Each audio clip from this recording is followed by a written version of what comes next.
they giving. So like after that session, kuna time nilikuwa nauliza maswali. So anybody has to say. So there's a guy who raised his hand. Kama unajua alikuwa Muislamu. Akasema mimi naitwa nani Muhammad. Akamwambia okay. Akasema hivi, we have no issue of LGBT. Hatuna ngori na wase. Tunawasupport in every way possible. Lakini ile problem tuko nayo. We try to push that agendas to us yani. Kutu force kwa acknowledge shit. Nataka story na get. Wajema akasema oh, are you saying that because you're a Muslim I badala ku Kama it's not about being Muslim, it's about being Christian. Vile our cultural values does not allow us to engage in such kind of things, which I believe it makes perfect sense, maze. It doesn't matter. Me, maze, I believe I have gay friends. I interact with gay niggas. It's fine. I have no issue. But the issue comes in when you like, you have to acknowledge me. You have to like teach your children. Because it is so weird, Maju. Back at the gang, if they go against parents, like, what do you feel like? I'm like, I'm feeling like I'm a boy. When I go program, you come change. You as the parents, I don't know idea. Nakujaribu kuleta juu. Sikiwa na mtu. Wako na ufala. Mpaka yani nikafeel hata meakonda Maju. Wewe hata masa nitakula pia. Mimi hapo ndo shida yangu inakuwa. Miss wewe duke wataka. Kwani mimi nataka kujua unafanya nini kwa nyumba yako. Sina issue. Hang out with the way you want, hook up with the way you want. See only your decision. Miss go involved. That's a very private thing for me to even be involved in. But hiyo ndo issue. Mbona mnatulazimisha? Are they getting chunks, but those guys who have known and you're requested guys come here and you always complain about the now say about to we are doing shit.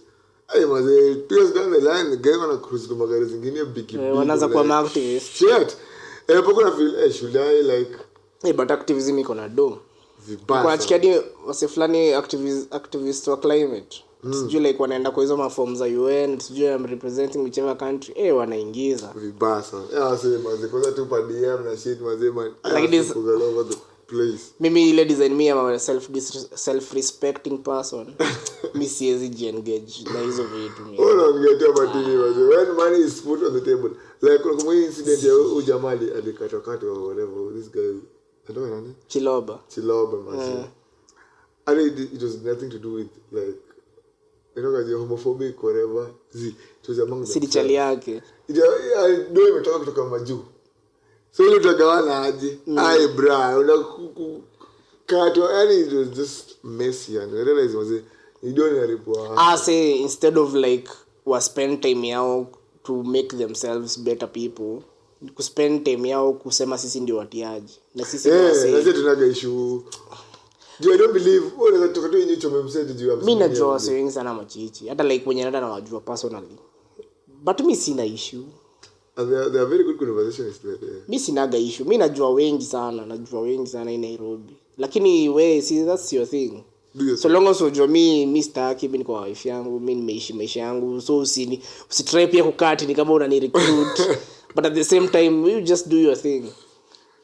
Mzana kuambia anakakuambia advantages of being this, you know. Mimi sasa hiyo ndio the part yenye unique. Usikipenda Maju umekapaka kama part of the curriculum. Si ndio hiyo ndio unikasirisha juu mimi pia nimekuwa na wase wa hizo groups when it's like on a track to convince. Na mimi niko 100% sure sijiski hata siko interest. Kumaanisha wewe ulikuwa tu mazi kuna venye from $1 million. I think the juu to me seems dismissive. Like mimi nitakusikiza. Wewe ni msaccommodative. Mimi nitakusikiza. So I think like maybe kuna mse unamsikiza anaanza kuona ni kama ako na opportunity ya ku recruit. So sasa hapo ndio sasa unaweza fanya sasa tukasirikiane na wewe bure then useme ati watu wanakudiscriminate. I feel that. So mazi nimefika mahali mazi na kupata kupeleka mtu wangu mazi campus. Atajijua wewe so long as unalea mtu anajijua of which that's likely to be the case. It just goes back to like umpaitu psychological strength ya ajue tu okay unajua kwanza like me like hata nikioga mdogo madhangu aliniambiaga like hizo stories za mtu asiwahi kuguza like avoid strangers madhangu mko discuss so like from that point of view mtu hawezi niguza hata kama ikuwe ni nani. So by the time nitafika like sasa nimegrow enough kuanza kufikiria who I am, understand the environment and shit, at least niko generally safe. So I'll decide. Of which okay, mtu wangu akianza niambia amedecide vitu fulani probably zitanibother, but at the end of the day I feel kukua okay, this kukua like lesbian for a chick has far lesser impact than kukua like gay for a dude like. Bora si mtu wangu like kama ni hao mademu wengine ni sawa. So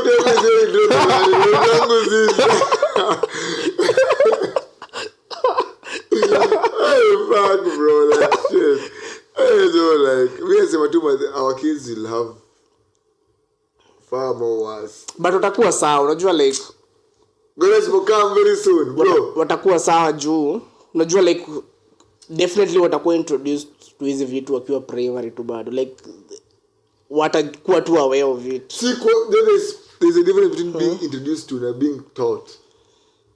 I thought itabidi basi as a parent you in Norway they have even they have friend month. Like everybody in the classroom lazima vae kama dem. Na ni boys bro, na mbeleka shule. Basi tufanye hivi. Wewe. Basi tufanye hivi juu sisi sasa ndio tuko parents. To fight hiyo shit, to fight to postpone.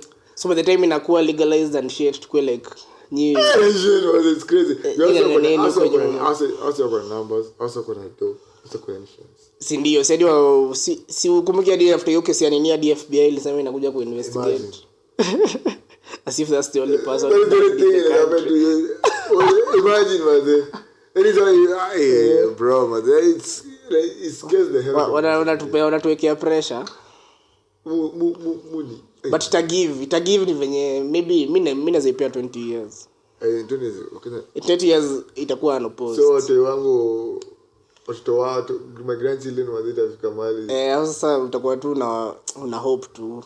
Utakuwa nakuletea. Utaka vilama au utaka wa ni mama sana wanaangalia. Moments. Uji segregate na wase. Ukatu kivyao, they do their own things. Hakuna net, hakuna shit, hakuna whatever they do craft work. Naza watu nikati wengine tu. Haya pana pia ni extreme. Me think kuna venye tu hauna enough control over the situation. Hauna. Kuna place utafika tu unakuwa tu like kama iko hivyo basi. Fuck it. So utafanya ni love plus utakuwa mzee. Hauna time ya I feel like bro shit, that is the most scary thing about it. Like kitambo kudil na issues za Gen Z. Kitambo kikakomeza na watu hii ama watu kwa watu hii. Kebea mzae mazimu. Kwa mdeni na mama kwa kwenda kuambia. It is something that kama maybe ulivuna kikombe. Or maybe ulipaswa jilisha. Excuse me kuambia mama you talk to you like fuck. Ndio hii sasa unaenda kusikia like shit like still wake up off the beach too so you just can't like let it not be gay please God like wallahi kitambinya kanizangu mwanziki hapo mtunda ukiamwenda kuongea na hiyo it's a very difficult conversation hata ku have but sasa na kamba merudi mazana kwa daddy mwanzo but still I'm sure wewe ukiangalia life yako na venye mnaishingi na familia yako na around you unaweza predict kama hiyo ni likely si likely. Mimi niko shock for me si likely. Kuna okay to dispute the fact that kuna machaluza liwa na hiyo vako ya madem. Ile wakati tu hivyo tu yani niko nasema kwa sababu hapo sijui unaweza taka kuwa na more information sijai like kuna maboy by nature sasa ile kufika by nature wanaweza kuwa kama dem. Ndio anatembea, ndio na fly around, ndio anaongea ni kadi. Ili kabisa ni dem ni boy. There's no control over. Gido boy mgro na vipoa nini amena sasa ndio amena campus amerudi. And I'm saying, what the fuck? Where did this you get aka change mind. Mazile what happened, understand? Like it makes sense. Do kulikuwa TikTok kulikuwa inaonyesha watu hii before when the campus and after the campus. Bra. Those are two different people by the way. Like when I'm there again the campus alikuwa groom nini akitoka kama some like Manuel amefanya piercing ama shit. Those zingine ambao losing faith in system of education. But ni wase pia wanakuaga like wanajitafuta. Mimi sidhani unaweza kuwa like okay, we sijui maybe unaweza kuwa but mimi na feeling ni wase kuna something within their identity they are looking for wenye hawajui where to look for it. Like what? Upataki tu wase wako na identity crisis yenye huwezi explain ilitoka wapi. I feel like kitu ni kujiekela. Sidhani. Maybe like kuna ibadiga reason as to why afanye kile anafaa kufanya unless akona issues from back home. So unaona issues ama kama wewe luckily sasa I'm pretty sure hauna like foundational issues za ujinga. Wewe uko tu like wewe una do your shit too. I tend to believe. Na pia mimi na feel hivyo. Mimi sinanga ati like ati vitu wazidi ni bother nikienda kulala. Mimi nafikirianga tu vitu day by day according to what I'm going through. But kuna wasee wanakuaga na like hata before siku yake ianze alikuwa ameanza kudeal na issues zingine zenye hata yeye mwenyewe azielewe. Kama ule nani? Ule mbona ina nani? Rono. Aitoka? Rono. Sijui jina yake nyingine. Nani jina yake nyingine? Yeye dem alikuwa na crisis fulani ama madati break. Dem rada yake by the Ina Rono. Rada yake ni gani? I think Odem alikuwa ka influencer tu mwingine mgori sana. Alika mingi akiwa mnoma akapata opportunities aka blow up nini. But see alikuwa anasema ati wasio kwa ibaka content yake. Sasa sisi Majima alikuwa amebeba content yake. Sio ni hali ya life. But then again if somebody takes whatever you're doing word for word alafu anafanya like say kama vile unaweza fanya joke kwa stage utachukua video post. It automatically takes the thing away from was he benefit from that thing. Okay, kama ni civilian. Kama ni civilian. Yes, ndio. Kama ni civilian fair game nitamuona ama nitaongea na yeye if I can access them but happen. This is a ban. Kwani inherently mna hoping that the world will be fair to you. I'm not like saying watu watakutreat vizuri. Listen, my point is the world it should be fair to us. All I'm saying, let me eat the fruits of my labor. That is what I'm saying. You are saying that to the person who believes they should play fair. Let's say kama Rono sell come up na idea. Right? Ndio alikuwa na move now for a minute. Something mwingine kama akachukua the same copy paste akachukua the same thing ikamfanya akwe famous and whatever. Don't you feel as the person wewe wenye ulikuwa jaribu kufanya kitu in the first place you feel like shit jamani kama si ni sawa si wote tuko famous so si ni sawa kama dem yuko famous sasa kulingana ndio majima na mpaka married couple za maju but si ameenda juzi like 2020 kama Rono alikuwa na opportunity ya kufanya hivyo si angefanya hivyo si alikuwa yana blow up like huko 2018 alikuwa na blow up so kama angekuwa na opportunity ya kufanya hivyo si angeenda tu true but then again that is not even right so mwenye ameenda 2020 amekufungia aje from opportunity ile basi support China center kaletu ni mpiaji hakuna mwenye una struggle the whole time alafu mtakuja kitu kitao juu life is not fair hakuna kitu yote yenye ni fair how do they understand unafaa kuwa ready for kuna watu wako willing to compete ndio ile mfaka paka akaanza kuona like stress zingine za falafala ndio na diskila mse azizi hivyo itoka ati yenye panic attack na shida panic attack naweza kukari alikuwa na show alafu akashika na panic attack akashinda katikati ya show akashinda kuona kama mama shoot ilikuwa kwa ile show ya nini Dr. Kingori akashinda kubonga kusema I need to get out of this panic attack ni kitu ya ukweli hata sijui I think it's a rich people thing ama ile ukisikia tu kwa uncomfortable I think it's a rich people thing kuna mzee alikuwa amemwangalia kuna dem alikuwa amemwangalia vibaya alikuwa amehost dem fulani kwake mazee hiyo bicha kaza kudisclose information yake mazee private information like on your bed like shit can you imagine msaidia mzee alafu mzee anataka kuja sema tu mazee Max Pence kio on your bed sasa hizi kumaanisha pia as in like history ni very layered kumaanisha pia hawase wenye unasema ni best zako maybe hata si best zako yeah.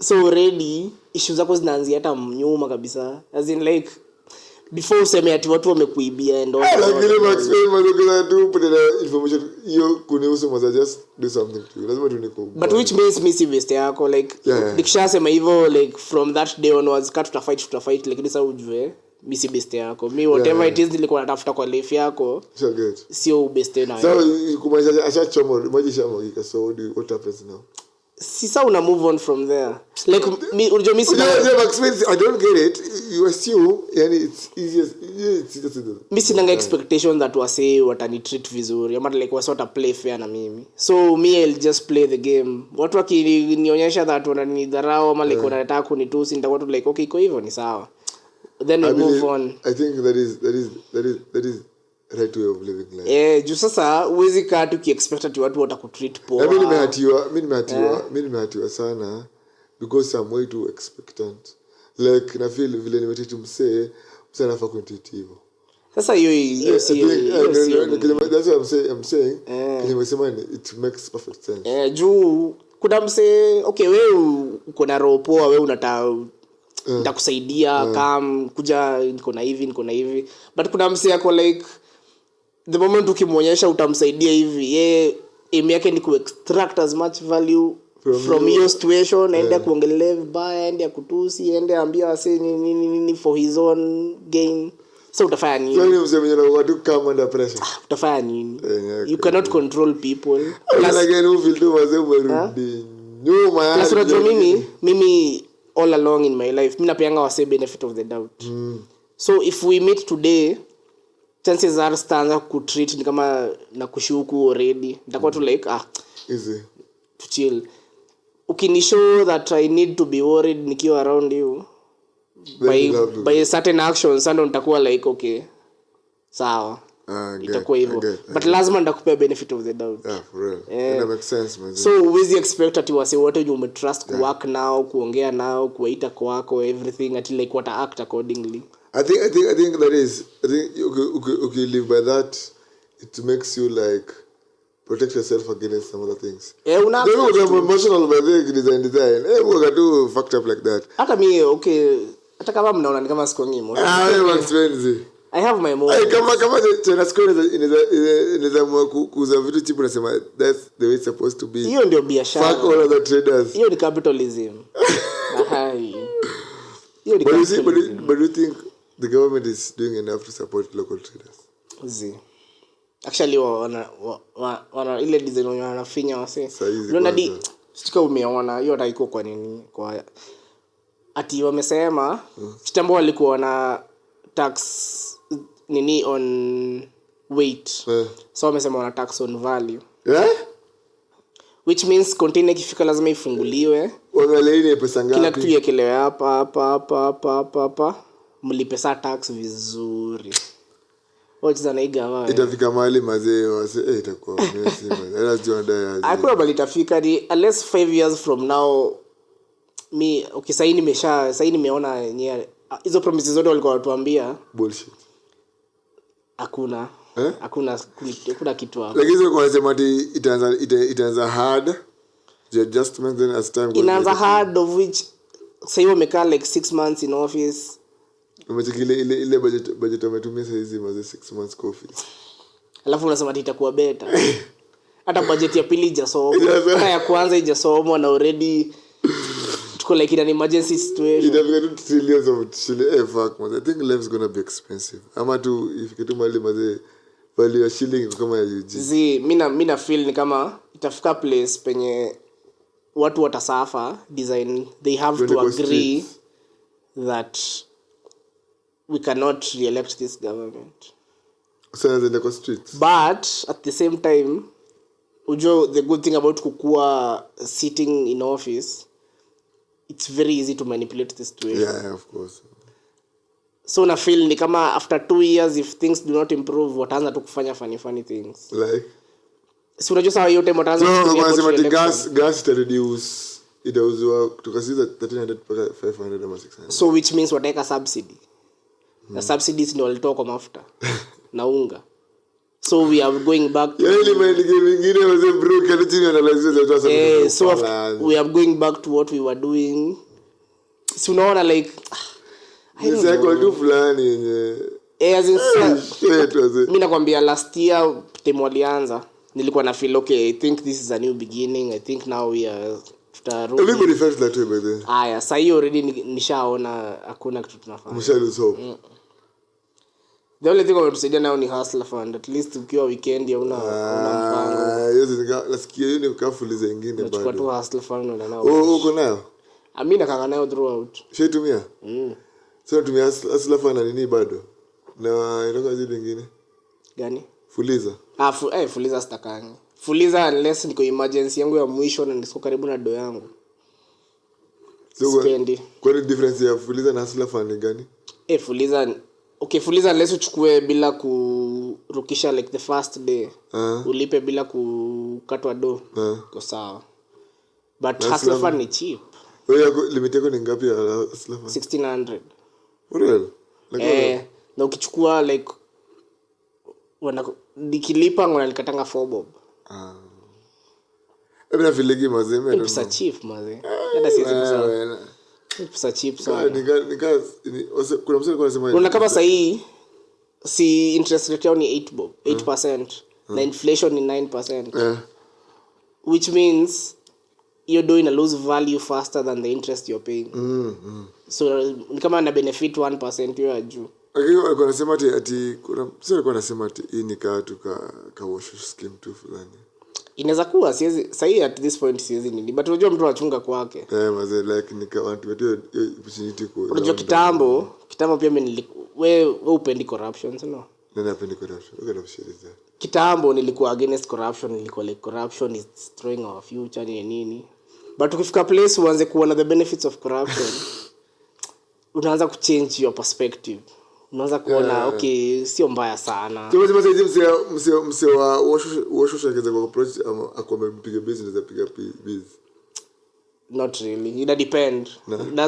Lazima ukuwe umenichoresha form yenyewe. First of all lazima nikuwe in control of it. Ndio kama tunabambwa nikiwa najua these are the risks, these are nini. I feel most of the time wasio ingeka hiyo shit wajoge Sami hiyo siwezi taka. Hapo tumia kama scapegoat maze. Afadhali ni sote nikufe ningangane but usiniweke kwa position yenye wanasemaga like almost wasio ingi kwa jela wanakuwa innocent wajoge shit. Sasa mimi sitaka kwa hiyo situation na maana mimi sitakangi joke. Boge alitoka form akajipeleka kumbe ndo sasa ameshikwa mazee ametupwa ndani mazee na hasa huyu toa wapi. The story actually happened over the day no. Alikuwa anafanya kazi kwa salon. So I knew that chick through my guy. So alikuwa anafanya kazi kwa salon. So this Nigerian dudes mazee kwa kama best yake hivi nini no. Anafanya tu mambo hivi nini mazee kama relationship like they do mazee na just like I'm spend money on a beach and spending money on a beach. Never know this is the guy for me. So they just kumza kama fanya aje baby girl mazee kuna do ime come through lakini mazee sina nini zangu. Sina documents zangu, sina whatever. So ndio kitu tumekuwa account yako ndio ikitoka nikupatie yako no mimi nipatie yangu. Dema kona this is a very good deal but then since huyu jamani mtu wangu there's no need to worry. So does ikatumwa. Sasa dem kwenda kwa account mzee what do you want da kuthrow the account number shapele na account number. Umefanya aje? Tumeona do iko relax pale hivyo 1 minute na tujue the process. Dem akasema saa take 2 minutes. Plain clothes ushaingia. Unajua dem akojera decide. Wallahi. For real. Ndio mlikuwa unajua? Na Italia alienda mtini hajaonekana. Sasa niambie Max mzee mtu amekutupa ndani ya shit kama Sami kama hiyo situation mimi sitaka juu aje wapi nani as in there's so many questions sina answer to. I get like once you get infatuated by love yani. Basa hiyo si madem. Sasa imagine dem mwingine kama kombe shit kama hiyo. Bank bia das okay uzuri das na bank account. Unaweka bank account? Ujeko nayo? nishikuwa nayo lakini I think ilifungwa juu sijaweka do hapo for unapeleka aje kimani kiva mimi ni watu wa cash tu mimi mambo ya banka pa drugs unapeleka kama pesa ya drugs wazeni hapo watu kuna usinitumie shit wewe nipeleke cash yangu mimi za na cash Mr. Rangi jokes I fuck that shit bro so let's dem akuja niambie shika hii briefcase tutaenda tugawane kijani hapo at least anaweza jua venye nitamanuva hiyo story sasa unajua ukikuja na kijani kwako lazima uende kijani siwezi kosa place ya ku drop shida ni unajua utapeana tu utapeana hapa nje kwa street utakuja hata kama utanipeana at least nipe opportunity that naweza jiprotect but I feel like kuna do kuinja hakuna pale naweza enda sasa ndo maana siwezi taka kupata lazima kwa liquid cash hadi kwa sasa bila shughuli kama ukipiga kumaanisha in your house somewhere kuna like 200 G's cash money si dio cash kishoti pamba na madai aje sina kuweka cash kwa nini kwa hao but like kishoti madai aje ati zima travel madai either ni spend ama ni stash sasa stash do si lazima uzi stash kwa hao kwa nini stash kwa buy tu kwa whatever ka safe uzi stash do kwa hao so kidani unapigia mama ni ajifanya aje bwana mali fulani kwa fulani chomoe kuja naye unaanza especially nikipata do in bulk hiyo sana unaanza sasa kufanisha au unakuwa like chukua hiyo ndio ufanye hivi sitaki hiyo pesa ikae hapo acha unatumia vibaya stay kutuka nayo mimi sikangi na do unatumia mimi nakanga na do ya fare na sapa na do ya bills ya kutumia hizo zingine so unachanga hapo unafanya changa hapo kwa place unazi direct if I have to nitachanga but na prefer do ikiingia hivi ni kwa already especially do ikiingia in bulk unajua unataka kufanya hiyo do na nifanya immediately mimi sitataka kwa na pesa maze bro Tembea nikamesha what the fuck ngo vita fanya kitu wana 30 minutes kama tumeenda 1 hour maze hii time inaendanga tu but this is the best thing hii mwaka I think hii mwaka ni maze tu fiti niko poa maze show nimepewa show kadhaa maze I think but the year ends mimi sikufiti maze when it comes to stand up comedy maze competition ni high but competition ni poa sasa ni kama venye ulikuwa unasema China Square sasa comedians sasa comedians wabajua kikuja wanakufanya usikue mnoma ama like wanakupunguzia wanakupatia perspective how things should be done actually umepata the perfect analogy ukienda home kifikiria kuhusu China Square hebu kuwa na hiyo attitude but see like ni jamaa ameko kwa game like 10 years 15 years hata wewe ulichenga kwani unamjua maybe most likely hata ni miaka mingi those guys have been here like juzi tu maza kwa sababu by Lukalo tuliote maze but kama ni mwanabiashara mnoma kumaanisha ni mnoma tu hiyo ni tuangalia story yako ina feel tu kama wewe ni surgeon maze una feel tu kama kama ni wala boys maze kujitetea but anyway maze at the end of the day maze competition ni competition ni muhimu maze tunasema comedy venye competitive but ni muhimu pia plus mimi na feel it depends how you look at it because kenye wewe unafanya no one will do it kenye mimi nafanya no one will do it kila mtu kuna personality so as much as kuna competition everyone is competing with themselves mimi ndo mimi na feeling juu mimi naweza kuwa na stage ufanye joke kali but hata ningepoa 10 years probably sitawahi make hiyo joke I'm put the same joke and upige kulingana na kama so mimi na feeling mimi actually itakunikam comedy nipate kuna wasi wengi ndo nilifeel better juu naona everyone has their strengths 100% juu ni jokes zenye mimi niko nazo na kuanga na feeling almost 100% sure hizi jokes hazijaifanywa na kuna mtu atazifikiria so it's the same for everyone wewe uko na jokes zako za whatever mimi niko na jokes zangu za ufala mwingine anataka kutuambia story zake as in everybody has a place so as long as wewe mwenyewe within yourself unapiga tu wera yako ukifikiria last week nilikuwa hivi this week niko hivi itakuwa tu hivyo. Kulingana na setting umepiga saizi. What is your plan in the next like 3 years or 4 years? In terms of whatever you're doing right now. Iko ni comedy, iko ni podcast, iko ni whatever. In terms of business, you know, the most important. Nataka say na chase financial security. In terms of comedy, okay, me na setting goals by years. So by this year, my aim for the year was nikuwe na a strong 15 minutes. Yeah, that makes sense. That makes sense. In terms of podcast, sina goals for it. As in, inanibamba tu na hiyo sina goals for it. Plus siko in control of juu najua it's not the same like wenye comedy ni kuchana out material na kuimprove. Hii tu ni kuchill. Hii ni nitatumse come to chill to banje. Sasa nikuuliza sasa edit hizi vitu ni kujifundisha umejifundisha ama. So like ni kudownload kila kitu. Hii software ya kutengeneza kila kitu, everything from scratch. Miss J kwa video editor ama anything. From scratch. But once you decide to do something, just do it to the full of it. Plus inanibamba iko tu poa. Na feeling unaona kitu yenye nilirealize, so long as in a given week nimeenda on stage. Inanisaidia sana ku regulate my mood. Na kuwaga very optimistic. Bora nimepiga dakika zangu 5 on stage hata kani once. Najua tu everything will be fine. So, it makes sense. So I wish to continue this situation. Kuna next time usijali. Next time I see pressure, but this is just fucking fun. Kwa poa. Iko fit. Tosheka. Hata pia sisi mazena feel too. Pia sisi tukiendelea with the same direction, itakuwa tu fit. Bora kila mtu anaingiza. Kila mtu akona nini yake hivi. Sisi itakuwa pia mimi ni host bazi kwa watu. Leo Max Ben come through. Bora kila mtu ako job. Tutatoboa unajua there's a certain way we are almost forced to work together because it's very hard to work alone. Kwa kitu yenye tunaduna tuko na so much uncertainty na so much.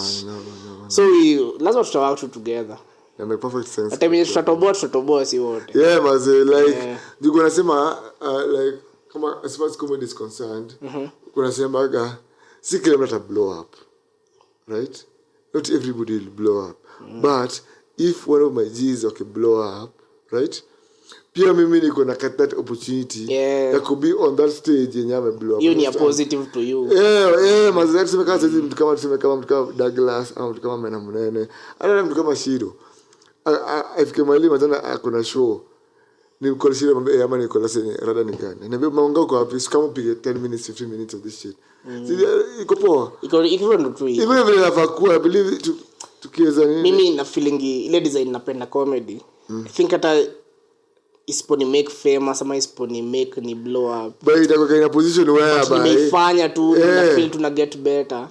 Utakuwa in a position where sikuwa ni disappointed. There's no way itafika mahali. As in blow up is a bonus. If you blow up fine, nobody knows. Kama house South Africa unapata si ni famous ati anajulikana as in ana blow up lakini kwa mtu yake kwao yani basi yani ikifika mahali mseme anaweza fanya stand up inamlipia shit anafanya shit amebuy homes stand up then again mazee that is what you want. Kubanisha job imekubali job inalipa na the same time unafanya kitu unapenda na inakupata opportunity ya kutour around the world bro. Nini ngine unatafuta kwa dunia hiyo tu ndio muhimu. Hiyo tu ndio ndani kwa dunia. Mimi sitaki vitu mingi. Once naweza kuwa in a position where najua tu mazee my people are well taken care of. Me, I'm doing what I do.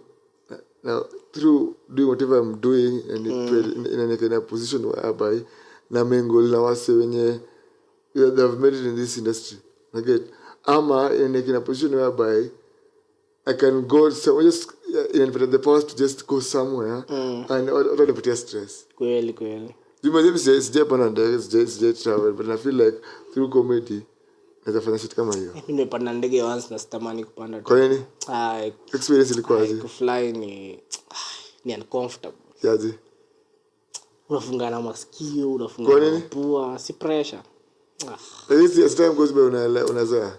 maybe nitazoea juu ilikuwa my first time na ulikuwa unaenda Mombasa na stamani tena hadi for a minute nilikuwa hadi nasikia kupuke but uzuri sikupuke lazima kuna zile two bags mkuambia kuna bags but staki ku have your inconvenience utakawani kakunibia tu fulani waze but luckily ilikuwa iliisha haraka so hadi si look forward ku fly tena but tutacheki ina prefer like katua hivi unajua bila sasa kwa tour basi utakwenda on tour unaka vile wazungu kwa chizi unaweza kuuza shamba sijui wewe unaenda TZ when amtawa when ufanye TZ I just hopefully soon sini hapa tu kwani fare ni how much hopefully soon tunajilipia fare najilipia lakini hizo zingine maze kuna other plus you maze once you got a responsibility kind of like regulate you from hata mimi na feeling ni kama sawa juu kidogo ni do kama feeling nikaa kwenda mtoa itabidi kwanza nipige job kwanza nikuwe na do yangu kwa mfuko sio kama kuna 150 Gs sasa unaweza ingia basi uishie tu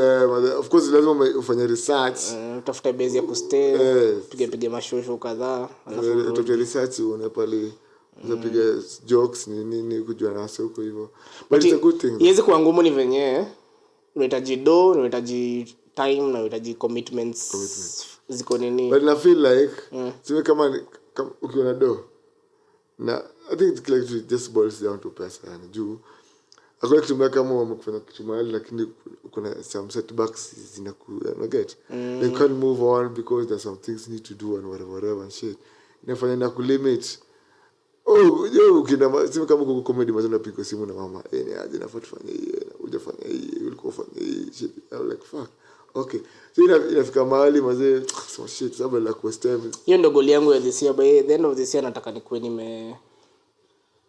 nimetoka kwa hiyo worrying and I think the goal of this year nataka nikuwe nimeweka do design bills zinalipwa then sasa kuna pesa extra yenye you can put somewhere you can do something you by the end of this year nataka nikuwe like 40 minutes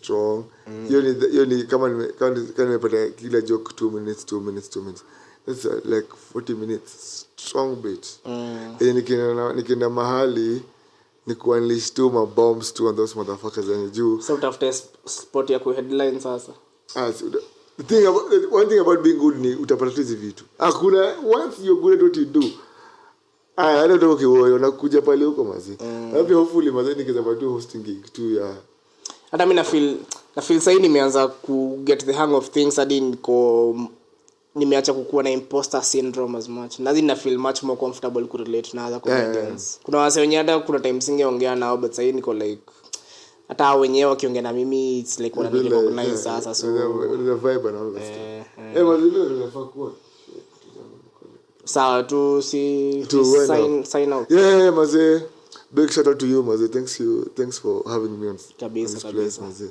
imefun maze at least nimepata different perspective of doing this thing I get I really appreciate all also would put us support maze from day one muhimu so comedy maze inatupeleka places ina grow as it should be maze and we are having fun still at it maze at least tunaipenda maze na pia everybody else maze follow me on IG Mastercraft 290 tunaget pale hivyo IG 290 ni IG wali suggest about 290 IG wali suggest juu kuna mseli kwa shatumia but then again hiyo alafu pia Twitter pia ni Mastercraft_290 TikTok ni Mastercraft290 maze hapo sawa maze pia shout out to Adek Monica of Imageline Technologies I mean hold down for a minute maze lazima ni big up maze hapo sawa na pia Max Payne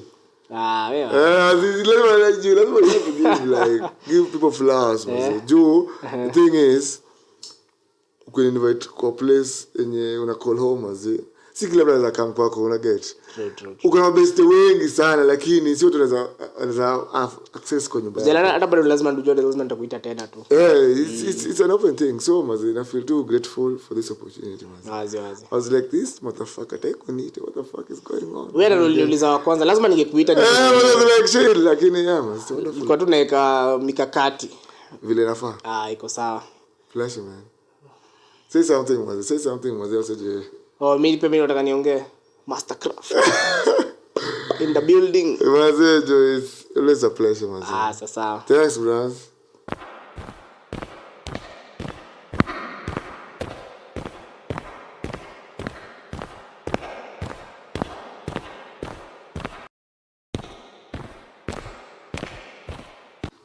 Ni hali. Uko ready tuanze sasa? Yes sir, yes sir.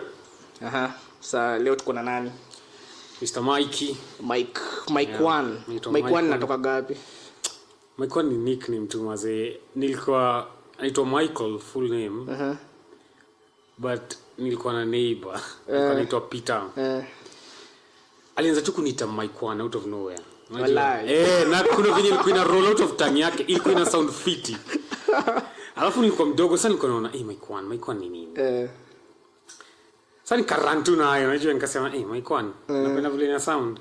Go fiti. So occasionally utambia mseke, wasata kata different variations, kwa msata kuita Mike 1. Kwa msata ka certain band, nikasema tu saa acha Mike check. Sasa ukipata mjuro utamuita Mike 2. Acha hizo. Hapana. Hiyo tu ni nickname. Like say ndo jina unaendanga nayo ama like hiyo ni nickname ama ndio like. Hiyo ni kuna sasa wanaitanga Mike. Kuna sasa wanaitanga Mike. Kwa nini?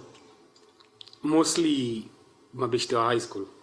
Like ni banta. Ile tu sana kuita Mike. Hiyo ni spin weird on your name Mike. But mind me, it's all about vile msana isema. Unataka msee kiaka swag uko sawa. Hata si necessarily swag. Kama unaweza ifanya i sound, yani kuna venye unaweza i sound somewhat appealing in my ear. Ni sawa, haina noma. Hiyo ni interesting juu pia mimi nakoga msee napenda kucheza na majina za wasee. Juu kama bro wangu wadogo, jina zao nimezifanya over the years, nimezi contort mpaka. Kuna bro wadogo? Wangapi? 2. Kwa bro mmoja ko. So when do the eldest is 3 boys ama? Sina bro pekee. No. Although niko na half sis. I just found out. Mzee anacheza hivyo. Mzee anachezaje? Iko tu sawa. Mzee yako wera mbaya. Sawa, unajua sasa at least kuna academy, at least nitaona what could have been in the future. Like a female perspective. Iko tu sawa, hiyo ndio iko. Mabro wako high school. Bro moja kwa high school na kwa kampo. Hao ndio leaders of the future. Sisi yetu ilishakuwa si una feel hivyo? First born inakuwa galawama by the way ni first born responsibility. First born inakuwa galawama unakuwa tu make sure tu kila kitu iko sawa. Hao wengine sana wana opportunities sasa. Hebu nikuulize, moja kampo mwingine ako high school. Kampo like first year second year ndio? I think ako kama si third year ni fourth year. So anafanya nini? Anafanya elec engineering. Kijana msomi.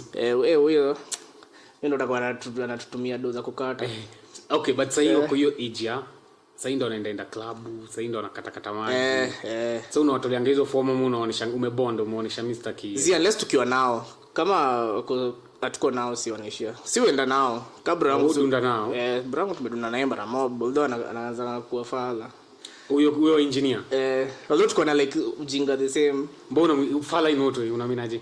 Ile design kama tukikata tuko sawa, lakini tukianza ku go overboard tunagoingia overboard in like the same way. Like kuna day fulani tulikuwa tunakata naye, mimi nikachujwa bukla. Wasio kuja kunitafuta hawakunicheki. Asubuhi tunapata ali disappear saa hiyo night. Venye mimi nimechujwa kila mtu ametoka wanioni na yeye akadisappear. Sasa asubuhi akarudi amejaa vumbi. Sasa alikuwa anatuchapia place ametoka, amepanda mat. Akakuja, akaingia, akadoze mali sisi tumedoze. So ni wajinao msee alikuwa ameenda wapi?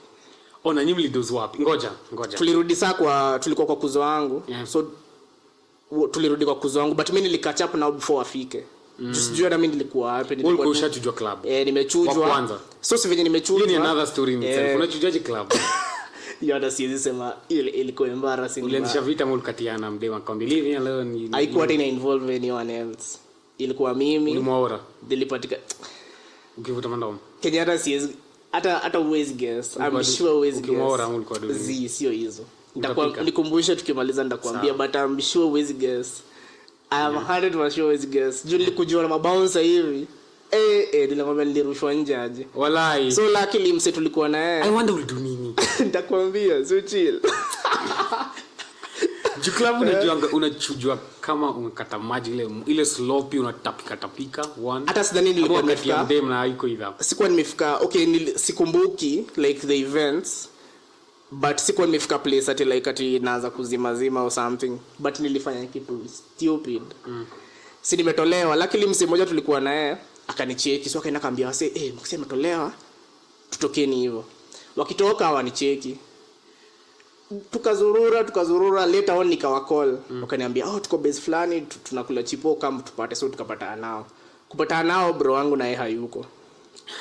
Yeye tulimchekia asubuhi. Sasa wherever alikuwa ameenda unasikia kama alitembea tu akadunda place, then akapanda mata akarudi, then akarudi kijani. So like asubuhi tukiamka tuko like umekam. Wallahi, as long as uko live wacha kasonge, life iendelee. Na alafu leo tunaamka bado tunaendelea tu na kwa wine sasa tunaendelea kukata. Unatoloka. Unacheza. Sasa ingine na yote tupiga sherehe na waga kuna kubahatisha. Ulitoa wapi nickname ya Max Payne? Max Payne ilikoga nini? Ilikoga username yangu ya Facebook nikiwa high school. Then wase wakaanza kuniita tu hivyo, mabeste zangu wakaanza kuniita hivyo. Yeah. Sasa ika-stick tu. So wase wanakujua hivyo from kitambo na kutanga Max tu ama? Wase wengi uniita Max. Maxi, kunanga Maxi. Maxi ni wale wase wamenizoea vibaya. Wale wase tumeshinda nao sana ndo wanaanza kuita Maxi. Maxi Priest, kunanga Maxi Priest. Bado. Bado sijaanza kuchill na wase sophisticated hivyo. Maxi Priest ni zo reggae jo. Artist ama? I think ni reggae artist. Ujisikia Maxi Priest? Juzi ndo nimejua Peter Tosh. Like sijuangi wase, mimi najuanga tu Bob Marley. But unaweza pata unajua ngoma yake ni venye umjui. Hata ngoma sizijuangi. Madobo siju. Mimi si fan, sijui kwa fan. Nilisoma high school Iceland. So hizo ngoma zimeni. Ulikuwa high school gani kwani? Ilikuwa Queen Asumtonga. Queen zinakuwa Iceland. Ito tunakuwa Dagoret, hizi sides za iko Jogorod. Kaza Dagoret ndio mambo ilikuwa nachukiana nao yani tulikuwa tunakosana yani. Queen kuna kuzo wangu pia alikuwa huko. Na mimi nilikuwa dhani ni chuo poa, alafu akatoka akiwa like form 2 nikashanga si chuo. Okay, chuo poa na mintini. Si like a good school. Plus iko Nairobi. Si chuo mbaya. I'll tell you that. Si chuo mbaya, but in the same token si chuo poa. Iko na ufala. Yani okay, kwa Iceland kuna mavijana wa Iceland hapo. Sio chuo poa like system ndio mbaya ama infrastructure ndio mbaya ama student ndio mbaya. Infrastructure ni mbaya everywhere unless unaenda group of schools. Kani agavo kwa tu inje regardless. Okay. Fair point. So ni chuo mbaya socially. Unaelewa?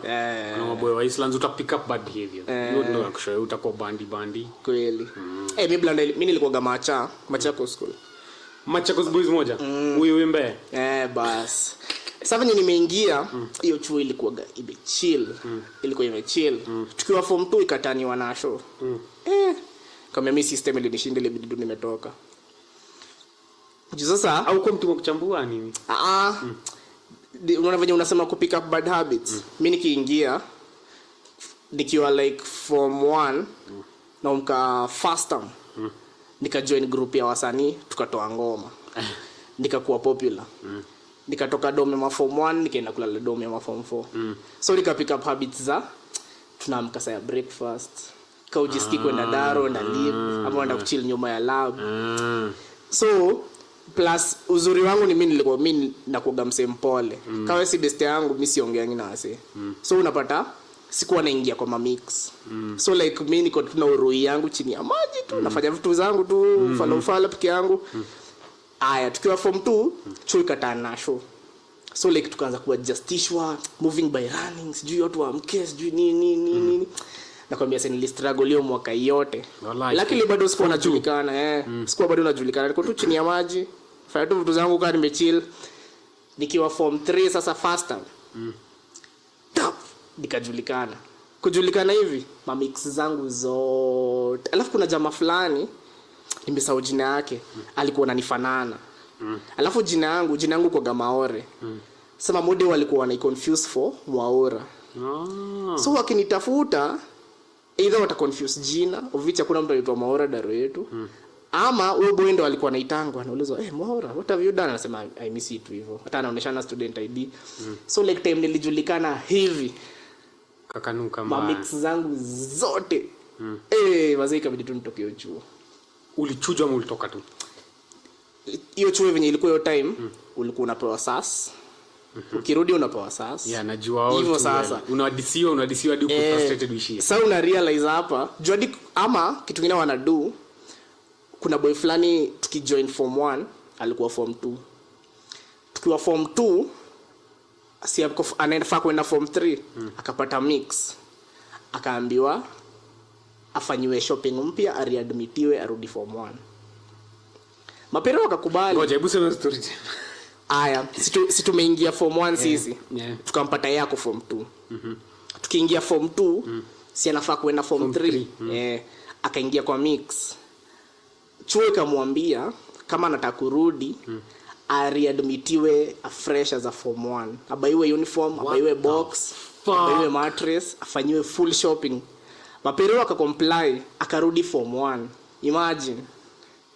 Imagine. Ai. Mimi nilikuwa naangalia story nikwambie. Aje. Acha nikwambie. Nikwambie kitu.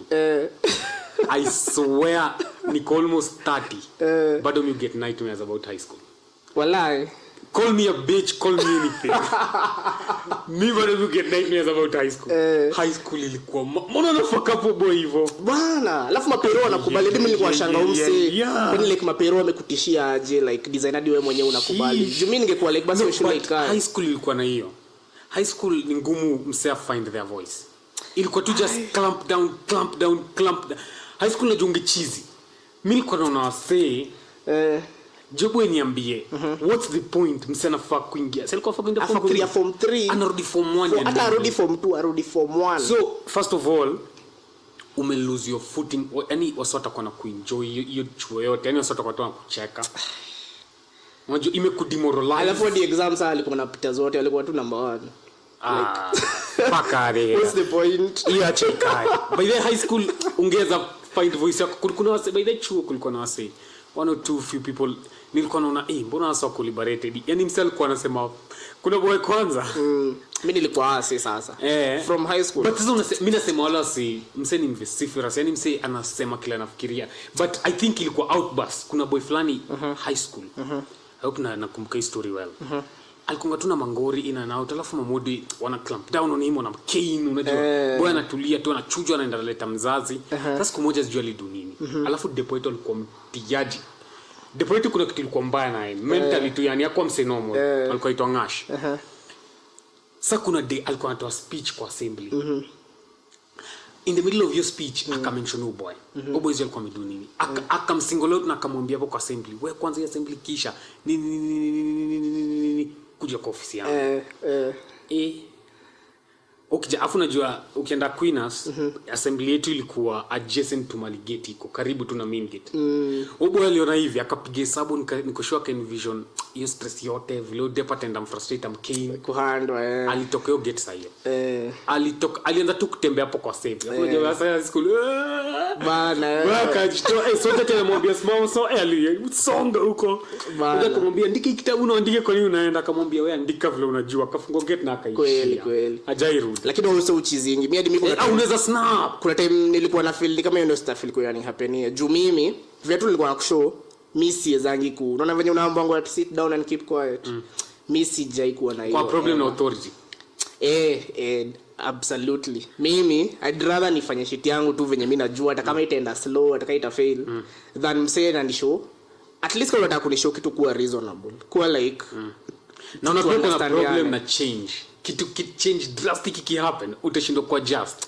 pia hiyo ni kama vile chuo iligeuka kwa na show I think hapo ilikuwa ilikuwa ngumu jua hiyo mwaka hii nilistruggle yote hata sijui ni aje nilikuwa na keep shit together I think vile tu sikuwa ijulikana unajua ile kulikuwa I think tuko high school kulikuwa na maspy kulikuwa na wase wenye wana feed information iko sangi but sasa unapata si wase wako close to you ni wase hata hao wenyewe wajui exactly what's going on wanaangalia tu wanaona so like information mzuri ikuwa ifika juu time yenye nilipatikana vizuri na muda nilipata alikuwa ananifunza geo alikuwa depa hiyo time alikuwa ananifunza geo na pia mwenyewe hakuwa inijua lakini the time tu alinijua hivi alafu akarudi akakaa chini akaangalia all the information akaona akajua bas kumbe nimekuwa nikijua umse for like the past one year but sijui ni nani nakwambia after 2 hiyo ili happen hivi singekaa hiyo chuo but mimi nilikuwa hiyo like design hadi mimi nilikuwa like niko na mix na wazazi, niko na mix na mamode like mimi nilikuwa tu ile like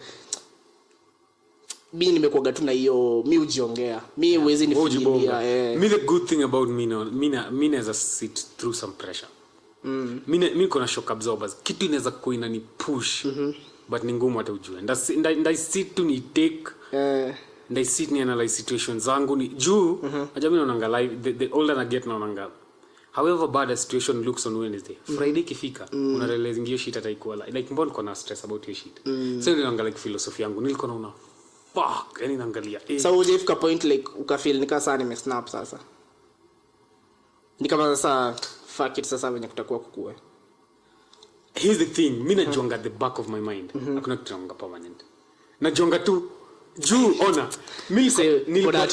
nilikuwa na envision sikudanganyi nilikuwa najua kwanza nikiwa form 3 nilikuwa naona fuck ndatoka hicho when form 3 yote alafu form 4 but weirdly enough the longer I stay in school oddly enough the better I got the better I got at schools you can make sense ukiwa form 1 ulikuwa vitu ndogo zilikuwa zina upset like ai umehata food yani na ni usiku mlikuwa kula supper G6 fuck umehata food unashanga hiyo hizo miaka zote ni so unashanga fuck kesho kwanza food ilikuwa like a huge thing chuo juu nyinyi wanaume bana fuck nimehata food yani saizi juu niko wapi mlikuwa mnakula 6 ni mpaka kesho mnakula 6 kama kuku yani mapema hadi kesho 6 sasa kama ulikula lunch 1 what the food 6 ni hadi the following day 6 na hakuna mlikuwa na canteen tulikuwa na canteen but canteen yetu unajua Nairobi unabaituma mandazi nini haiwezi yani ulikuwa unataka una foundation true sasa mimi nilikuwa na cut unaona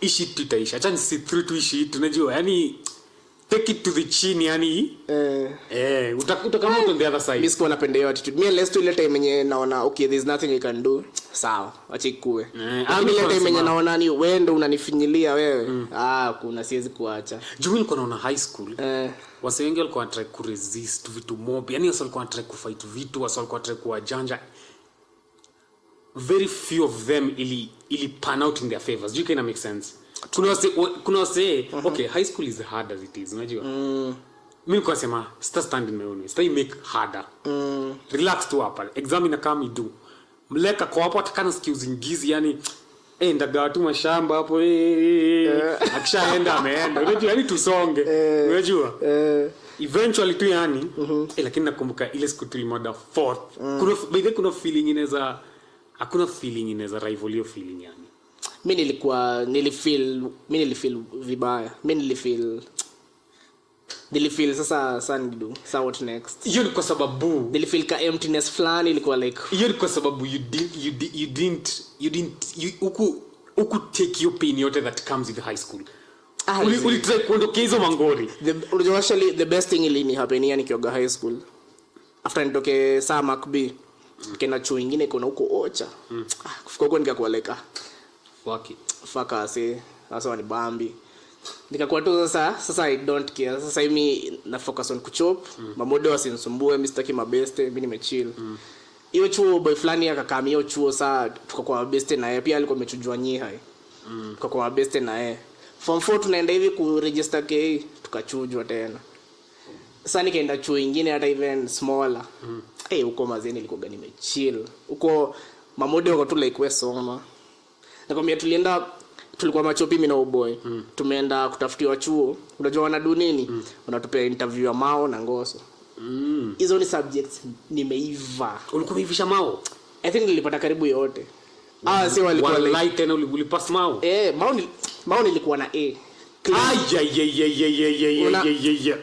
unaona Mao zile nini mnafanya exam internal ulikuwa unapata paper 1 niko na 83 paper 2 niko na 83 mtu wangu the next person ako na 60 mmekwambia Mao nilikuwa najua syllabus so hiyo ni time yenye ulisema tu acha nikuwe like introverted do my own thing but at the same time sini inconvenience atina na mambo zenyu atiosha class nini niliambiwa ngo nioshe daru nikamwambia mimi nakoga na shida ya vumbi Mr. Osho But ungeget through high school unaweza get through rahisi kama una pass kwanza mao aikiki unaonga golden boy bana alafu shida yangu ilikuwa like to bang average shida yangu ilikuwa like nikiwa Macbi wase wengi ni machupi so by the Macbi haimata so ulikuwa like just another wewe ni hata wewe sio chupi hata kuna wale machupi wenye wanapatanga kila kitu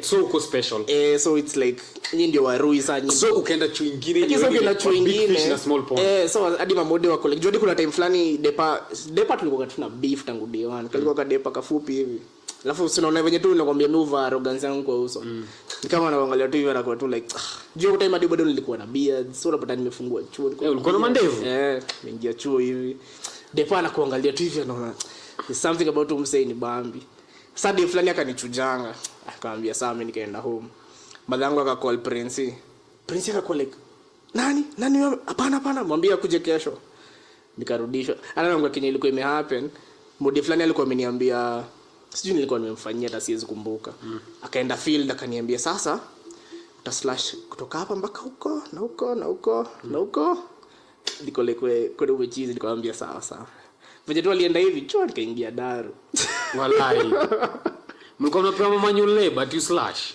sasa ni chuo ya Ocha sasa nimetoka Macbi sasa nimeingia chuo nyingine yenye sitaki stories zenu tunaomka mimi nakwambia nikimada high school ilikuwa a weight lifted from my shoulder yani ilikuwa like what the fuck get through shit ulikuwa umeibeba mimi sikuwa yani nili na feeling hiyo joy hadi high school ilikuwa tu like a waste mimi nilikuwa like na fight against kitu yote inconvenience mimi sinaga hiyo like atineza katu nikiwa like I guess this is how it will go kama kuna even like a slight chance naweza do kitu ita change unamka hadi hiyo time sasa venye nimetoka Macbi nimeenda hiyo chuo nyingine kuna place tulikuwa tunaenda kuswim so tulikuwa tunaenda like every day after daru naruka fence mnaingia kwa river mbona piga swimo mbona rodi wazizo vitu zilikuwa zinanibamba at least uko like afu unajua at least kuna bamba man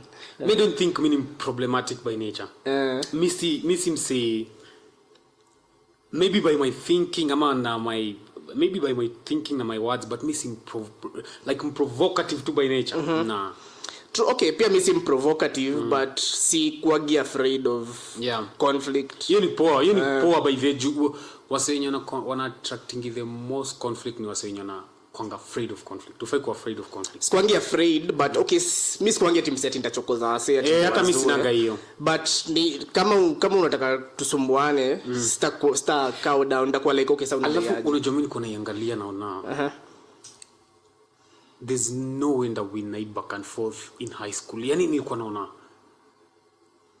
mimi depa Prince tulikuwa pia na discipline master mko na wase yani wasol kona try ku challenge authority time and again na watu walikuwa na come up short umeenda kumeleta wazazi like 5 times a year nini zako grades zako zimedrop unaanza kuambiwa sijui remix tena daro mimi nilikuwa sema si jeopardize kitu yote ita kill forward movement yangu but ikwagi like I don't think pia it's like a conscious decision okay it's kitu tu riko ndani yako kwa like kuna wase wana modern sumbua kwa like we chill nini kuna ikwagi sidhani hadi inakuwa like unakaa hivi unakuwa like acha niwasumbue kuna watu wa kitu ndani yako yenye inakufanya tu una go off in certain ways yenye hata mwenyewe huwezi explain of which time at uko high school like akuwa such high stakes mimi naongea kayo time ni hata sikuwa like sikuwa that worried ama sikuwa like that afraid nilikuwa tu like kaivo ndo umeamua sasa nyinyi ndo adults mimi ni mtoi hadi kani mapiro wangu nilikuwa like we mbona mnaniwekea responsibility as if mimi ni adult sasa niko tu like awe mimi time yenye mimi niko required kudo kitu mimi nitaido lakini time yenye nyinyi mnafaa kudo hiyo part mimi nilikuwa tu nimechill I think niko na pia attitude fulani ngetu niko like either vitu if it comes to my part me will play my part 100% but nikifeel ni kama nyinyi amfanye part yenu pia start try at like to make it easier for you we kila mtu angangane part yake fair you I get it. Na ni sickness bado nakuaga nayo hadi saa hii so. Yeah.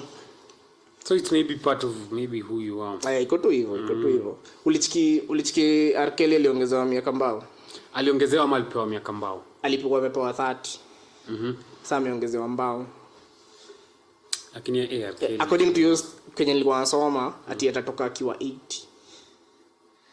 Which begs the argument, is it better kufanya crimes ukiwa young ama ukiwa mzee? It's not good kufanya crimes.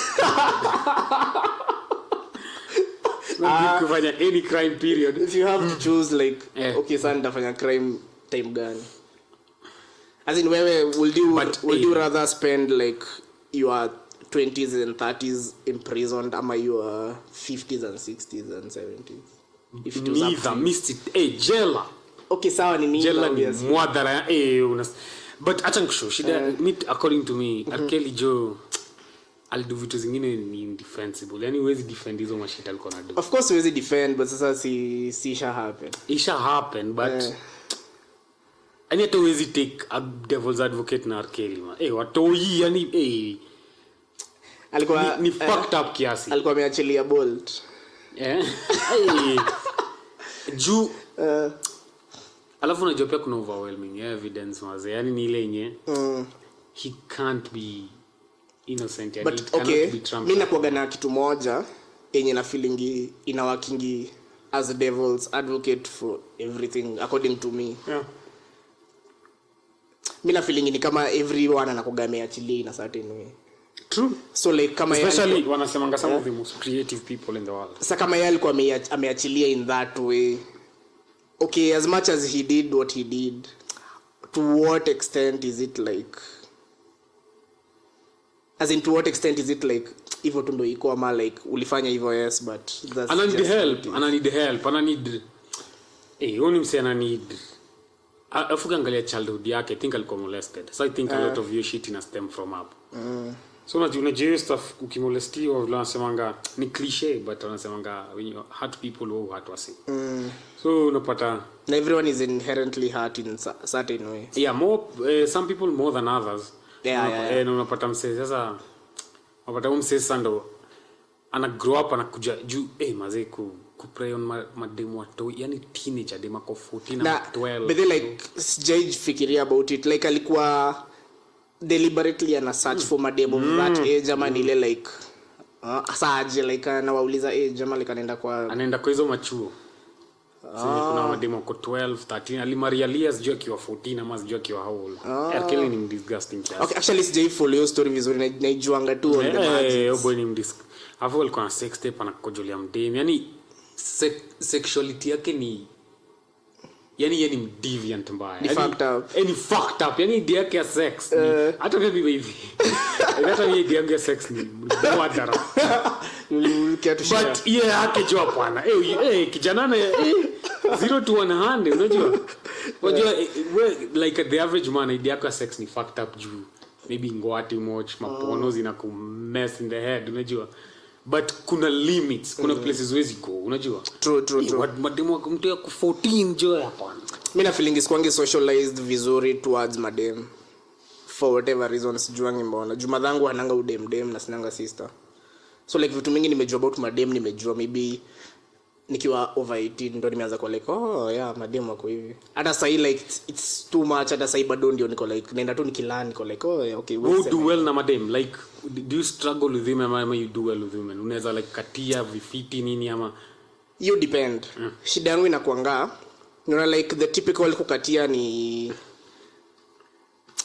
aje how are you what's your name unaishi wapi nini. Mimi siwezi kutoka kwa ile bro mode ile ya awirada ni gani. Utakuwa too much of a friend. Tuseme like unaona venye unaweza meet dem mwambie hiyo dress umevaa ni smart. Sami naweza kuwa like sasa hizo ni umevaa. Una get like instead of naweza kucompliment but in a banter kind of way. Unaona kama venye uwezi ambia boy atu umevaa smart. Utamwambia hizo mango umevaa siku hizi kwani so ngoja. So unasema uko na like a homey energy like a brotherly vibe throughout like siezangi kuisu as in ukoipata niko na dem at like I'm asking like caring questions. It's all an act. Ni ujinga niko nayo ama like tuna try out in my mind. Hiyo ni uongo. Never fall for that. Hiyo ni uongo. Ukoipata ati niko like ati how's your day? Uongo zi. Mimi like venye tu naweza meet mseni anze tu banta. Hiyo ndio my mode yangu throughout. Ikuwe nani hata ikuwe hadi madhangu. Hivyo ndo namuko wangu. Siwezangi ku switch into like your empathetic. Women Joe. So like nikipata me I think kitu yuni happen here. Nikimit them udema kikuwa idha yangu atakuwa idha yangu immediately. Atakuwa like asha ingia kwa vibe yangu immediately. Mde mwenye hatakangi story yangu immediately. Inakoga too simple. Mimi sikaangi nikibita. Utakangi ka challenge yani dem uanze ka dem yuko idha alafu mu over time. Juu sasa sina hiyo skill, sina hiyo unajua what madem wanataka. Sina hiyo instinct in me. Like me neza mix dem hivi niongee tu kitu ya kwanza akasirike na mimi na nijue. Hiyo ni defense mechanism mama. I don't know. Maybe the feeling to socialize vizuri. Ni kama ni self sabotage. That's how so maybe unagopa ka intimacy, so unagopa maybe kumjua yani ajue your true self, so una ruin before it even begins. It's not really I come from a place of kuogopa. Yeah. Of which yes pia spenangi hiyo risk ya like rejection na nini you ni gross out plus me feel ni inefficient. But rejection ni more than what I come okay me na feeling I come from your place, ina come from place ya unajua venye na kushow nimeanza kujua about madem nikiwa 18. It's so hard for me sijai ever adjust to like unaona venye kuna msanii za meet dem akwe like hey sasa uko poa nini like already mdem I feel if there's anything I don't know at least umse anakaa na care it seems nice. Mimi hiyo uta realize on your own ama later like it will not be apparent. Itakuwa tu like umse mbona kama wewe ni mdemu uko like sensitive ama like utakuwa like mbona umse ananiongelesha hivyo kwani nguo yangu iko na shida gani hivyo sasa. So like mdemu mwenye hatakangi story yangu from the word go. Hakunaga of which na mimi shida yangu mimi kwa hivyo throughout like ukishanijua for months utakuwa like yenyewe mse anaongea tu hivyo umse as in like the good things about me is na coming out through actions pekee haziwezi come out through words. So like akili yangu inaoga to fucked up in that way. Usually unasonga you make it easy for me to relate na maboy sana. Yeah. Juu nikiwa na maboy like banta mchongo no jokes hapo na kuaga I'd rather relate to na madeni. Unachika dile shangwe tunakuwa na maboy yani fuck maboy. Unachika dile design yenye mkiwa na form mimi siku hizi na preferring form yenye ni maboy tu. Juu hapo sasa hapo mko in my element mbaya. Hapo like sasa nitakuwa tu like upendani ka estrogen around ya unapenda ngati testosterone. Unajua mademo kiingia wase wanaanza kuona about how they sound. Hiyo ni kweli kabisa. But sasa lakini mbona wanaumu kwa hivyo? Alafu ndio mademo kiwa anywhere mali kuna lazima alafu sasa hiyo itani disadvantage. Character switch yani. Hiyo itani disadvantage of Mr. Sina hiyo alter ego at all. Sina nyinyi mtaanza kuwa like hey how are you, can I buy you some usually inakuanga tu inaanga tu boy either msia try kwa extra funny msia try tu sijui nini mimi na feeling mademu ni throw off you like alafu pia mademu wezi make fucked up jokes zingine zenye maboy ukimake ndo zitakuwa like hey nice. Ina depend lazima wakiwa comfortable around you kuna kitu wezi sema juu ya dem. True ndio maana nakwambia sasa like hata mara mob unachiki tumeenda na mabesti zangu tumeenda Bukla then kuna madem so like within the first few minutes mimi nitakuwa tu hapo naongea so from that nitakuwa najua okay au madem wameingia kwa vibe yangu or not. If yes sawa nitaendelea kuongea nao, if not focus na maboy. Sasa mimi ndo na wa distract wa sawa madem ndo niko like nituishie kwa sababu bado madem ndo waletanga stories ati sijui ati tuende tukakule chipo ati tuende home nimefika usiku nimechoka mimi sipenangi sijai grow na hiyo energy ya madem ever. So jadi madhangu ananga hiyo nini sijui nazoulizaji swali okay so what about environment yenye kuna what about environment yenye tuseme strip club mali kuna mapoko hiyo ni better? Hiyo ni better. Si definitely the better. So that go around ma. Hiyo ni better juu sao. Seen, you have to be seen and not heard. Hapa in the business environment. So it's either Mtu wangu transact ama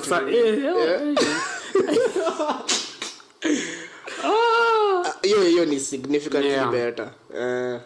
Okay. Jodi unachikingia hata time nikiwa high school, ulikuwa pata tuko maboy, tumeenda commit madem.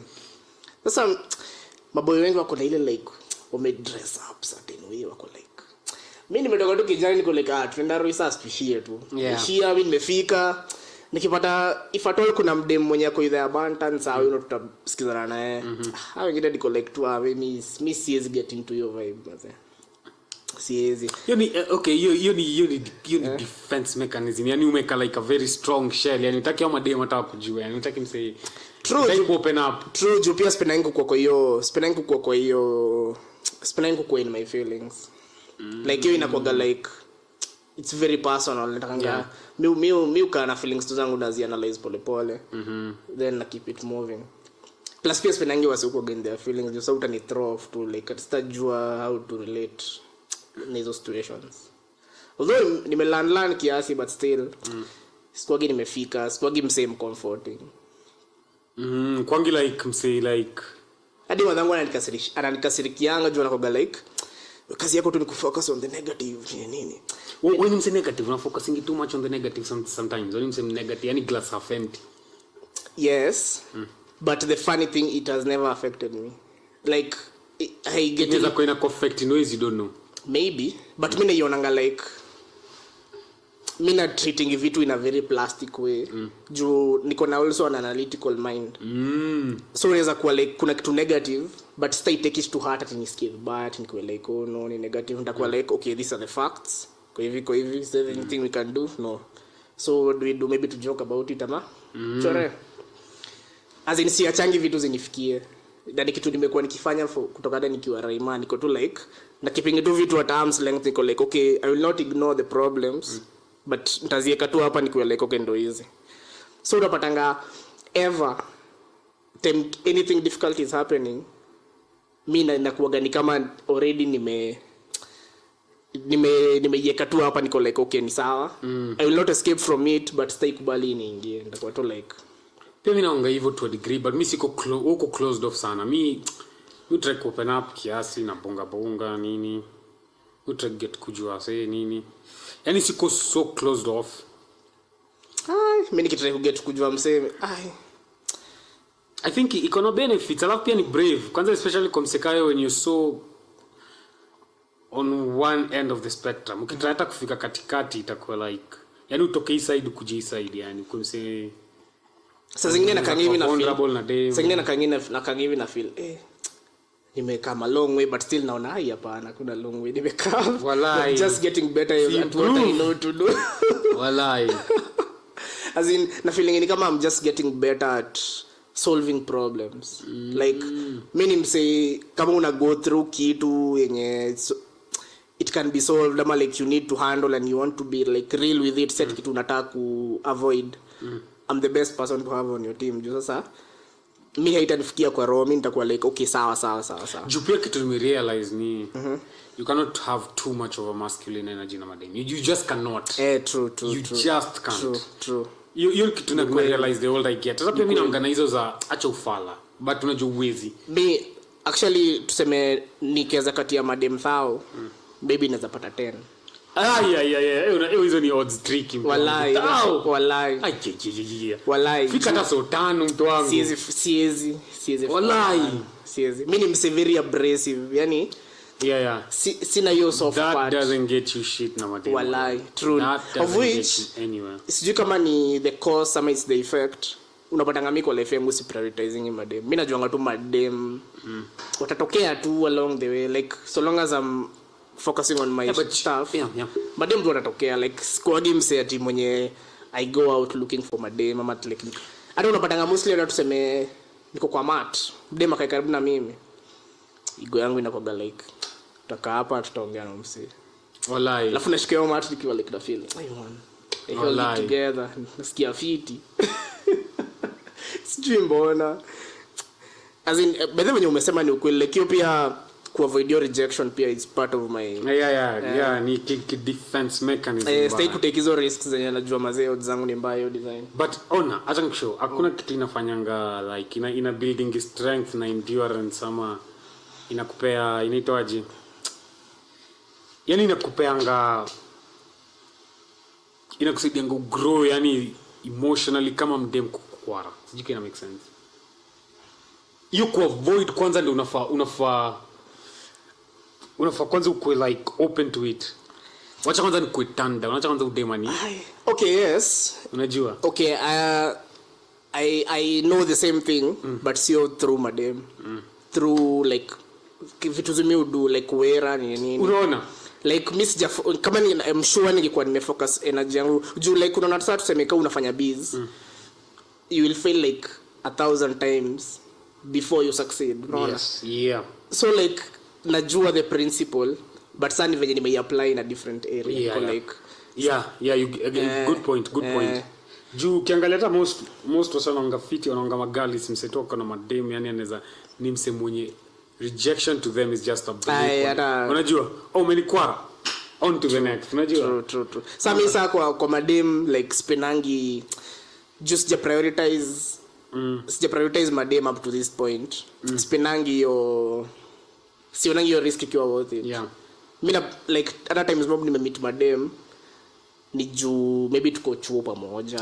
Maybe tuko tunafanya wera moja, maybe ni beste yangu hivyo like adjacency to design. Mr. take risks ama like go out on a limb like take your risk. Na madem ni interesting in the sense that the more you run after them the less you get any of their attention. Ufai kupia kwa di. The more tu ko chill ko like if it comes fine. Sasa I wish ningekuwa na hiyo attitude alafu sasa ile time wameni notice sasa ni switch. But sasa mimi kunaweza kuwa na dem tu mwenye ako hapa ashajipa na mimi naweza kosa ku notice. What? Wallahi. Hauna eye of the tiger mtu wangu. Unajua ni mara ngapi like tumechill na dem mimi tunabonga ufala na lala darasani. Alafu dem ananiambia like tuseme months later ama few years later nilikuwa like unajua nilikuwa like na hope utanikatia nilikuwa like lala darasani nilikuwa like wallahi nasungeni show service kwa garada but hiyo stuff imedi hiyo uko na eye of the tiger. Mimi hiyo stuff imeni happen ya mara unless to maybe niko na slight disinterest ama kuna yenye I work too closely with you, nataka tu iko like tuna work stay kumadi the waters. Mimi mimi hiyo like mademo na like wanakupeanga signs mimi naoga nini unaweza tu tell sasa mimi zangu hata the number of times that tunaweza kuwa tuko na msee tuko na madem alafu tumechill tu mimi naona tu kila kitu iko sawa alafu the next day ananiambia kuna ule dem fulani alikuwa anakucheki niko like wallahi nasungeni show jana mimi sikuwa na rada wallahi ila by the lakini saa zingine maboy wako wanakongana hizo hata mimi best wangu anakongana udem si hata ungem nini namuuliza dem gani bana juu kwanza saa zingine it's like usually dem mwenye I don't even stand a fucking chance. Unajua? Yangale madem mwenye who would have guessed. Sasa huko wako amekwambia ungejaribu naambia najaribu. Unapata mimi mabeste zangu wengi wanakuwa na hiyo vibe ya madem. So na nikiwa nao either wataleta madem ama tutafika place. Madem lazima kuwe na madem. Lakini sasa ikikam ni mimi ndio naanguka hiyo class. Mimi niko clueless, mimi niko like tunakata kama ni form mimi niko kwa hiyo like niko invested in like so unaweza kuna mdem mwenye alikuwa na miss ku notice. Wewe bado msema niambia kesho lo dem kwani kuongea na hata kuchukua namba niko like mgani aje hiyo yako ni disinterest yani uko interested. Siwezi sema siko interested. Sio kitu ufaya kwa akili yangu. It's not a constant thing in my mind. Yenye ati nafikiria ati like what are my chances with our madem. Mimi usually naoga nikifikiria very different things. Especially when kama venye there's a time I used to think mini introvert. I think nikiwa kampo. I think introverted kiasi. Yeah. Introverted kiasi. Okay, sidhani niko introverted. Niko closed off. But get into my element ama nikikuwa like these are my people. I think me ni the most extroverted person mwenye ushaiona in your certain environments zenye uko comfortable in. Hata mimi mwenye like tuseme since like 2020 time nilihama home nikaanza kuishi my own life wenye niko in control of vitu nimekaa mkurealize mimi ni very introverted. Wewe ni introvert. Mimi ni very extroverted. But extroverted lakini hauko outgoing. Siko outgoing. Alafu upendi kuwa outside of your element. Upendi kuwa outside of situations huwezi control. Sipendi kuwa out of my comfort zone. Na kuaga like unapenda comfort zone. Nikiwa na wase wangu, mimi ndio the loudest, mimi ndio like I don't want the party to end. Like mimi ndio idea person to end place fulani tusumbue madem nini. Lakini nikiwa place penye I don't know what's going on na got to like okay. Acha tucheki, acha tuone. Niko introverted but me try jo nikwe social maze juu. Wasiwanga pia kwa peke yako ni unhealthy. Juu mimi naweza kaa peke yangu buda. Hata mimi naweza kaa peke yangu. Yeah. Mimi naweza kuwa na enjoying my company a little too much. Unajua? Mimi nimseneza maliza like whole fucking day niko tu hapo nimechill one my yani niko tu in my thoughts or maybe ni grab kibook niangalie kiasi nini. Unasoma books? Mara ni interesting. Usifanya tikaya ati kijana ni msomi. Be the last time nilisoma book nilikuwa kampo na nilikuwa nimeachwa na mdem so nilikuwa like ni mdem nilikuwa tunashinda naye sana. So for like niko like wow hata sina mabest hata sijui say shit. Nikaanza kusoma book. Na sidhani naweza soma book tena. Mbona? Uko naje hiyo time? There's always time. Hiyo kakuna there's always fucking time. Mika acha nikwambie. Mimi sibaingi argument za put it this way. 90% ya watu wanasema I'm very busy. Mimi ndo nangatoa sini waongo. Watu wengi wanatumia hiyo time ya mimi wase busy wanaanga like 5% of this population. Mimi naweza kuwa among your 5%. Wangu mshikana a lot of the time. My only advantage is that I can make time. But tuseme kama sina kitu inani like inaingia kwa life yangu. Kazi yangu ishangi. Unaona hata sasa hivi nimekaa hapa. Kuna vitu mingi sana zinaningojea nifanye na hazita go away na lazima nizifanye. But ni vitu zenye umeka in your own routine. Ni mimi nimejiwekea. Exactly. So ni vitu zenye sijui naweza isemaje, ni vitu zenye wewe unafanya zikubenefit. Ni kitu tu it's your pastimes. Nataka ni watch stuff sahi. Not really pastime. Mimi hata squeeze hata kuwatch vitu na feeling it's a waste of time. Yeah. Like ni venye tu saa zingine kuna saa zingine pia umejiwork sana like you cannot move on past that. So time ndo nakangana kwa like okay sasa acha niketu podcast pale. Ni lie down hapa. Ni chill tu like juu lazima kitu kingine pia nimelala most of the time wewe unadu nini utamka udo some edits udo nini ama okay like sasa hizi niko na podcast so lazima editing workload yangu ya editing lazima ni na bado niko na mob as in like I think within the next 2 months kuna editing yenye nafaa kumaliza. It's a lot of work. Niko na backlog then lazima ni work on pia lazima nikae chini nifanye writing yangu ya comedy. Lazima sana niende nifanye busy yangu yenye na pay bills. How do you end up na backlog ya kuedit? Juu lazima ni prioritize. Unaona kama like nikishoot yo 1.5 hour clip hiyo nitai edit as fast as possible. But from there naenda niki create clips. Okay. All right. So clips ndo za like sana push kwa social media nini. So like hiyo inakuwa always unaona kama hii by kesho asubuhi I'm sure nitakuwa nimeupload. Okay. But sasa clips sasa lazima nikichana out clips na nataka ku stay ahead. Alafu kuna time nilikuwa na produce content mob sana that sikuwai catch up with myself. But nimekuwa catch up slowly. So I'm hoping like I think by June I should be nime catch up with myself sasa. Pia nataka ku free up time yangu juu nataka sasa ku improve busy yangu sasa nataka ku expand. Alright. Bazeli lazima tupate do. Unajua mseka mimi. Lazima, there's no other way. nataka nige shit yangu together very fast. Ndio sasa like nikuage najua tu family yangu iko sorted. Nianze kufocus sana. Kwa mtoi? Sijajua. Mwana baby chairs. I thought ni obvious. Niko nikuuliza why do you have baby chairs? Si ndio sisi kuna wenyewe. Okay, kwa mtoi mmoja. Ndio alikuwa mdogo.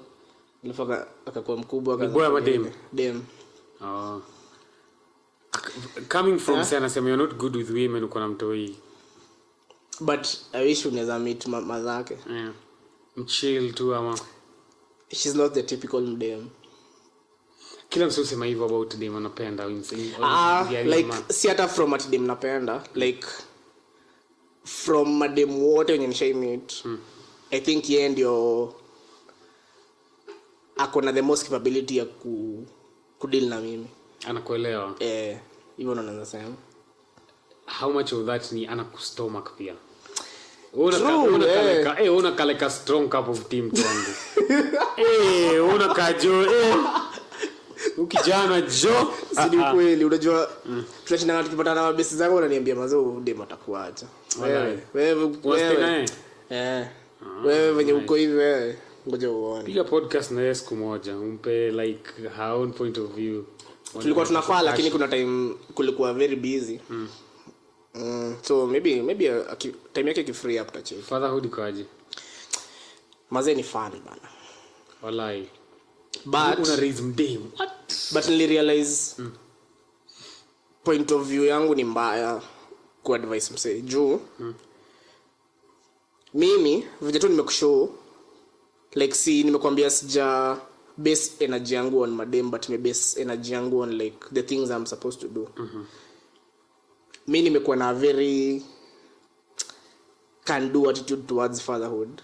That's J ever on ikiwa ngumu. Niko like Juni sagini na atakwanga hivi open mic na kuja huku nimechoka nimeshinda wera the whole day nimefika nimechoka. Nipate mtoi hapa haja dozi. Ile laps ndapigishwa kwa nyumba. Ati tucheze. Wallahi. Like niko like at the edge. Lakini niko like too hard sawa tucheze. Mimi naogopa fatherhood. Mimi nakaa mse mwenye ndageta either wife ama mtoi nikiwa 40. Like in the beginning nilikuwa naambia sasa ni rahisi but nika realize ni rahisi for me. Ni rahisi for me juu mimi sinaga yo mentality ya like vitu ni ngumu. Mimi naanga like niko on it. Hiyo kitu yenyewe mnasema ni ngumu. Later. Ulikuwa ready? Nilikuwa impatient. Nilikuwa by the way was it planned ama uliamua? It was not planned but nilikuwa na wish ningekuwa na mtoi from like nikiwa 18. Nilikuwa like au serious? Wallahi nilikuwa like nikitutu iko nyuma yangu niko like hadi nikimit watu wao wasi niko like mazee watu wao wanabamba. But it's not like ati nilikuwa natafuta mtoi or anything but nilikuwa na feel tu mazee nafaa kuwa mtoi. Jo alafu hiyo time nilikuwa na feeling chances zangu na madem ziko very low. Wallahi. So like nilikuwa na try to figure out sana juu nikiingia kwa relationship udema anaanza kunicomplicate vitu zenye hata sielewi. Niko like wow. Una flip my world on its head. Hata sielewi what's going on. Mimi nimechill tu. Mimi niko tu I'm just trying to do my best. Dema na kuspring vitu zingine uko like wow. Wallahi by the way demo wanaangalia ability ya do some shit. Alafu wewe uko like uko 18 uko 19. It's not like upendi your dem but hauna the nuances. So you understand the details zenye is quite expected. But at 18 19 you don't stand a chance mtu wangu. Maze you don't know shit. Mimi niko like me I'm good to you, tuna meet, nakupeleka place, tuna hang out, tunakupea story. Hizo time hata scores extreme personality as I am now. Niko too just a. But you I'm a nice kid. I'm just having fun. Nini nimekufanya this personality? Hold your thought ya mtu hivi. Nini nimekutana into this since unasema huko hivyo? Ni the grind of like ukifanya vitu unaona. I think there's something that happens to you ukifanya vitu. So nile yenye you can't fail, you have a kid ama you can't fail hata si hivyo, you owe it to yourself. Unaona like acha tuseme saa si like 18 nika join campo. Everything was fun, najibamba. 19 uko second year. So like you're starting to take things a little bit seriously but bado unajibamba umechill tu. 20 nilikuwa na expect mtoi. So like sasa umeanza kuwa like 20. Umeanza kuwa like okay 21 mtoi ndio huyo. So uko like hadi umeenda kwa in-laws uko like mtoto tunamlea na tutamaliza shule na tutasoma. Usikiwe na wasiwasi. So like mindset yako inaanza kuchange. Juu unajua okay, I think kenye ina happening if you're not someone who is doing things you haunanga frame of reference. Unaanga tu like vitu zina just happen. But ukianza ku do things then you start succeeding. Unaanza kuwa like how okay, the world is aligned. Unaanza ku rise, unaanza kuangalia vitu from a different perspective. Unakuwa like okay, so naweza make effort na you work. So unaanza kuenda ukikuwa like okay, ama nifanye hivi ina work. Ama nifanye hivi ina work. Ama nifanye hivi ina fail, then unafanya hivi ina work. I think like you're just doing things. Juu mimi I can assure you I do a lot. Like unaona there's still vitu watu wana expect from me, but what I expect from myself. I do a lot design, it just changes my mind constantly. Juu nilikuwa nafikiria last week. Hata nikifikiria like the person I was tuseme last year, tuseme September, I cannot recognize that person. Like zile vitu nimedo since then ni mingi, like it's like my mind is changing at a very rapid rate. Juu I'm always doing things, I'm always kwa biz na try new things, na struggle na fail, nini zinani change. Family life kulea mtoi, nampeleka chuo, nampeleka chuo na la kitu mpya hivi. Ako ana turn 4 kesho. By the way, birthday yake.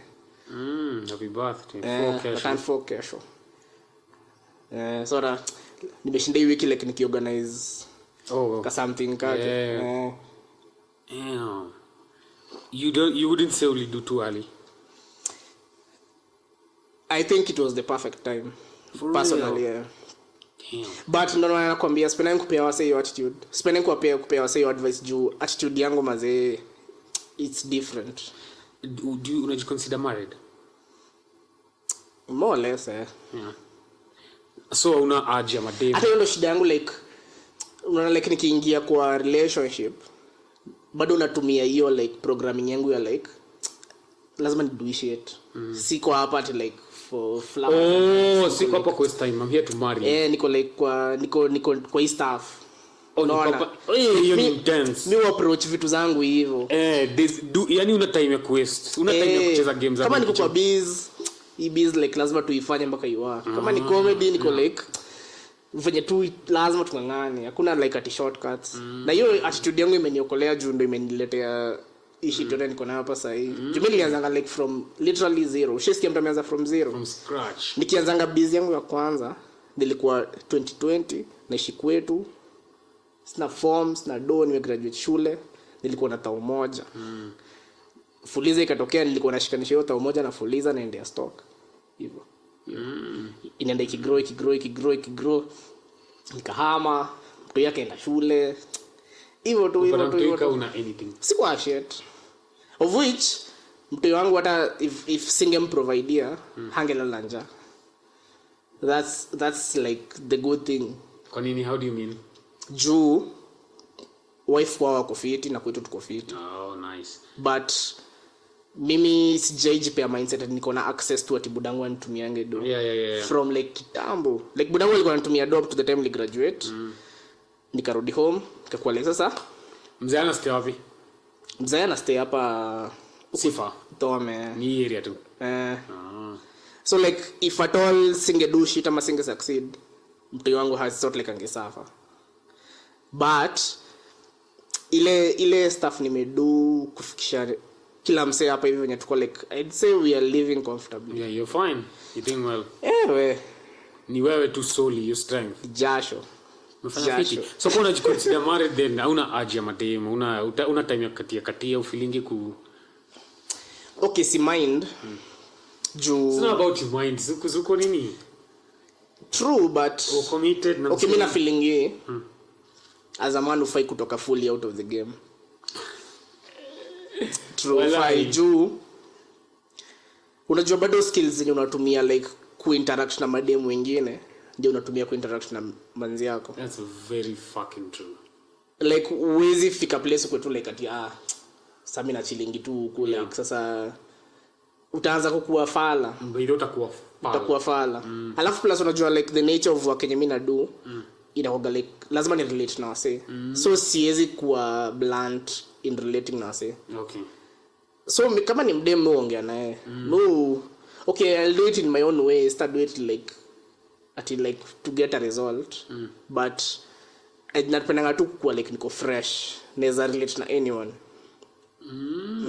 Natakanga tu kuwa like juu kuna time nilikuwa nimerealize by the nimeanza kukua blunt. Ni kama kuna time nilikuwa log out kabisa niko like I'm just focusing on this then nikaanza kurealize kuna kitu nimepoteza. Kuna like a communication barrier yenye ina form yenye ifai kuwa nayo. Interesting. Ni interesting. Niko nafikiria mtu wangu umeanza tu early jo. Okay, in general it could be too early. No, unasema it's the right time. Na kama unasema hivyo, who else? Even for me. Yeah, for me yes. Juu hata time nilikuwa kampo. Okay, I'd say nilikuwa one of wale wase if I wanted madam singe struggle as much. Juu nilikuwa na keja. Mimi ni mse tu mcool, mimi ni mse napenda parties, mimi ni mse niko outgoing. But at the same time nilikuwa na feel like especially unajua like nilikuwa na mdem nikiwa first year. Before anze kuni spring ya shit yenye sielewi niko like wow. Odem alikuwa anakuambia nini? Like give me an example. Kama kuna time tulikuwa tumechill hivi akaniambia tutajua okay Jumi initially nilikuwa nimemshow man mimi sikudhani niko ready for relationships, mimi nimechill. Ni sawa so mimi nilikuwa na feel at least nime set baseline. Then after tumekaa akaanza kunishow tunajua nimeanza kufeel naanza kukatch feelings for you. Mimi like si ni sawa ina shida. But sasa shida ufai kusema hivyo. Unafaa kuaffirm, ufai kusema ina shida. Unafaa ku but kuisema pia it doesn't hurt ama. Sasa that was the mistake I made. Juu after nikuwe like it's okay bila kuaffirm. Kuaffirm like with action. With action and like now our relationship has upgraded. So now you're my girlfriend nini. But mimi bado niko like so tumechill tu so relax. Ni sawa kama kuna feelings ni poa ina shida. Hapo ndio shida zilianzia. Juu sasa according to them amesikia ni sawa I accept you in a relationship but mimi bado niko like yes tumechill tu. So by the time vitu zinaanza kukatch up na mimi niko like wow this is what that was. Shit miss kwa jo. Wallahi. So like hiyo stuff ili fuck up akili nilikuwa nimefika place niko like historia madem itakuwa tricky. Itakuwa tricky. Alafu kitu nini ni hapenia unaona venye mkiwa kampo wase wanakuwa excited ma fresher the next ones after nyinyo kikam. Sasa venye walikam mimi nilikaa hivi nikakuwa like mazee hawa sio wananifilia watoi sana it's almost like taking advantage of kids. By the way I get that. So mimi nikalogo tu kwa game nikakuwa like wacha mimi focus on vitu zangu zingine niende mabash chill hizo vitu. So mimi like hadi venye mabest zangu wengi walisikia ati niko na mdem walikuwa like wewe kwa like man hata mimi sijui bana. Wallahi wasana kuzana like the distant one mimi niko tu like kama ni bash call home say mimi niko kwa streets but kikam kwa madem niko like is the last person you want to be you really expect team. So sick to go and expect life work mysteriously bana zile vitu unataka azupati lakini zile vitu unadai na kufuata. Ulichikio scandal ya nini ya Unilever ati ndo upate job unapeana vipi? Nilicheki what the fuck the craziest part alikuwa anapea mademo watu kedi. Wallahi all of them are HIV positive. Damn.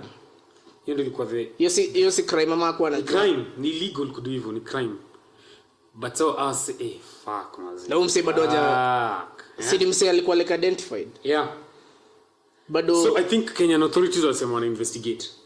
Sasa itakuwa shida na Uganda Yeah, but okay, first of all, hiyo kuflee na kuanga easier said than done. Hiyo kuhepa inaanga tricky. Once stuff imekuwa publicized hivyo ni hard. Alafu unapata life yako yote wewe ni msee wa Kericho, unaenda Uganda unajiona ni Uganda. So sai ushikiwe Kericho au ushikiwe ukid. Si ni get rich or die trying. I think it's over for them. Wako fact. It's over for them. But then kwa good work you could investigate, but ni unfortunate mbaya. Madem wanna go through vitu fucked up, bro. But anyway, mi shida yangu ni like ndo try kwa devil's advocate, but yeah, to what extent is it your choice? Your choice ino tu unaminaje? Like okay sawa, mimi ni mdem, nataka kazi ya kuchuna majani. Yeah. Then uniambie unanidai ndo unipe job. Yeah. To what extent can I say ni sawa hiyo job ikae basi, and to what extent will I be like sawa tu? Unajua ni hakuna economic opportunities more. Hata alisema kwa hiyo nini? Kwa hiyo expose ama documentary alikuwa anasema wapata huko kukambaya decent, yani ku get like a decent job huko ni hard mbaya. Hakuna economic opportunities. So msako desperate anataka wera. It's true, but ni sawa, I'm not saying he's like doing good ama like ati anafanya poa, but to what ni kama okay, so kama kuna opportunities poa like pia mimi nikiamua kuwa mwizi mtatumia hiyo as an argument that hakuna ni different juu. Okay, is he forcing you? Is he like anakuweka taking advantage of his nini? Kuna power dynamic hapo kiasi. Yes, yeah. But to what extent? Okay, so unaweza mwambia basi acha job ikaacha niishie. Ama like is there not that opportunity? You can, but okay, unajua hapo okay ni devil's advocate, but hapo ni kama umeshiftia blame all they want is a job. I'm not shifting. I'm just saying it's the same argument. Mimi kiweza kuwa muizi naweza sema it's because there were no economic opportunities, but your answer would be yeah, you didn't have to steal, you could have tried something else. I think the difference comes in looking for a job is a very noble pursuit. Yani kufanya job ni kitu unatry kubeta community yako, unatry kubeta family yako, unajua yani unataka tu job. Aya, then you found that mwenye anakupea job anakuambia we have to hook up ndo upate job. Hiyo ni illegal. Wewe msee anafaa authorities nafazi clamp down on msee. Okay, kama if he hook up with them and they wanted the job so they said yes, mimi sidhani ni illegal. No, it's still illegal. Kama aliwakoa sawa, kama aliwaforce ni coercion. Kama the job is contingent on me sleeping with you in coercion. Hiyo ni is it duress? Sijui natumianga words gani hizo. Ni kwa juu au na option. Aya, na dem mwenye like ana hook up na wewe ndo mlipie rent. Dem ana hook up na wewe ndo mlipie rent. But unajua ni hook up situation, hiyo si job. I know someone nataka job wewe. Si ndio, but sasa ukipata hii job that's the requirement. Ama like umseni mtiaji. Si requirement. Umseni mtiaji. Sema wako shock na hiyo staff jinini. Ukipata umseni mtiaji tunamwambia basi ama like una report to someone. Walikuwa na report huko unaona, walikuwa na report alafu hakuna action inakuwa taken. So unapelekea superior na kuambia just be strong, say no. Okay, I agree with like nilisikia sijui contract yao imekuwa cancelled sijui na nani. That I agree because that's not good. But in terms of legally, unless it were to like achajiwe for infecting people with AIDS, me I think no illegal ni abuse of power, ni abuse of office. But power yake is ethical. Power yake sio public. See, that's a private company. Unless it's a government company, that will be abuse of power. It still doesn't matter. Unaona when you in the work environment kuna vitu ethical na unethical. Kuna vitu zinafaa govern the code. Yeah, actually we bring up a good point. Yeah. Ethics hazikuangi kwa law. Ethics ni ethics. Yeah. Ethics ni if you are unethical, it's not necessarily illegal. Yeah. Unaweza tu panishiwa na tuseme kama wewe ni accountant tukue unethical, unaweza panishiwa na accountant bodies yeah. But not necessarily that you have committed a crime. Yeah. So me that's what I will argue. Okay. So I'm about to talk about things that I'm not even completely sure na Jokle nasema. Ni sawa tutamodel tu. Kunaanga na ile civil suit na kunaanga na kuna ile yenye uko against the state ina kucharge na kuna ile yenye au women wanaweza come together sema umsali abuse of you may think that's the way so I think we go through that avenue they have a case legally I don't think inherently it's still fucked yeah, it's up. fucked up. I'm not saying it's not fucked up. But legally, I don't think your part 2 you're like hook up with me and kupe job. I don't think it's illegal. Here's what I think is not fucked up. Kama mimi ni CEO man. I'm probably even 50. Kuna ma interns wamekam. Kuna mmoja ako 21. I think I'm allowed to ask them out. Ama uwezi sema kuna power dynamic, uwezi sema ati hiyo ni off bounds. I think that's okay. Yeah. So like but lazima kupia unajua limits zako.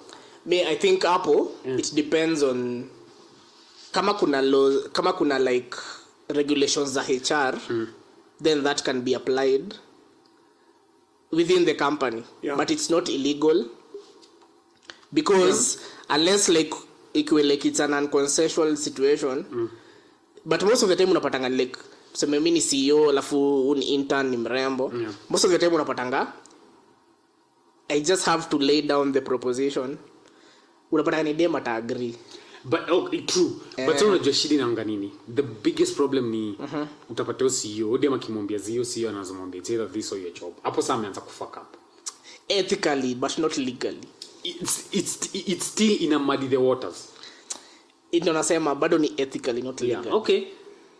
Lakini hiyo ni kusplit hairs, ni ka distinction kiasi but unaona. As I don't think inaweza kuambia like yani lazima kuna laws zenye zina protect women in the workplace. Ucheki women wanaanga vulnerable mbaya. But unajua shida ya laws ni laws like zinaweza fanya ile like kukatiana pia ikuwe illegal. Ndio nakushow you sasa that's where the meat of the conversation is unajua ndio maana mimi kukatiana it should never be illegal. That's why kama mimi siyo napenda intern exactly. I should be able that's why nasema it could be unethical and if your intern for 20 years akicomplain to the ethical board sawa but it should not be illegal.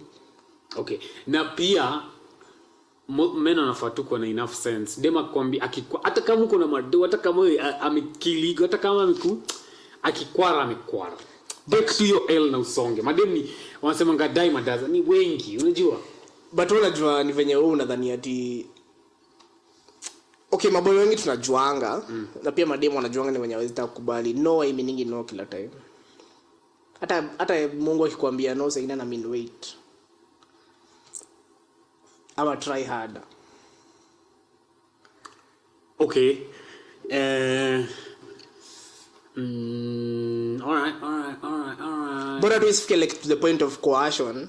Yes, ama duress, ama yani fike point una make the job environment unsafe. Bora tu anafaa kuable ku clock in afanye mboka yake na jitoe. As much as like maybe anaweza kuwa na walk on more of a tightrope than before. Jiwetu kuna makosa ungemsamea lakini sasa ukiwa like you should be fine. Umenikwara uko na tightrope mtu wangu. Unaweza kufanya makosa moja utajua mimi ni nani. Sasa siku zingine ningekupea 3 strikes lakini raundi moja na uko nje. Ni fine. I don't know but naonanga shida unajua I get kile unasema completely. Shida ni kuna wanumuteka kama wamase wa Unilever wamechoma bro. Wamechoma. Na sasa kwa hiyo unajua sasa hiyo yani wamechoma design wamepeleka yani hiyo pendulum imeswing so heavy on this side tukiwapo wanaume wawili tunafaa tu boge to try to balance yani ndio madema hata against yani ile trust kidogo but unajua tu hizi balance juu there will always be watu wenye wana there will always be those motherfuckers you're right as in whatever you do you're right the only thing you can do ni wewe make sure usikue hivyo but you will always find kuna msee anadhani hiyo ndio end of the way so the only thing we can do like to just identify them and weed them out but you will not prevent them hiyo ndio shida lazima watakuwa tu hakuna venye stuff inaweza ku prevent unasema it's like the same movies why prevent crime there will always be crime you just fight it minimize it identify the criminals but it will always be there it will always be a constant fight for the rest of our lives. So as much as yes, watu wengi ni wapoa, watu wengi watakupea job. Kwani mademu ngapi wako na job na wajapewa conditions? No, but kuna mademu by they gladly wana accept those situations. Boss anadai aje acha ikue. Na kuna wase pia like mademu wana hata hawezi wai complain. Mademu on some gangster shit. So as in me ndio maana nakushow it should not be illegal. Yeah. It can be an ethical. No, it can't be illegal. Haiwezi fanya illegal. Wase lazima it can be an ethical. So like design home sana zaambiwa sasa hii kazi unafanya hapana ishia. Maybe he'll not find another job. That's me. I wouldn't. Lakini kama boy amechoma on top of your abuse of power, mzee mnapeana HIV bro. Nikatuko in the 70s. Your part if they were knowingly wanapeana HIV, so your part me I'd be okay if it's illegal. The craziest thing ni mmoja wao alitoa statement in the end that I did not do any of these things. God is my witness. Nigga unabringaje God into shit? Sio ni kawaida. Sio mtu mwenye anafanya kitu fulani anasema ni shetani. It's like the standard. Yeah, the standard thing to say. Crazy. Hadi ni shetani. Bado mbona wase ukilia shetani? Mimi sana ngala shetani. Shetani ni a good out. There is a good out. By the shetani you can only throw it in anywhere, unajua? Kuna mfano nowadays is the devil's work. Unajua mfano nowadays the devil's work. Kila kitu tu ni the devil. Wala at me hata sipo najua inaendelea ni shetani tu aliniingilia. By looking is a story shetani in the purest form nani na utak your tail in between your legs yani. Msana is about hiyo bullshit unajua. Between kusema ni shetani alifanya na kusema kunyamaza which is better. Na iruseme kitu. Sema ni shetani. Kunyamaza there's many ways to interpret silence. Unajua? By the hakuna kitu inaonga loud kuliko silence sometimes. Me na prefer silence. Me in most situations naonanga silence ndio better. But here's the thing, if you probably think silence doesn't communicate anything. It communicates a lot. But the best thing about silence ni whatever it is that it communicates, kila mtu akona their own version. So it will collapse faster. Yeah. Ukiongea, then people have a uniform thinking of what you said. Mimi naona ngatika hiyo ni worse. Here's the thing. Maybe it's a person by person basis. Mimi naona heri mjibonge. Na konga saa zingine like niko verbally inclined. Saa zingine najonga the right words kutumia in certain situations. So ili tu niseme kitu ni break the ice. However silly, unajua kuliko tu niache something ilinga nimenyamaza. Hiyo stuff ya silence. Nigga say some dumb shit. Break your ice. Break your tension. Shida ni nini unapeanga whoever is your adversary unampeanga ammunition. Ama ukinyamaza hata kwa ammunition. No, or unampea ammunition or unampatia more understanding. So you can make sense. Kuna jote nikushow. Hakuna kitu ina fucking up situations more kama miscommunication ama unajua world view yako si world view yangu. Venye una life si venye mimi naona life. Unaweza kuoniambia vitu mob ziko informed na hata sikuniambia unaweza kuwa unajikari. The way you carry yourself is based on how you see the world and how you've experienced the world. Unajua mimi the same is true for me. But hasa nikikuexplainia why I do the things I do yani why I behave in certain ways uta get more of an understanding. Utasema naelewa upo. I don't agree. But unajua mse mwenye already amekuwa adversary. Do you think they want to understand you? Or do you think they want to destroy you? To win? Why do you think kuna freedom of speech in almost every constitution in the world? Freedom of speech means ni supporter Joe. You have a choice to speak or not to speak. Period, not to speak is a freedom of speech. You cannot be forced to. But let's talk about freedom of speech in an active sense. Yani why did someone see it so important kusema ibweke ni stuff kwa constitution? Mimi nakwambia kubonga inakonga helpful. Ni helpful kubonga. Kwa sababu wanasemanga you stop talking, you start fighting. Unajua hata ukiangalia 10 situations zote mob inakonga like unaanga vile movie like Avalanche before you pin drop ndo mavidevu kama ni kwa sababu msea kusema some shit. Unajua sema tu kitu break the ice. Sometimes yes, but most of the times unaona kunyamaza ni better. Okay. Especially like if the stakes are high, mimi na prefer kunyamaza. Sasa but pia unajua kuongea pia ni ngumu. Unajua kuongea ni high precision. especially kama kuna high stakes Kenya unasema lazima ikuwe highly precise. Lazima uko unajua kile unasema. Ukimiss kidogo hivi upewa wengine points unarudi back where you started. But it's an art. Yani kuna wase wanatumianga speech vi horrible. Kuna msee unaniambia vitu sitaki kusikia na unaendelea. Unajua unaendelea control hiyo. Nika budangu anakuwa expert wa communications. Budangu hata ukiwa na like unafikiria what to say, budangu anaandikianga wase wabigi sana like ma speeches na nini. But sasa yeye amehone skill yake for years. So like budangu akiwa kwa situation I will always trust him to know what to say. Kama kuna kitu unaweza borrow from mzee yako, borrow hiyo shit. Budangu nayo anakuwa borrow hiyo shit life yako. Budangu ni expert wa uko na hii shida atakuambia hivi ukue sawa ama ukue like okay sawa. Hiyo shit inaweza is life vibaya sana. Hiyo shit life with women in business, in life in general, even with family. Vibaya. Kujua tu kucommunicate kubonga poa.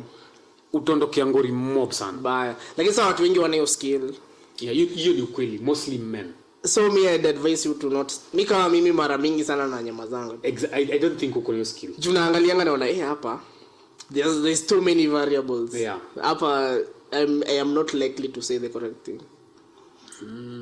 Sasa if una kile umesema sasa it's very like you ni like very umesema I'm not likely to say the right thing. Chances are whatever utasema una lead na your statement then don't say anything. That is okay for me ni most of the time na pia for most people unaonanga wakiongea ama like mseme release statement na waga like hapa if this is what you wanted to say ungenyamaza. Hiyo ni kweli. It's very difficult like there's a very thin line of kitu unaweza sema ikiwe like people who are supporting you and people who are not like okay. But it's a very thin line. Yeah. But the thing ni mimi naonanga it's just futile regard. Either nikai ni politician, there's always going to be someone who's going to be like get this fuck shit. Actually kwa politics ndio the best kunyamaza. Na politicians wengi I don't know if it's just they want the attention ama airtime of this is what I said. Politicians wengi they should keep quiet. But see that's very unpolitical. Politician ananyamaza it doesn't help you. A politician needs to lazima kuna bonga. Nyamaza. And just until watu watoke kwa hiyo nini come with a different narrative. That's a very unique politician to describe. Uni kukona politician kwa anaweza kuwa one of the best. By the way can you describe ni one of the best politicians in the world. Mimi naona hiyo ndio the best. Ukistudy some of those people who are ni kama unaona kama seka Trump. Me I have always been a fan of Trump. Yeah.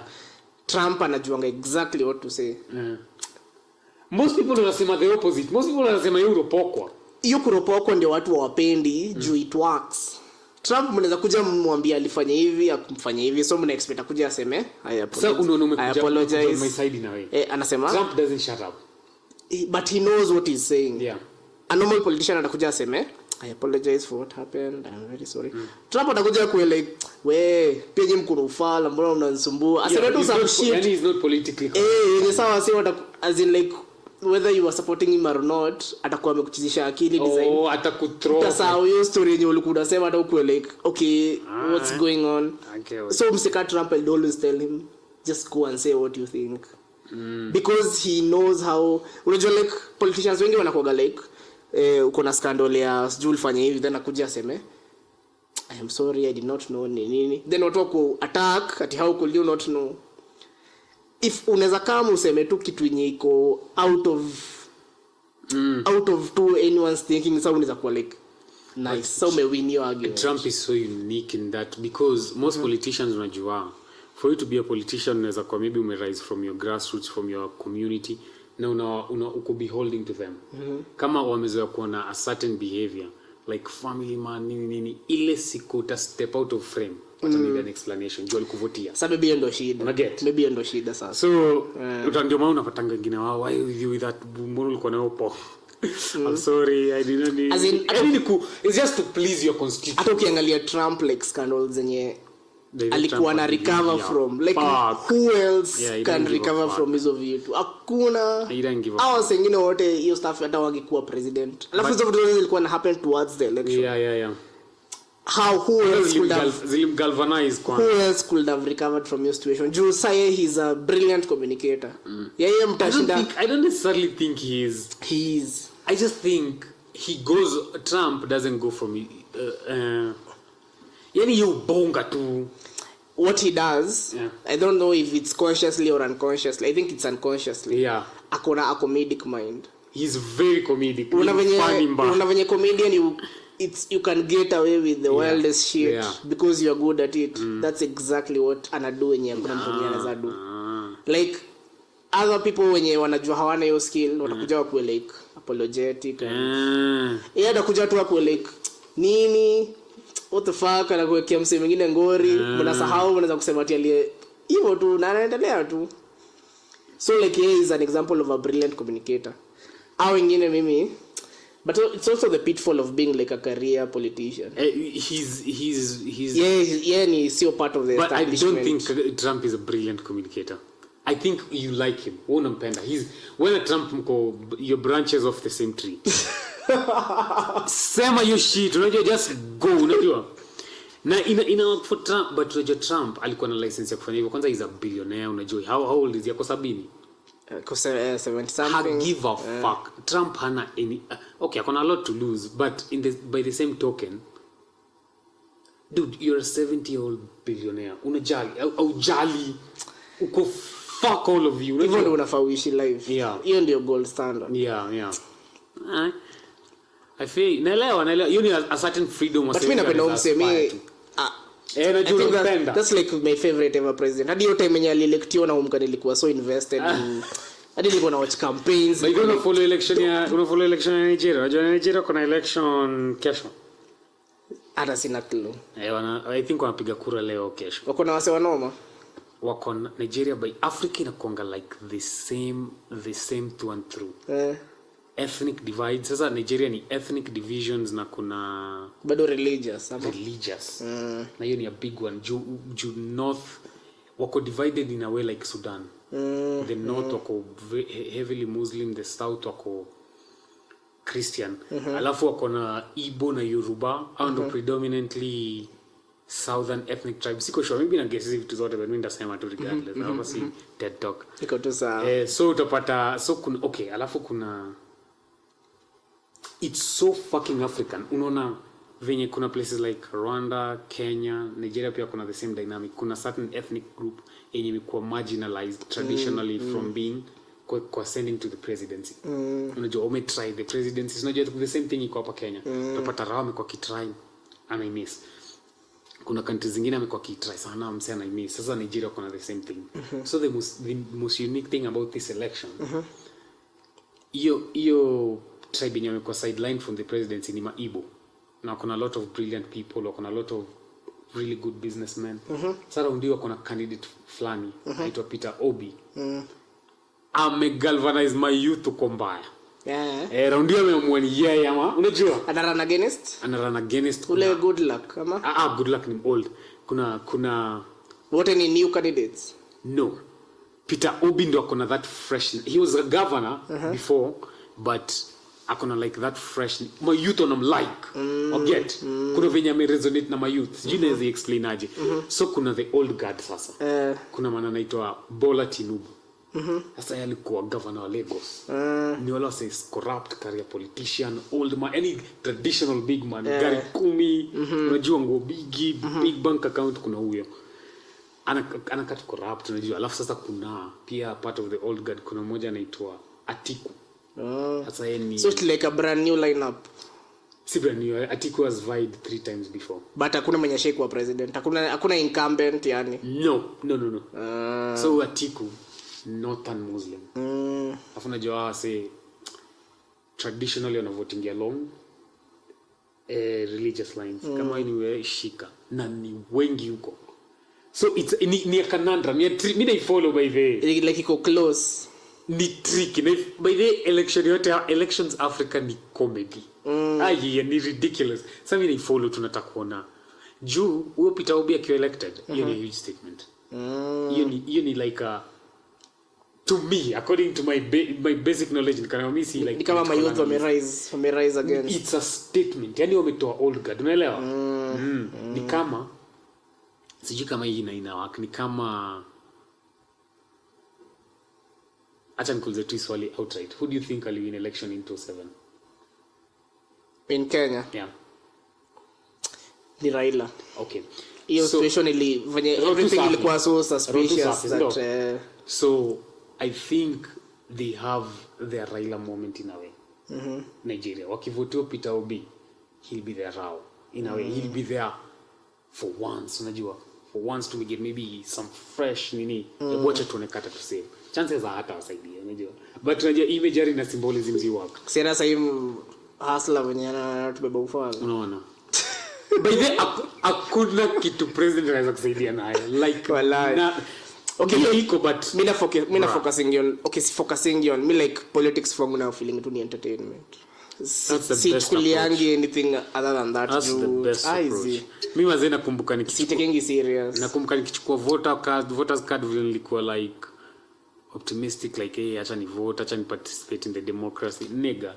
Nila last time school vote just got a difference. Nilikuwa tu like how wote ni the same side of the coin. But unajua that inherently is a problem in of itself. The fact that atuko compelled to vote, to participate in our democracy, that's a problem. But unajua ina depend. Kama mwenye unavotia na kuinspire. What do you think if nikikuuliza two major reasons, ama probably even one? Why didn't you vote, unaweza sema nini? Juu sioni difference ya Ruto na Raila juu it's not like like they are coming from a different point of view. Same bad of the same ni the same people too. Ni like as in vote yangu if Raila angekuwa president singe feel fala much of a like mimi sikuwa na feel kuna mtu yote anani inspire out of the two. So that's just my basic reason why singe vote Raila. Nani ako huko by the way observe election ya Nigeria? Unye amekuwa appointed I think na AU. Mimi asi ulisikia venye Gachagua alisema the other day. Alisema ati Kenya ni kama kampuni. Na nilisikia. Wacha nikuulize swali before niulize swali. Sawa. What do you think of Gachagua? What do you make of him? Your honest opinion about him, say. On the one hand, mimi napenda that he has your common man demeanor. But on the other hand, from like a leader at that level, I expect a little bit of sophistication. Like usikue tu kuna joke niko nayo bado sijaitoa. Na feel poor that at least Mugabe wali print do wakaribu currency yao. Juu na feel kama hivyo ndio Gachagua angekuwa anafanya sasa hivi. Kama ngorezo. Iko tu like awe kuni tunakosa pesa aje hebu print bado. Good. So you can tells me what you really think about like I like his demeanor as a common person, but can you spend in hana hiyo like sophistication of thinking to think about the whole. Unaona kama venye alisema acha tu sisi kama na step on your point but tutasema tu alikuwa anasema ati Kenya is like a company and people wanna own shares. So the people who voted for them wanna own more shares than the rest. So hao wanafaa kupata the benefits before the other. Saniko like why will you say that? The dumbest thing for like it's as in so why okay sawa say everything else but why will you say that? Why will you say like so he really thinks it? I'm sure then because he has a common person demeanor, so I believe him. Everything he does I believe him. I will not akona tutafanya nikuwe like that's game. He's not running. He's being honest. Everything Gachagua does me umwamini na koga like umse ana mean is shit. And that's the worst part too. How can you say that? So which means watu wenye walikuvotia you will work for them first before the others. Why will you say Let me ask you this.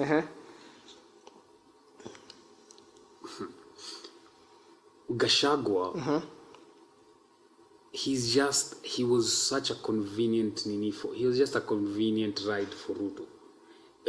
Convenient is not the right word. Yani Gachagua is really inconsequential. He's just there to bring a certain block. Yeah, true. Unajua, like point blank period. Yani ni letter to us. So we'll overlook the fact that kuna oversized suits, we'll overlook hizo graft cases, ukonayo ground solid ground support ilete. So to overlook at the fact that uko slightly unrefined for the deputy position, unajua. So sijui what it says about politics yetu. I think Gachagua is a brilliant politician. You think so? But he's not a good leader. Hiyo ndo shida. Like in terms of tuseme tu wewe ni msee uko home, you're just doing your things, umsikize, and he's from your community ama like he's speaking to your community. That's what I want my leader to. That's what I want a politician mwenye ananitafuta kura kwangu. Let me ask you this. What he says is what I want to hear. Like from just a politics point of view, like kama venye Raila, what he says, watu wake wanaibaingi wanakuwa like yes, this is what I want to hear. Yeah. That yo akonayo. Raila cannot. I don't think you can contract hivyo, but I don't think Raila unaweza compare na Gachagua. Raila politically, Raila has cross ethnic appeal. Because I don't think Gachagua an appeal to anyone except okay, community. It's true, but Raila venye Raila hajai come out like strictly mjaka. Raila anakuaga like amejibrand as the other marginalized communities. Okay. Mi niko na nyinyi. So like what he says politically, everyone else mwenye na feel sisi ndo the marginalized people wanabaingi throughout. So Gachagua in the same way, but within his own community anawaambianga exactly what you want to hear. So like tuseme mimi ni msap akisema so he's tribal. Exactly. Kama ni msap alafu aseme those people when you vote and have shares, that's exactly what I want to hear politically. But that's not leadership. Hiyo sana mi issue yangu. Like politically me think he's do you think his people love him? Now by his people I mean his people. I don't mean like okay, do you think the people he represents, us and yonongelelea, we have more shares. Do you think those people are like we're proud of, even the educated ones, the clever ones, do you think they're like we're proud of him? Mama saa zingine wanamwachingi wako zile za sidhani. Okay, kenye happen ni kuna kama wewe ni uko educated na uko na like a bit sophisticated thinking, yani uko nini ya sidhani unaweza kubite. But the common people, the wase tu wenye they are just wanapeleka maziwa kwa dairy, they love him. Watu wa matatu they love wako like ujoka sikumbuka the other day alikuja hapa akasema ati Sakaja cha ufala usitoe matatu CBD, sio tulikupea kura. Akasema ati sio tulikupea kura, so itabidi pia wewe tusikize.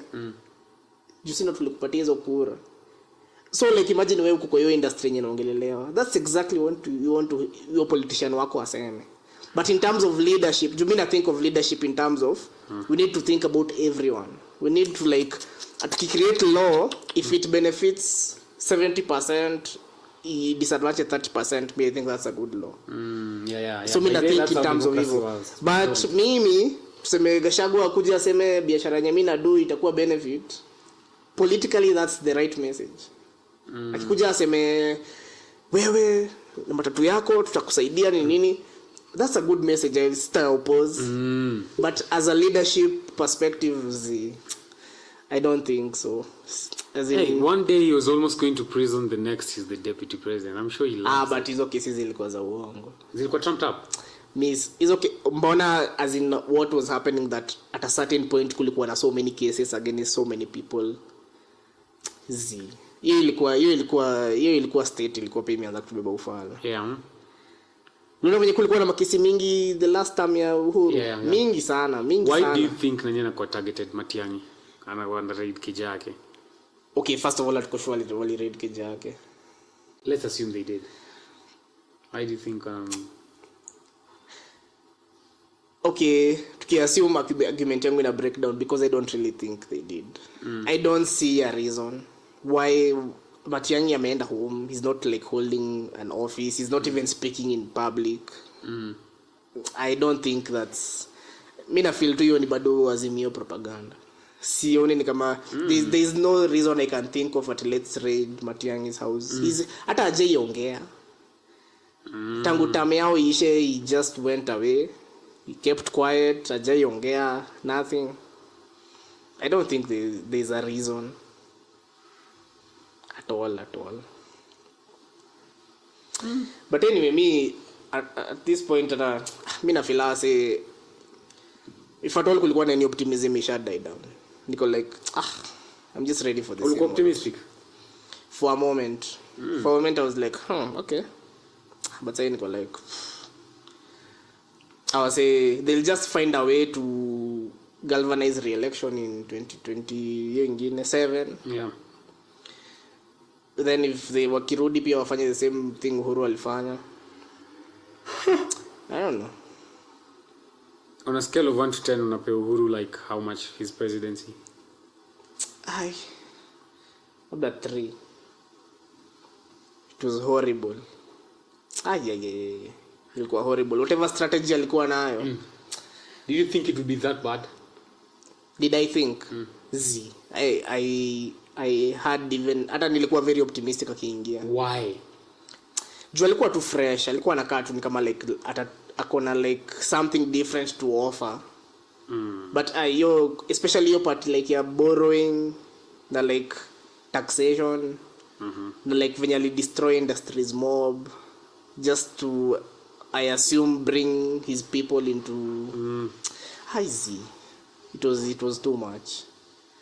Juu wase wengine nilikuwa nabonga nao wangekuambia time ya Kibaki anyone who was doing anything alipata do, like you changed your life whatever it is you were doing.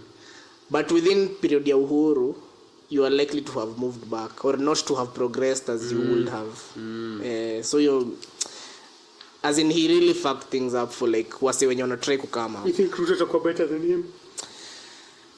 Sinakwambia optimism yangu ime-die down. No, but na standard ya Uhuru. Do you think utarate Ruto higher than a 3 when he's done? Ruto, the only way he can be a good president ni asipofanya anything like a stabilize to the country back to where it was. Like staki na yeye atiende ajenge sijuma airports ama like ajenge mabarabara. Like just bring back the stability of the nation, open up business. Just that, don't usijenge vitu, usifanye vitu mingi flashy. Just bring stability.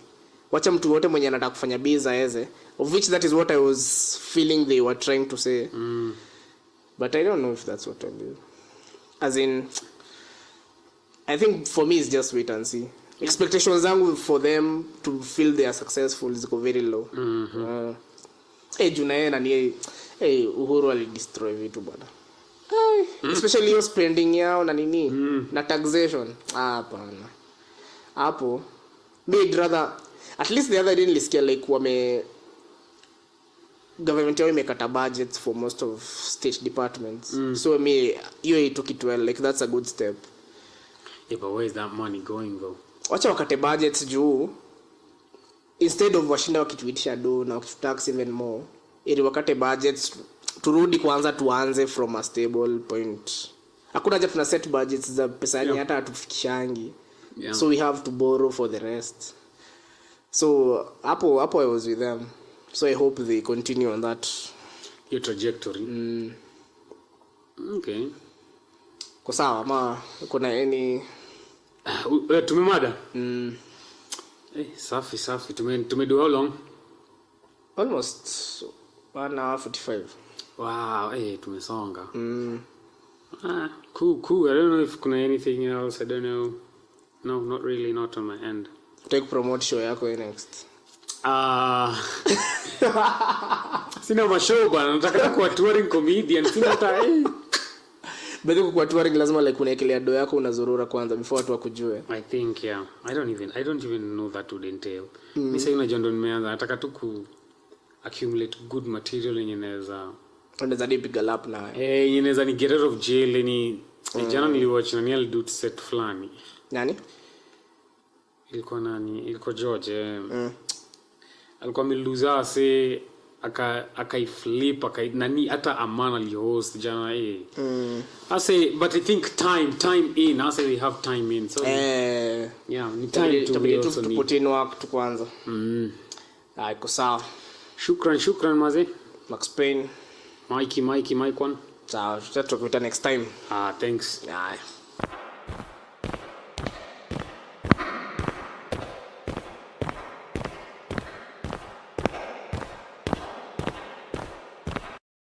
I want to introduce the next comedian. This guy has been in comedy for a couple of months. He is kind of new, but he is very, very talented. I want you guys to give him all the love that you can. Please give it up for Mr. Max Payne. The girlfriend that I have now, I've seen her Googling recipes, so I know she's going to surprise me with a meal on Valentine's. So as the good boyfriend I'm trying to be, I think I'll go home early and visit my favorite restaurant on the way. Because the one thing I've learned from super gonorrhea is that we can't let super diarrhea happen. But I think and even this one for yenye nilikuwa nafanya it's not hata from me, it's just from the experience of having to sit with artists. So ni ile like wanakuambia mbona hebu jaribu mabeste zako ama like wase mnaishi nao mabeste tu zangu actually wa home so home ama penye unakaa so au like si unajua tu huko hivyo kuna artists wengi fujui wako ni wengi, although kuna jamaa fulani I think na demu yake walikuwa na ka restaurant sasa nikienda hapo hivyo kwa cheki walikuwa na play ngoma zingine niko like ai hizi ngoma mbona zina sound nikani mabeste wenyewe wanaimba wallahi si uongo wallahi na I was so convinced that that's the case. Okay. So tuna roll sasa tuambie wewe nani Juju ama Njeri. Mbona unajiitanga hivyo? Ulianza kujiita hivyo lini? Si mimi nilijiita actually. Most sina wewe kwa niona mabeshte yenye nakutanga hii na hii na hii na hii. Me the only thing nishaitwa ni either Maxi ama Max Payne. Of which is irrelevant. Maxi ni watu wamenizoea. Maxi ni watu wamenizoea vibaya. Wananiitanga hivyo. Mbona wanataka niwafanyie favors. Wasi wengi unita tu Max. Max Payne ni wasi wana try to kuongeza kaswago jina yangu. Plus nilikuwa najiita hivyo Facebook kitambo. So, Max Payne. Nika-adopt hiyo jina hadi sasa. Okay. So sasa unaona. Juju sasa si ni mabeshte zangu kuna wa high school na wa Raima walikuwa na Nicole Juju on the beat. Na bado utapata kuna wenye wananiita Julie, kuna wenye wananiita Njeri. Me actually napenda kuitwa Njeri because my farm calls me Njeri. Sikuizi nakuita Njeri, kitambo nilikuwa nakuita Julie, pia mimi. Julie. And it's not Julie, it's Juliet. Haya kuna wenye uniita Juliet. Kazi mingi ikakuwa like hiyo jina ni refu. Njeri na sound mo ni kama msio kitambo like ama Nje. Hapo sijafika hapo bado. Majina ni mengi. Sasa ukikuwa na nini yako, ukikuwa like na show yako opening yako inafaa kuwa ile like amenipa Juju. Oh my god. Hiyo sino like unaanza na hiyo. Ama like tuseme kwa wedding yako. Mtadansi hiyo na bwana wako like amenipa Juju hapo hivyo alafu sasa wewe ndio umewekewa spotlight. Okay, I don't think think about all that. Wewe umeenda mbali. Sasa ndio ile sasa na kusetia the stage. Sasa unajua ukituma wedding invitation nitakwambia bas. Sasa kuweka ngoma. Oh my god. Aba like hadi unaona tuseme ukiwa na Charlie alafu akupost. Sasa atakupost hivyo. Atakupost na hiyo ngoma kama like amenipa Juju. I feel like sijenda that deep. I mean amenipa Juju pia napenda hiyo ngoma. So unaona so like mlianza na kitambo like kwa damu. Yeah, kwa damu. Si ndio so unaona like unasemaje hujafikiria hizo vitu kwani si madema zote hizo vitu zenye mnafikiriana? Maybe kitambo, maybe when you're younger, when you have nothing serious to think about. When you have to do is fantasize about love. Kwa nini sasa unafikiria about nini? Sasa sasa obviously unafikiria about more important shit.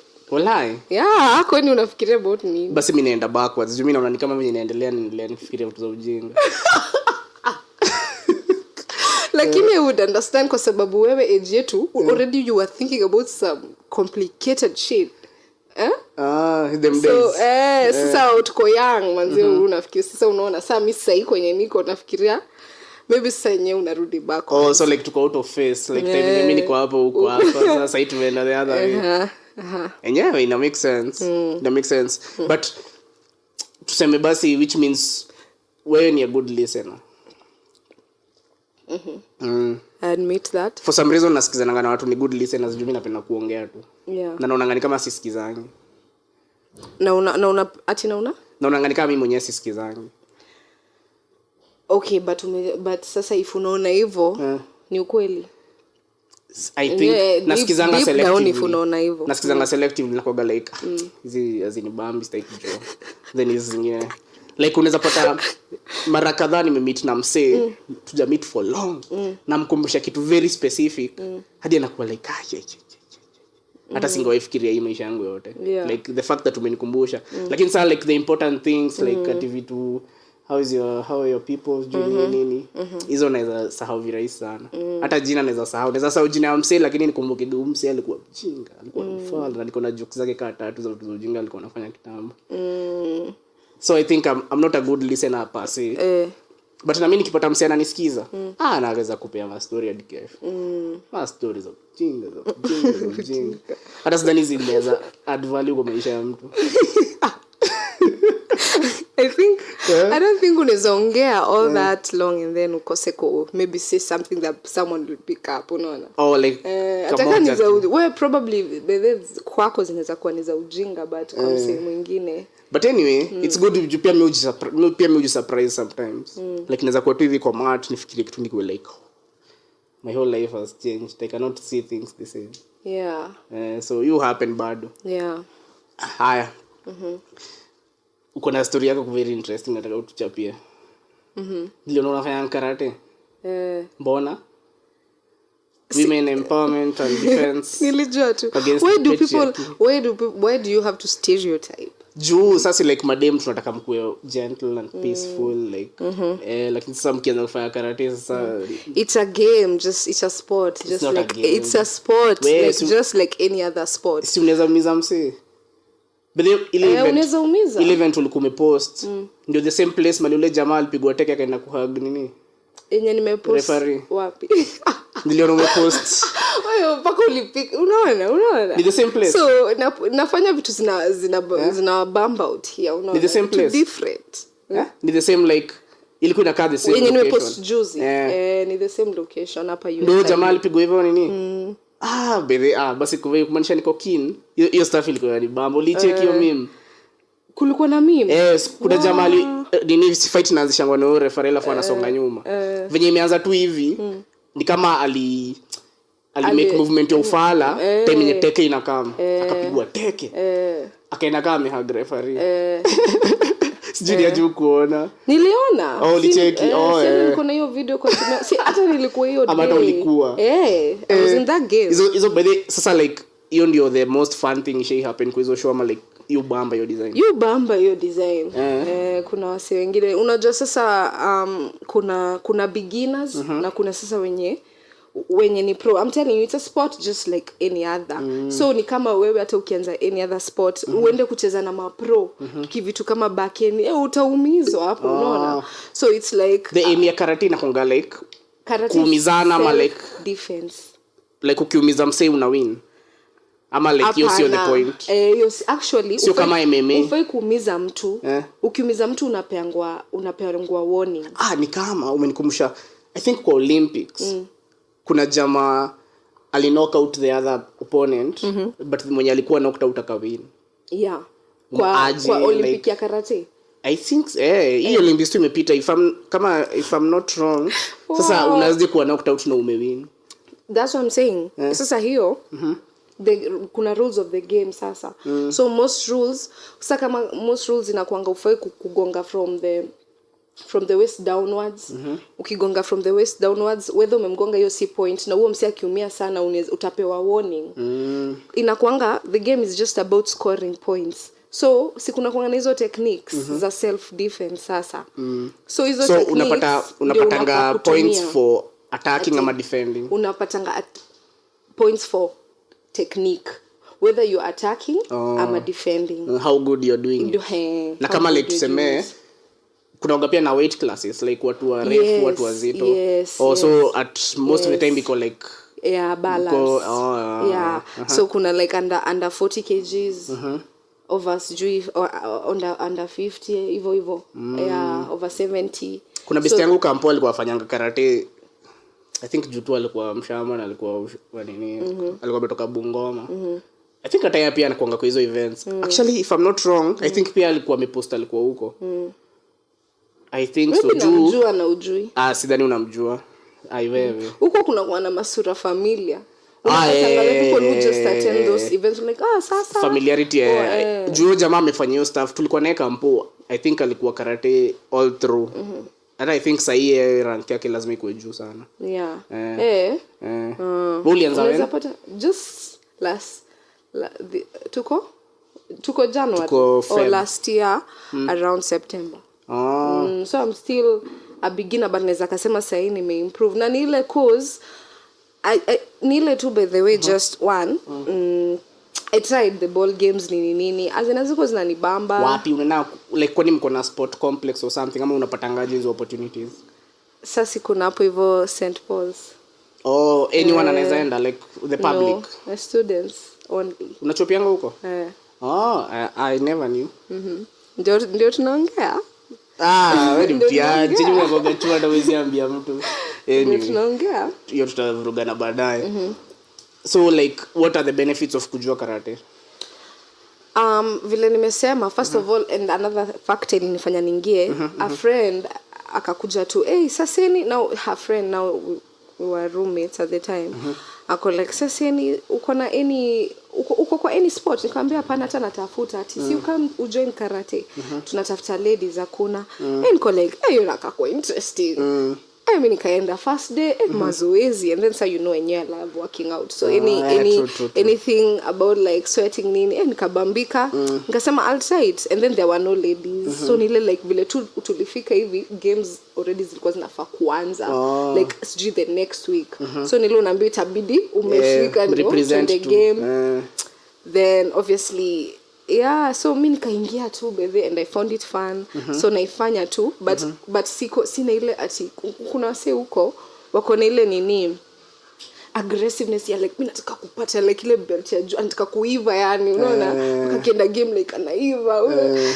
Sasa mimi niko tu chill yani niko tu chill yani like whichever way. So sasa unaweza vam save bar sana. Shikamsea by now niko somewhere, siko huko juu but niko somewhere. Wase wanoma wa karate wanaweza kupiga sana like hata one punch inafaa kukuweka chini, that's okay kuumiza mtu hata kwa game.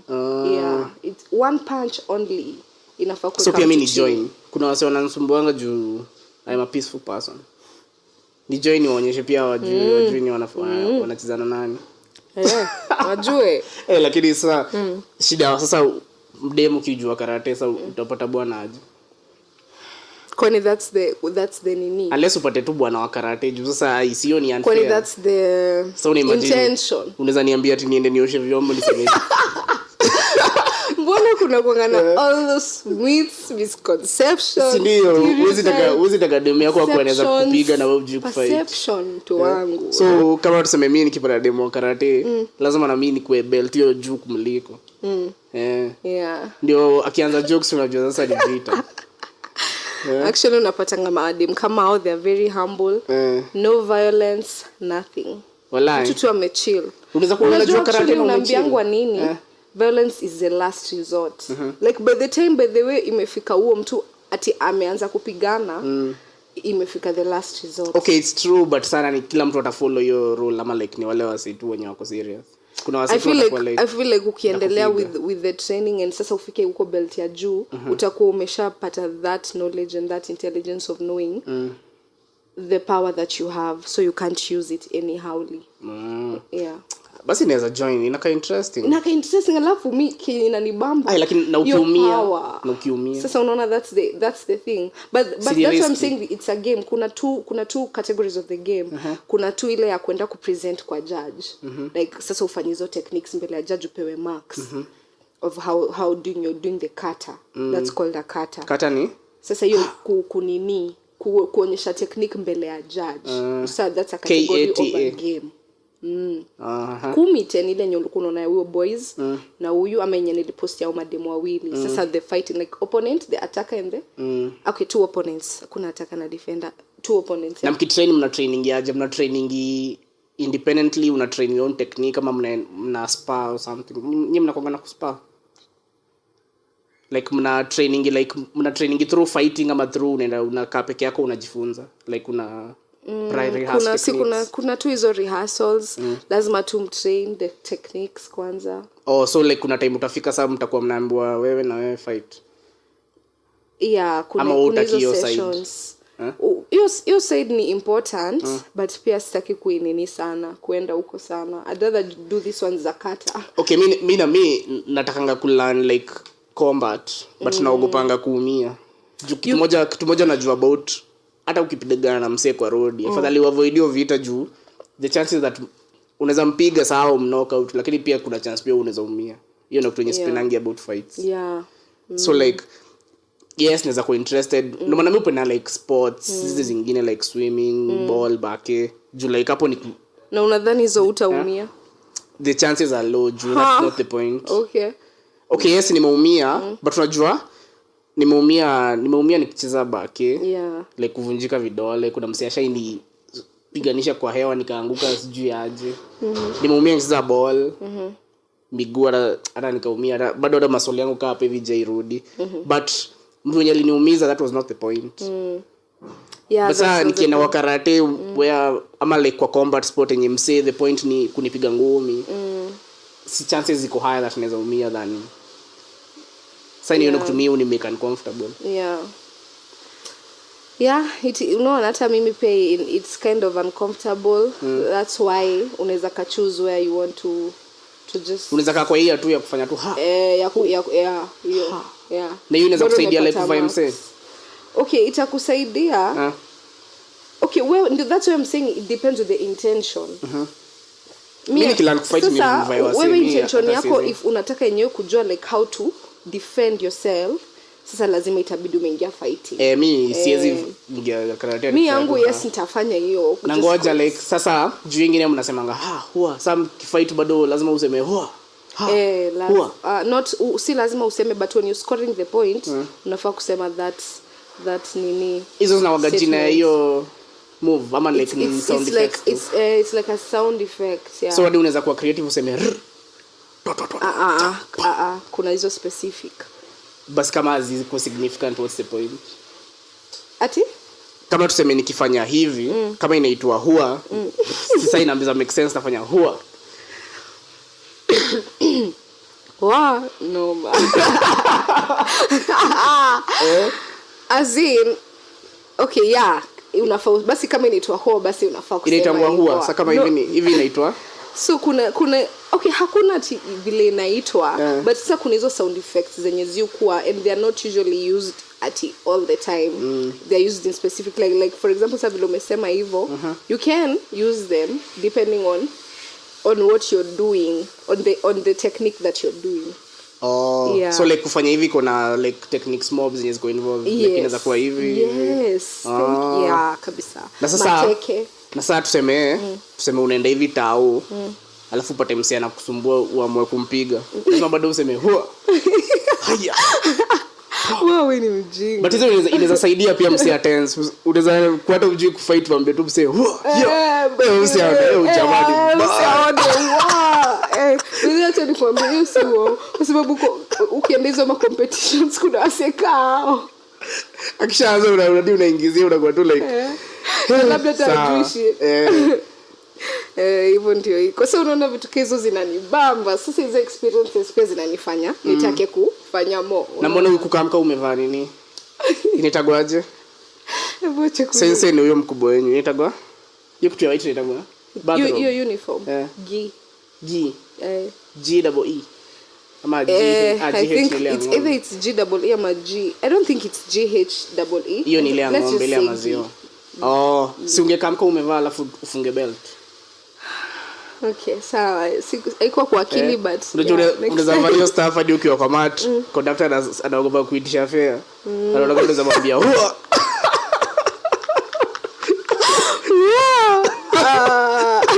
siku moja unatembea tu town. Unaingia tu umejam. Tembea tu hivi. Wasema wanaweza tense, wasema wanaweza kuwa kama tukienda sports za sasa maybe just sports. Alafu sawa sio wanaona na uniform. Wanasema wow. Like ukienda au si wakaribia. Mnabanga kwa bag, mnachange ama like mnaenda ngatuka mshadress.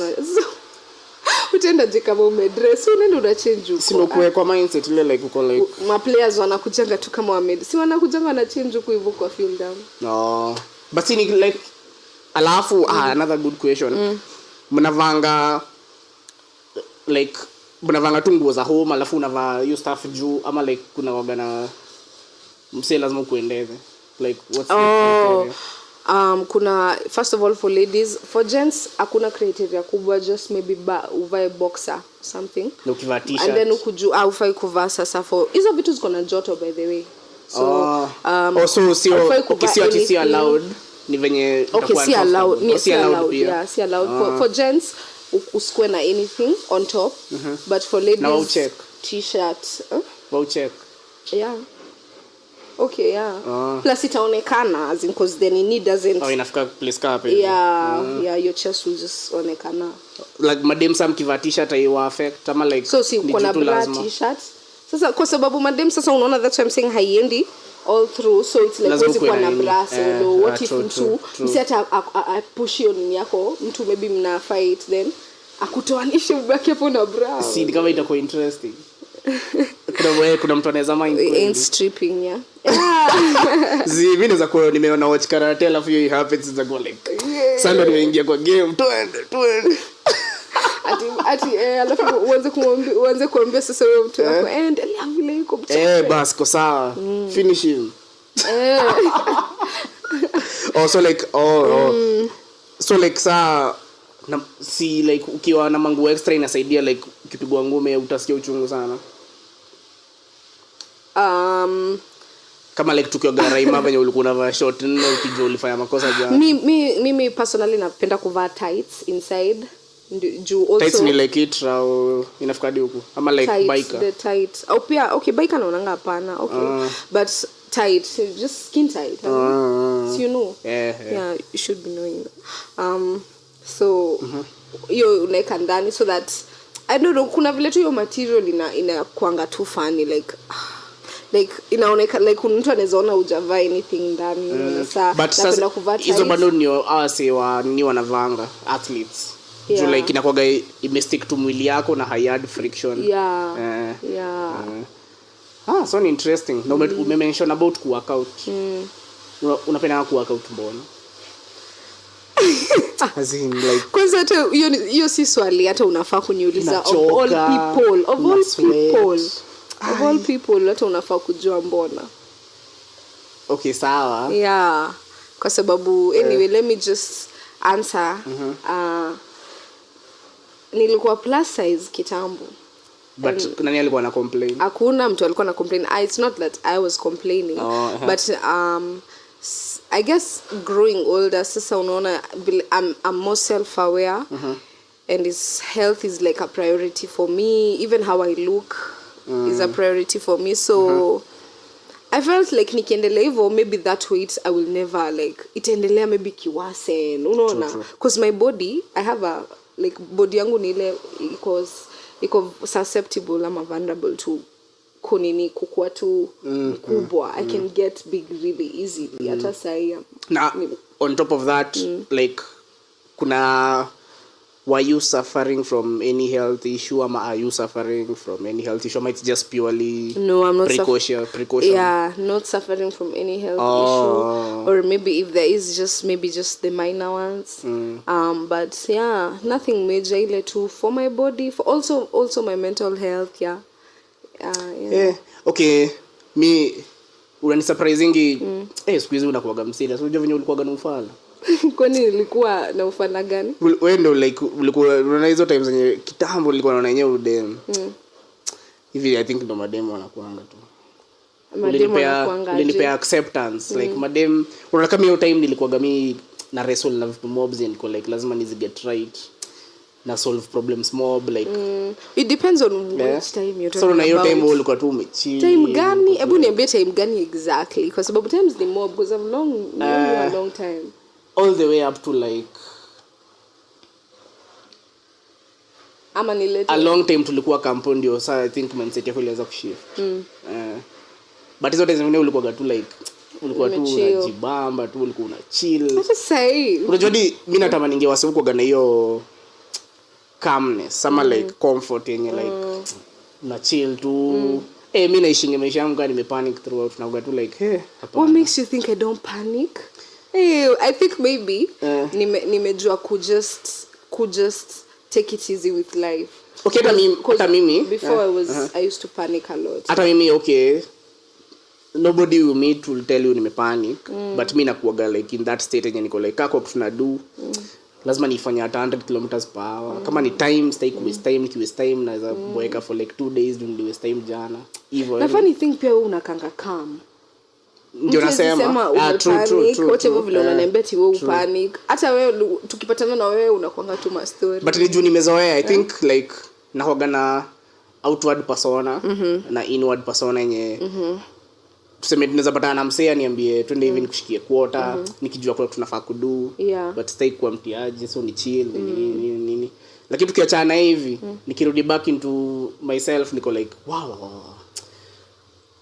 Lazima kuna time ni recover, lazima kwa kitu nafan do nini. So si ati pia huwa si load yo onto other people. But constantly nakoga in a state of thinking. Kitu moja wrong kiweza happen inaweza ni fuck up. So like na trying to ku stay on my guard. So mi hiyo time nilikuwa naangalia sana una mazee mmechill.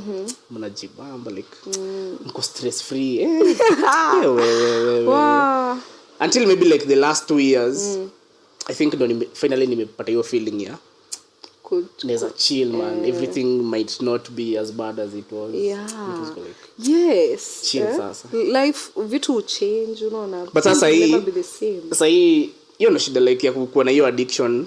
I had to go back and fuck it up again. Nikajiongezea vitu zinanisumbua like vitu lazima nifanye makazi nini. So niko back to square one tena. What does square one mean? Like unaona kama tuseme before 2020 si issues zilikuwa like santa kula, santa do, nitapata happy job. Then sasa nikapata hizo vitu zote, nimekaa for like a period sijakuwa na hizo stress. Then sasa nikakuwa like nikaanza comedy, nikaanza podcast, nikaanza makazi zangu. So niko back to square one where every single minute niko like niko na kazi ya kufanya. Hata kazi yangu iishangi baby. Kuga just endless. Day and night. Mbona siwezi kuwa na hiyo serenity tu ya just chill. Chill. Kai mimi naona hata uko privileged. I wish I was okay. Let me not wish basi but I long to be in that position ama in that phase. Ya kukua busy like I ain't thinking niko too busy tafting yani niko too busy to do to every you know unajua kuwa busy sio directly proportional to do no that's a thing but actually kuwa busy sometimes hata inakufanya una lose do. That's true actually because you have to, if you being busy you have to spend kuna do unaeka maybe itarudi maybe after 1 year ama like kuna time una commit to kitu yenye maybe nakubamba alafu unaacha kitu yenye iko guaranteed so ni messy na kuwa busy meaning you have to move from one place to another lazima ni kuwe full in control of time like kama kitu inafanya pesa hii ikichelewa sana lazima ni abandon lazima ni restructure siku yangu kama kuna day fulani nilikuwa nimeenda commit say fulani Muthaiga nilikuwa nafaa kufika 1 I think nilifika 1:30 niliingia kwa building nikapotea nikapanda the wrong entrance so ikabidi nishuke chini kuingia hivi nikaambiwa wametoka but tutarudi unajua walirudi around 4 so because of your 3 hours hapo my day was finished but leo tulimaliza nao nikikuja tu home like I could not do anything else like siku ilipotea tu and it's not even one time mara tu mob unapata tu inconvenience fulani na siku inapotea hivyo tu alafu unajua sasa siku ikipotea hizo vitu ulikuwa ufanye some of them you lose them. Other things ni like lazima uiamkie bado kesho. Haitaenda place. Maze kwa busy anyway. Yeah. Mtu ana complaining akiwa lakini bado the fact that tutaendelea kurudi, which means kuna kitu na get out of it. Yeah. So unataka kuwa busy ukifanya nini? As in si unajua tu ile state yenye ati sasa kama ile time wazee wetu like mtu anaenda jobs juu 8 ama 7 anarudi juu 10 11 huko 4 ameamka sijui nataka hiyo phase itafika. But mimi sibaingi hiyo. For now I feel like sibaingi hiyo business ya 8 to 5.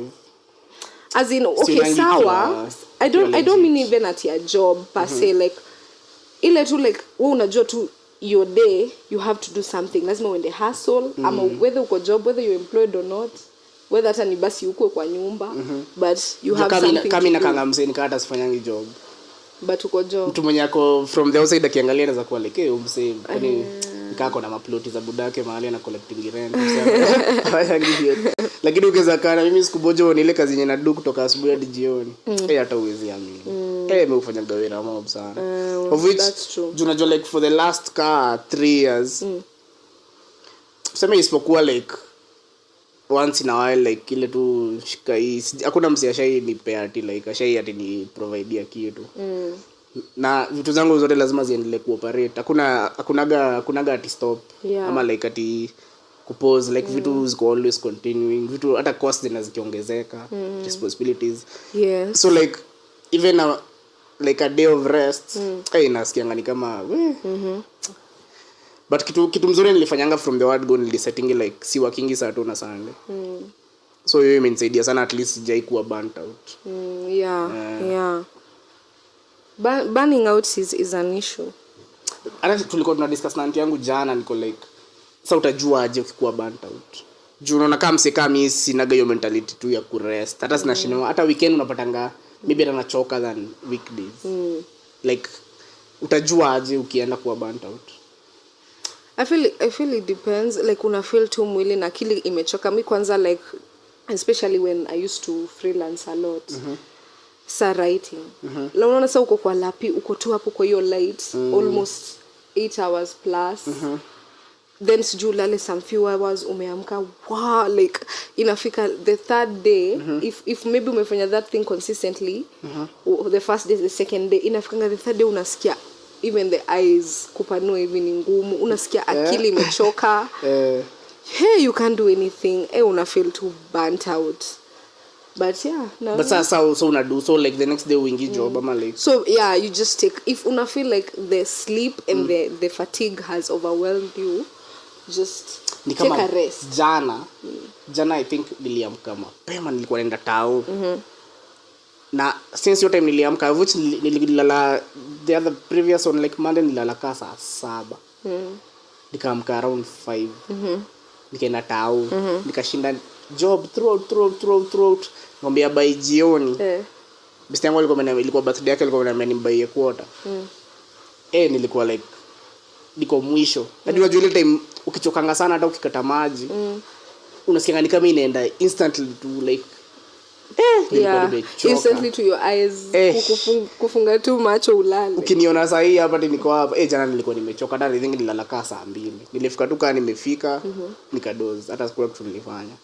Na which me utanga like move work like hadi ka 11 12 before ni doze.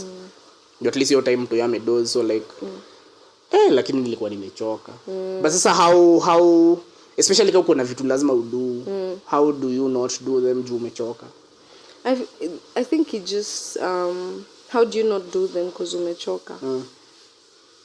Like azitafanywa na anyone else ama azitafanywa na anyone else. Unajua ina depend tu. Unaona kama vile uko na hiyo freedom ya like sasa uweze kusema uko na ile 8 to 5 employment ati sasa lazima uko kwa ofisi.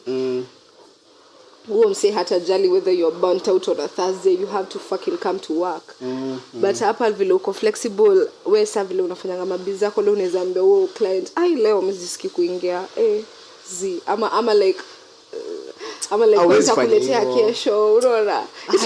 It's not like you're losing the client. Si ni ile tu umemwambia nini guys, unless it's really urgent, sawa. Kila kitu mimi na wagaga. If unafanya freelance kama mimi, unaweza kaambia wewe leo no, I don't want to work today. you can just give me tomorrow ama unaambia mse utafanya double the work or something. Yeah. Anyway, maybe hiyo ni kitu maybe nitalearn going forward. Like uwezi call client au umwambie like leo sita. What if maybe one day you get sick and overwhelmed, so utafanya? Hiyo ni like inawaga one of my fears, of which nita give up tu, nitaenda tu nilale hosini kwa like we mtu asiniulize kitu, unaona niko hosi. Okay, you can always just do okay, wewe sasa si unaweza tuma mtu hata apeleke huko. If you have the money, si unatuma mtu basi. Actually I think you know like time yenye naweza rest in life. Like tu ni kwetu hosini kwa like. But daktari wameniambia wewe umelazwa, umefanya kazi sana. Lala hapo. Alafu sasa ni kwetu hapo niko like si mnaona niko hosi, mnataka ni do. So watu wafanye maharambi. Wachange. Mimi niko na swali. What do you think makes you like rest, like you're always just up and down? Is it responsibilities? You know, the responsibility right now, unajua like kuna responsibility ni one thing. Hiyo like ni kitu nimekuwa nayo all along. Then kuna ile design na feel nimeishi life yangu at a disadvantage for so long. That time yenye nimegain an advantage. First of all naogopa kuilose. Then na feel the fastest way out of the mud ni kungangana tu as fast as possible rather than at a sustained pace. Yeah. So like unapatanga tu kila siku nikiamka niko tu like actually nakunanga siku na okay, hata ile siku naamkanga like nikiwa like relax. Either siku yenye nimekuwa na a major success yenye niko like hiyo siku naweza amka nikiwa like na good vibes, niko like naweza take it easy. But hizo siku zingine zenye like najua na work towards something niko like 20 most of the time ukipata na waste time ni unikasirisha sana. Ama tuseme ati niamke maybe jana nilifika late nika waste time sana, niko na usingizi. Nakoga like hiyo time yenye niko na usingizi ningekuwa nimekaa pale hivyo kuna kazi mob sana ningedu. So constantly you ni bug to that. Kuna hiyo no most yenye kwa nyuma yangu niko like stay kurudi back penye nilikuwa. Nataka tu kuendelea tu move away as fast as possible. Na kenye naanga nikirealize ni wase wengi wananga hiyo. That's true. So like unapata outlook yangu on things inaweza ka very strange to msea kwa like yeah, mbona but mimi niko like mimi lazima ni move at pace. Mimi sinaga breaks.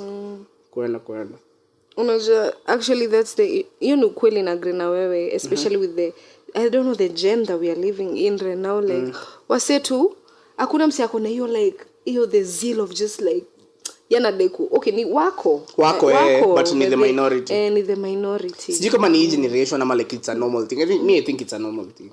Well, actually even my lecturer Juzi alisema nini potentially ama naturally human beings we are lazy. It's true. Naturally it's true. Hata mimi naweza taka kuchill like zingine nakuaga tu like mbona nafanya hizo si ni chill tu lakini naona wewe hapana hiyo it's not a better proposition.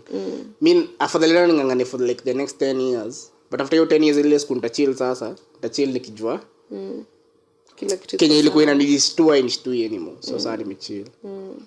Na sijui I think like race yangu iko so long that hata nikimake step moja naifanyanga for like a few days then go like we bado nafaa kwenda pale. So narudingi back to kujafanya shit hivyo. Yeah. Sasa ingine ni burdening. It can be. Naelewa. I can't hata sinaelewa. I can imagine. I can't even imagine actually. Aya. Hiyo story ya workout inanibamba nataka kurudia.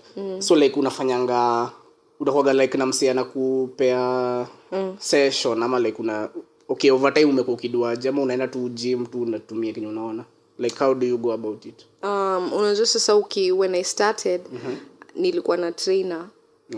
So trainer wana charging extra fee ama ni ile tu wana charging extra fee hiyo siwezi most gyms actually utalipa gym na trainer, but kuna wengine maybe they just put it inclusive. So penye ulianza ulikuwa like unalipa vile nilianza yes nilikuwa nalipa gym and then nalipa trainer hapa kule, but it's cause the trainer alikuwa tu around from there and then as in niseme aje nile nilipelekwa sasa na mtu alikuwa anajua akamwambia huyu nataka utengeneze unajua. So ako like hey sawa nini. And then he saw one thing about trainers. Anaweza kosa hata kukucharge kwa sababu most of them just have the passion for it. But client akimonyesha akona ile like akona ile passion akona niseme aje akona ile motivation ama ile ambition ya kunini anataka kulose weight, anataka kuwork out, like kuna sema anataka yani in the first 5 minutes ajisiki kufanya nini ama always complaining ataka analipa bado anakusumbua always ataka analipa bado anakusumbua sasa hata na drain job yako. But mwingine unamtrain free but hata una enjoy kumtrain. So I feel like aliona hivyo, then we started for like 3 months. By the time you're getting into your 3 months umeshajua kila kitu, amekuonyesha kila kitu, there is nothing you can't do on your own. So from there on ilikuwa tu niende gym nitumie vitu zangu, I jog. So right now maybe the workouts that I do is just jogging. I go to the gym once in a while but I need to go back. Need to go back daily. Umerudi like naendanga like once a week ama once or twice in 2 weeks. What? But I jog. Unaongana membership ama like unalipaga ukienda? Kuna hiyo gym ya nje, kuna ya shule. Mostly I just use ya nje because hiyo iko a bit more private. Na ni manual gym. I love weights. But ya shule pia si mbaya baby. It's a bit advanced. Ya shule ni free. You have to pay. So no like nauliza unalipaga ile siku umeenda ama unaongana membership? Sometimes nikitaka kuingia gym the whole month naweza lipa monthly. Then sasa ile time nina chill tu, sidai ku workout sana. Cause yenyewe vile tunasema life and responsibilities, sasa unaona unaweza pata 2 or 3 days zimeenda hivyo ujaingia gym. So sometimes unalipa tu ukiingia. So at what point ndo ulifika ukajua sasa umeachieve goals zako such that uendangi ukirudi back? My weight, I have to always check on my weight. Yeye unatumianga ku monitor like unaoga scale home ama unaenda kupima weight? Okay, mimi pima tu once na making sure niko napima frequently. But kenye tu ilini umeniuliza like si sasa unasema uendangi all the time but kuna time maybe ulienda like for certain like what was the goal you wanted to achieve such that ulifika ukajua sasa sasa nime make it sasa naweza chill, I can go slower. The weight I think ulikuwa like na goal ya weight na ukaiachieve. So sasa generally una maintaining tu? Generally na maintaining, thank you. Alafu na like diet, is diet a thing? For me it isn't. I'm not a fan of diet, and that's why my body, that's why I also have to work out because I know me na diet. But what I usually so like do, the whole period ujai go on like a diet restrictive or anything?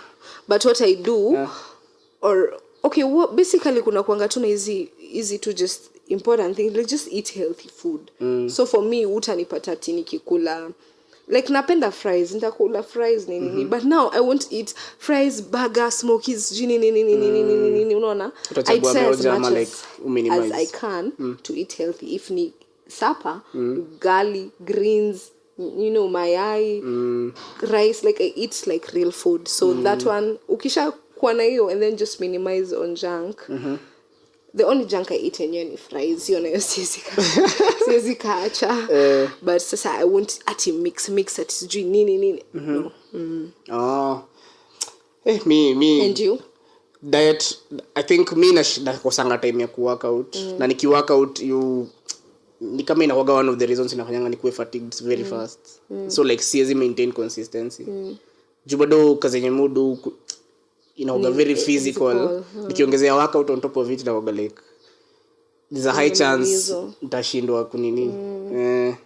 So like kenye nilifanya since last year niliachana kukula usiku. Like ikishapita okay, unless I have a late lunch sitakula tena, but kanda kula lunch at whatever time bora si asubuhi ama like before 11 sitakula tena. Hiyo saa nitakula kesho asubuhi. Of which niko na difference, like kuna picha zangu naweza kushow like over the course of last year unaweza ona difference. Kumeanza kuwa kuna time nilikuwa nimeanza kuwa big, hadi chicks zangu zilikuwa zinaka Kweli? Alafu saa venye nilirealize nikakuwa like we mbona.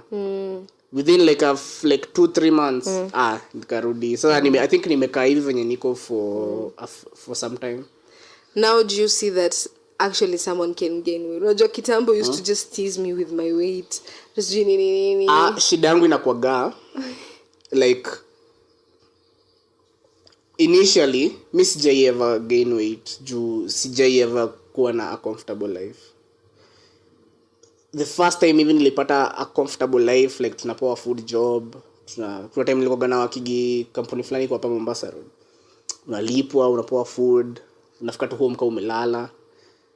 Unapewa chai, nilikuwa nakunywa like 5 cups of tea the whole day. Si nilikuwa nimekuwa giant, hata sikuwa naamini. Lakini mimi sasa kutoka hapo nikakaka hivyo, then nikaanza kwenda swimo, nikaanza kwenda training ya lifeguard. At least nikarudi. Then kurudi back to life ya kawaida, at least hiyo time nikaanza sasa kufanya activities, nikaanza kufanya ma job, so like siku gain weight for some time. Then I think it happen, juu I gained weight very slowly. Nile juu kazi yangu inakuwa physical, nilikuwa constantly na believe nahitaji kukula vizuri ndio ni maintain, which turns out over time nilikuwa naenda tu nikikuwa na nakula more than I need to constantly. So by the time I realize nilikuwa nisharudi kwa big. So kwa time nilikuwa slim sana, I think nilikuwa ka 2021. Umeishi kukuwa slim until a certain. So kenye ili happen, I think nilikuwa constantly na believe kila siku nakuja home nimechoka. So like saa nyingine nasaviwa ni like nakula vizuri. So I think over time ndo nika realize. So hadi place venye nilianza ku cut back, hata sijaanza ku cut back as much. So kasa hii nime maintain venye niko for like 4 months, of which bado naendelea tu na hiyo like sikulangi usiku. Ndio maana saa na trying kuongeza workout into it, lakini naona hapana, ni tough. You can just join a gym na upate ka motivation hivi. Hata shida si motivation. Like niweza workout on a Monday morning na hiyo day ni feel fit. Lakini by Tuesday, Wednesday like juu lazima every day ni kuwe job. Recovery yangu sipatangi rest day. So I don't know how. But sasa hivyo by the time sasa hivyo ndio inakuanga. Tuesday utachoka, utafeel pain. Wednesday utachoka, utafeel pain. Thursday even you could go that even for a week or 2 weeks. Or okay, yes, but from there on, body na pick up. Shida ni I need to go to work still. So it's not like ati kuna siku moja ati like ati nita go slow ama like ati hiyo ndo shida. Okay. Ni tricky. But na try. Sasa zingine those days basi ulisema you don't go to work. Unajua mostly naanza Monday, nikaanga weekend na kwa like Monday napiga workout fiti kama ni 30 minutes. Fiti, nachoka na sweat. Piga shower, naanza wiki, naenda job Monday, nasikia blood is pumping. Tuesday nikiamka asubuhi. Nakwambia hiyo job yenye nitafanya usiku itakuwa struggle. Na venye kwanza Tuesday I think imeanza kuwa my busiest day of the week. But anyway, hata siko mnaona sana. Jibado naangalia ngao wase wenye wako slim na the amount of work wanafanya niko like I know. Kaini nayo. As you just be kind to you. Mimi nasemanga as long as you love yourself. By the way, unaweza pata kuna wase wamenona na imagine umse anajipenda. Uwezi mwambia shit. And vice versa, even unaweza pata msame slim excess. Na uwezi mwambia shit ako so confident in their body. So I feel like you know kuanga like as long as you love your body. Normally maboya tunanga issues za body as much. Iko. Okay, mimi sijai kuwa nayo. Maybe inaweza kuwa like now it's a problem, but it's not like kitu inanifanya nikuwe stressed. Ni kitu like niko like but then nimeona. For madam sasa it's so like nikiamua star workout na sitakuwa stressed out. But nikiona by then nimeona alafu niamue acha nido hivi na hivi, si ati juu tinasikia vibaya or anything. So like issue inakuaga nilikuwa nataka kusema ni kama nimesahau. Ulikuwa umesema nini before nianze kuongea? Ati watu love yourself. Mimi siwezi love myself. Nimejaribu. So you hate yourself. Si ati si pia to the other extreme. Like me holding you accountable at a very high standard yenye sana hata siwezangi kuimit. But siwezi drop like nakoga like shida ni venye kuna so many metrics. So naweza kuwa nikiwin at this and this. But like kitu moja yenye si win about hiyo ndio inanikasirishanga na always looking at the negative sana kuliko the positive. Like naweza kuwa nime make do hii wiki, naweza kuwa nime achieve milestones fulani. Lakini kitu moja hiyo yenye sikufanya hiyo ndio inanikasirishanga, hata hizo zingine huwa zimata. So like hiyo sidhani ni approach yenye mimi naweza take. That love yourself. Na ni mimi. See okay, but see you love yourself basi.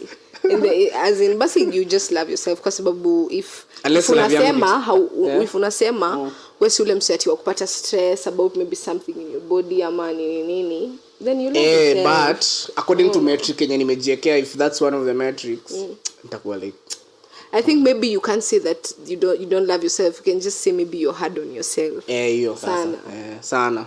Actually vitu zenye naonanga wasee wakiduna angalianga na kuwa like I could never be okay with myself tukifanya venye unafanya. Kama nini? Give us an example. Tupatie example. For example, tuone how different you are. Hapana. It's very risky. Unajua kuna watu wanangojeanga ni wachekele. As in like kuna tu a level of comfort yenye unajua like sengine unaonanga msee maybe mko in the same situation, you know. Yeah. Alafu kuna msee mmoja ako like tu chill, tutajua kesho. Sasa mimi hiyo day hata kama like naweza kusolve hiyo problem inanisumbua, nitakuwa tu stressed out the whole day. Hata kama maybe naweza kuishow ama like at the back of my mind hiyo kitu naweza kuwa inanisumbua, niko like kuna story ya kesho. Hata kama naweza chukua like months kitu moja kinisumbua, but it will never get out of my mind. But I wish naweza kuwa na hiyo comfort, niko tu like tutajua tu kesho. I feel uko sawa. Usikue hivyo kwa sababu it's like vile umesema unataka kuget huko juu as fast as possible, so you have to work twice as hard. So that means wewe in the back of the mind unafaa kujiambia mi time yangu ya comfort itafika, alafu ni kanyango na basi hapa nikienda nini. So that's also another issue about life. Unajua unangangana hivi vyote alafu stina sijui ati una dedi ama sijui kitu ina but still I will be more fulfilled nikizadidi kama sasa hivi venye muji push sana than kama tu vitu atizikupua. Sidhani ni yote ingefanya feel better. Nikuulize, what drives you, what makes you push yourself sana? Because me I would love to have maybe that. Okay, mimi siwezi kasema ati I'm lazy ama ati nini, but niko na some level of comfort because me sahi niko na mambo, niko too flexible, unaona. I have school, maybe my work, which doesn't take so much time, na hiyo ni kama mimi nataka kufanya kazi. Then since I have to go check out my nini huko hivyo, na hiyo set naendanga sana because hizo ni vitu tunafanyanga kama msi yako huko, you know, you don't have to go all the time.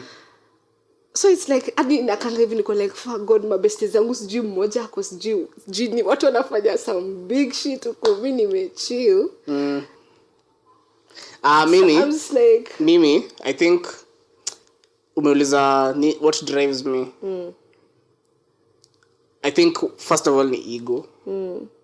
Like mimi naoga nimejigas that mimi ni mnoma than most people.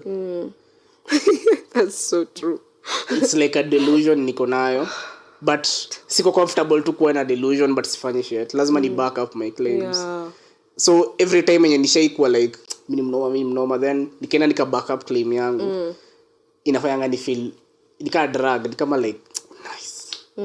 So like tuseme mwaka imeanza, maybe kuna msee amejisetia goals zenye najua hata meet. Mimi nikijisetia goals like I'll try my best. Naweza fail. Most of the time you succeed at goals nimeset. Nikifail you nikasirisha maybe like for the next year nitakuwa tu like jana last year sikufanya hivi.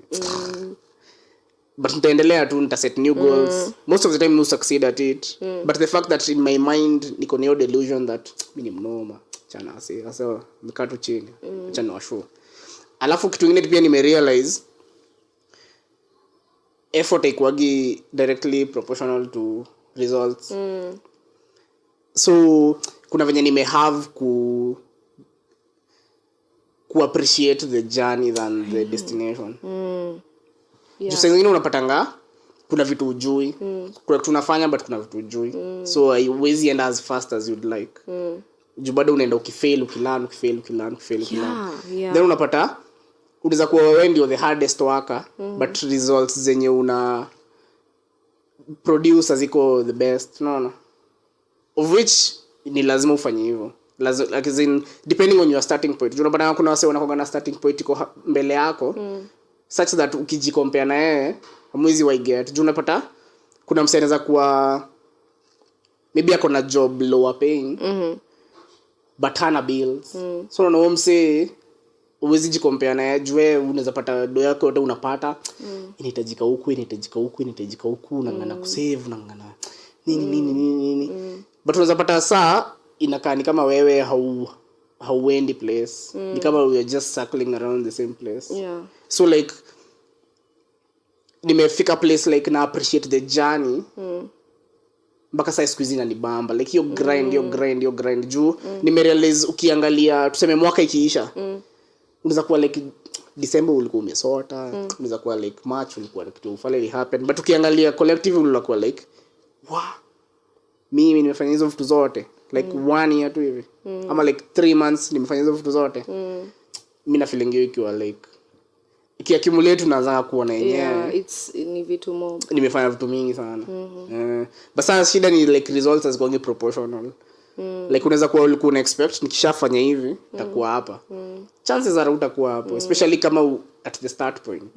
Juu una fail a lot. As much as una succeed a lot, bado una fail a lot. So in the future kuna time itafika utakuwa una fail as much. Yeah. So you know time utaanza kuona difference.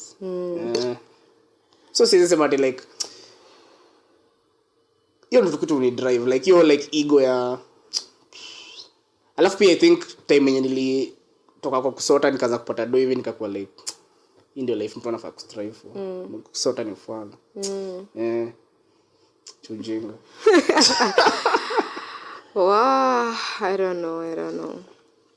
I think pia kitu kingine unisumbua kukuwa na life ngumu inafanyanga msia kuwe mnoma. So like supposing I succeed. Sawa watu wangu watakuwa tu naona tu na nyia mjui. Unajua mimi nilikuwa na shule bila viatu. Vile uko tunaambiwa. So like how do you bring up like kids wenye wako na akili from a soft life? That's also I think a challenge that we have. You see, that's why at gen tuko hivyo cause most of our parents succeeded, walisoma wakapata majobs.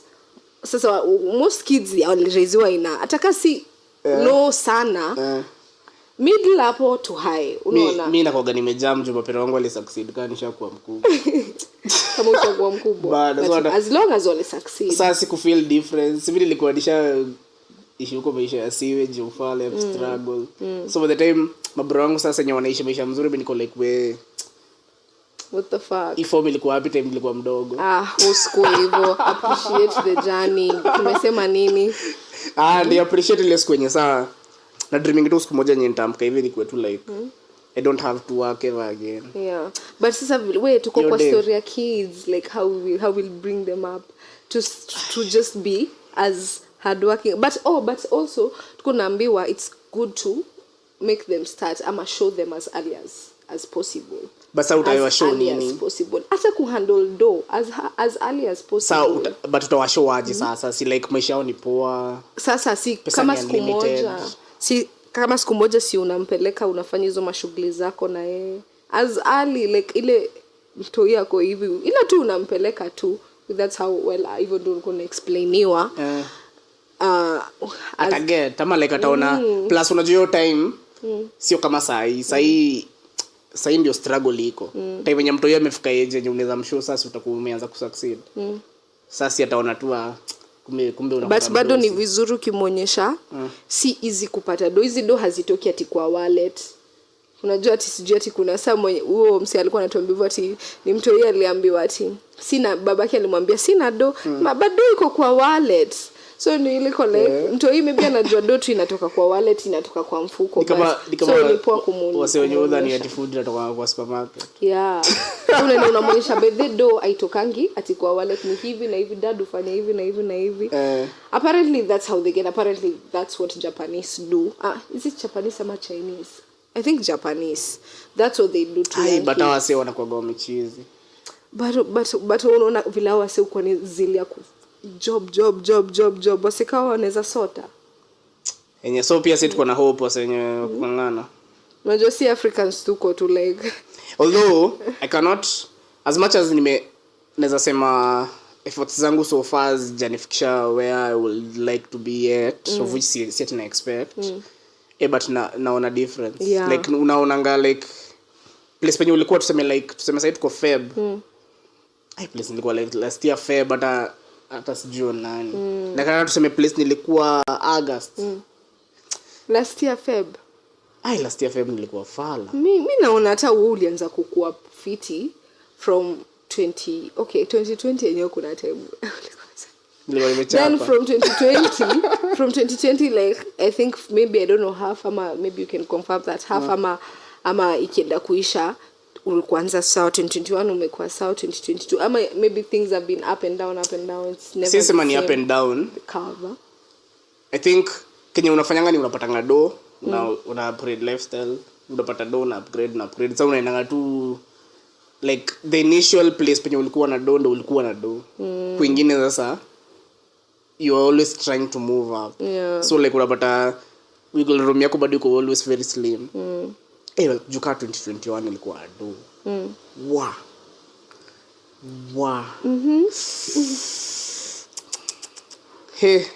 2021 ilikuwa do, hata sijui zilikuwa zinatoka wapi. Nilikuwa na hivi kijana niko na do. Like ile hata unajua ile design hata unaweza spend tu hata by mistake. Do hata ziishi. Uko tu like ile like uko like mnataka form fulani sawa unaweka. Then unataka kuona what's the impact. How soti. Do aziishi. Uko like nini nyingine tufanye hivi sawa. Do aziishi uko tu like haya wallahi. Kuna kwa nilikuwa do 2021. 2022 ndio ni kama but 2022 pia kuna vitu mob nimedu zenye na unapali do iliana. 2022 kuna time karibu ni sote. Unajua nilikuwa nimekaa niko like siwezi waisota. Fit. Lakini nimedu vitu mob last year. I think nikaanza kurudi back to the edge. Kurudi back to unaweza sort ukijoke. One thing I've learned about life so far is that pesa inaisha. Money comes and goes. But so depend on pesa inaweza by the way. Si story nati unaweza hata the richest person set anakanga the richest person forever. But money does come and go. Money inaweza kuja and I don't mean in the literal sense in literal sense ati sasa juu uko rich ati sasa kesho ati utasota. Yes, unaweza kuwa rich but utapata leo maybe uko at $1 million, kesho uko at 500,000. Unaona as in variable you difference inakuaga like unaeka do yako wapi. Me I think mimi na feeling hivyo. Kama unaeka tu do yako place ujoka mimi naweza sema 2021 nilikuwa very invested in biz yangu moja tu like hadi kafika place nikaanza kufeel ni kama nimeanza kurelax, ni kama nimeanza kuizoea. So hiyo ndo like the whole of 2021 from somewhere katikati nikaanza kufikiria I need something else. Julikuwa pata nilikuwa nimegrow busy design, naweza katu hapa ni doze ni watch TV mpaka saa 7 saa 8 nitokee nipige hivi lap chukue do kufiti naingiza do vizuri. So nikaanza kushikwa naona ni kama na relax sana. Ni kama niko na time yangu yenye haiko occupied. So ndo nikaanza kupata hizi ideas za comedy, ideas za nini. Of which kama singekuwa na hiyo do at that time singewaipata hizi ideas. Ningekuwa like bado niko kwa grind uko down. Which ni good. By the way, actually singewai think of vitu zote nafanya sasa maybe last year but one. Hiyo time nilikuwa like niko so panicked nataka tu kutoka kwa umaskini. Then sasa nikatoka. Sasa nikakuwa like so napata last year nikaanza sasa kushika equipment, nikaanza kuallocate time yangu to other things. So unapata place penye do inatoka pia kind of inakuwa affected juu attention yako iko places zingine. But the good thing is as much as ni make attention elsewhere pia kenye ni make attention to ina move pia.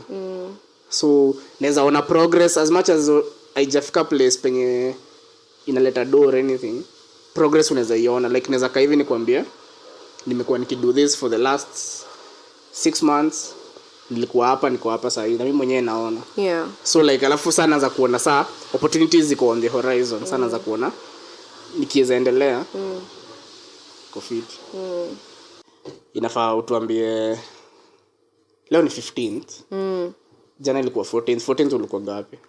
14th kwanza nilikuwa na daro asubuhi mbaya sana. Ni sawa Then the rest of the day nilichill. Then nikaenda, then majioni tukatoka na mabeshte zangu tukaenda kukata tu kiasi, then tukarudi. Mabeshte zako wagani? Si watu around kwenye naishi. Hivyo tu? Hivyo tu, that was my Valentine. Hata maua? Hata maua. I know. Acha hizo. Hata maua, but we move. Achaga hizo. Mata at least ka WhatsApp na ka M-Pesa hivi. Maybe ka WhatsApp. Company. Accompanying the you know. The WhatsApp ka M-Pesa hivi. Kama hiyo iko at least kwa sawa. It would have been very disappointing. Aiko. So I'm sorry to disappoint you. Funny thing me kama kuna siku yenye nimekuwa busy ni jana this year. No. Hata nilikuwa try kuspare energy like at least nifike kama niko energetic. Ukashindwa. Watu ni hivyo na kunaenda. Bora make it up. Bora make it up. December tena? Ana. December unajua bedhe uzuri wa December sina kazi mob. So like mpaka December sawa basi. December nakuwa available. Mtu wote tujamit hiyo mwaka tunamit. Sasa na wewe Valentine's yako ilikuwaje? Sina kwambia venye nilikuwa nimechoka. Jana nilikuwa tao 6. Nikafanya shughuli zangu nikarudi. Nikafanya shughuli zangu hapa like for like 1 hour nikatoka, nikaenda job, nilikuwa rudi hapa kaa saa 2. Nilienda kutoka nimelala. I had no energy left. It happens. Halafu it was on a Tuesday. Tuesdays. Which is better. Nilikuwa na hope siku weekend. Just weekend ingekuwa na pressure. Sasa una extra pressure. Bana. Lakini at least this time hakuna mtu alibaiwa gari. I don't know, kwani ujaona social media? Sijaona. Kuna mtu anabaiwa gari? Sijaona. Sijaona mtu mwenye ameka like out there. Kuna wase tu amepost tu ati we have been together sijui nini. The normal stuff. Kuna dem I think aliproposea chali yake. Generally tu imekuwa tu economy mbaya. But the key thing is that at least tuliombea Kenya. Unaona? Sasa unaona venye tuliombea hivi na Ruto, sasa zile pesa zitakuwa zinaingia kwa mfuko yako. Mingi. Utakuwa mdosi. Hata utatoshea Kenya. Itabidi like sasa tutaanza kuenda into other African countries. Kuwaonyesha. Alafu tunahope hata mvua irudi manze kwa sababu hii imekuwa too much. Walai. Kumekuwa na solar ndio ni kweli sana. You know kumekuwa na solar hadi tunaweza kosa food for real na maji na nini.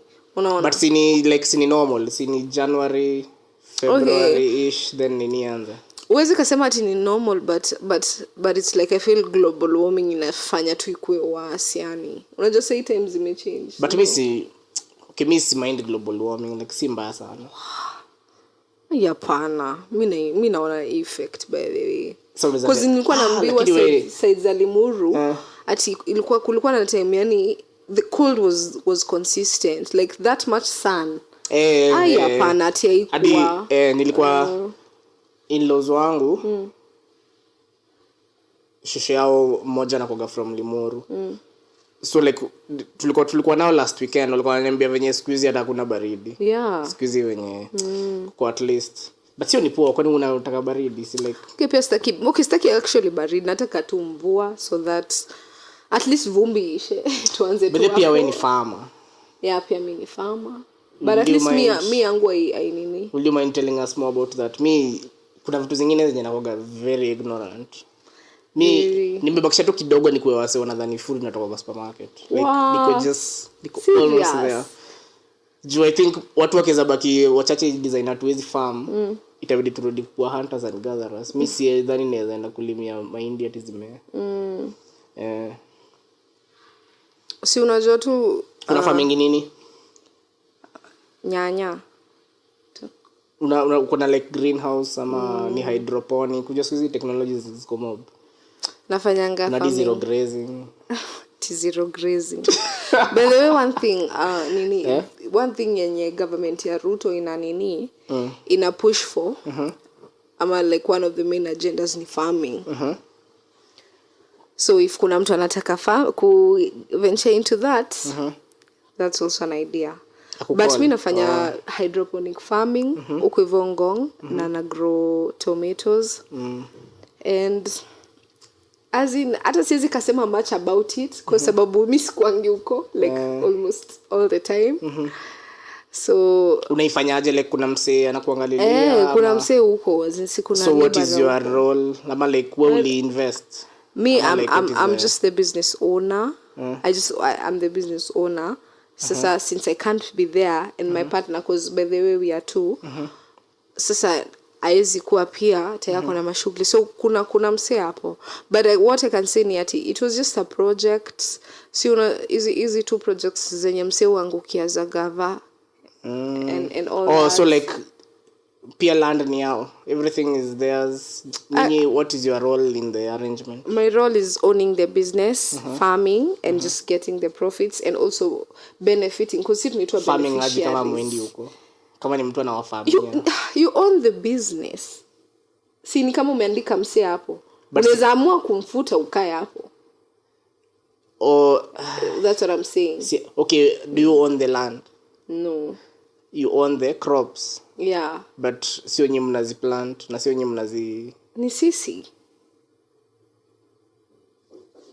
But as in sisi tunainka your cost, but bado since we are benefiting from the project bado tunapewa some do. Nani anatafuta like market na oh wow na like who is monitoring that the person mwenye mmehaya ni nyinyi ama ni wao? See, kuna WhatsApp group you can always communicate. You did this, send receipts for maybe Kamali harvest. Sasa ndio maana unaga stress in life. Yeah. Like madozi inaingia tu unaamka tu hivi asubuhi unasikia tu. Ati ndio maana okay. Wow. Ukijua tu kwa sababu okay, but yeah, okay, I won't say much about it, but basically hizo basics I think. Yeah. I can't really like just go deep into it, but maybe yeah, I think ndio maana una fight like for the rights of farming and farmers. Atina fight. Okay, ni wapi nimefight for the rights? Ni wapi umeniona nikifight? Si umesema ati mvua ikuje. Okay, hapana si juu ya hiyo. But it's like me at vumbi. My main issue is the vumbi. Unaishi place kuna vumbi? Sina say juu iko everywhere. Like you vumbi ni too much manze. Mi place napatanga vumbi tu nikina Maroroi. Okay, yeah, hapa by the way unatoka tu hapo umefika land. But msi anaishi kwa my interior. Si ana experience vumbi. Pole kwake. Atafuta so hiyo and also even the sun itself like as in True but imekuwa very hot. Although I think mimi ni kama nimeanza kuzoea or something. But imekuwa itabidi sijeta before mvua ikuje niende swimu. Huku kuna swimu. Kuna swimu hapa juu. Wanalipisha ngapi? Sijauliza ni mpya. Ijajengwa kitambo. Anyway, siwezi toka all the way kukuja. Actually I think sija swim kutoka 2021. Hata sijui kutoka 2020. I need to swim. Na unajua mimi swimming is one of my hobbies. Ama like one of the things napenda. Sija swim. I think the last time niliswim kwa ocean 2021. Sija swim na Sinema siku za Mirema. Sijui mlikuwa mnakuja na akina Macha. Wala umenikumbusha I think it was once. Wala hata singekumbuka. Na ninyi mlipata huko. Hiyo time nilikuwa nakujua kweli.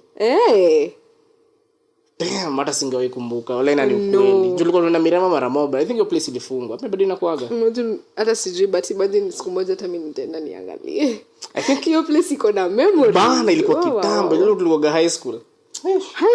Wow, mimi nilianza kuenda kanishamaliza. Hapana. For real mimi nilianza kuenda time tulipatana naye tulikuwa high school. Tulishamaliza. Miss J ndio place kani nimemaliza high school. Ilikuwa high school. Wow, basi can't remember. Juu namkayo within your period ulikuwa tunaenda place. Anytime yenye tuko na free weekend 100. Swimo. Nyi wote imewalipia nyi wote. Yeah, group mzima na hakuna kulipa fare. Kuna cross barabara unaingia hapo. Sasa hizo kumejaa wase wa home, kumejaa wase wa Roysambu, wase wazima. Ai. Good memory. Akindi ujue tumezeeka. Bana hizo ni kitambo. What? Hata siamini. Who are we? Sisi ni akina nani sasa? Bana. Kuzeeka ni weird. Unajua like unaangalia mapero unakuwa like nyinyi wazee alafu sasa unaanza kuzeeka unakuwa like uko like what? Mimi kwanza nakwambia ile day yenye nili celebrate my 25th birthday. Ndo nilijua bas. Niko mzee. Sasa there is no escaping. My time is finished. Journalist ambao nyuma nilikuwa na feel bado youth man. After 25 nikakuwa tu like you are old. Sasa unafaa uanze kupewa pesa ya wazee. Na bado ingiagi. Ati unafaa uanze kupewa pesa. That is a joke. Juu ilikuwa UDA. Mimi. Kai. Okay. Sasa unaona kwa UDA but okay. Unaonaje hao jamaa UDA wanatupelekaje? Acha tuone vile watatupeleka but so far unaona sasa kila kitu inaongezeka sijui taxes sijui nini but sasa wewe mtu kawe hata hizi stress vitu kama hizo. But mimi acha niseme hivyo nitakwambia. Sijui nini wanaongeza sijui nini mara huku so I don't know. Mafuta ilikuwa inaanziwa jana. Sasa unasikia tena kitu kama hiyo. Sijui kama ilipanda actually ni venye sija follow up. Ilikuwa si nini prices wanaanziwa on 14th. Sijui kama I think tutacheck tukitoka. Kwani uko na kagari ni? Unajua mafuta hiyo affect to mob juu. True. Okay, fair ina depending kama like it's a large increase. But hizo differences mimi nazifilingi kwa product. Juu like ukienda kuchukua stock unapata base imekuwa different. Mafuta hiyo affect. Kama time yenye Ruto alipandisha like na do mob juu nini alitoa subsidy or something. Vitu zilipanda bei mpaka like unaenda kwa shop unakuwa like sawa. Baka unashangaa sasa tena utaenda kuambia clients wako tena. Bedhi ndo kitu kingine. Unaona like tuseme kama 2021 vitu zilikuwa affordable. Wazee last year vitu zimepanda bei. Vitu zimepanda bei hadi like ile do yenye ulikuwa nayo na ilikuwa inatosha inakuwa hadi na surplus. Hakuna. Unajua like si ati like imepanda na 10 bob 15 bob. Vitu zina double. Nimekaka 2020 kwa sababu ingi lita moja ya mafuta 130. Sasa hii unabai 230. Like differences ya vitu zimepanda almost everything imedouble. Kile tu imebaki ni kiberiti. Ndio maana kiberiti hazipanishangu bei. Like kwa nini zinatokanga? But imagine kuna supermarket zingine unaendanga ati 6 bob 7 bob. Mimi sijaona kiberiti C5. Mimi nishainunua kiberiti 6 bob na iliniuma mbaya. Kuna kiberiti yenye C5 bob. Viberiti vitu kama nini tu. Na zile viberiti fancy zenye zilikuwa na nini kawaida zile zilikuwa sijui farasi sijui na zilienda. But like kwani hiyo kampuni ya Rhino ni ya nani? Like ushaona kampuni nye iko so stable hata like ukienda tu unaona tu Rhino all over the country like Rhino. Yeah, hata sijui. That's a very good thought. Sindio That's a very good thought. Like tangu tu uzaliwe temu chef creative about kiberiti. Ni Rhino na ni 5 bob. Competitors zina dead. Wow, but that's so true. Nani umse ni nani? Sijui DC tu anjishe kampuni yake. Huyo ni cartel huyo anafaa investigate. Huyo ni cartel. Wallahi. Msiana on bedhe kana to watch msiana on Rhino wenyewe. Hakuna nini, jota the only other of which the only other ninaweza sema ni like imekuwa durable ni Ken salt, of which salt inakuwa abundant so hata ipandangi bei. But huyo wa Rhino si ameangusha competitors wengi. Ila kuna mtu mmoja nyange kama hapo na kiberiti brand poa.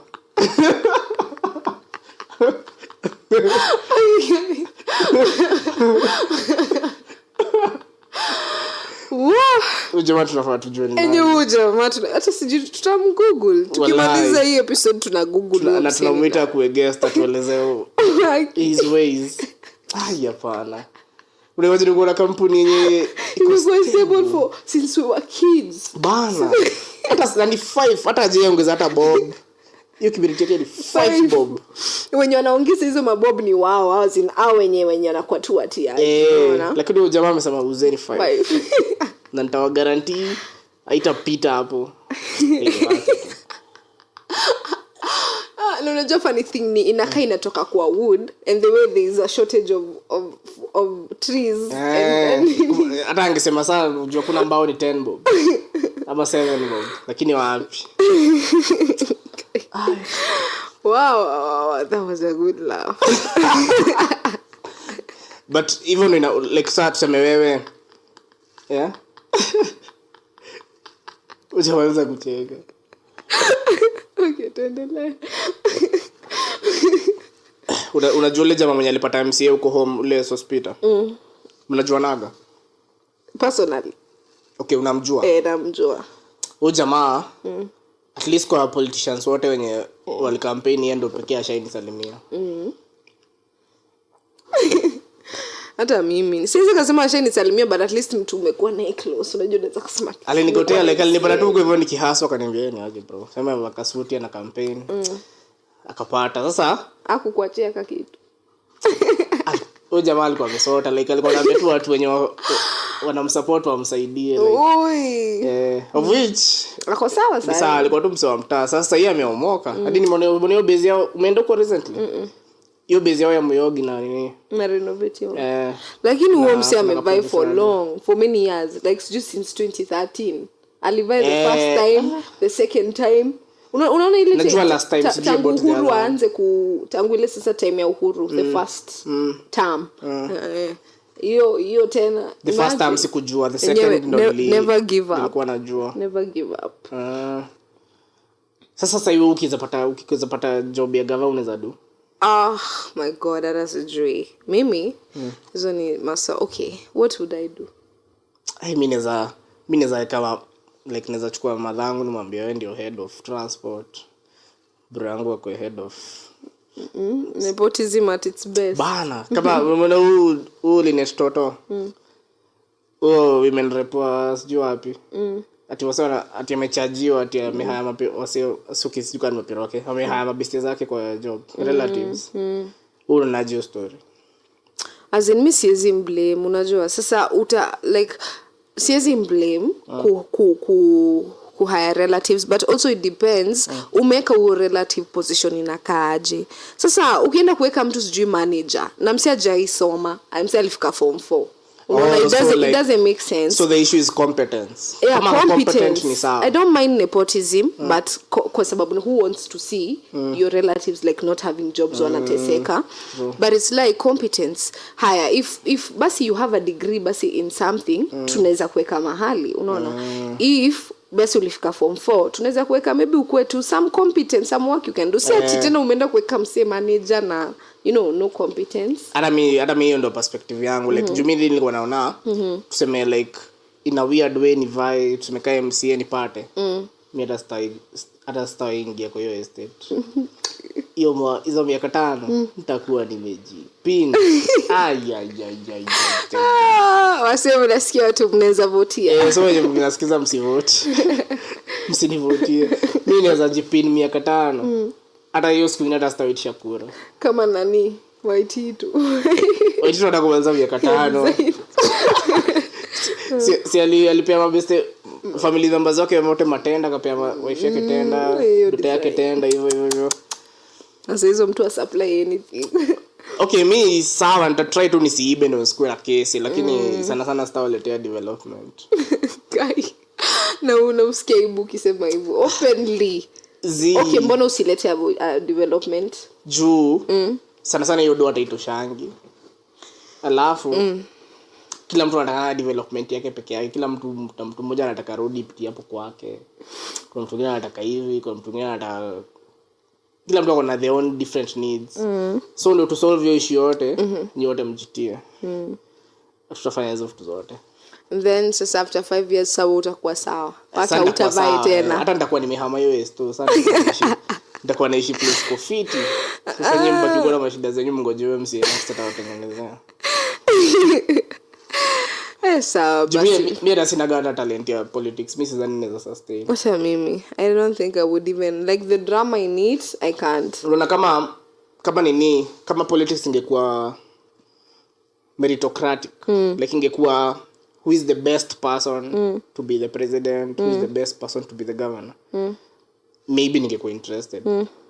But sasa hii kwa givo hakuna time yote yenye the best person to be whatever politician ashaikuwa the best person. So hata mimi nikiingia hapo sitakuwa ati ningia na mindset ati mimi ni the best. Nitakuwa tu like we tujibambe. Juu unapata wale wase wajanja wa smart wenye wanaweza saidia, they will never consider getting into politics. Hiyo ni ufala. Kweli? So pia mimi nikiingia hapo ndio tu kujibamba, niko tunaenda na kulizo housing allowance.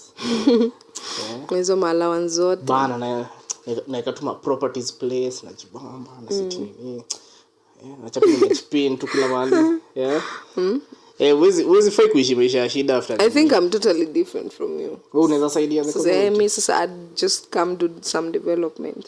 As in utakosa je kusaidia community. Like utendaje ujipini huko na ukwe na peace of mind ati ulivotiwa somewhere, like hadi hujafanya shit. Like hadi siezi baby. But siko better than maybe umse mwingine mwenye angekula do. Obviously whether nilete your development ama nisilete, bado sintakuwa better. Aya, lakini sasa issue ni utawatengenezea ndo wakupigie kura next time. Yeah. Sasa hiyo no difference. Mimi sitaki mnipigie kura next time. Sawa. Mimi nipeni tu zimia 5. Na nitawadanganya ni wachoche. Nitawajengea mahospitali. Nitawajengea barabara. Kila mtu atakuwa anapata 6,000 per month. Hivyo. Ukishanipea. Chua. Okay, what if ufanye the first term uwalete development, the second term ufanye kenye unataka? Hapana. Sasa hiyo si waste time.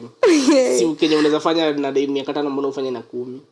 Kwa sababu sasa si 10 ni double. Sasa si in this other 5 years you won't be getting those allowances. Hautakuwa na hizo magari za government securities, nini? Hapana. Okay, wewe unataka 5 years. Mnipe hizo 5 years. Hizo 5 years na mimi ni chipin. Nishughulikie after hapo. Ni hivyo. Sitaki stories zingine. Sawa. So hebu tupe campaign pitch yako ndio tuone. Wow, acha sijui kwa sababu mimi na politics hapa. Na mimi si ule msi ati nitaka mniseme ati mimi if I were to get into politics, wacha ikuwe behind the scenes. Like maybe mimi ni sijui advisor.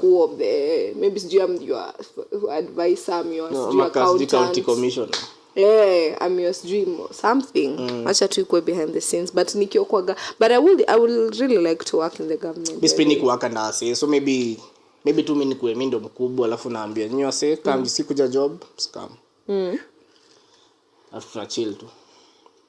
Sawa. Mshahara yake labda jengea ka plot mahali. Miaka 5 zikiisha tunaenda home si wote. So mwenye kutumia opportunity hizo najibamba. Alphas ndio hao. People who don't like, hata sisi tuko hivyo, but unajua ni vile tu hatutaki hiyo fame, hatutaki hiyo limelight ati saa mimi ndio niko hapo na sura yangu ati mimi ndio mnanijua. I don't mind fame, but ikikam sawa, isipokam fame inafaa kuwa based on nini unafanyanga, like what is your role in the community. Kama uko famous based on that ni sawa, but kama uko famous tu juu watu wajua jina yako ama juu ya vitu zenye make sense. Unataka kuwa famous? Unaweza kataka kuwa famous? Unajua si unaweza kuwa a famous mtu wa kushona viatu. So unaweza kuwa famous doctor, unaweza kuwa famous. Exactly. But says that to kuwa famous for the sake of kuwa famous. So like if my work makes me famous, which means my work is good enough to make me famous. Hiyo ni sawa. But says that to kuwa famous watu wananijua, watu wanataka kujua ati nilienda wapi December, ati nini nimefanya leo, ati hi guys, I'm making breakfast. Yeah. Hivyo umetosheka? Kuna more to add? I don't think so. I think nimetosheka na hiyo answer. Yeah, I think basi tume-exhaust topics zetu zote. For real? Wow, that was nice. Kofiti? Sijui mbona na feel kazi na kiki. Sawa. Wow. So ni like nini? Sarap. It's a wrap. I enjoyed though. Conversations ilikuwa real. Hata ubelieve. Must believe. Like unaweza ka imagine kutu hapa na I don't know, but they umefulfill one of my in my bucket list. Hapo sawa. Yeah. Sawa, see next time. Next time.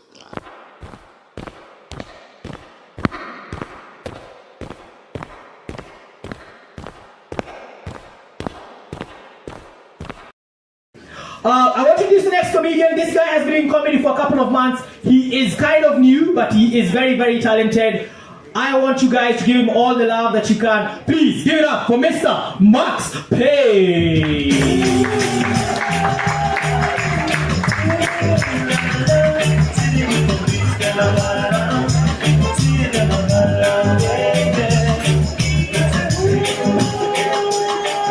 Hi guys. Doing good? This chick is going to go to climb Mount Kenya on Valentine's Day. Funny, what's wrong? Why can't you just climb him?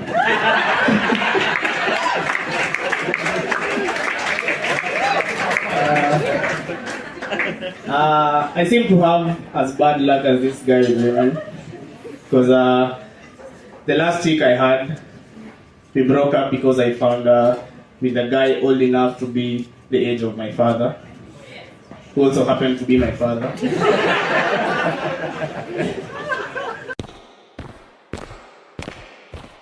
Jiko pia juu, unajua sasa comedians sasa wamekuwa wengi. So the need for new open mics imeenda ikiongezeka. Niliona wamefungua ingine sijui ni Karura Comedy Club. Hiyo ilikuwa lakini sijui mbona ilikuwa imededi. But same revive. Imerudi. Mshaenda show zao? Nope, but lakini mlihama hizo sides by the way. Bado sija internalize your message. But nda make point niende juu 825 ilikuwa inani mess up. Kwa nini? Sasa hivi juu niko free naweza kwa me beat like mimi ni hard worker, so nikienda kazi nenda. Na kama wewe ni hard worker si basi uko self employed. Nataka ku entrepreneur. Hiyo jina employed staki. Si ni the same thing. Si self employed na entrepreneur ni the same.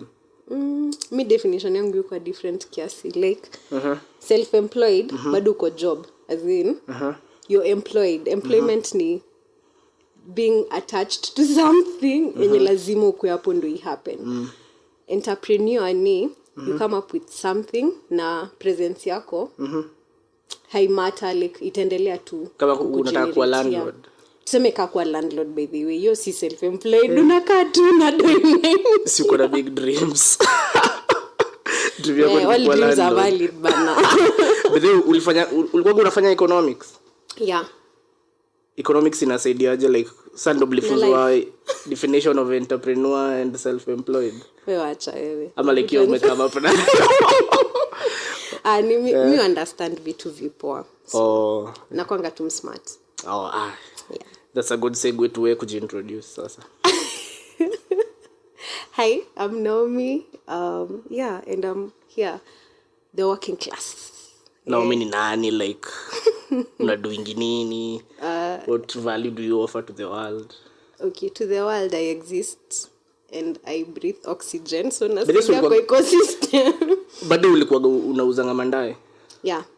So like unapenda mandae ama ilikuwa tu because you were there? At first ilianza ka tu job venye utaitwa job uko acha niende nione. Then kidogo nikaanza kupenda magari. Yeah, so napenda magari. So napenda like kuclassify magari za watu kwa barabara. Unapenda like mapaso ama unapenda like kwani unanibeba aje? Sasa Azinungeanza tu na paso. Si paso unaona gari zinaenda sana. Like ungeanza hata na useme unapenda range, unapenda Mercedes. Yaani umeniona tu kasema unika napenda mapaso. It's not you, it's me. Mimi na interacting tu na mapaso na maprobox. Unani deliverance. Hapana. Paso pia ni gari poa. Napenda so far gari zenye naweza sema napenda Benz. Benz ni magari poa. Zote like all ranges. Sina specific but E-Class ni poa for a normal person. Mimi napenda tu. Sio okay, normal person in general ama in Kenya? In Kenya. No, obviously normal person in Kenya si abesota. Like unajua I think ina depend na mtu nini. Good point. Good. Bi watu wengi najua wanapenda mapaso. See as I had said okay, nonge hivyo na mimi mwenyewe sina gari but tuna manifest. Unaweza kuwa uko nayo ni venye ujui. Si next week ni Valentine. Bedhe ndo maana labda kumenyamaziwa hivyo. Unajua mtu ana manifesting these things wanapanga ka surprise. Ujui nini inaendelea tu like una Acha tuombe. Labda niko neo next week ndawapigia. Bedhe kuna mse tulikuwa tuna debate na yeye sijui unaweza ni enlighten. Kuna wana gari below 1000 cc. Kama gani? Suzuki Alto zinakwanga 650. cc. Na mvingi baby, ushaiziona kwa highway. Kwanza sijui mbona. Si Alto ni hizi nini? Chap. Uba chap. Okay, si Uba chap ni gari mingi kuna. Si kuna ile yenye inaandikwa ngadi imeandikwa na paint hapo Uba chap. Ama hiyo ni gari. Uba chap ni magari ndogo. Sio hiyo gari specific. Sio hiyo gari specific ati inaitwa Uba chap. Vile maybe wase walizileta for your business sana. But ya kuna Suzuki Alto, kuna ingine inaitwa Daihatsu Mira, kuna sijui inaitwa Fan, Nissan sijui Fan ama something of the sort, like ni tu tudogo. Na zikunywangi mafuta by the way. Lakini ziuenda like unaweza enda nayo Kisumu. Ukienda Lake Naivasha, ukienda hiyo area utaziona na ni twingi na zinatokanga. Okay, mimi sijui kana konga. Na ukibebesha like mizigo tuseme ukienda Morangu upewe waru. Itafika? Si ni gari itafika, itakazana lakini sidhani ni advisable kubebesha vitu utaibitisha mingi. Like so in that situation itabit like engine ama tunajua tu gari yoyote tuanze ikibeba more than weight yenye inafaa kukari kitu ya kwanza itaribika ni shocks. Si unaona? Na pia sidhani ni poa tu kumisuse kitu. Si unatumia tu kitu venye inafaa. Kama unataka kubeba mizigo tafuta pick up ama lori. Wow, ati si unadhani ni poa si kumisuse vitu. Spoken like a future owner of a Mercedes. Amen. So uko na plans gani za next week? Mimi nimekwambia umeshani manifestia labda napewa gari so. Na usikose kupost. Unajua watu wanapewa vitu alafu wapost, alafu wanakuambia baadaye so like these streets. Unafaa kubaki be anonymous as in that. Ama unaweza pewa na mwenye sio wewe ulikuwa unatarajia atakupea. Si alafu sasa ni pesa alafu mwenye labda niko na deni nipe aache kuni. Lakini yenyewe mbona mnapenda kuwekea wase pressure ya Valentine design? Si pressure ya Valentine like si mtupende tu like si ndio everyday. Unaona kwanza maboyo huku Kenya acha niseme hivyo. Sija interact na wengine but nyiwasi bana. Inakwanga tu tough love all the way like si ndio mkwe ready for the future. Yenye ni kama for the normal African ama Kenyan man hiyo ndio sikwaneza yenyewe go all out for you. Mtu asipofanya hivyo unasikia tu kwani si leo I thought ni siku ya wapendana. Muslim natakanga hivyo juu mademu wengine wanafanywa hivyo. Obvious, acha nikwambie mimi tuseme niko job or something nimekaa hapo nikitumanishwa maua ndasikia hapo watu wengine wakiaziliza kai ni umetumanisha na nini kutumanisha ndasikia hapo your attention siwezi danganya as compared to, but watu ni different hiyo neka disclaimer mimi najiongelelea yeah, watu wakinipea hiyo attention ya umepata hiyo ndo PD yenye napenda sipendi tunatembea unanishika mkono umenikia mkono but acha mimi nikupe acha nisiite testimony but kile nimerealize wase wote wenye washaitolewa maform hizo noma za Valentine relationships zao zikulast hiyo ni sad juu madem bado at the end of the day ampendangi masimp hata kama mnatakanga tu simp but simp itakuwa turned off kusimplay acha mbona iko in public your design kusimp ni nini kwako ufai ku relinquish the higher position from the relationship as a man ama hata in general gift mseni kusimp umerelinquish higher position aje unafaa kuja na gift tuseme kama mini dem si mini dem okay set kama mini dem utaweza kama out exclusively hapa mini dem tuseme ni gift chali yangu nimeona maybe sneakers amekuwa kitamani hizo zenye zile sneakers kasema acha ni buy hizi nimpe so hiyo ndakuwa nimesimp mademo hizi simp mademo anaweza simp asimi mse amekwambia sikudai hiyo ni moda naona mdai but siwe ni dem si hivyo ndo unafaa kuwa like that's what we expect kugiftiwa usitry kuact ka boy we act to ka dem tutakupenda hivyo wenye una act sasa pia we uact ka boy by kunitreat poa sasa hiyo ni kuact ka dem una ndio unfortunately kenye unafaa unado unaona acha nikupe the best example of mbona hadi kwa African culture tufai kusimp unatuseme kama mimi ndikuje ni gift dem sitakuja nimwambie ati niandike love notes hapo and appreciations due for what unakaa mnawaambia bwana hizo viatu kazi zitakutoshea hivyo like hiyo ni ukiwa kwa nyumba lakini ukitumanishia kitu nikiwa mahali mbali sasa sifai kufika hata hiyo point hadi unaona tuseme like unataka kubai like tuseme unataka kubai dem dress or something uweze mwambie ati vaa mango tukabai dress unaambia tu ndivyo tao then ufuata unaingia kwa shop unaambia hebu tafuta yenye itakutoshea then unachill hapo unaona hiyo si ni old age sana ndio sasa hiyo ndio kitu ni exemplify mbona ufai kusimp like unafaa kuwe on your guard constantly mimi nikiulizwa kusimp ni venye umesema tu hiyo kurelinquish the higher position but in what way kugift msee sidhani ina fall under that kugift msee on its own it does not but venye una gift it's like unatafuta praise from the world it's like unataka watu waone venye wewe ni mzuri watu wagani sasa shwali si ni mtu wako sasa tuseme kama wale wase propose na hapo tao hapo akaiviza alafu wanaambiwa mbona unaenda aka hivi unakwanga kuact si ndio si kwanza una propose huko kijani unaambiwa yes alafu sasa maybe sasa ukidu hivyo uneka kubwa but okay plus mbona archives uende at least place penye ni mabeste wako something okay au wengi wao okay sijui kama kuna msi for real okay sijaiona wengi hizo zake hizo zinaonanga ni kuact but hadi ukipropose wako hizo unasema yes mimi sisikia poa unasema yes tutaambia kwa era niko dhani sina options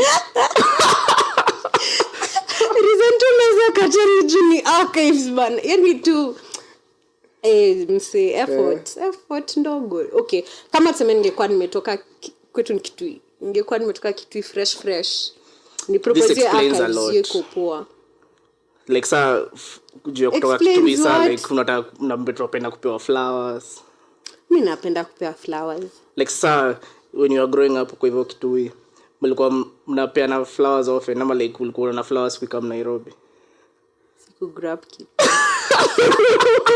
lakini tukiwa huko tulikuwa tunapeana flowers uko hivyo za unaona ukitembea unaona kitu kana ka flower but zilikuwa za Sodom apple shrubs shrubs and bushes. Cha muhimu ni it's the it's the thought that counts. Zile za yellow. Si unajua hizo maua zake zinakwanga yellowish. Nizo stuff zikuliwa ama nilikuwa nasikia ziko poisonous. Is it nilikuwa nasikia ni matunda ya nyoka. Which means ni matunda ya nyoka. Nyoka ndo zinakula. Sijui. Okay, I don't know why zilikuwa zinaitwa. But mtu anaweza mimi sijai kula personally so sizi kwa. Okay, mimi na feeling too lucky that niliambiwa beforehand. Juu maybe ningekuwa nishawahi kula. Ningewaambia wenyewe. Alafu ziuka hapo ndani for some. Okay. Hiyo ni mimi.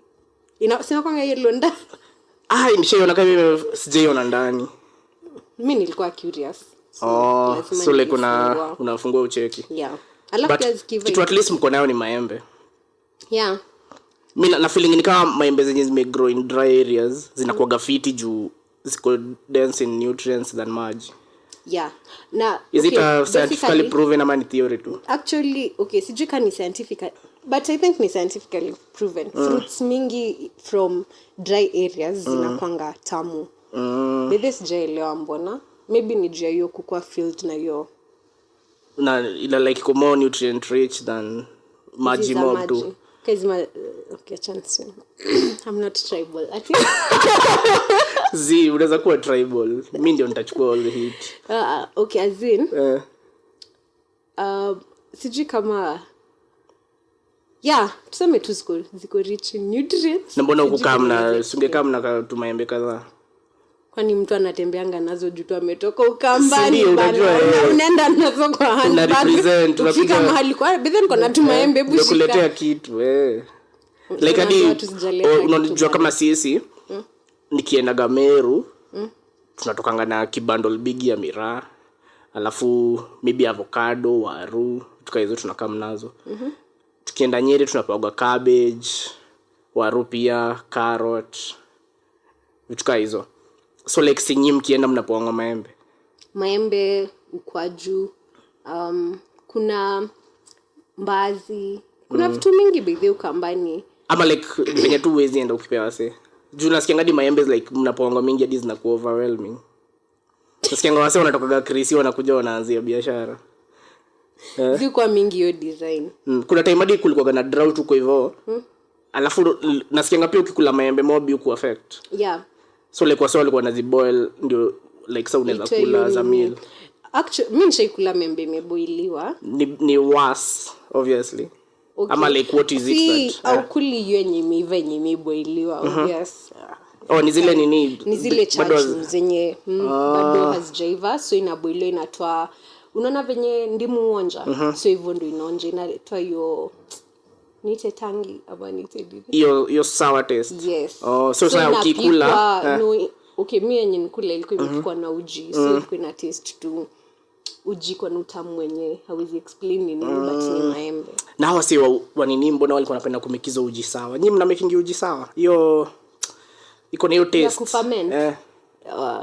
Kwetu actually inaitwa inaitwa nini unacheka?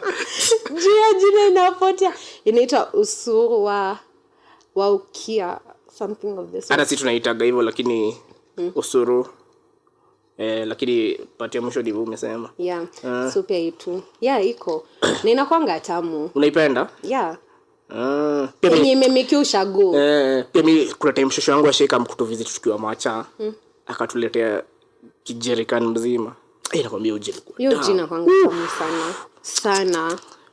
Lakini ina come from a place of where wanataka ikuwe alcoholic. Like mbona wana ferment vitu? Lakini mimi nikiuza tu zamani nikawa alikuwa wote wanakunywa ni vile. Nilisikiaga like far back kukunywa maji ilikuwa dangerous. Juu maji sana ilikuwa contaminated. But kukunywa tea of which your time awange produce tea niko high concentration ilikuwa tu like beer-ish like mild but hiyo ni safer juu alcohol by definition itaua bacteria. Hiyo ni very sijaisikia hiyo story. Nenda nikiambiwa bedhi unajua zamani. Educate the masses. Ndio wapi mbona venye unakunywa gadi sasa? Nani? I'm here to say mom najua unaweza one I don't drink. Amadhako is mine. Soda. Hata yangu si ni soda.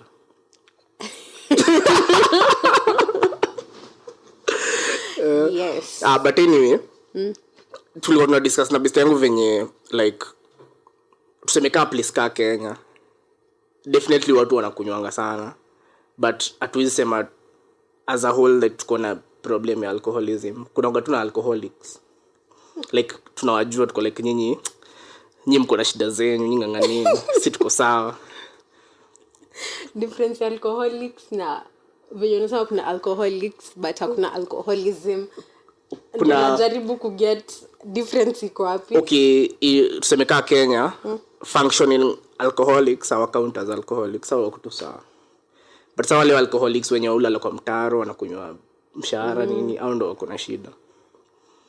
Of which unajua nishaka hivi nikafikiria, unajua venye wase wengi ukunywa juu ya peer pressure. What if ujipate wendo uko on the losing end like unakunywa juu si wanakunywa hawa si wanakunywa ni functioning alcoholics venye unasema huko hapo unawafuata unaenda unachukua loan huko unaenda unapiga sherehe nao alafu like at the end of the day of course kutakuwa tuna wase kama hao careful. Unajua kama mimi na identify as peer pressure mimi ndio naambia watu tukue. So hadi wale watu wenye najua kwa likely kulemewa kisha kubali najua basi sio ni mzinga nyingine moja imeingia. But sasa si unafika wewe place ukirealize sasa hakuna kitu unadu unafaa uchore. Kwani utaambiwa na nani? But so unajua kuna wasi hawa realizing ile hiyo pressure ya kufit in. I think hiyo pressure ni mingi sana. Wasi wengi wana try so hard kufit in wanajipata waki mess to. What was your experience when trying to fit in? My experience when trying to fit in. Star mention names. Hata ukimention ni sawa. Sina experience. Sidhani I think nishaikuwa na period ya life yenye nishaitry kufit in. I think nilikuwa na mama tu alishi kuniambia venye I'm different, I'm unique. So si kufit in per se, ni tu kuchill na wasi. But si ati najipoteza in the process of kuchill na wasi. So ulikuwa by the time ulikuwa unaingia into kukuwa susceptible to peer pressure ulikuwa figure out. Wewe hata sijaiona by the peer pressure sijui. Si ndio nakushow maybe like peer pressure. Huko una note ulikuwa unajua nini unadu. Yeah. So like ukiamua kila kitu unadu unajua it's my decision ama like wacha ni take it. Obviously kuna hizo moja za tuseme unataka kwenda home best yako atakwambia twende tu kiasi alafu. But si ndio it's not like utaenda juu amekuambia yuko like wacha ni risk wacha niende. Yeah. Si ile ya sijui like deep najua chenye nataka tuseme nataka kwenda home na kama nikiona kusema cha twende to chill now over a cup of coffee like nende chill now ndangalia like unawe tu pros so Jumi by the way tunakushow mimi ndo saa mimi nilikuwa mimi ndo nilikuwa like wewe usiende saa nini pika kuambie tumeenda kwa fulani tutarudi. Actually, okay, sijika you ina fall under siwezi identify ka the peer pressure but msikia vibaya tuko please tumechill na wasi alafu msi anasema naenda like nashanganga kwani unafikiria si wengine hatuna pa kwenda but most likely me mostly sinanga place ya kwenda so like mimi naona nikiambia watu waache ufala especially kama ni maboy unaenda aje kwani ni dem madem ndo nafaa kwenda madem unajua ni normal madem wanakoga tu hivyo sijui mbona mnakoga tu na aje kuenda. Mimi ni madem na identify kama mmoja si ndio mbona mnakoga na hiyo urge but depending na ina depend actually na ina depend na environment ama tu vibe yenye iko hapo. Sasa kila saa ndo msi atasikia acha niende kama umeboeka utasikia nafanya nini. But it makes sense pia juu sana place bora kuna maboy ndo set the theme. Yeah. So madem unless mko kwa form madem ina depend tu kai ndio vibe unapenda or not. Okay, nikigrow up hadi wewe na the other person in the room does order ama unajua nilikuwa na chill na maboy sana. Then say like in my adult life ndo nimepata like a girl group hivyo na chill now. Mimi nikaambua ni compare like mlipatana tu organically. Tulipatana job then ika transition from colleagues to friends hivyo to family. Shout out. So nikaulizwa sahi sijui kama ni juna machua ama I don't know but I'd rather hang out with girls sana peke yao juu vibe yenu itaendanisha like mkisikia kwenda ni nyote mnasikia kwenda si ati ni moja nasikia acha niende au wengine wako kweli ukikaa na maboy hata hawezi express vizuri hawezi sema nataka kwenda watu na ni mtiaji ni wewe tu hata mimi naweza sema hivyo of late na feelingi form yenye ina madem hata mmoja iwezanga vibaya sana lakini mkileta tu video moja hapo ndo cracks zinaanza kuapia jusa huyo mwenye ameleta dem kwanza kitu kwanza anataka kuona sitekewe dem so anaanza ufala tu from the word go then huyo dem anaona vibe yake haikui complimented so anashinda kusema siende hapo nje nikule samosa siende hapo nje sijui nitafutie maji ya kunywa sasa unashangaa wewe imagine tu haungekuwa imagine the amount of vitu kwa tumejibamba acha kuulize venye umesema hiyo ati mkiwa maboy pekee wewe bomba kuna mali nilisoma ati men if you are given an option all men would marry fellow men juu apparently guys wanakwanga emotionally attached to other guys but physically attracted now to women. Okay, see about kumario na as in like emotionally like kuchill na maboy ni fan juu inakoga tu honesty throughout hakuna like ati ku try to put up an image ama to try to make each other feel poor so kama ukipata na boy mwenye amsikizani hamtasikizana tu from the word go hakuna ati kama tuna try to make this thing work unaona kama msikizani tu amsikizani lakini dem unajua hata mnaweza kuwa msikizani lakini nyote mko like babe bado mna try ku forward mimi na feeling kenye role ya madem kwa life specifically kwa life yangu ni ku bring in chaos juu nikeza kuwa ni mimi peke yangu ama tunachill tu na maboy vitu zitakuwa tu poa tutakuwa straightforward tunaelewana lakini sasa dem akikuwa sasa so kuna problems to solve kuna like anakusumbua hivi una jump kiasi unaona yani kwako tu ni ku bring chaos lazima kukuwa sasa kuna something that is going on like kuna conflict unaona kadi venye so that's the reason we're watching a movie kwa tuna movie yenye kila kitu iko sawa si tabo but sasa unataka movie ianze poa onesho yao sasa onesha hapa kidogo kuna earthquake nyumba yao imedunda wanakimbizwa na karao hivyo atakuwa na cheka kuna agenda yangu like umetoka from hii generation yetu tunasema tuko equal rights equal to what to your only purpose and your only role in this life is to bring chaos but okay to some extent yes but pia nyinyi pia as in like pia boy tunaweza sema the same for my boy like us girls juu bila nyinyi hakungekuwa na point yenye tuna fight ati you took my man sijui what unajua kwambia hakuni text leo yote hakungekuwa na hizo kenye unapatanga kwa hiyo fight ya leta hiyo stress yenye kwa hiyo fight ya you took my man huyo maana anakuwa huko hivyo anacheka na mabesti wake nyinyi mnakasirikiana huku for weeks mnaongeleshana vibaya mnaangaliana vibaya alafu mnasort out your issues peke yenu mnaendelea so like nani ame bring up chaos si nyinyi unajua pia mnapenda compete design fly yenye iko like boy kuna place ufika unakuwa tu like hey Mrs. na hii mambo hebu nyi sorting out kwanza then mtanishow wewe umeamua ati mtanishow aki Max when ni mtoxic hivyo ndio inakuaga kuna tu extent uwezi fika na hiyo kuna kitu nataka kusema kuna best yangu alikuwa anasema tungekuwa na option tunafungia tu madem kwa caves tunaenda tu make babies bana alafu tunarudi ndio maana feminism imethrive na ndio maana hadi unachikia wase hadi ancient walikuwa hivyo like madem mnachunga watoto na mnakaa na hiyo elder women wana advice si tunaenda huko hivyo kuhunt, tunajibamba tunakamjioni.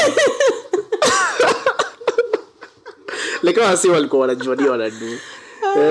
Sasa hivi hizo mambo za to be equal zimekam, ndio unapata kuna maboy wengi sana wako confused na kuna mademu wengi sana wako confused.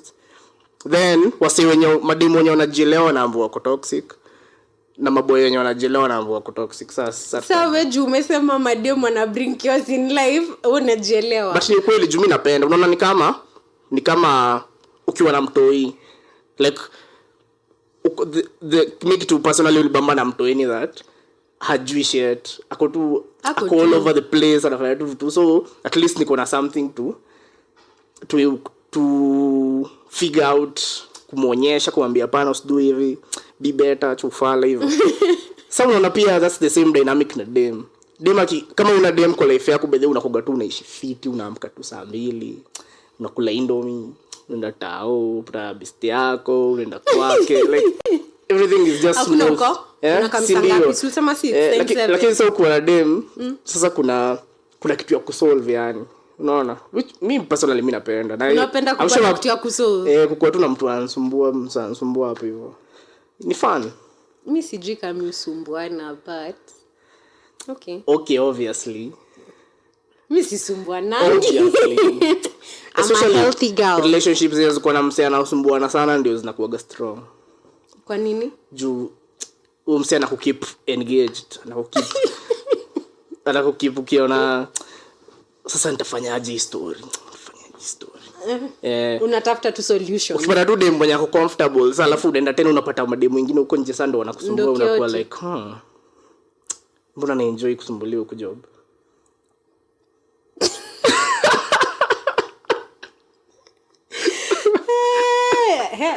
Sawa. Hapo I have no comment. Sina maoni. Lakini naweza sema I think for both men and women roles zetu ni za bling. Bebe kwanza hata labda ni kubling kubring balance in each other's lives in our own differences inatufanya tuwe tu compatible. Ni imagine ingekuwa kila mtu angekuwa tu the same. Sana wewe kama wewe ni feminist. Sasa ni aje unaabini bado tuko na differences. Mimi sijui sija dive deep kwa hizo stories za feminism and vitu kama hizo but na believe ni important to empower everybody. Miango ikwangi based on gender. Like it's important to empower everybody. But yani ndo nasema yani point yangu tu ni our differences make us all unique and compatible. Ndo inafanya ikuwe interesting. Juu kama mimi mtu na date ni msema ametulia. Unaona mimi niko hapa mdomo he can atashanga mbona unaongea hivyo vyote, si relax tu sasa kati ya kusumbua hiyo sasa mimi niko so tuseme tumechill hata boeka na Mr. Boeka juu kuna mtu ananisikiza na kuna mtu anaambia kitu so yeah. Na sasa kuna msanii niliona amepost jana na nikaona ikiwa funny sana. Alipost ati ame find out recently that madhake alicheat on budake but budake akamsamea. Sasa haizi respect budake anymore. Then we gonna msema reply akamwambia clearly budako tangu hiyo time hakujali about familia yenu, ndo bwana wewe ni mjinga hivi. Ingekuwa liraiziwa vizuri ungekuwa unaongea kitu kama hii. Nikaona wow msema jamaa. Lakini kuna watu but ni ukweli. Kuna watu bedhe usema vitu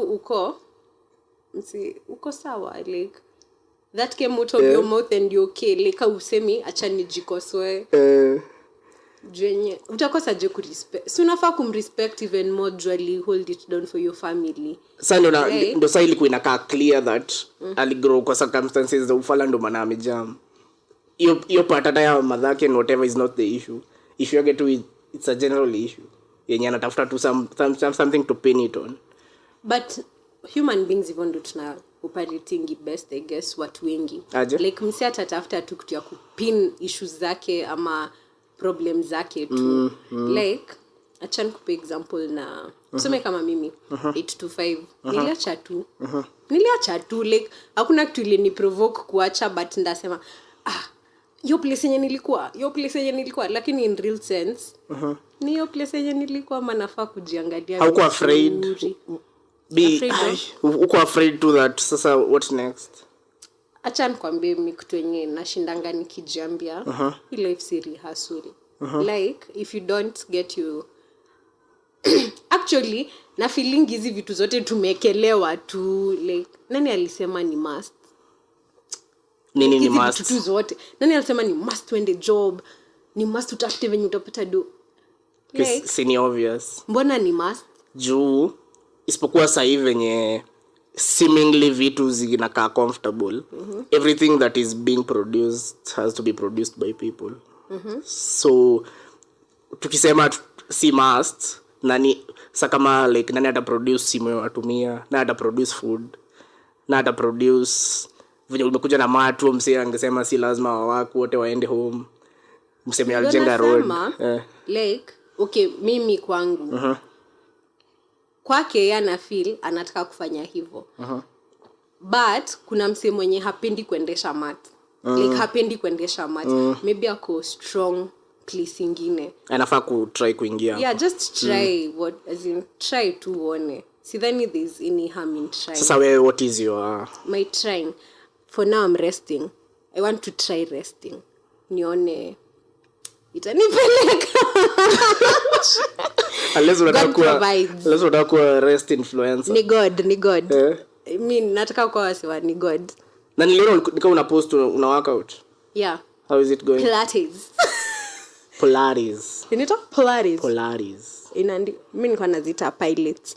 I mean, nishawaisikia Pilates, alafu nikasoma your word, nikadhani ni two different things for so long, then nikakam nikarealize by then the same thing. Mimi niko mbona inaitwa pilots? As in kwa kile niko ni pilots. Si kama Pontius Pilate. Labda ni alianzisha. By the way. Who knows? Pontius Pilate alikuwa nani? Ule mwenye aliosha mikono, mwenye aliulizwa kama ataua Yesu, akasimanyia muone wewe mnadai. Nimemconfuse na Potiphar's wife. Hiyo nani? Potiphar ni yule mwenye alikuwa anaishi na Joseph, alafu bibi yake akataka kunini na Joseph akahipa. Yes, jue basi unajua Bible sana. Sasa unajua like zile vitu za ndani. Najua. Mimi najua hizo vitu zote tulisoma kwa CRE. Potiphar's wife, hiyo nafikiria kila mtu alisoma lakini. High school. Hata unajua Joseph sinulewa ni Jacob ama nani? Ni huyo? Ama ni Joseph wa Yesu? Wajeko. Acha niache kucheka lakini wajeko. Ni huyo. Aya, kumbe kulikuwa drama yake iliendelea. Si tu aliuzwa alafu akaomoka, akasoma dreams, alafu akamake it. Sadi kuna mdemu mwingine alikuwa anamdai. Kuna mdemu alikuwa anamdai. Mwanzo hiyo ndio shida ya succeed kama mwanaume. Lazima watu wenye wanakudai wanakutafutanga. Bana. Na umesucceed unataka tukutulia. Mazee sasa umeamua. Alafu kama dem tunaamua chaos. Tuna bring the chaos. Bana. At the wrong time. Ile time yenye nilikuwa natafuta chaos haipatikani. Ile time yenye sijisikii.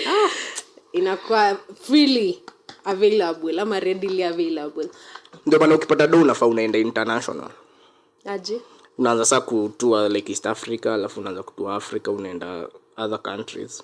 Ukitafuta nini? Unajua bado kumaintain madem wawili in the same country inakuwa ngumu kiasi. Mjua sasa kama tuseme uko na demo wa Kenya na Uganda. Wa Uganda unaenda tu unampea dhao moja hivi ana convert na kuwa 50,000. Anatesa hiyo kijiji yao zako hapana. Lakini sio kwa Kenya sasa mfuko inaumia kiasi. Kenya actually hata kwanza ni Nairobi. But mademo wa Kenya kitu naweza sema ni minute of which it's not something that we should be proud of. Mademo wa Kenya with the watu ujieka expensive but watu wengi ni cheap. Not in a bad way. Like nimeona wasi ujithrow to people just by the thought ama wana speculate msi anaweza kuwa na do. Speculation tu ni enough. True. Mimi wasifanyeni tuka research.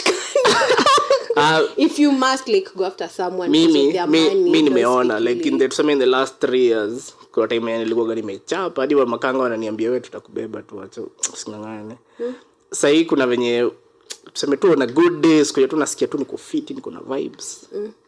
Unabana demo amekuangalia hivi ni kama anaanza kuforma na idea yenye haiko.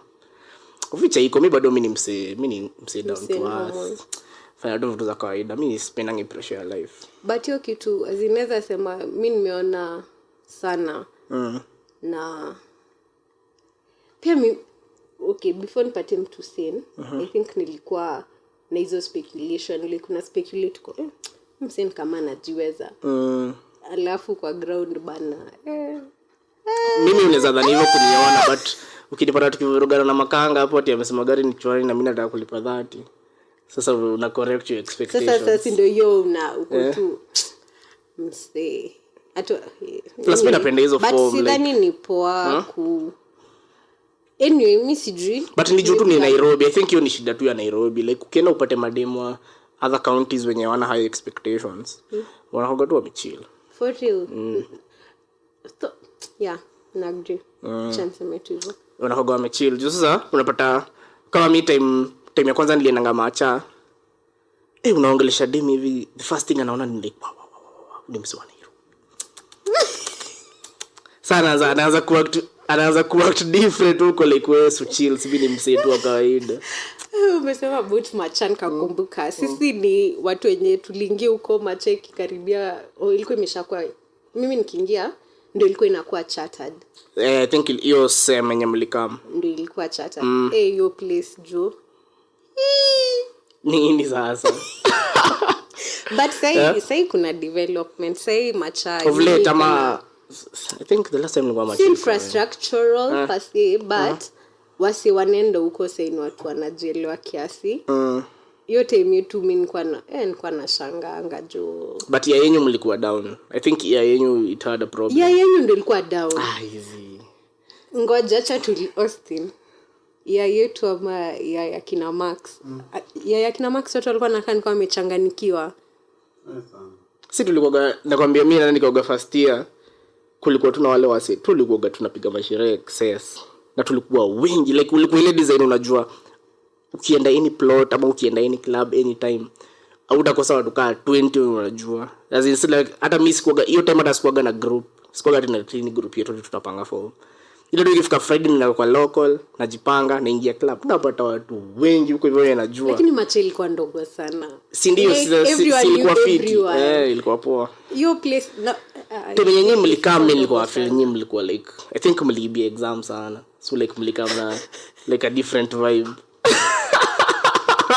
but hiyo mapeni mtu alikuwa anajua wenye form si ndio na tulikuwaga wengi hata hao ni watu sunubu nao tao bado saidi kwa like ni ajara tu hata siwezi wasahau but Macha ilikuwa community poa naweza sema mi personally sizi feel vibaya kwenda Macha ilikuwa place poa mimi naweza sema time ya yetu nilikuwa najiuliza huku ni wapi nimekuja alafu the best place tulifika hivi mamangu aniuliza huku ile tu niulizia mse huku kuna mahali tunaweza kula the best place tunaambiwa ni wajuzi watu wenye wameenda Macha nafaa kujua wajuzi I miss those kwa nakula kwa nje miss sijui sana like conclude wapi ndio the best place Macha over time okay after I think ni third ndo nilijua Geliano anozanga pizza hiyo ndo the first time niliona pizza I think nimekula hiyo wajuzi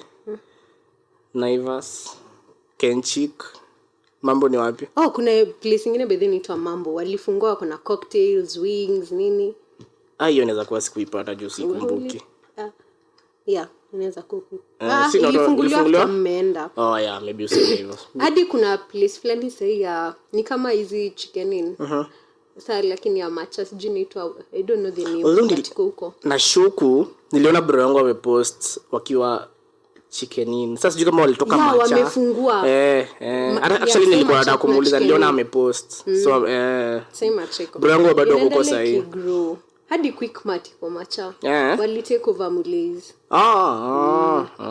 iko fit which is a good thing Azina wish ingekuwa hivyo time yenye tulikuwa huko Julife ingekuwa. Hai hapana, hiyo inge benefit watu wengi kama nyinyi sana. Kwa nini? Macha ilikuwa poa si kama sisi wenye tunaenda Galitos.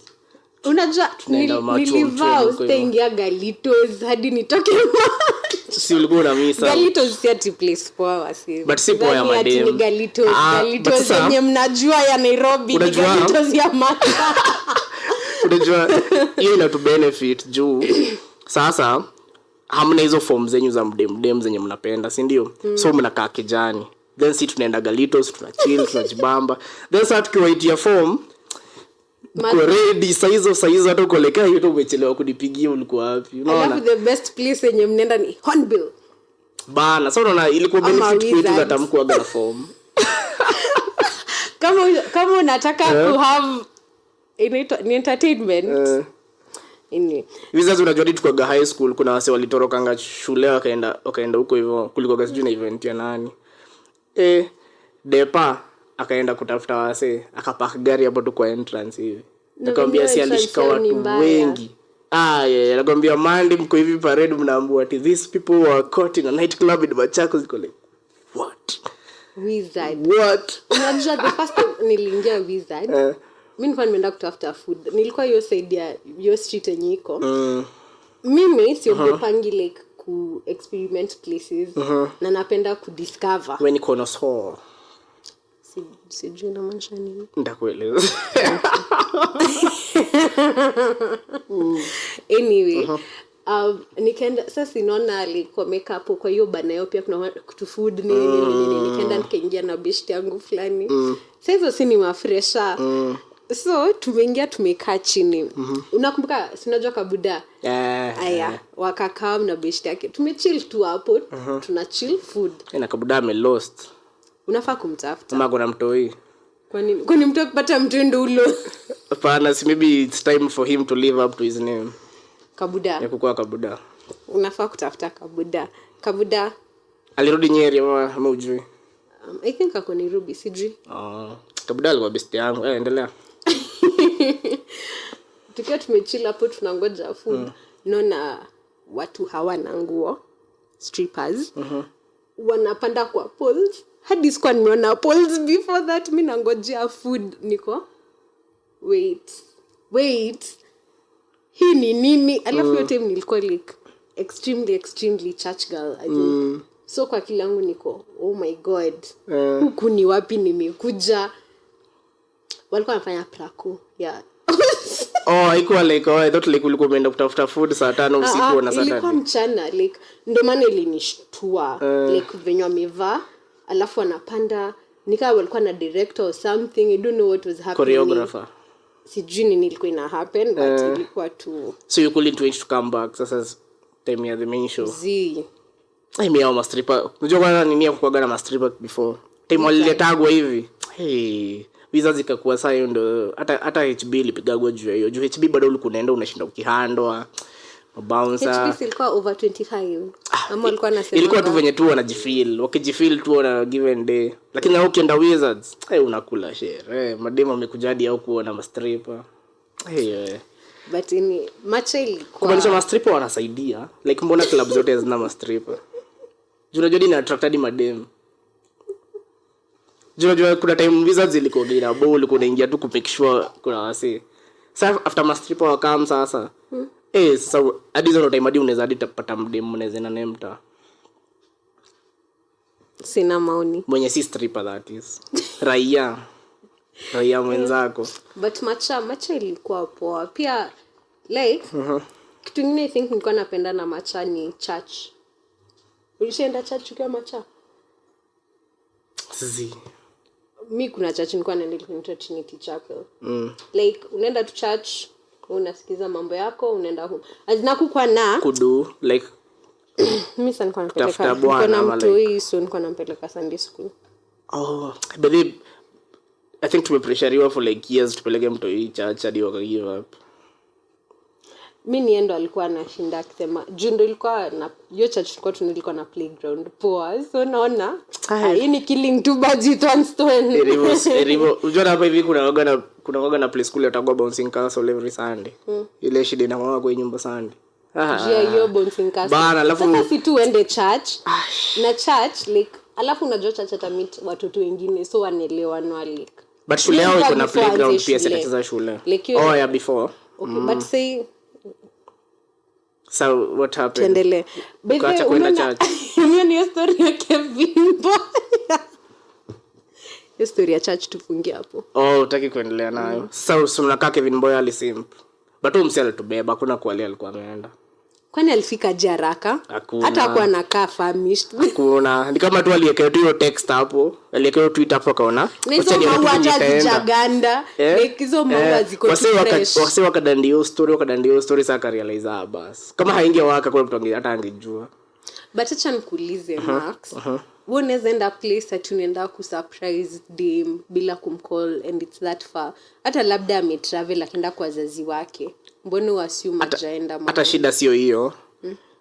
Sana ukiwa Kwale na mimi niko Nairobi hata sitakuwa nakumbuka. Hiyo ndio the worst part. Unakumbuka kwa dem. Unazije kuwa mbali hivyo.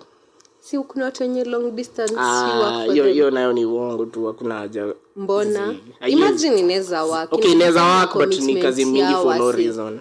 Like kwani una live for now ama una live for the future? For the future. So una live for now like kama msee mko na yesa hizo sasa. But wafanya ni Kwale. Hata lakini yako na roho. Mimi tuseme mtu wako Nairobi, mimi niko Nairobi. Hata neighbors, wacha ati Nairobi na Nairobi, tunaona ni neighbor wangu. Lazima ndakol. Like nijue ni aje huko. Nataka kukuja. Hiyo ina depend juu I'd assume kama ni manzi yangu nataka kama tuseme yesa kwa Kwale.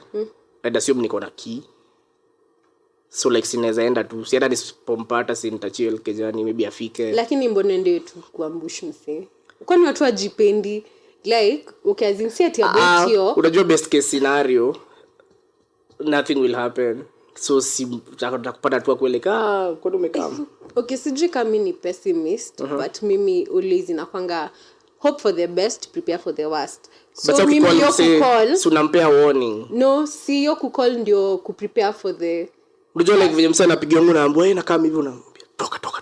Ndio anakaa. Unaanza kupanga nyumba, una make sure hakuna kitu evidence yote yenye inachoma. Sasa mbona uende ukitafute evidence ama sasa si lazima utafute, si unaweza pata tu evidence imeachwa all over kama kuja kama siko ready.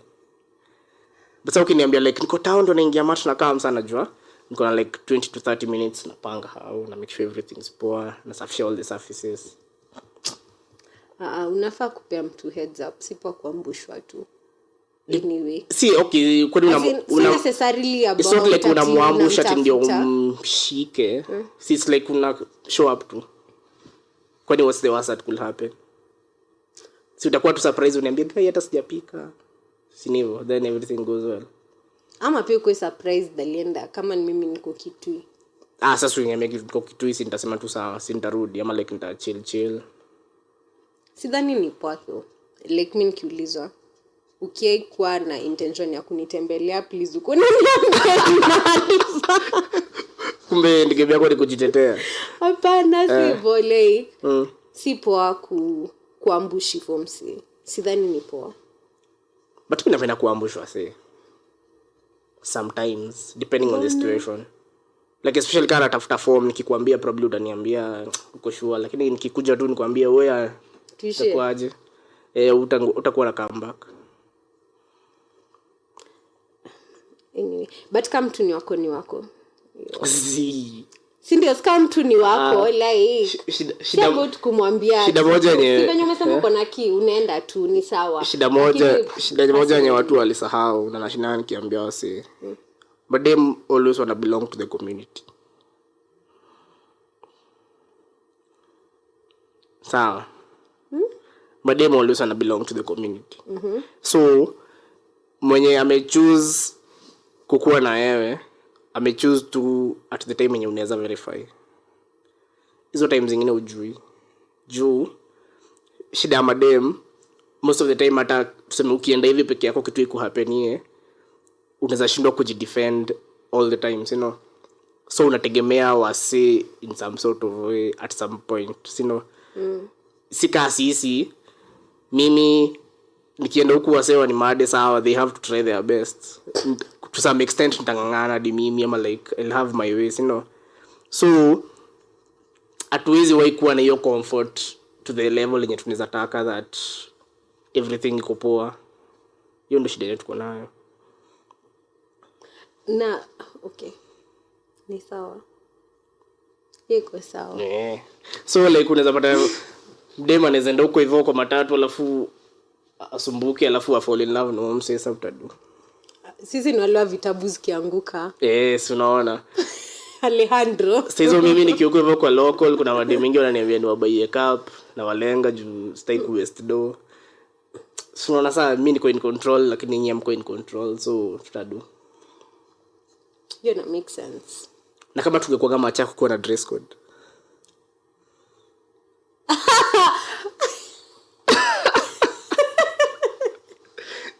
Singeweza. Mseka Austin ndo angemaliza shule. Kwa nini? Kwa watu suti. Na nyonga tutai.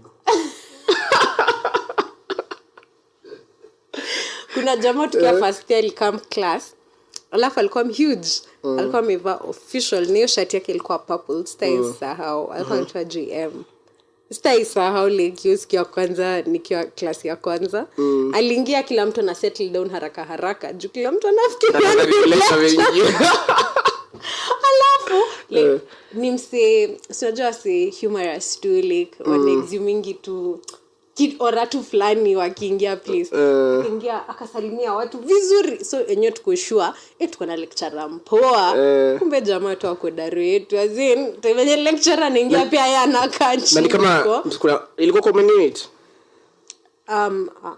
ilikuwa common, ilikuwa first class I think sidhani ilikuwa jukuna msession cha pia story ka hiyo yenu pia. So nilikuwa na film maybe alikuja akaingia akasalimia sasa wase wakakaa chini wase wakataniele kama sawa wanatoa vitabu sawa na prepare. Alafu funny thing sasa kuna mwingine she was a lecturer alikuwa una Kimolo ajai wafunza alikuwa anafanya kitu different bisco department yenu huo madam alikuwa like unaona venye ni mrefu like alikuwa kama model like actually hiyo ndio ni description. Anavaa vizuri, anapaka alikuwa nini wa department yenu economics. Alafu siku ya kwanza si tunamwona wasi hata wakimbi class ndo like amesimama tu anaangalia watu wasi wanafikiria ni student but watu student amedress sana for his class rada niga. Then akiingia ko so hi my name is watu wanashangaa ini ingine one of those people but ni like alitufundisha D4 na subject zake wasi walikuwa na pass vibaya sana like mnashika alikuwa anapenda chenye anafanya juu alikuwa anafunza na like muelewe si anafunza ndio. Okay, hiyo ni perspective ya madem, naweza taka mseka usinieleze mbona alikuwa na pass. Ushekwa dare ya Kimolo ulikuwa na pass au una feel nilikuwa 10 si unaona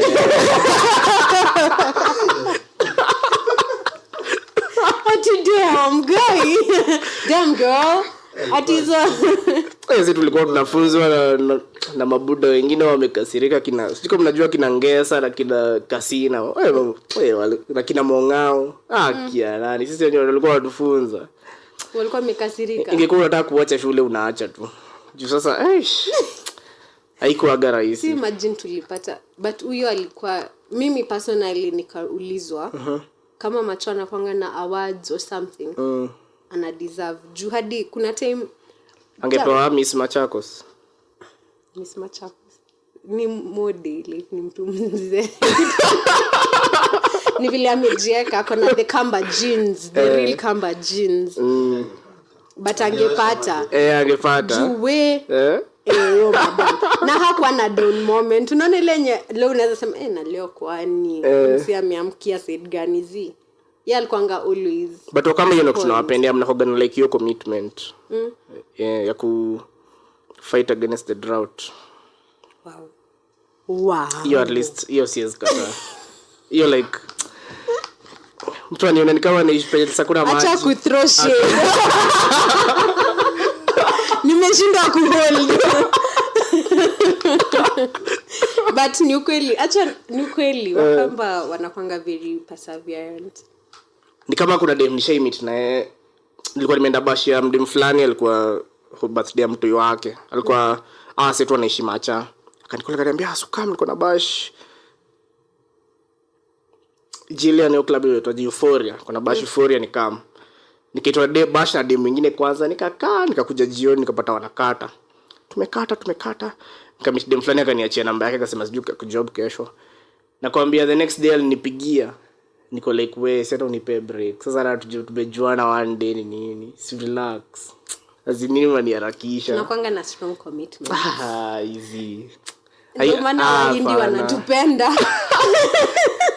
Sinimekwambia nilikuwa na wapi before ni Africa. Hata sija kujua like so nipe 24 hours at least. For what? The next day unanipigia easy. For what? Chill. No maana I think nasikizananga na Wakikuyu juu like wana planning ahead. Wanakaa na wewe wanakupangia maisha, wanaona sasa wewe inaweza kuwa hivi. So by the time unashughulika na Mkikuyu huko like huyo ameshanionea future yangu yote, so una relax. Anyway, yeah. Mimi naweza sema tunakwanga na hiyo gift. Si ati juu tumepersevere through the drought. Hapana, like na long distance generally. Yeah, actually unaona ndo mtu kama gukangu like si ati great grandfather, like my grandfather, my dad's dad, alikuwa long distance trader. Alikuwa anatembea from Kitui to Murang'a. Hebu imagine ukitembea. Msesi anapersevere tu, like ako tu pole anaenda anafika. I think tunakwanga tu hivyo. Ni kitu genetic, I guess. But ni poa jupado. Ni poa kila yote iko na pros and cons. Jupado unaona ukiangalia madem kaa Wajaka. In every given moment Wajaka wa ubamba. Like sidhani kuna madem kwa hii dunia wanaweza bamba kuliko Wajaka. Lakini in the long term unaweza ona ni kama msongi mbele, ni kama mnakaanga tu venye mlikuwa kitambo, ni kama progress in life. So like I think the best ni Waluya. Kwa nini? Waluya ndo like wanakuwa wife material the most. Kwa nini? Hivyo tu ni culture yao tu. Like unaona ile saying ya behind every man is a strong woman. Huyo anakuwa Mluya. Jia strong. If wewe unaziguembea hivi na bebe ya suitcase hivi unacheza so pinangi jokes. Joko na strength. Au ndo women wenye wako behind. Kandia sembe hivi sembe imeiva vizuri hata ina kutunga katikati. Acha tu. Sasa ndo if material. Kabisa. Sidhani anakoga tu bado undefeated. Must be nice to be them. Shida ya mademu wa kale ni kukimbia sana. Surely. Lakini niko na pesa yangu fulani fun fact. Aje kupasavia ninishi. Unafaa tu kutana kuangalia ko. I'm out here like well is a man. But iko tu poa like bora tu ni mdem. I think it's one step ahead. Bado lazima atakusumbua. Ataleta chaos. So from there utafika yangu ni I'm in this world to bring chaos. But si chaos inaweza chaos inaweza kuwa kitu positive kweli. Hiyo jina chaos iko positive. Okay, unajua kuna chaos mzuri inaweza fanya msee kuwe better. Like inaweza fanya uache ujinga. Then kuna chaos tu ni recreational. Yenye tu uko like huyu anakuanga tu hiyo. Hiyo. Sasa kuna chaos destructive. Yenye inapea mtu mental health. So bora uko kwa destructive side. Kuto sawa. For me kuto sawa.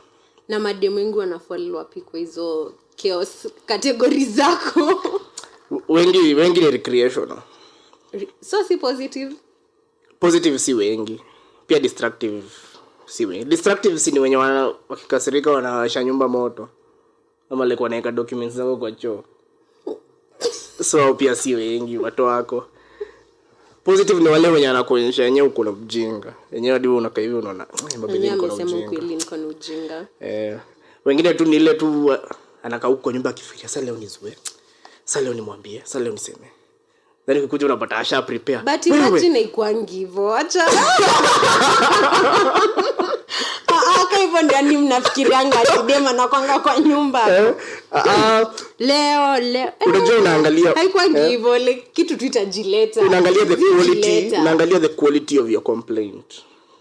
Kama ni high quality sawa, hadi naweza tu nyamaza nizue kidogo, but nyamaze nini nifikirie nini. Yenyewe hapa amesema point. Lakini kuna ile unasema najua tu huyo alikuwa anataka tu kusema. Imagine hapana. Uje kwa situation mmeka tu. Everything was okay. Then useme kitu chenye utarudishiwa nayo ujue hapa. Ndio. Sasa kama wewe kwa akili yako una chill, unaona huyu alikuwa anangojea tu nisange. Huyu alikuwa ananiambia hivi. Si ndio? Hapana. Inajiletanga tu. Like ni recreational tu, nile tu nasikia ni cast form. Acha nitoweka form hapa hivi. Hapana. Itakuwa hivyo. Jodi unapata tuseme saa nyingine umechill. Mdembesti yako na call naenda kuchukua simu hapo hivyo juu mna watch movie.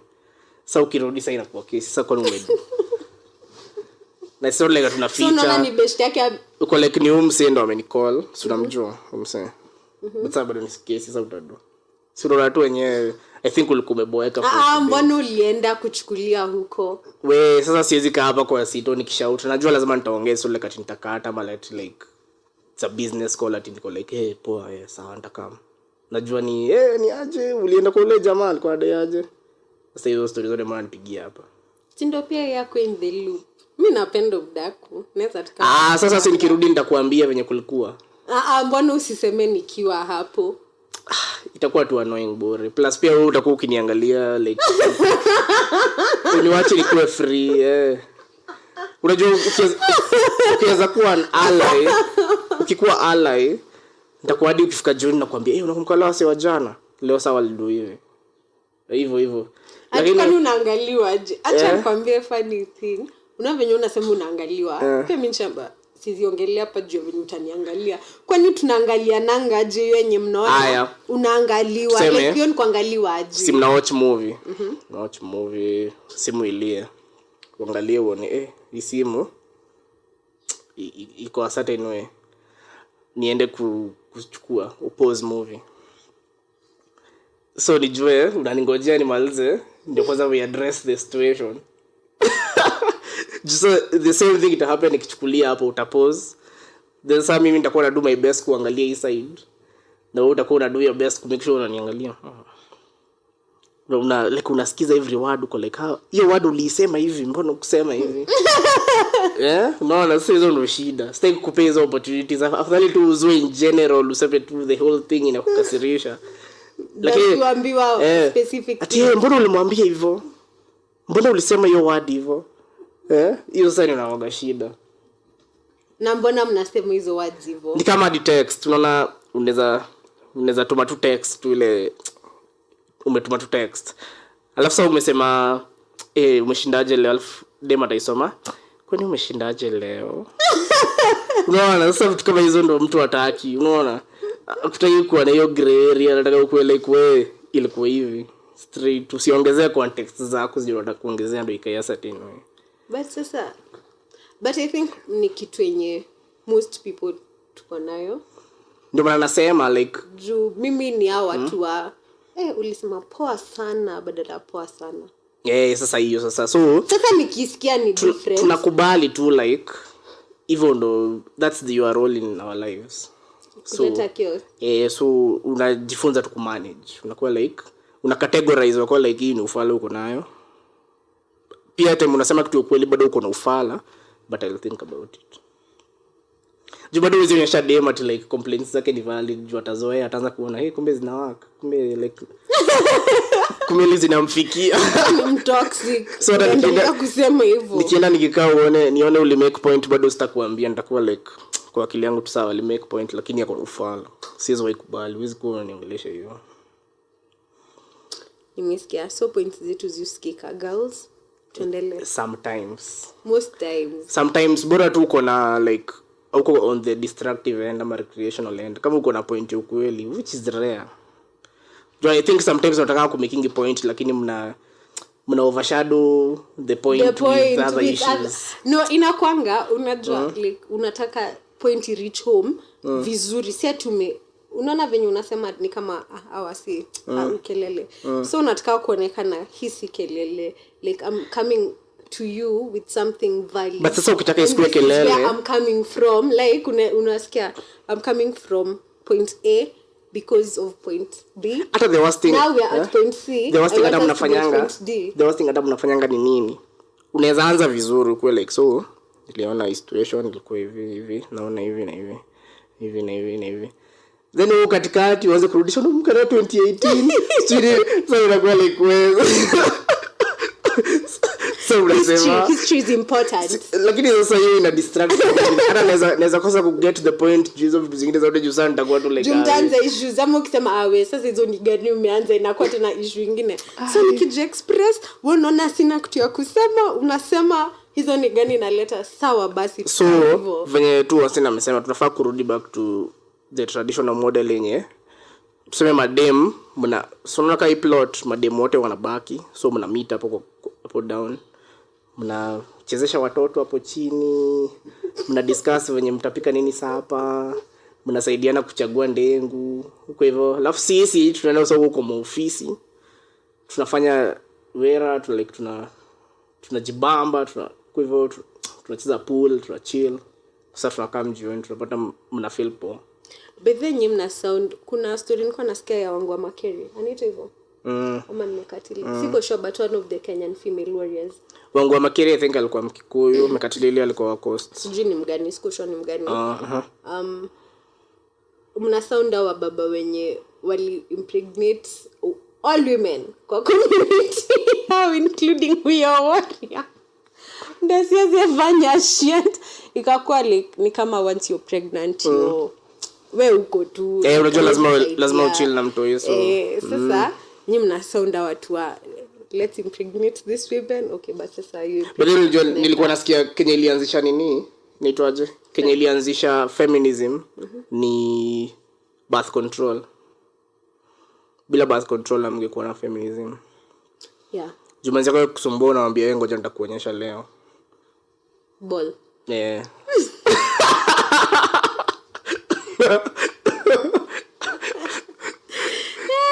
So weka jogeo na kwa unaona tafuta sapa unarudi. Sasa unaona like literally but ina wewe ingekuwa better juu like tungekuwa na larger population, tungekuwa like na madem wana care about our kids.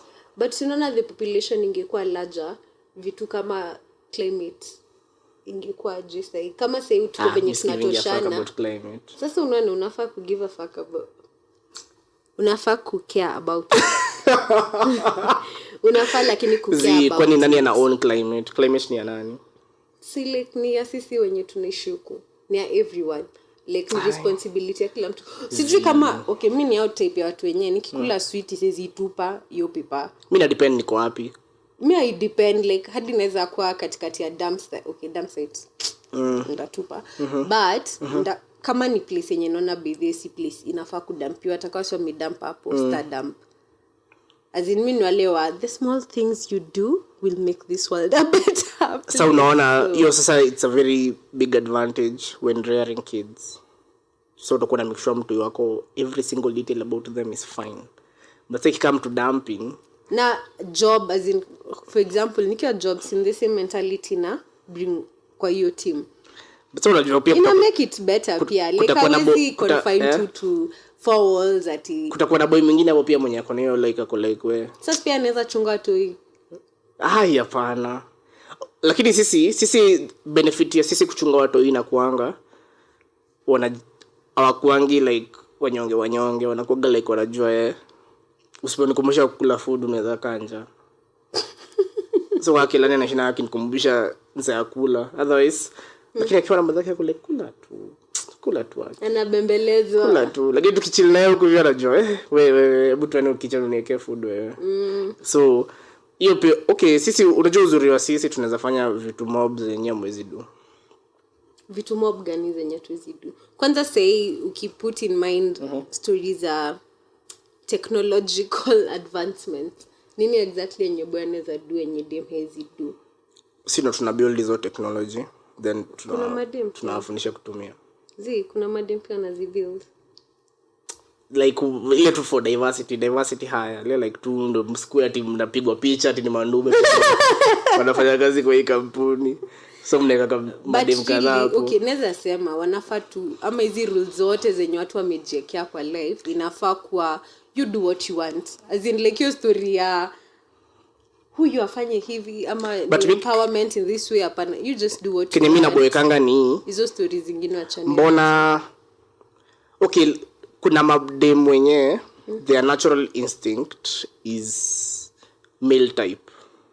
Sawa, wewe do it as much as utakuwa na sacrifice vitu zenye ni important to madem. Sawa, go for it. Lakini na feeling bado kama mimi na feeling poa nikienda kwa ofisi nipate dem receptionist mrembo aniambie how are you doing As compared to kupata ndume. Hello. Kupata ndume ananiambia moro ni aje, unaendaje, unatakaje. Naona mbona like for the sake of like diversity ama equality, mbona kusikue tunayo msi mwenye minta hadi madem niko sure mkipata dem receptionist na kotu poa then anyone minds. So why should we be like that's a lesser thing, a lesser person because of that? As in, do you have to be like a CEO of the company ndio ukue recognized ama ndio ukue like feel you're a person or something? Ndio maana like ina bring me back to what I was saying. Watu wanafaa kuachiliwa wafanye msia decide. Okay, like kama ina feel kuwa CEO wa hiyo kampuni ndio inanipea hiyo unataka kuwa CEO. As in nimesema kama sasi but okay, sijui sasa inataka kwa I'm finding myself but like ukitaka kufanya as in kuna baadhi mse mwenye ata live for that receptionist role with all her heart, like atakuwa anamka asubuhi anapaka makeup akijua today au tu venye ndawasalimia, like inafaa tu kwa hivyo, like do what you want, do what works for you. Kama ni kwa relationship yako pia usiangalie but so ubaya watu wanafanya hivi so ndafanya hivi. Ubaya sa feminists watakujaji, watakuwa like when unaangusha the rest of the women like pursue. Sasa hapo tu bado ndo point yangu ya wacha watu wafanye chenye wanataka. For example, kama ule fulani mwenye anatrendwa I made my husband this, let's cook for my husband. But pia naonanga nikaa na overdo. Pia mimi kuna sana naonanga hivyo but ni kama analea mtoto si awekwe ball. Kwa nini ache kupika like so unapikia mwanaume to that extent, so unafaa kuwa unapikia kaboy kapika dogo hivi. But okay, kama yeye venye umesema wanafaa kukaa mademu wanafaa kupatana hapo nje wanachagua ndengu nini, sisemi ati ukanje kichagua ndengu but as in tuna get your concept ya yana feel kukua like a traditional wife. Anahitaji mtoi hiyo level amefika, ni mtoi anahitaji. But okay, yeye anataka kufanya hivyo, watu wanafaa as in like let her do it, that's what she wants to do. Sawa, but kama mimi labda nataka kukanga ama kubai chipo huko Sanford nirushie mtu wangu, hiyo ni shida. Unajua bado but like as much as hapa kumjudge juu ati anafanya hivyo, it's true, but as much as mnafanya hizo vitu na sio kesi ati tuna expect inaweza kuwa poa mkifanya hizo vitu haisku excess pia ni jana pia acha nikwambie kifika point sana chill kwa hizi manyumba ni vile tu hawapostingi but that's what happens. Kama mimi tangu nizaliwe nikiishi home, mamangu zalishi kupika azinaikwa ni vile tu yakuwa na TikTok anasema let's cook for my family. As much as hana TikTok alikuwa like in face ya budako yo design like ati vai kula hii shika hii all the time si uzieke tu hapo, si nikifika nitajua ni ulieka hapo, like usikue in my face sana pia. Si anampea like ni content, kama ni content sawa, that's where sasa ndo maana wase wanafanya too much juu ni content. Juu sasa kama hiyo si realistic, sitaki ati ukue tu kwa uso yangu kila saa tunanipea vitu, ati unanipakia food, ati unanifunga tai, ati unanivalisha viatu, tunanitoa socks, unanibrushia viatu. Brush viatu weke hapa. Nikimaliza kubrush meno nitakuja nivae viatu. Si lazima ati ukue hapo ukiniambia ati ndo hizi viatu. So chill. As in like wewe hutaki mtu kama chali yake that works for him. Sijui anaona ni kama wataomoka through TikTok, so yeah mind. Maybe ni secretary kwa ofisi fulani. I think ile the main reason mimi naonanga yenye mademu wa succeed in story of feminism. Wanafanya a big deal out of a normal thing. First you in Africa sijui uonangi hivyo man. First man sijui apples hiyo uonangi hizo vitu. Nimekuwa sio. So inherently by first woman in Africa the first it's make it normal. Na sisi pia itakuwa normal. Ukweli by kuifanya hivyo already mseko like unaanza kufanya hadi wase wadhani haiko ni si normal. Ni kama hiyo let's cook for my husband. Nino bithe miupika. Mimi yao hiyo type. Okay, sasa tuko clap here. Manze. Sasa si ni normal. Si ni normal But sasa unaona mimi alifanya nione haya bithe wewe kama ni kitu kubwa yenye nafanyanga. The last time nilipika Indomie. Exactly juu upikangi kuna mtu upika. Maboyo hufai kupika, hufai kuwa na enough time kupika. Hufai kuwa free enough ati unapika. Unafanya ni ukwe busy hadi ile design uko tu like lazima tu nikule. So the fastest solution possible ndio nilale ndio kesho niendelee kuwa busy. But yeah, hivyo ndo naweza sema venye tu Austin amesema bezeni I think ina make sense. Kumake vitu normal sikae abnormal ndio zifanya vitu zikae. Jumi by the sikuwa na realize ni upika until nianze kuona hizo video ndo niko by the way kwanza kuona ni kama pia uko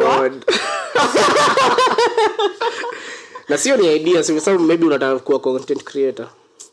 Acha hiyo ni si sema anything you see that okay sijui ukiamka unatuonyesha no I'm cooking for my husband before he goes to work. Cooking for my husband. Let's cook for my husband.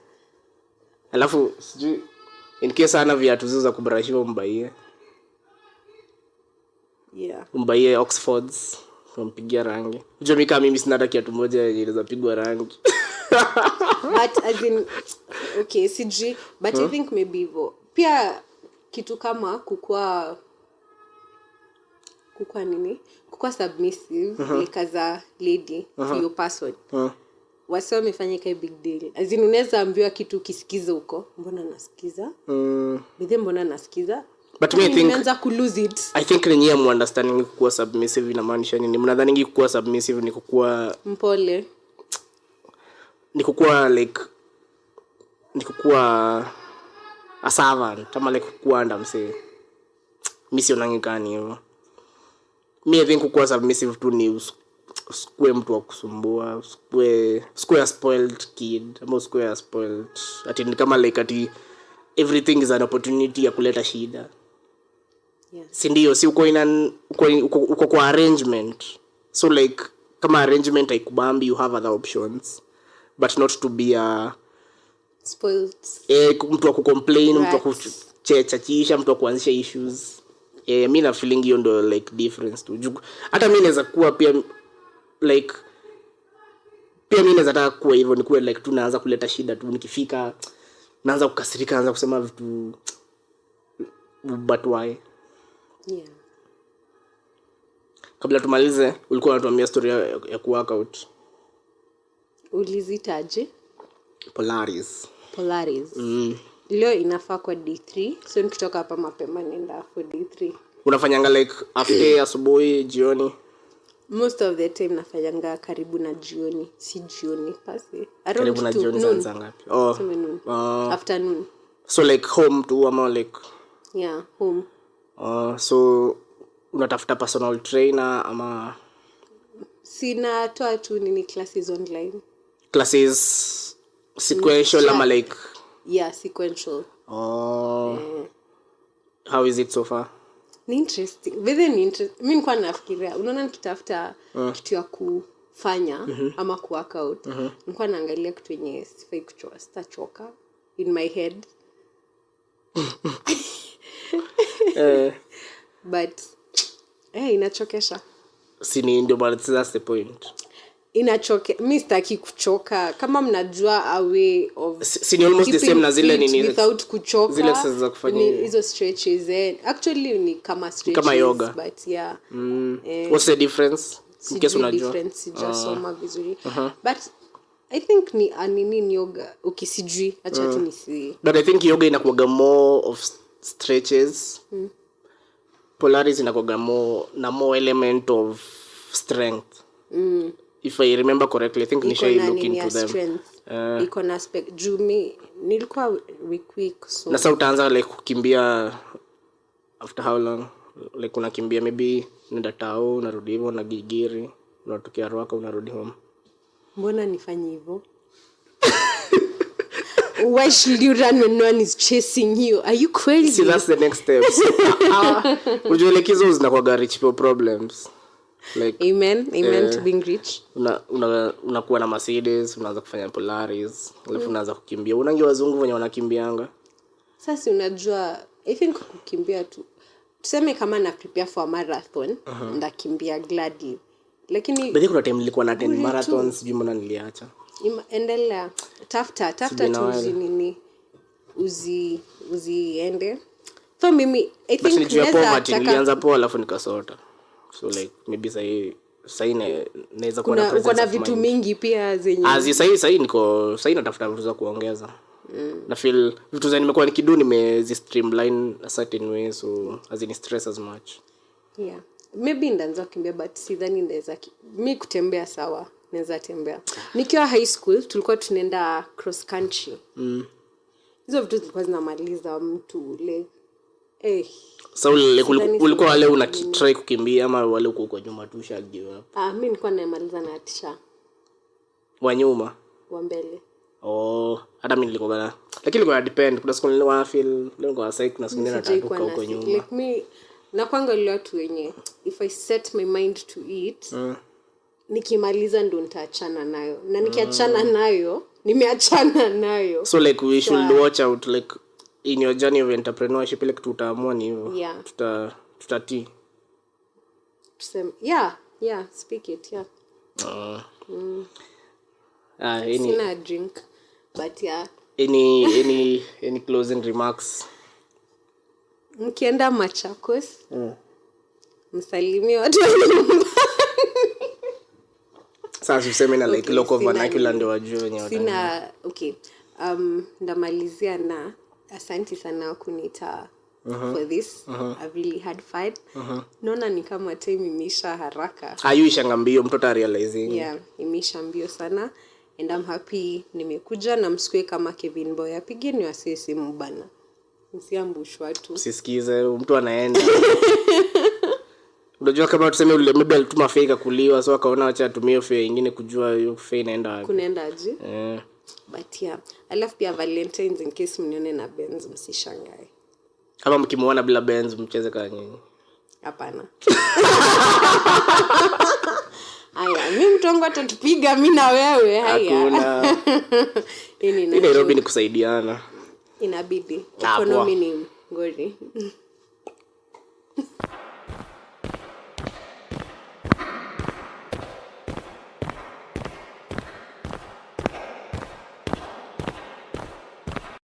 Most of the guys that call up on stage, I can firmly say they're good friends of mine. This next one is an acquaintance at best. Barely know this nigga. I was lucky to know him today, but he wore an Arsenal shirt and this guy's right now. And you feel it, they're insufferable. So, ladies and gentlemen, your next comedian. He's new to the comedy scene, so please give him grace. He's the host of the show Walking Class, you can find on YouTube. Ladies and gentlemen, put your hands together for the amazing Max Payne!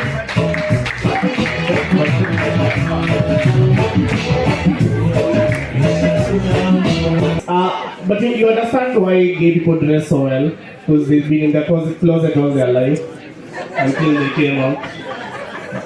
And it's even worse if you're bi. Because you come out of one closet into another. Like the other day, I met a couple and the chick was like, I'm bi. And the guy also was like, I'm bi. And I was like, bye.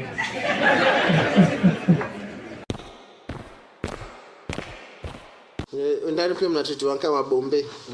Gari zenyu ni 70 ama 8. Kilo walipata 30. Time mbaya leo zapata na mbao. Bana. Ukipita hapo tu hivi ni fine inaenda juu. Nikonga forma hata sisi. Ukienda KU. JKM ni nyuma ya KU. So kuna panda gari za Kidorai. Siku nyoko mbaya utatembea. Siku nyoko na do utapata 10 bob hadi K. Na kwa unatamaningi kusomea hiyo? Azizi. Ama wewe si mse wa masomo? K kusomea mimi nenda UN. Ulikuwa duka gani? Bachelor of Arts Psychology. Ndio watu wenye mnafaa kuwa kwa comedy sasa. Degree in psychology naambia ngasi hataamini. Unajua mimi nilifanya computer science. Lakini so ubaya niligraduate 2019. 2020 hakukuwa na mawera juu ya COVID. Na sasa hivi ni wanajitaje. Watu wanajitaje. Mko na jina fulani Twitter. Tech Bros. Tech Bros sio mimi. Mimi niliondokea hiyo life. Sasa hii inabidi unarudi kwa mtaa una hustle kwanza. Bro, lakini sinasikia wanadomba. Ndio iko unajua especially sasa hivi wenye hizi makampuni big zimekaa kina Microsoft, Google. Wasema wanaingiza hadi Safaricom nilisikia. Jodi unapata hizi kampuni ndogo za tuseme za Kenya zenye hazina duka za za international. Yazizi atafika bei. Nasikia starting ya Microsoft ni 600. Unasikia sasa. Na unapata huo jamaa alikuwa anafanya Safaricom alikuwa anampea kama Kasona ilikuwa inampea do mob. Wallahi. Huyo jamaa vile anapigia simu Microsoft. But siku hizi pia Safaricom siku hizi wanalipa fit. Inabidi wa compete. Unaona sasa hadi wana try kuenda international, wana try kuingia kwa kina Ethiopia na nini. The best talent. Lazima wa keep up otherwise wase wote tu either utatoka Kenya ama utaenda kwa hizo makampuni big. Alafu pia unajua hao sasa lazima walipe poa. Usipolipa tech bro poa anaweza tumia skill yake kuangusha. Hata si unachiki opportunities zinakuaga mob juu kama kuna msee alikuwa ancha pia best yake wanawakiki pamoja. Alipataga job ya alikuwa anawakia Central Bank of South Sudan. Anaenda like once a week, amelipiwa flight. Anaishi fiti, ako secured na security, anakujua kwa airport. Alikuwa nimesahau hiyo figure, alikuwa anaingiza dollars mob per week. Sio ilikuwa per week kama per day. Like kuna hiyo per week yenye anafanya mashughuli, na hiyo time akienda na kwanza anafanya kwa bank. Alafu bado huko hivi ameshikilia job yake tu hapa. So like anachukua off once a week, anaishia. So unamsika huyo hata anaweza tu kuambia ukiwezi mhanda juu atakwambia weka na job yako. Hao ni wasi wako na opportunities mob sana. Bank is sensitive. Kama leo ni Wednesday. On Monday Stanbic kuna msee alikuwa anatuma do randomly kwa wase. So Stanbic ilibidi imefunga kila kitu. Ungeza toa do. Anatuma do randomly aje? Kwa tumia wase tu unasikia tu kwa Stanbic account yako kwa wanchoni kameingia. Kaso so Stanbic realize kuna kitu inaendelea na iendelea kuipost waswana za withdraw hizo mado kwa crisis. So nikawa wakafunga systems zao. Do ilikuwa inaibiwa or something. Ama bado alikuwa anacheza tu nayo. Ni msee tu alipata tu loophole fulani akacheza tu alikuwa anatumia random kabisa. Na kuna mtu alitoa mimi nikaweza sikia immediately ulikuwa unapata SMS unaona kadoka mengi hapa. Unashangaa ni nani sikuwa na expect do. But unaenda kwa app yako nini uwezi toa do. Unasema hata nikimbie ATM uwezi toa. Walifunga tu sasa hivi. Kila kitu ilichukua like the whole day on TV. Mimi nikaweza kwa nimekaa hivi nisikie alert na kimbia kwa nini sasa hivi. So waligundua wakafunga kila kitu. And then unajua venye bank kucheza feature wanakuambia sorry we are having problems with the systems. Kweli. Tutazirudisha. But ilikuwa fit. But mimi niliumia hiyo day ilikuwa nafaa ku make payments. Na singeweza do. Wewe pia uliwekewa do? Mimi sikuwa nimewekewa. But so mimi inconvenience.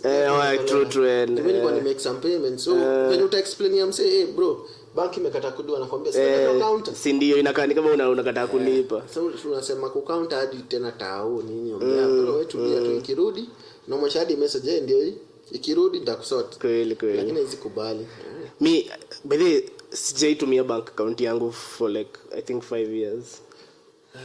Siku hizi natumia nganika M-Pesa permanently.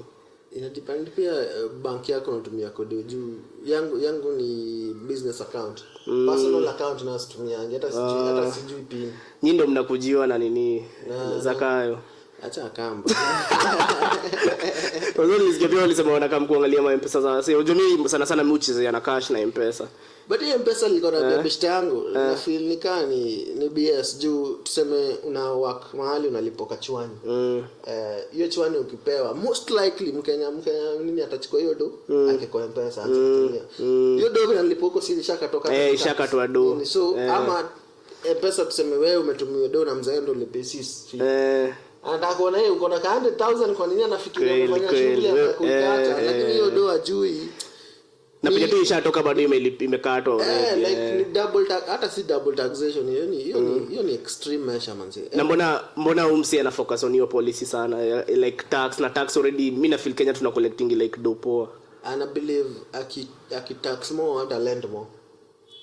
Ai bado hizi tunajua the truth pia utafanya wase wa kuwa janja msemo mwenye hata alipa tax atalipa. The truth pia ni Kenya hatulipi tax yenye tunafaa kulipa.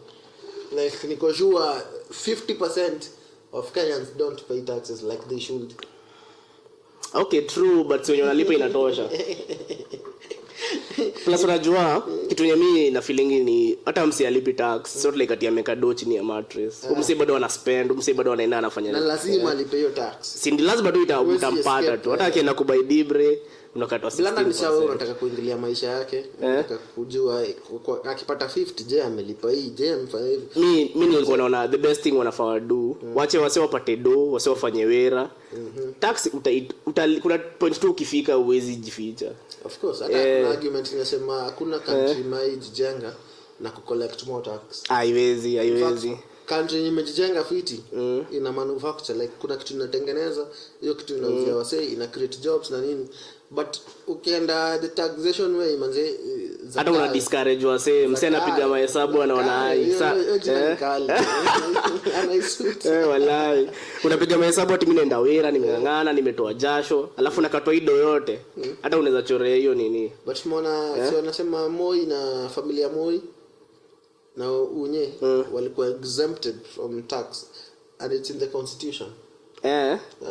Wallahi nimesikia hizo story lakini sijafuatilia vizuri. But now this is it. Hiyo constitution ili pass kwenye zakali kwa MP.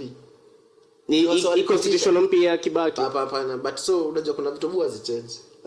Ile hii constitution yetu si kila kitu ni change. Kuna tu vitu kadhaa tuseme executive legislation but the way government is going to operate change sana. Tunasema kuona haja ya kuiguza. So wako exempt tax after retirement. Ama like it's a lifetime thing man. Tafuta power bro. But mimi sipendi kulipa tax so nani anapenda kulipa madeni? Tax ni kama alafu unawalipa alafu wanajipea macheo. Hiyo ndio shida. Tunalipa tax but haifanyi shida.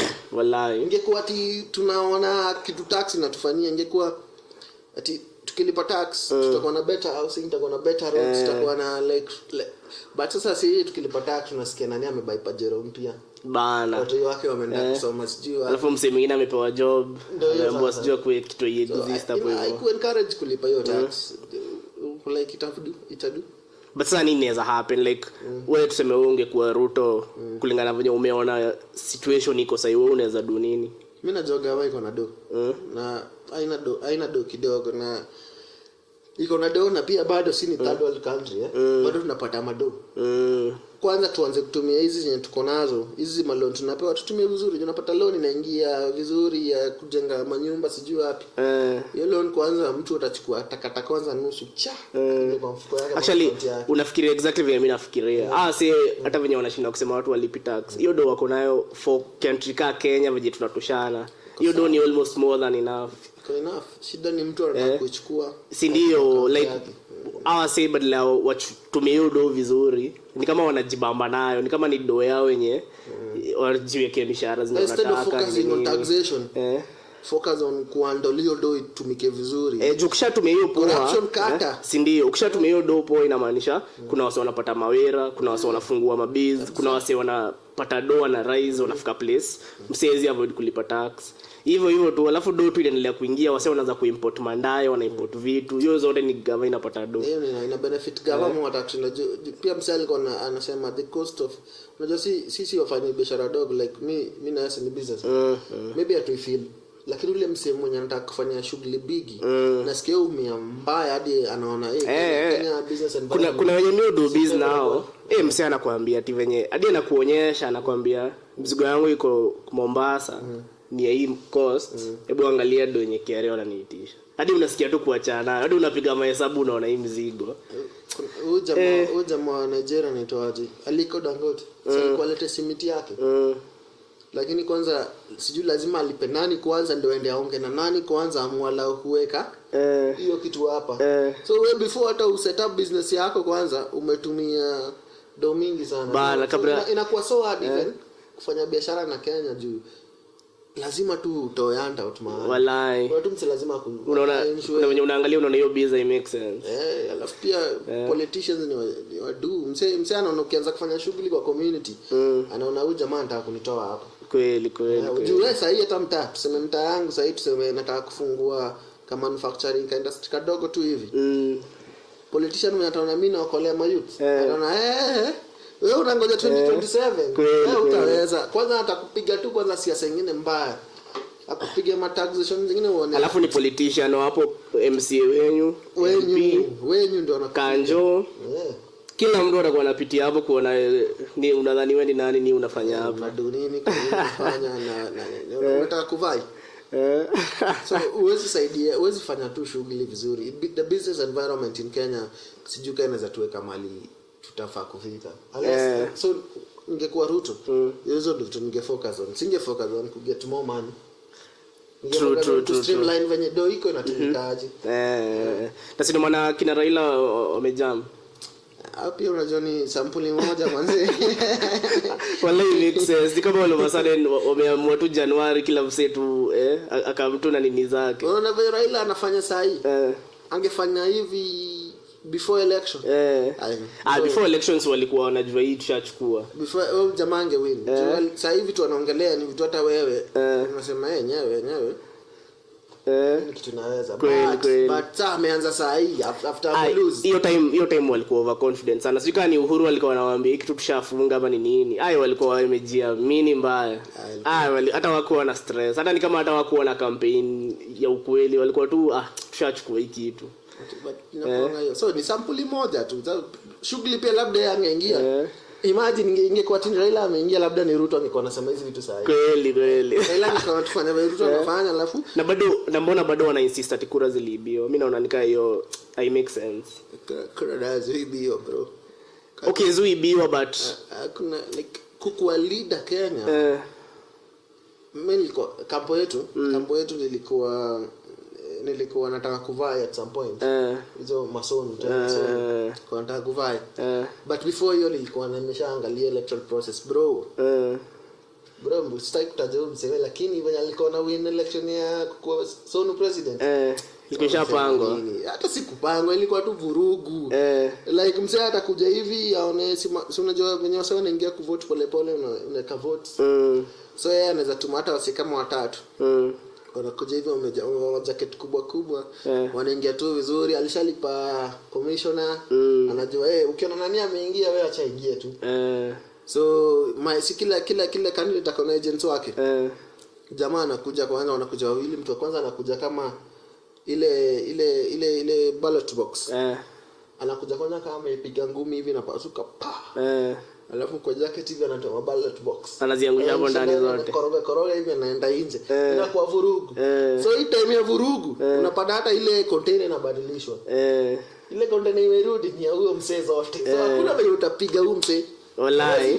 Na hiyo sasa kwa nini interest gani zinakuaga hapo kwa kampo hiyo design? Sonu ilikuwa ina control kila student alikuwa analipa tao. Nenda kwa Sonu kiti. Tao. So imagine kama mko 100,000 students. Hiyo ndo ngapi? Hiyo ni karibu mita so. Ni tena ma kama kwa 100,000. Hiyo ni mita so. Mita so, si ndio? Hiyo ni Sonu kit. Hiyo ni Sonu ina control. Wewe niambia utapigania hiyo kitu. Na by the way okay like inatumiwa vizuri ama like wanafanya kwa welfare students basically you don't ni welfare students but sasa ile ilikuwa ikiingia inakuwa ni mse moja na hawa sendo ukam wanakuwa bado ma MP ndio wanakuwa ma MP ukiangalia mtu yote alipitia Babu Owino mtu yote alipitia Sonu akina Sakaja akina Kabando ni mtu sahihi kauli uliai participate Sonu like the top 5 position ina make sense so you ndo incentive like your power ina come from it na like and then the fact that your time ungeza control students so politicians walikuwa kuemesha yako control students inamaanisha kukiona riot fulani ukiona kademo fulani unaweza ambia student tufanye hivi hizi time watu walikuwa wana demo juu sijui help sijui nini kutuka hizo ina make sense different from your perspective actually your story ya dobe then nimeiona so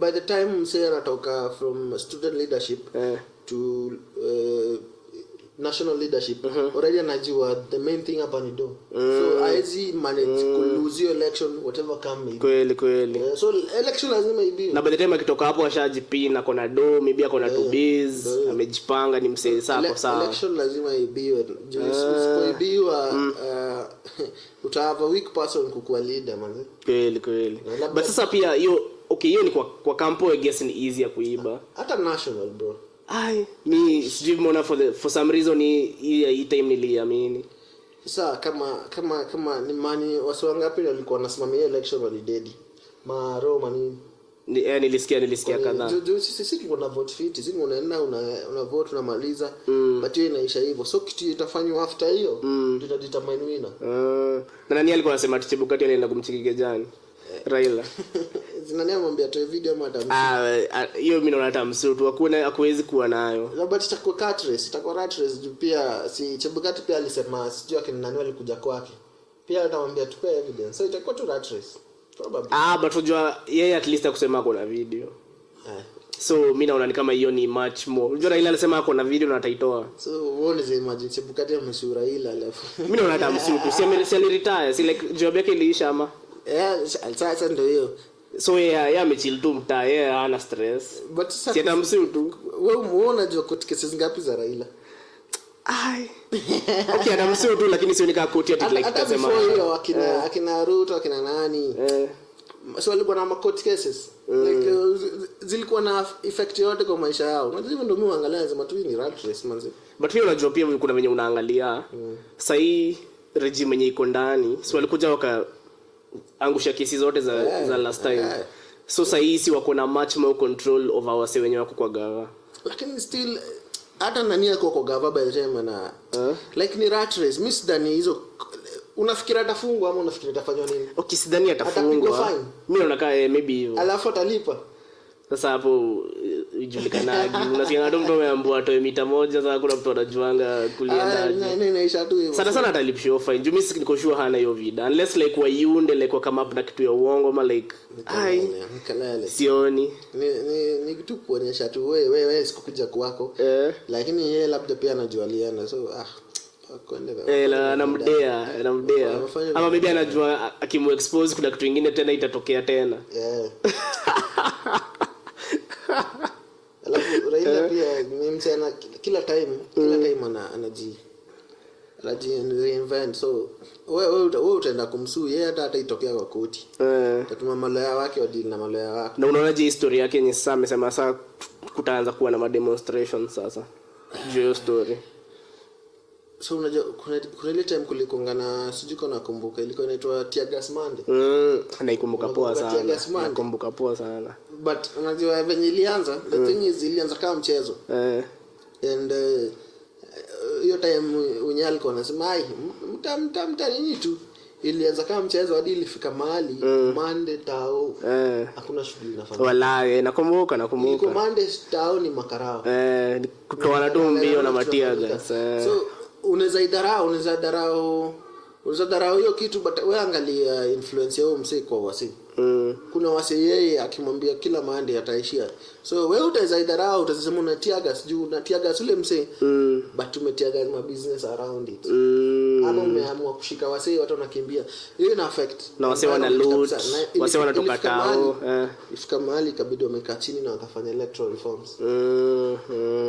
But una feel bado Raila kuna hiyo like influencers hiyo time. Bro, kama anaita waseja Karanda na Mandi na inajaa.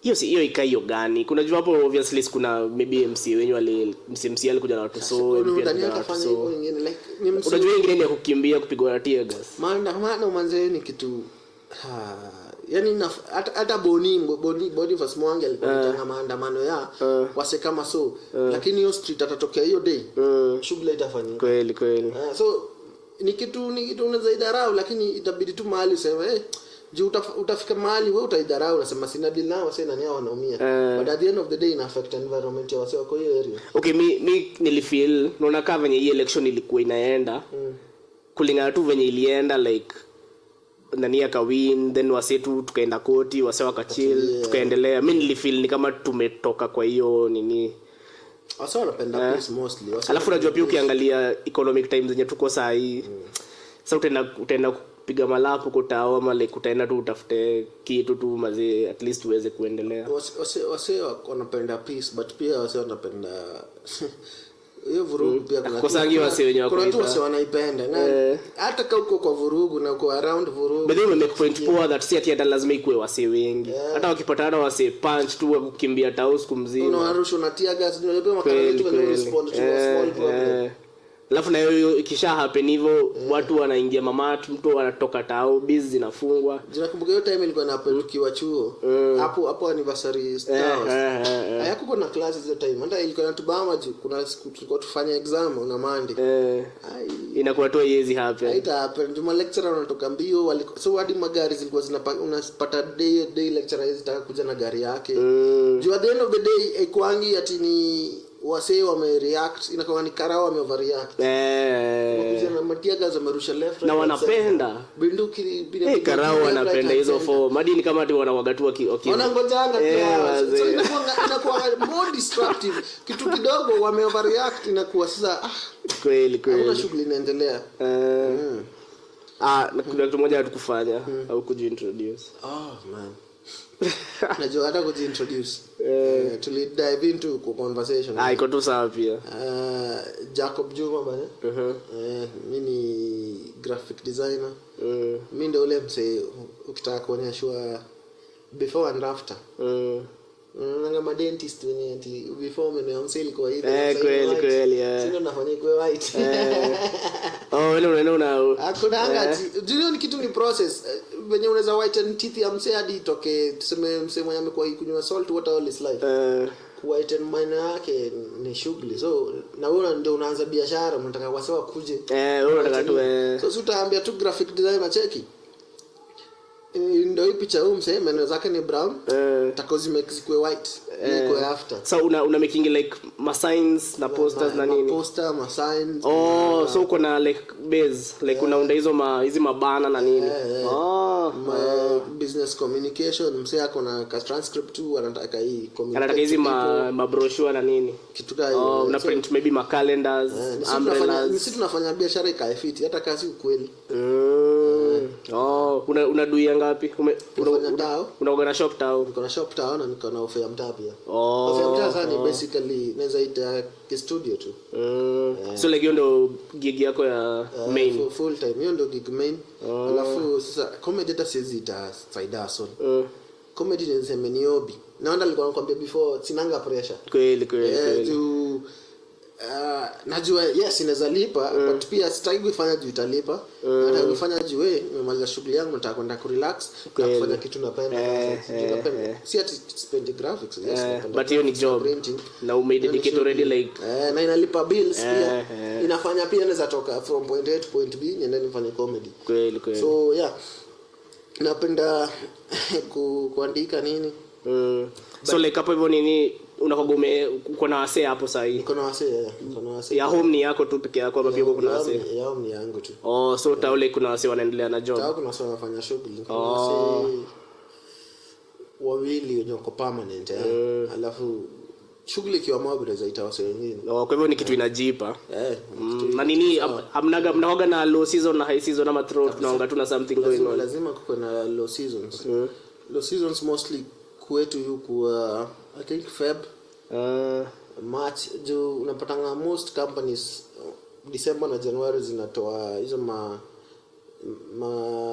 wanafanya marketing nini mob. So kuna time pia inakuanga tu kampuni iko like I think tuko sawa. Tuone ile kitu tulifanya December na January kae nalipa ndio tuoneka tutafanya tena. So kuna low seasons pia. True junika isipokuwa January quarter ya kwanza inakuwa ya kustrategize kukua like sasa mwaka imeanza tutadu nini. So like kufika kama quarter ya pili sasa ndio wasoko like so actually I think quarter ya towards the end of the first quarter of the year no actually divide into a third. So towards the third the end of the first third inakuanga very low na the second third inakuanga pia very low but from the second third towards the end inaanza tu kupick hadi January. Kifika January sasa ndio like January na pick kabisa and then January kienda kuisha inaanza kupungua. Wasawasha produce vitu zao wanataka kuona effect zao sasa. So ni shughuli inalipa. Iko fiti. Ulianza kaa wewe hivi? Nilianza nikiwa kampo. Nilianza nikiwa kampo. Ulianza tu wewe mwenyewe ama ulikuwa unafanya na msee then uka branch out? Na ulipataje hiyo idea? But then I realize siwezi grow nikiwa solo nikaenda kula under msee. So YouTube bro. Nilipata wapi idea YouTube? Nakumbuka nilianza na screen printing.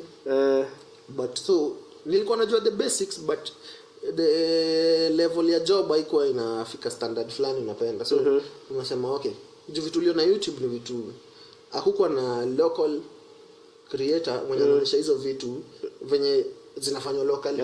So mimi nilikuwa nafanya unaifanya hiyo design ya vitu na by vitu locally but nafanya design ya majuu but then again wale soko standard fulani. So ndio ufike standard ya wasee wetu hapa lazima uende kuna kitu msi ana expect. Msi ako na experience. Vitu atapata wapi ink manini anapata wapi na ink gani anatumia wapi ni gani anatumia wapi. Kuna hiyo pia inaitwa kufanya nini compromise. Ukisema okay tunataka ink ukiona YouTube hiyo ink inaitwa hii jina but labda Kenya itu hiyo jina. So ukienda ndamse utajua wale wasio wanaita hivi wasio wanaita hivi. So unaanza like kushika venye industry na waka hapa hivi. Nikawaka na msee nikiwa kampuni nikafanya naye job for like a year and then nikitoka kampuni nikaamua tu kwenda solo sasa. Na hiyo sio kitu yenye ulikuwa unasoma so like learn afresh learn separately. Ilikuwa side hustle manzia kulipa bills kampo kabila do pia hakuna kitu endelea kwa kucha. Hata madem kaza ulikuwa UN na kwa pressure mbaya. Hata madem uzipata. Food nani cheap food kampo lakini ulikuwa ukiwa na ruabe ukiona na dem club unaweza mbaya juice ya chwani na kule food ya 80 na bado dem uko sure kwa mahali atakuwa anatembea na wewe daily uko sure uko na dem kweli but kama una hata hiyo ai noma uko na 40 bob uko na 40 bob ni wewe ingia mess panga line imepanga hadi imekata kona karibu 5. Kuna dem fulani nilikuwa najua na yeye nikiingia kampo aliendanga UN aliniambia kufika mesa alikuwa ipata food jaisha. Mess by the way food ilikuwa naisha. Alikuwa ananiambia yeye hakuwa ipata. Unajua pale wase wengi UN wase wengi wanakaa ni wase bright. Alafu unapata wametoka mbali. So ni msee mwenye yeye already ametoka home ana struggle mbaya. Na kufocus ako serious anajua nini anafanya. So by the time ako chuo huyu jamaa yeye unapata mzae alimpe hata kapunch. Hii punch huyu jamaa atakujipanga nayo design yenye yeye tu ataweza tu kwenda daro. Hata story mo. So ataingia mess mchana breakfast ilikuwa chai I think 10 bob mandazi 5.15 alafu lunch unaweza kula pia 15 bob ugali cabbage. So msee ako sure punch yake inaweza mshukuma mwezi kweli but au ni wase wengi so ulikuwa kwenye kauna ganji uende mess yes atajua venye mess na operate na mess inafunguliwa saa 6 by saa 5 na nusu hapo atakuwa already anapimia kweli ataingia na atapata food so ulikuwa ukienda mess kitu za 8 food imeisha kweli like kuna wase tu wabahatishi kuna msee anajua lazima nikuwe hapo funguliwa hivi hii ndio kitu nakula la siwezi cheza nayo by saa 8 food ilikuwa inaisha na ndio maana kuna best yangu alikuwa anachonga wase ati wase ukiangalia wase wengi prominent wanakoga wase huko gana accents kabisa jua sio kwa distracted kwa life wanaoga tu like na ni ukweli hii ndio kitu yenyewe niko hapa kufanya wanaifanya mimi mabeshte zangu wenye tuseme walipata first class ni wase ye unajua unasemanga street smart ataanza huko later mimi msema kishi Nairobi aliwamia Nairobi karibu miaka 10 lakini baada ya kuangi street smart yeye alikuja Nairobi akasoma akapita akapata job immediately alipata ile first class na hizo kuna makampuni zinapenda wasi wa first class jua unajua kama hizo makampuni za KM nini unajua msema akiingia kwa lab atafanya shughuli atakuwa focused akitoka anaenda jua baada kuna wase wengine wenye unataka kwenda sherehe unataka kutafuta madem huyo jamaa ataichelewa job huyo msee akiamka asubuhi anajua anaenda job jioni anaenda home hata ukimwambia akae 1 more hour atakaa afanye job na salo yake since hata akiwa kambo alikuwa anajipanga na punch ni msee hata akilipwa ndio the reason hata makampuni zinapenda ni hata akilipwa 30 anaweza kujipanga naye anashika tu kija affordable kujipanga naye ana relax tu kweli vizuri na bado wote unapata kuna wife na mtoto na alafu wase pia unajua like wanashikanga do alafu wanakuwa wase unapata mzee amejenga kwa busia nyumba hata uwezi amini ukimuona hivi uwezi amini and then wanapenda hiyo ku develop ocha alafu hata unapata maybe yako na familia mbili na zote ziko fiti wameenda mashule poa like msee mshimo kuelewa ni jamaa kuna familia moja Nairobi na nyingine Ocha na mama wa Nairobi anajua kuna mama wa Ocha na mama wa Ocha anajua na wana shida na wanaishi vizuri hata mimi si understanding sijui okay like inakuwa ni vibe ya msee imeiva hivyo ama like ni madem tu wako tu like bora anatulisha ni sawa madem bora ako comfortable na dhani atakuwa sawa bora ako comfortable bora umpe stress juu huyu unapata weekend ako Ocha ameenda kuwacheki na kienda anaacha maziwa alafu labda Ocha huyu ako na ng'ombe ako na nini huyu wa Nairobi labda ako na kibanda ako na nini like ni rent na lipo kila mtu amepangwa hakuna stress kwa nini so ananga noma watu wote wameenda chuo mzuri kwa na mawife na ananga noma utasikia lakini kwa maskini ni uko na wife tasikia wana ulelia mtu huyu amekuachia hapo inagarudi kisirani unajua maskini tu ndio analetewa mtu huyu anaachiwa lakini dema akiwa show kwa na maziwa hata ikuletea mtu huyu pia hata kutesa tu ndio tumange do lakini hata ikuletea kuachie ndio kuachie hivi sasa ni hiyo maziwa katika wallahi ni kweli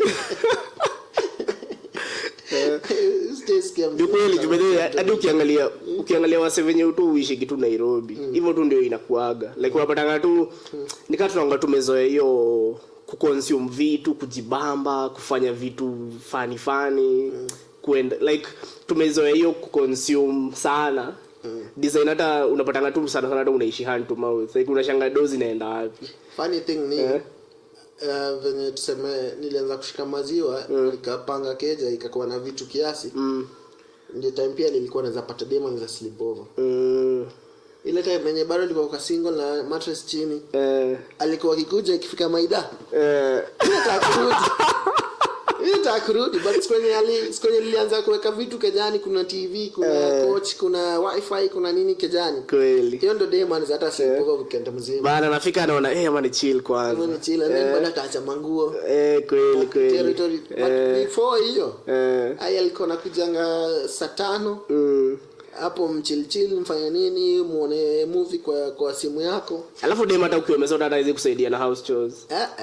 But kama uko na ganji nakwambia iwe nilipata kitu alikuwa naweza enda wera nikirudi. Nyumba ni safi imepangwa nini. Hapa sijui niko na wife material lakini nikarealize mademu wanapenda kuwa comfortable. Kweli ni kweli. Ndio comfortable hapo pia naona hapa mimi naweza kaa. Kweli. Ndio na mali anteseka. Hapo ndo anaanza conditions. Kama amekujia nini anakujia akimaliza unaanga mimi nataka kuishia. Wallahi ni kweli lakini hiyo ndio ni kama ni kusota inaga dignity. Inaga tu ngangana tu uone venye unaweza do. Unaona kuna wasewa nikao umechagua kusota lakini nikiangalia ni labda umechagua kuna vitu unaweza do bros kulete ganji mbaya. Kuna wase me personally mimi najua na mimi naweza sema kuna wase uchagua. But kuna mse unaweza kuwa umesota but uko kwa njia like uko kwa path umse anakuwa mse yako very comfortable. Unaweza kuwa uko na nyumba yako ya 3 but umeilipa, so wewe unajua utaamka asubuhi ndio wera unaenda ngangane ujaribu. Sasa kuna mse unaweza kuwa una do maybe unaishi kwa mapero ama umepewa hao na budako juu unamsumbua alafu unaamka unaenda huko hivyo kula jaba unachilo. Sasa umse alafu unaanza kuuza vitu za nyumba, si ndio? Unaona mse tu ameamua hivi ndio ataishi lakini unaweza kuwa umesota lakini uko marathon unajua vitu zitaiva tu. Pia siaminingi ati unaweza kuwa unapiga shughuli na umesota. Eventually itawaka so long as tuko consistent itawaka. Kuna mashughuli mob and conventional si crime pia unafanya na zikulete do mob vitu mob sana. Unajua kama mimi nasemanga kitu yote yenye iko ama inaweza patikana lazima ipatikane na mtu, na hapo ndio unapata pia wale mademo wanado sana ile wenye afanye shughuli conventional lakini anapata do. Kuna time fulani nimeenda Ex Millionaires. Ex Millionaires iko na mawaiter na iko na madancer unapata hao madancer wanadomba but sadly kama madancer madem ni kama 20 unapata dancer boy ni wawili tu. Kuna angalia dancer maboy kuna madancer na kama kuna msee wingi za do kwa hiyo shughuli inakonga boy mademu utoa maziwa dema kuna maziwa ya kuanga na shida kutoa lakini serious sote kuliko kufanya hiyo job. You know mentality mimi nasema mimi honestly mimi na show ni gongo tu maisha mimi gonga nikupapa bro mimi ta dance mimi ta dance bora ikileta ganji juu hata kuna demo alikuwa ananiambia wanafanyanga ni mama sus lazima mama sus uko na happy ending wananiambia wasiofikiria ati ni hao madem ndio wengi za do kabisa but maboyo wanakuanga hapo wengi za do kwa shinda wengi za do kabisa juu unapata ndio madhe mwenye anaweza lipia happy ending alipi maziwa kidogo walai na huo si mtu kiasi labda ni kuga fulani na ganji mbaya anatafuta tu form kweli boy masus mwenye asha dignity nyuma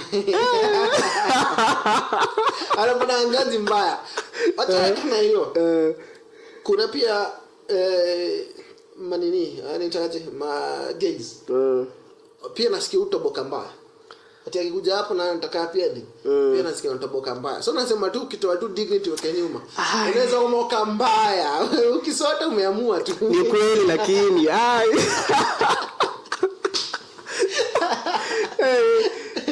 hapana mimi personally visit that in maisha inaweza nifikisha hapo hizo kufikisha but pia usijua man hizo jua mimi bora mwili yangu ina operate na akili yangu inafikiria. Mimi najua kuna mtu mingi sana anaweza fanya sidhani naweza fika hapo kama sasa hii I think OnlyFans inalipa mostly madem kushinda maboy na inamaanisha ni kama maboy wana prefer sana kutumia skills zao kuget do kushinda kujia kama alimsi anamtumia apate do. Unajua uzuri wa maboy ni tuna valuing respect amongst ourselves na utaki tumse unageti uko na range lakini wase wanajua kenye unafanyanga koleka uachane unataka uko na ganji yako like umejipin bado wase wanajua yenyewe umse hatuwezi kuwa kai umse ni mnoma umse achukui the simple way ya kunini. Sadly ni pia ukiangalia hizo vitu wase wanaziita vices pia kuna msee wase unajua tu wewe ni politician huko corrupt na anatembea doa yake na wase wajalingi but sidhani ndo the first thing hiyo sio the first thing msee udhani akijua wewe ni MP najua pia najua kuna venye ulitumia akili ufike hapo unajua bado kuna ile kulimake effort campaign so like msee akiangalia the first thing okay kila mtu deep down anajua ngawa sasa ni corrupt but hiyo sio the first thing unaona ukimjua the first thing unaona ni msee ni mheshimiwa alichaguliwa na watu alisaidia sijui nani msee corrupt kuna more chances ya kupendwa kushinda msee moral. Unajua msee corrupt ni ile tu wewe ulitumia ujanja yako venye tu ulifanya ni sawa at least hakuna mtu directly aliumia ama like hakuna kitu embarrassing hapo zinaitanga victimless crime ni ile tu kwa corrupt sawa wewe nirushie karabi ama toa kitu bora udance si ndio lakini sasa unajua ati unatembea hivi ukijiambia ati mimi Jacob Juma niko na madoni nimepaka yangu hapo alafu niende nikupate ukidance huko hivyo inaweza kushukishia za kale sasa unaturingia nini unansanga niko jamaa uja unaitwa Sammy Boy namsikia msee wa FX 1 minute sikuwa namjua the next minute akashika hii Mercedes alishikaga the other day the next minute hizo mapicha zake zika leaks juu alikuwa na nini unajua kitu hata nje kwa akili hata nikimcheki na kugato like kuna make ma blues but ali confess akasema and then that was my past sasa okay maybe kuna wase wako sympathetic to your views mimi hiyo kitu hata kila time nikimuona comment ndo mali on the first thing to move kiria na kwa to like we sasa shida ni mimi how sendo ni cross ni unless una trend ndio unaweza jua mseka huyo mimi kwa akili yangu wase wengi hufanya FX na jongani makon man hata mimi for real kuna hadi best yangu wanafanya hiyo shughuli nikamwambia bro nifunze jamaa unajua yule best yangu hizi niosha lakini juu hizi niosha aoni kwa haja kunifunza so alifika tu mahali akachana na mimi so sijaishi hadi leo tunasema anaishi flamboyant nini bani kwambia bro chapisha hii shughuli but hiyo shughuli kushua kama haina venue ya kukuosha then mtu unajua kabisa so kuosha pia mimi naonanga hizo unaona hadi hizi vitu zote zenye watu wanataka kuwa mysterious ati nafanyanga forex ati nafanyanga online writing like 50 to 60% of them wanakoga tu ni imbo kuna kitu tu wenye wanafanya wanajificha ndio hiyo stuff juu kuna dem fulani amekuwa kufanya nini writing tangu kusemeka 2016 huko saa hizi yeye ni writer big sana like akona ma account mob saa ni kama ana manage writers wengine wengi lakini wao simsi ati anaishi ati kuna Mercedes ati nini juu yeye hajachukua route ya kuosha wase yeye anafanya tu like on kuosha wase kwanza kwa online writing ni hizo accounts unasema ni akwambie wewe mimi nauza account nipeka 40 hiyo account moja anataka kuuzia waseka 10 so yeye already akona ka 400 unajua alafu do imekuja kuosha msei na unakuanga na haraka ya kuspend by the morning nakuanga hivyo si understand hiyo juu pia unajua unataka kuonyesha watu hizi vitu ziko na naweza uza so lazima kuonyesha sikuibi unajua sihitaji pesa yako wewe nikwambie uingie mahali kama Dandora ukiona tu jamaa fulani venye anakaa unaona huyu nikani za nibi na high chances umsaizi kuibia lakini uingie mahali kama tuseme kitu suru uone mzee wa suti hivi akuongeleshe kwa akili yako uone umsana za nibia kweli so na huyo ndo msana anaenda kuibia hata hiyo kidogo kona unaona umse ndio anakaa ule mzee lazima akae flamboyant lazima kuna gari lazima apige suti ndio akuable kupiga heist vizuri hiyo ni point fit, sijafikiria hivyo. Lazima kuwe flamboyant kama unataka kuiba mzee.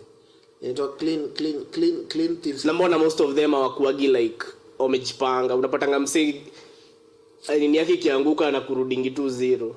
Sijui ulitumia doo vibaya mzee. Hiyo doo ulitumia uonyeshe watu uko mahali huko. Kwa hivyo tu like msee dishonest, ako even dishonest to themselves kabisa. Na msee wa kungangana atangangana tu through and through. Na huyo ndo msee anaweza hadi nini. Exactly. Hata unaweza muosha na arudi akupite. Exactly. Si kama tu hata usanii wasi juu unapata msanii time anaanza kuenda chini, lazima ataika pay bill. Juu yeye alikuwa na focus mno kuonyesha life yenye aishi. Kweli. So the moment hiyo ganji yaingi, arudi kwa the real person yenye ni yeye. Unaona amekuwa tu mgonjwa malaria hizi lipata bills. Kweli juu hakuwa na focus on nini anaduni, like more of create an image. Wale wasanii wenye our focus on kiki na nini, unapata wako na mabiashara kibao. Ama unaweza pata msee hata haja trend sana ama tisiati, lakini umse tu steadily na perform kwa tu club hapo Esto. Chini yake kuna tuwera maybe akaona kabiashara kamoja tuwili, like umse amejipin tu, mnaweza kosa kumsikia kwa news but yeye life yake inasonga tu. Kuna jamaa mimi huona TV kuna hoteli mtaa. Jamaa ukipata kwa hoteli yake hadi unashangaa si kuna kwa TV. Ana acting hizi ma local channels. Lakini I think amefocus pia kwa hiyo shughuli yake. So ni msee mwenye hautaimuona I just do aliingia wapi na gari nini. Badala ana ganji yake na inamsaidia anaweza sustain. Huo msee niko sure siku atakuwa mgonjwa hata iambie wasi ati siwezi lipia hata nyumba. Hata kwa tu atajua tu venye atafanya. Hizi omba hata rent. Unajua kuna msanii hadi anaomba rent umeona ngapi? Ati nimefungiwa nyumba, nimefanywa nini unataka? Bro unalipango. Kwani unalipango ngapi? Juzi ulikuwa ile club ikifunguliwa ulikamna kigariki 4 wheel big hiyo do unafanyanga? Badala ya kuweka do unaenda una haya gari. Una focus more kuonyesha watu mali ya huko. But hiyo pia ni mimi na feeling sana ni advantage ya msee mwenye anadu comedy. Juu comedy hizo vitu zote haziwezi kusaidia in any way. Kabisa. Like hizo gimmicks. Comedy na it's very honest. Lazima tu kuwe tu hivi ndio iko. Sasa pressure za kuingia bado. Unajua pia sasa tuseme kama sisi ni makomiki wenyewe hatujulikani. Sisi tumeanza kujulikana. Juu wewe sasa ukienda show utaangalia tungu yako pale nini utokee. So tuseme siku moja umeanza kupata magig big and then pia the moment utaanza kupata gig big pia kuna watu watataka kukunyona. Kwa utakuwa unapata mzee anakuja kukupa mimi ni stylist, unamwambia nini kidogo anataka kuvalisha manguo fulani, hizo manguo anakupiga bei fulani, unasema lakini show nalipo how much? Sinaweza afford hiyo nguo. Kweli. So unapata labda pia azijaanza kutu affect juu bado labda tuja grow up to that point. Kama uta stay true to yourself venye saa hii huko unasema yes na appreciate hii style unaniletea na nini tutakopoa na show yangu. But hiyo price sioni kama hiyo price inanimekia sense. Hiyo inaweza kuwa. Kwa hivyo inabidi msikizane. Wase utokea tu from nowhere. Ukishaanza hata wale mabeshte zako wenye sasa huko nao utapata unaanza kuwa toka juu wewe labda siku hizi form zako sijui za wapi. Kweli. Lakini ujui hao se wengi mostly wanataka kukunyona na wakishakunyona ni hivyo. Kweli. But hiyo ni point. Ndio kiisha ni hivyo. So, na mbona do ufanye hivyo like mbona do ufanye hivyo wase hata mostly si wewe una change kiasi but wase around you wana kuaga different sana. Hiyo life ni addictive. Hiyo life inaweza kubamba. Wewe unaweza imagine mali. Unaweza ka opposite yako ni BN na unaweza ongea ni kama umejua na all your life just because you have money. Inaweza kubamba. Kuna msanii mwenye Kenya anaweza free hadi ni best yangu ama like celeb. Sasa unaona wewe labda uko different lakini kuna msee hiyo kitu inaweza ingia kwa kichwa yake. Ama like tu bora umeonekana na yeye mmepiga picha. Get to his head hadi atakuwa na maybe amekufollow. Anakutumia ka DM. By the way utakuwa na lengwa. Unaanza kusikia sasa umearrive. Pata gani vizuri na uko na kafem kidogo. Hakuna DM ya mtu utaingia na kulenge. Kweli. Ndio unajua pia ni za benefit kutoka kwako. lakini bro but sasa ukiangalia bado like scene yetu overall tuseme like the big people saisi ni kama tuseme Mamito na Tai au ndio wako hiyo level na si feel kama au pia wameingia kwa hiyo nini lifestyle but so tunafaa learn a lot from them ama like tukifika place like tuko wengi wenye maybe tumefika hizo levels za kutakosa wase kadhaa wenye maybe saini venye like tunafaa learn sana from venye wanadu Jumina feel wanafanya everything right so far bado wana associate na sisi na wana stay true to the craft despite the fact that wanaweza kukomeza bigger than wanaweza prefer mbadala kana ma junior si akina nani wana kama hapa nani kana kwa meza but wanatuonyesha bado hii kitu unaweza fanya na bado uishi na wase wengine kweli I think tunaweza learn a lot from them mimi na feel wanafanya kila kitu right but I'm sure to eventually kukikuwa like tuko like wase mbao 30 afuta kwa sawa sikao ili wenye mimi depend na personality kuna labda kuna wase wako na do bado mbaya kwa scene yetu lakini na wamemedi tu na bado wana shughuli ya kuonyeshana sana wana pressure ya life kweli sasa wewe una feeling kama haungekuwa na pressure ya ku like unahitaji kulipa bills sasa leo inge benefit comedy yako sidhani kama ingeishi differently like tuseme unaona personality yangu na kuanga nayo kwa comedy na kila kitu nafanya ni kitu na iko across the board sisemangi ati na focus more on kulipa bills no inakuanga mimi ni lazy and for some reason I accept for some reason I accept alafu imefika tu mahali sina pressure like unaona sitaki kusema hivyo but umeona wale underground rappers wamerap all their life maybe wajai kuwa kwa main stage maybe wajai kuwa nini but wanakuanga happy bado wakikupata show atakuvuruga hata ukuwe nani bado like mimi nasema hivyo like niko sawa kukuwa underground for now but ikijipa pia of course kuna levels zitafika pressure itakuwa juu inamaanisha bro watu wanataka content yako wataiombaomba kabisa wanaitaka na wanataka zaidi but for now sina hiyo pressure hakuna msichana ananiambia anataka content yangu sana mimi naweza sema mimi sina pressure ya like ati like ku make it ama like ati ya kuwa na fame mimi natakanga mimi nitangangana mpaka time itafika nitakuwa good enough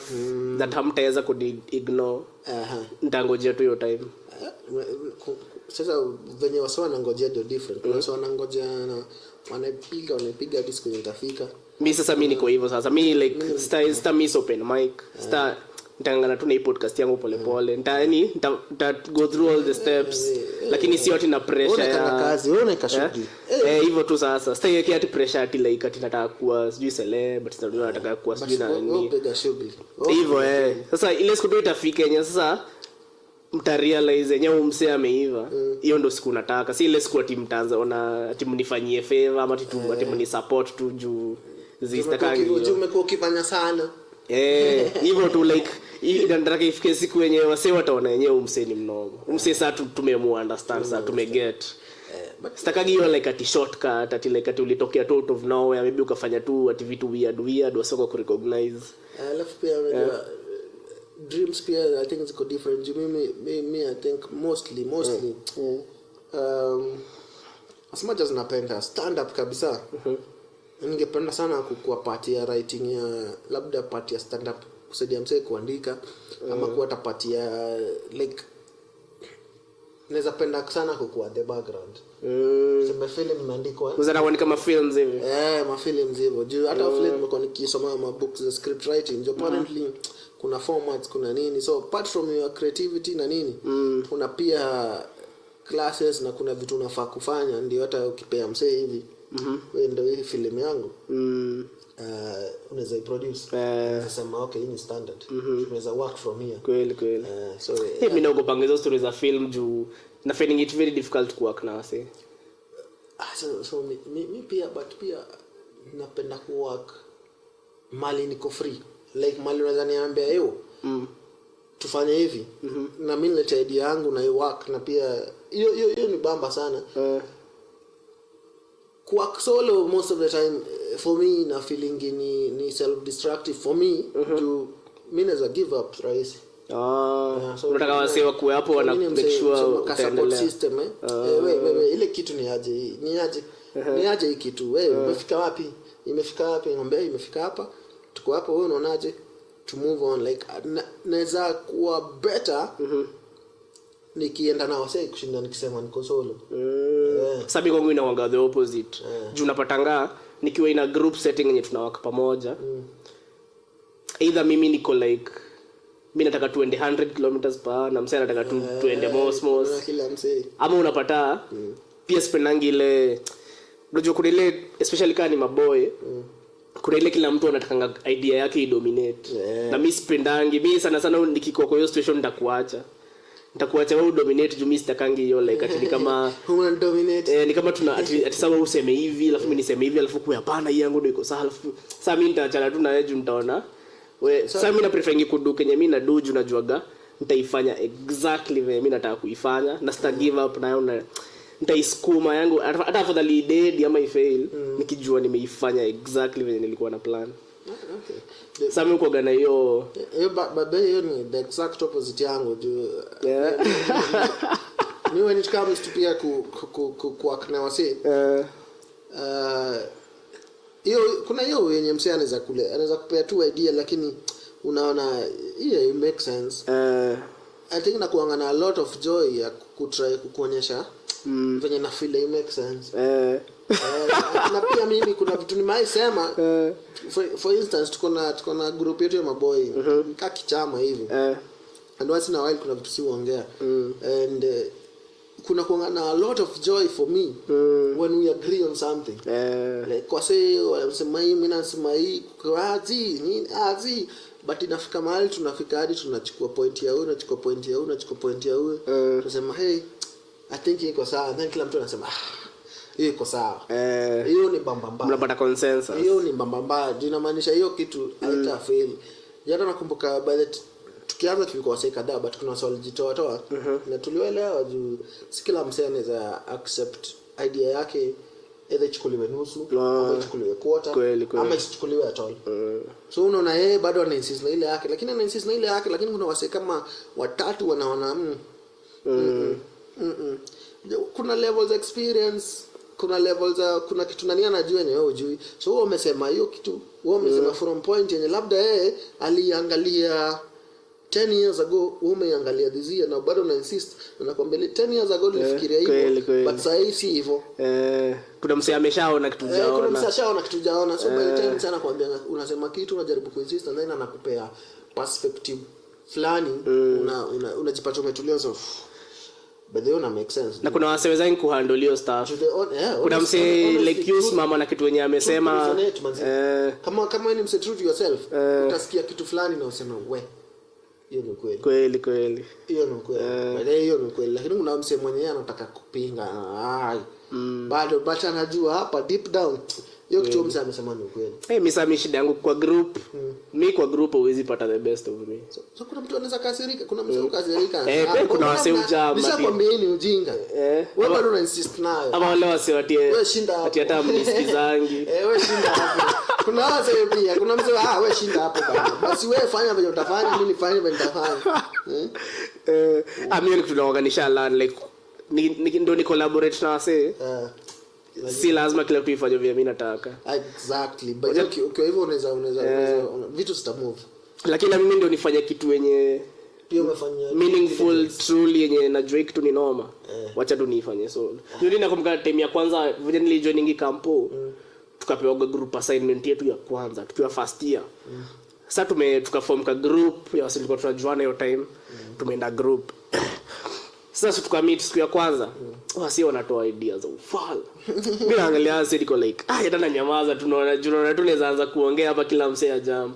Sasa tulitoka hapo juu hiyo kujam nikaenda nikafanya hiyo assignment yote peke yangu nikakuja nikasubmit nikamwambia wewe shika mtu wa type muende mprint nimemaliza nikamwambia wase walijam assignment next nilikuwa nishatolewa kwa group lakini ili make sense Juu pia kuna time kaa hizo. Kuna tu wase wajinga man. Okay, siwezi waita wajinga ni ile kwa tu adamant. Ana insist kwa adamant unauja think through. Unajua kuna wase wanahitaji ku-think kitu through like for maybe 2 days ndio aipate vizuri. Msika mimi nakoga na ability like naweza think through kitu in so many ways such that niko highly likely kupata hata kama sio like the right solution like nitakuwa karibu like so in a short amount of time. Nakumbuka the reason why nilikuwa nachukia Mao. Mao kuna time modi yako anaelewa wewe nimepata the correct answer na sijamuonyesha working out. Kuna steps unafaa kuandika formula and from your formula. Lakini unapata mimi nilikuwa naangalia kitu hivi naona kitu hivi it makes sense na kwa hivi. Unaona njia nyingine. Hapa kwa kichwa yangu najua venye nita get to the answer but apparently kuna process. So hii process ndio ilikuwa inanipea shida maths nini. Process ilikuwa big issue to me. Juu nilikuwa naweza jua 1 + 1 ni 2 lakini mwalimu anataka kumuonyesha mchore stick moja, mchore stick nyingine, weke plus and then weke sticks 2, alafu hizo sticks 2 ni 2. Lakini mimi nataka tu kuandika 2 mara moja. So ilikuwa no mimi Mao ilikuwa nikatia. Nilikuwa napata msema mpata 78. Ama hata kuna jamaa alikuwa anapata 90. But amepata 90 tu yale kwa formula nini. Sasa mimi nilikuwa hao. Mimi Mao like kuna hiyo logical thinking mimi naiona. So mimi nilikuwa napata 60. Mimi napata 60 na ukiangalia kila answer niko nayo. Lakini yule jamaa kuna more marks than me. Yeye mwisho process alikuwa mwalimu nini. Si madogodanio mimi sijui ni separate huku nikafanya thinking yangu hapa kando. Nikarudi nikairusha kwa working out nikaje nini hivi nikaeka hapa nikapata ndio hii jibu. Sasa hiyo unafanyanga Mao yako bado kwa akili ama mimi Mao ama siku hizo ni wa kuandika akili. Napatanga tunapiga hesabu na msee hivi kama kuna zile hesabu za doza nilikupatia nini ukanipatia zile hesabu za konda zile hesabu zangu Mao nikupatia wangu unaona kwa nini nikupe mbao unipe chwani na nilikupea so hizo unapiganga. So mimi zangu ni nipemba nipochwa nishashika. Venye imeenda. But kuna mse lazima aelewe okay kama singekupea kama ungenipea kani nilikupea so ulikuwa nipe mbao. Like kuna mse lazima hiyo hesabu lazima ipige. Mimi sio mse nini ukiniambia. Mimi pia mimi naoga mbio sana. Okay unless tu many confused like sengine usema sengine tu nimezuba like akili yangu ina load. But sana naoga maybe nishafanya hiyo mambo mbele yako.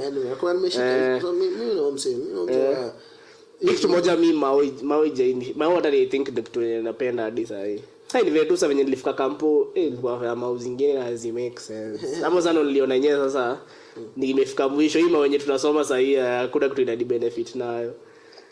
Kampo kuna kampo unafanya mahesabu zingine ni kama kuna dem fulani I think alikuwa anafanya course ya humanities alafu wakafanyaga unit moja ya introduction to statistics.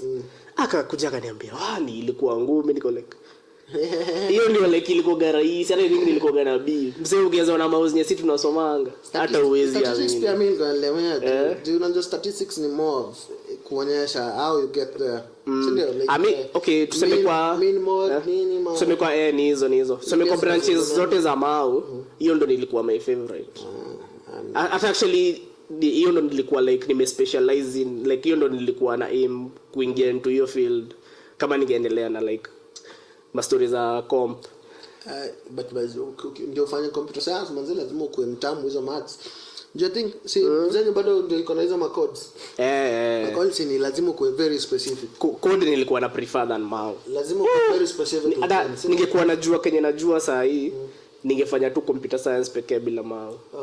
Mao zilikuwa zinanipeleka mbio. Kukodi ni fun. Kama wewe ni mse like unapenda logical thinking, ni fun. So for me siwezi.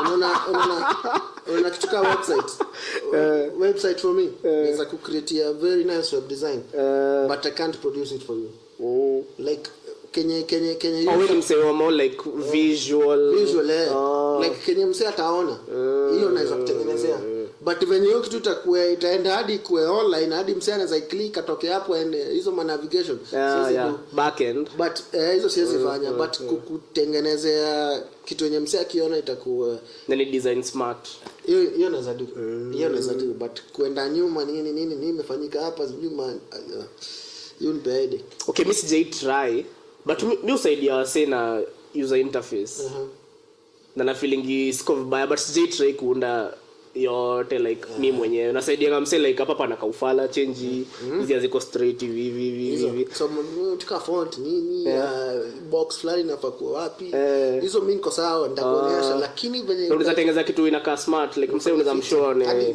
kazi safi apps hizo ma user interface apps nimefanya kadhaa but venye hiyo app itarani sasa hiyo lazima kuwe na mse mwenye hata hapo sipo hapo sasa mimi nakuoga fiti sana jodi nikioga kampuni nilikuwa najifunza kucode mimi mwenyewe na katu chini na machine nimetry kula na HTML kama HTML ndo nilikwama you know HTML hata ni basics HTML ni ile by the way ukienda online na embrace the easiest mimi hiyo ni the easiest for really under the easiest hiyo tu like nika kuandika nika venye ulikuwa unafundisha ukiandika paragraph kifika hapa uanzie hapa like ni hiyo ni basic sasa kuja kwa hizo vitu zingine hata tukiclick hapa inafaa itume data sijui wapi ndio sasa iende kwa page nyingine na kama hiyo kitu kingine haijatumwa iende kwa page nyingine hapo sasa ndio inakuwa we hapo umeniweka nje unapata msee ameshinda kwa comp the whole day until kuna try to code kitu yenye make sense alafu unajua code most of the time I working like ina working like 10% of the time hizo time zingine ni nimekataa nimesahau full stop sijaweka koma najua hata sometimes mimi mafundi na time sana zani anambia nimpatie vitu za ofisi wewe ndio unapatia fundi unamwambia hiki kitu nataka ikae hivi nini unapata mimi nitakosana na huyu fundi juu ya finishing mtoe manze hii hapa haitatoshea hii haiwezi fundi naye anajaribu kuniexplainia venye wewe unajua ndio nitengeneze hiki kitu nimefanya nini mimi najaribu kumuonyesha Yesu umeweka shughuli lakini hajatokea venye nafaa kuwa hujaipata ni more of the end user for me than whatever you did at the end so yes we make a lot of sacrifice hapo nyuma but kitu nitakuwa useless ikienda hivi kweli lakini unajua pia kuna wase I don't know ama like hiyo ni lazima kuna ile stage yenye mtu ana going through like unadhani umeiva kitu but hujaiva yes na sasa nashindangwa ku reconcile juu sasa tuseme umseni fundi but si fundi the best ama like mnoma hiyo design basa haizi kosa kufanya kazi ya fundi. I think the best fundis for me ni wenye wana work with the end in mind. Ama like safundika huyo anafaa kuwakanda mse mwingine kwanza. Like but then I learn to work with the end in mind and the only one is I work with the end in mind is if ulipewa from the beginning. Nikikuonyesha ndio kitu tunataka. Mse alitengeneza hivi. Unaweza kosa kutengeneza exactly venye mse alitengeneza hivi. But unajua nini unataka kuachieve. Unajua nini unataka kuachieve hapa so. Kweli. At the end of the day hakuna venye utaachieve something different if you knew what you wanted to achieve. Jua kuna place ukifika hata unaweza anza tena ukiona ushari. Ukiwa ni huo mse unawako then in mind. Hakuna venye utapeana kitu yenye iko substandard. Kweli. Lazima tu ujue hapa ndio nataka kufika na hiki. Na nini wase wa carpenters wanakuaga wasanii saa zingine. Na unaanga vitu zingine zenye msee ameunda na mbao unakuwa like we anajua nini alafu unapata msee hata si hata ameunda moja unapata msee ameunda set ya viti hizi za dining kama sita na ametoa geziunda most hapo unakuwa like we na zote zimeiva zote zina kalse haina makosa wewe ni msee fiti unaona yenyewe msee anajua nini anafanya lakini sawa sikao sio wengi unajua kuna msee anafanya hiyo shughuli tu ndio alipe bills so yeye afikiri yeye ni msumari meno nini yana kuipiga haraka ingie na ndo wengi and then pia siku hizi mali life imefika what do you think by the unajua ukiangalia ni kama Africans tunapushiwa towards kulearn coding kulearn digital marketing like tunafunzwa more kumove vitu online vitu yes zinasemekana ziko na do but hakuna mse ana push ma technical things like sai when koshua sai tap yako ikilika hapa ama sink iache kupeleka maji mahali high chances either utagoogle na to google maybe utaelewa sana nitakutafuta tu msee ama utatafuta msee na huyo msee kama uko keen huyo msee ni hard kupata siku hizi huyo msee ni hard kupata siku hizi na una feelaje about hiyo story? Mimi naona ni kama okay, true, over the last like tusemeka 10 to 20 years kumekuwa na hiyo move away from like skills zenyewe but still na feeling haizizi waisha juu kuna okay, naacha nizi divide into 3 kuna skills kama venye tunasema kuna msee anaweza kuundia kiti mzuri design hata akikulipisha maybe more than unaweza lipa kwa fundi yoyote unaweza ona ni worth it hawa si watawaisha like hawa si ni kitu kwa roho yao like ndio kipungua lakini okay watapungua watakuwa scarce but unajua mtu yote anafanya kitu artistic hiyo kitu inakuwa shanga like unaweza kuwa hadi unatembea hivi unaona mameza una feel nataka kuunda meza kai ama like unaenda hivi unaona nataka kutoa ngoma ama like unaona hizo skills like artistic hazitawaisha shida inaoga huku katikati kuna wasee wenye hawajui exactly what is their calling so unapata kitambo kazi zenye zilikuwa accessible the most ni hizo za like plumbing na nini so unapata si hata akifanya na feel hata ako better kwa society like ako productive sasa hiyo unapata venye tumeshift towards soft skills zenye like msi anavaa suti anavaa smart anaingia anashinda kwa ofisi ashikashiki uchafu nini sasa ni kama tukashift tukakuwa like sasa watu wa kuwa accountants wafanye hizi nini lakini bado unajua huko katikati tunahitaji bado wase wenye wana alafu unajua bado kitu kingine walifanyanga ni kutoa hizo ma hard skills kwa syllabus like maybe kuna mse una mistake hadi leo true juu unaweza pata kuna mse maybe angefanya tu music hivi a realize bas mimi ni mse wa music unaweza pata kuna mse expose to like maybe hizi mavitu za stima a realize bas mi wacha watu wakuwe madaktari wacha mimi concentrate na stima lakini unajua kama kuna hizo opportunities unaweza kaa tu hivi ukidhani either ni kuwa accountant ama ni kuwa daktari ama ni kuwa mwalimu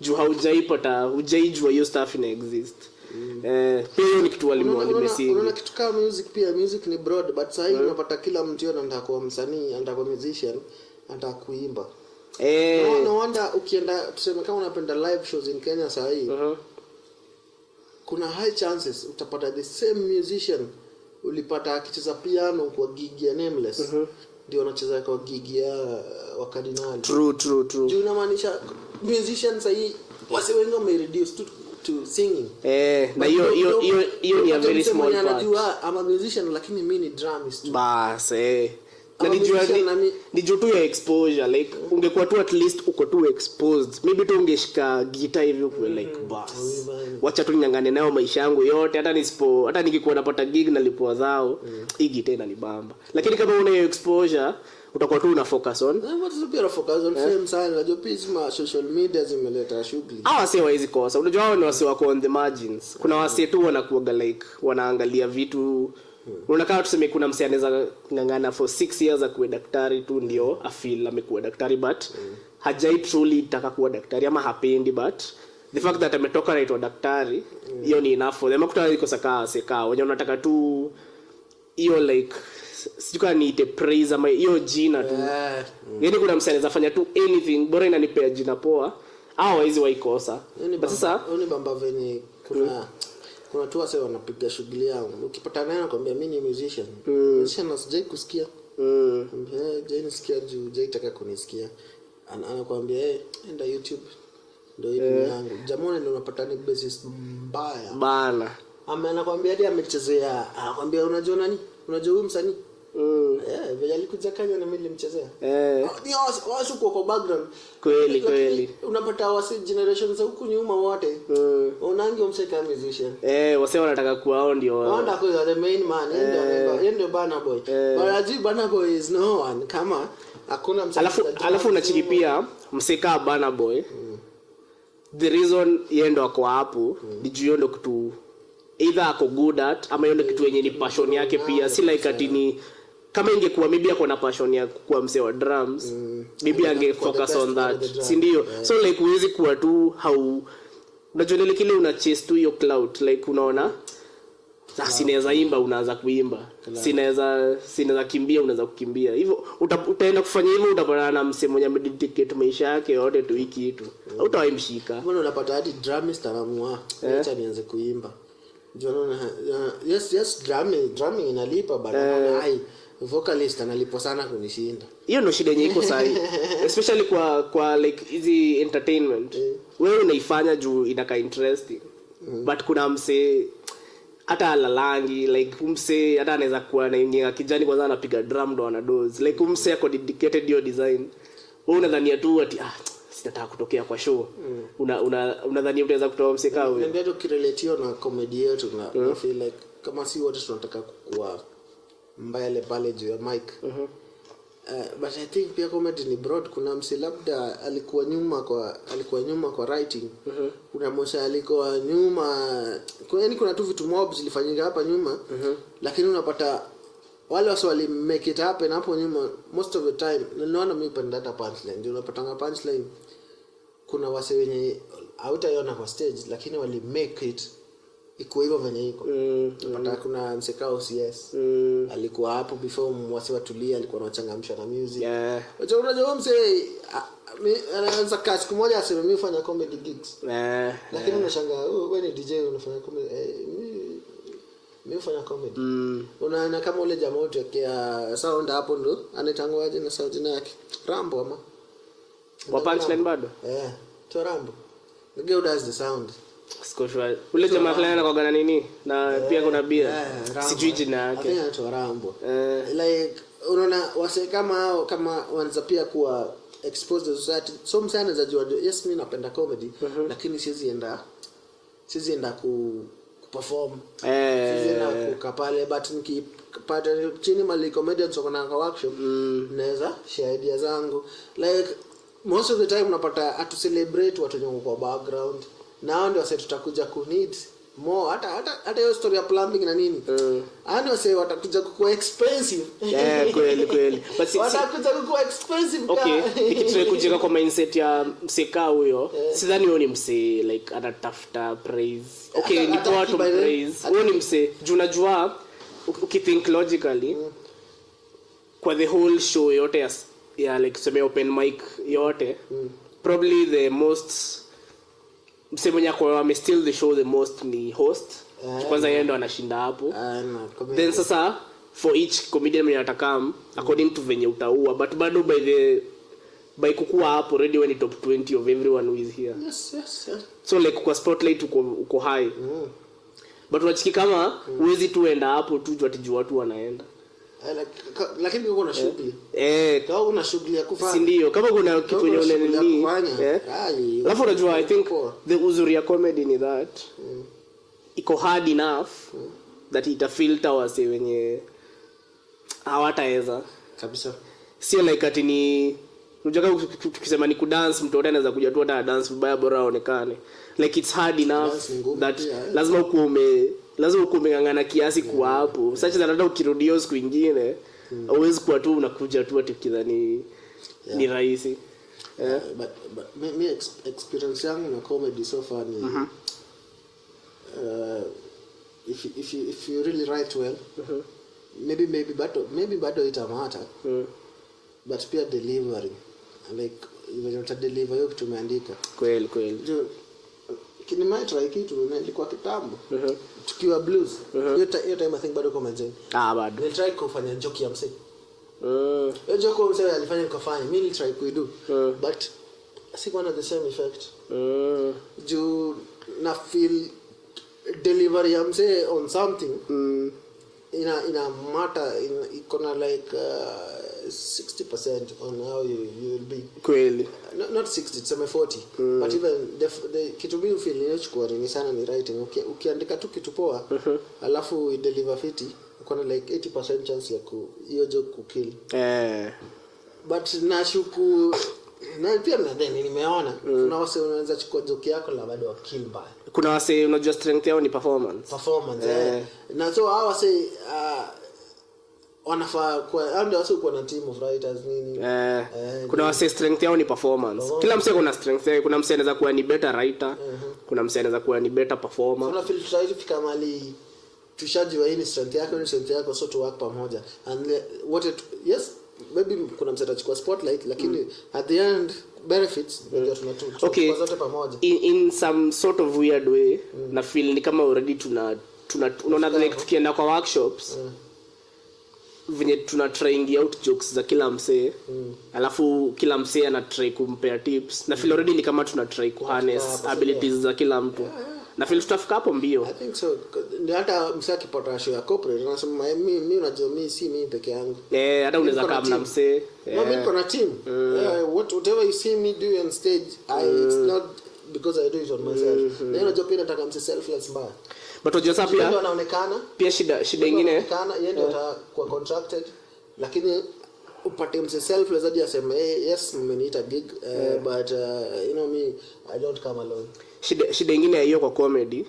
Unajua comedy ya mse inakuaga written and performed by so like akona zingine written kunayo sawa kuna lakini like ukitaka kuna place ukifika like ku gain respect as you are nini inakuwa like written and performed by. Sasa unaweza peana credit za maybe directing nini sema written I think kuna huyu jamaa anaitwaje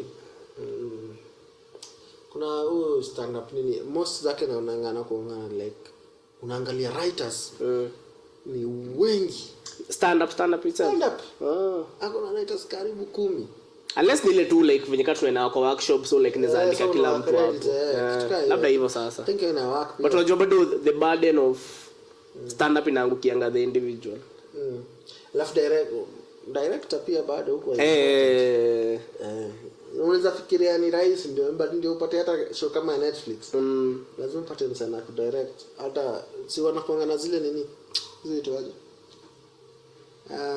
teleprompter zile ziko hapo chini yani wa direct okay umekuwa ukifanya hii joke I think after hii in the next but unajua advantage ya us wa majuu ni like before like tuseme a release special anaoga perform hiyo 1 hour set maybe like the whole year so unapata by the time like the final product imeiva like kila joke imesukwa kila kitu imeiva so lights anajua nini yani kila mtu anajua tu shughuli yake okay so sisi I think comedians wa Africa kenye tunahitaji kufanya ni tunafaa ku try ku cooperate all over Africa tufike point like tuseme hii mwaka comedian wa Kenya ameperform Egypt, South Africa, Tanzania, maybe ameenda Dubai, ameenda hata Europe wherever. So by the time anakuja sal aseme ndo hii special already yako na reach so like itaochiwa na watu wengi but bado imeiva. Unajua like venye saa zingine unapatanga jokes zetu hatujazi try out enough ndo zikuwe like strong kabisa. Na zingine zikuwa fit, zingine zikuwa like international standards. But the first thing nili realize venye nilijoiningi comedy scene waseni wanoma bana. Hadi unashanganiaje like like niaje to just spread the gospel enough. Waseo wako na jokes zingine hata uwezi amini. But inaanza kufika hapo, inaanza kufika hapo. Kwanza tuna grow with the TV. Wase bado under TV, but I think TV is still a big influence to it is but haina a long way not to basically na traditional TV like hizi paid TV tuka Showmax and then but then nimesikia hiyo show ya Showmax imekuwa na impact. Wase wengi wamekuwa wakiniambia tu msee anawaambia aliwa recognize kitu kwa hiyo like hiyo paid TV yenye msee anaweza ona hadi kwa simu yake ina affect. I think ni jana nilikuwa nacheza kuna kitu nini wana sponsor Stand Up Collective wana sponsor on Instagram kutuna msee and then nikamchezea tu akasema hao ni akina nani ambia hii ni comedy scene yetu mnakwanga meiva hivi na nani nakonga tu kuact nini niko sana but then pia tunafaa kuna mtu anafaa kama hapo na kitu ya kuact unajua pia kuact ni part of comedy. Kuna jokes zingine zenye ziko much more powerful zikifanywa like in an acting way. Kwa skit. Kuact ni noma. Kuna comedy nilikuwa napenda kitambo ili wasi walikuwa wanafanya improv akina BYSS juka ile wasikia. Na nimewasikia. Manze sijui waliacha ama tu wako I think end of last year walikuwa na show. If I'm not wrong. Kuna time walikuwa take breaks juu kan juu ya pandemic kama juu ya nini. I think juu ya pandemic ya. I think last year nilikuwa na show yao nilisikia. Wala sio ndio alikuwa master so. Kina master pamoja. Kina Patricia Kihoro sijui kina nani. Kuleta master pamoja ni ngumu. Hadi hao zu complain tu kivyao. Unaita mtu show yako akuji. Wao nini? Unapata labda msee ako na corporate gig hapo ya 100,000 wewe unataka kumwambia twende tufanye ile kitu yetu tutatoka na 30 ama 40 kweli probably anatokea but sahi I think by the end of this year tutakuwa by then pia najua tulichukua a lot of their fans most of their fans walikuwa converted to stand up wenye walichukua break but nini imegrow sana tuseme in the course of last year comedy imegrow sana alafu nani akapata ile show yake Tai alafu uliona venye December kulikuwa na mashow mob za kina kama kina Mamito walikuwa na show like kulikuwa na mashow mob wase walikuwa na wera mob hiyo time unasema kuna show anaitwa watu demo litoaje tangu madem ni few mbona nasema Justin pia kuna show wako na show Friday kuna show iko Friday Case Organics Nikuulize, do you enjoy watching comedy yourself? Si sana. For some reason sijui mbona but si sana.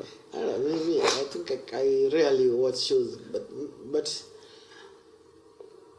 I can read like kama comedian ameandika kitabu I can read it. Mimi napenda kusikiza maybe like podcast mimi nisikiza lakini naweza sikiza na mimi podcast napenda wanzeni podcast sexual bana hizo ni gani podcast kwa mingi mob for some reason I don't know me at a time before nianze comedy sikuwa nasikiza comedy sana nilikuwa nasikiza maybe ma podcast za comedians maybe nasikiza sema naona sijaisikiza umse maybe nilisikiza podcast yake nikaona acha nisikie vijana kuanga but miss for some reason me see fun your design like unanadi nikiwa open mics na finding it difficult ku concentrate like kama like naweza kaa nisikize nione umse ameua umse kwa jokes kali but sijui mbona haini na preferring like mimi mwenyewe ku make hizo jokes si feeling ni kama inani sema hiyo ni mimi ningefanya hiyo hata mimi mwenyewe sidhani naweza jisikiza ni hard mimi try kujisikiza mwanzo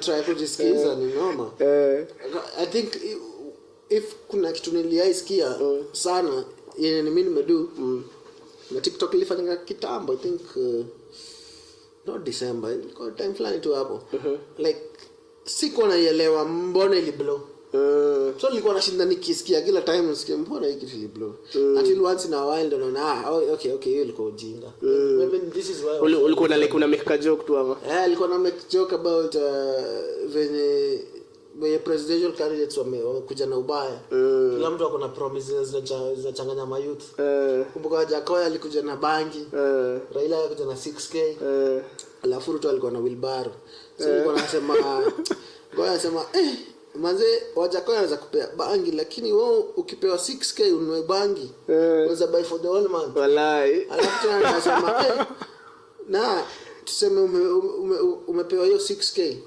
ukaamua uchanganyishe jaba na bangi alafu uko umekalia wheelbarrow bas unaweza sikiaje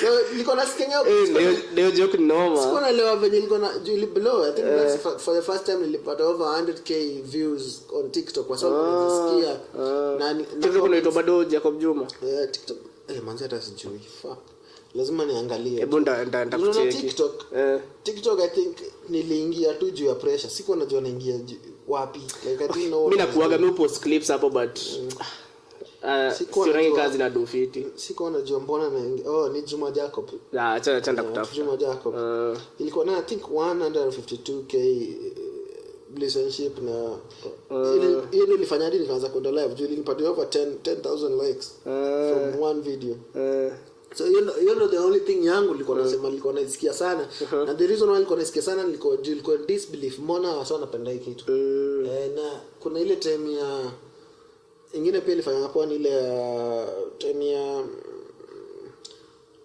don't run ambaye ilikuwa inatangaje kuna time ya pandemic kulikuwa na kasho kanini kulikuwa ni wordplay alafu niambia and then also nimesahau but nikamaking moja pia hiyo time nikamaking na pandemic nini social media ili gaining traction basi walikuwa free man bana basi walikuwa free. I think mtu yote mwenye alikuwa anafanya kitu yote online hiyo time haizi kosa viewership yake ili rise ungeza mbele hiyo time let me be honest during pandemic nilikuwa namsikia every time anatoa new story nilikuwa namsikia siku hizi namsikia labda nikienda YouTube na tafuta vitu zangu and then hapo na good caption ndio nasema acha nisikie story ina kali but during pandemic nilikuwa nasikiza zote nikitoka hapo nilikuwa like hata music zilikuwa zinatolea hiyo time kama kuna time nilisikiza hata wakadinali sana ni time ya pandemic hadi nikakuwa fan hadi nilikuwa najua album zao zote hadi nikasema I think hao ni wase wangu sasa kweli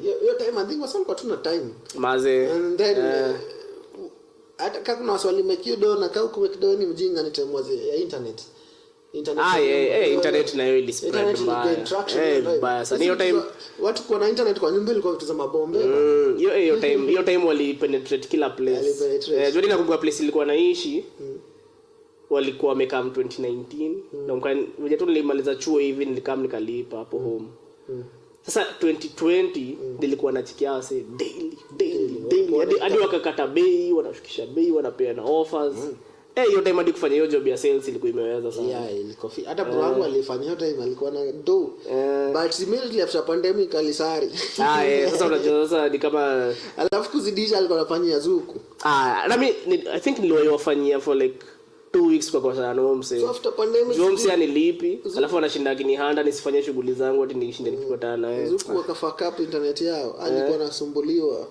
unajua Zuku ule mse alile internet ndio anatafuta juu apparently there inaitwaje customer care ifanyangi so ule mse mwenye alikuwekea net ndio unamtafutanga so hadi leo bado kuna client umpigia aniambia niaje net yangu ifanye niambia acha job huko hati kwani hujui mtu yote ako huko bado mimi namwambia Zuku bedhe wali fumble bana hiyo kaponi tadunda tunajua like wao ndo walikuwa wa kwanza na wakakuja wakashika market share vizuri na bei poa alafu sasa sijui walifika wapi wakaanza kuona ni kama customer care yao ni mbaya iko ina go through me unaweza wa call wakuja wakuwekea net wakwambia watakuwa nadhani mimi nikwambia mimi ya Zuku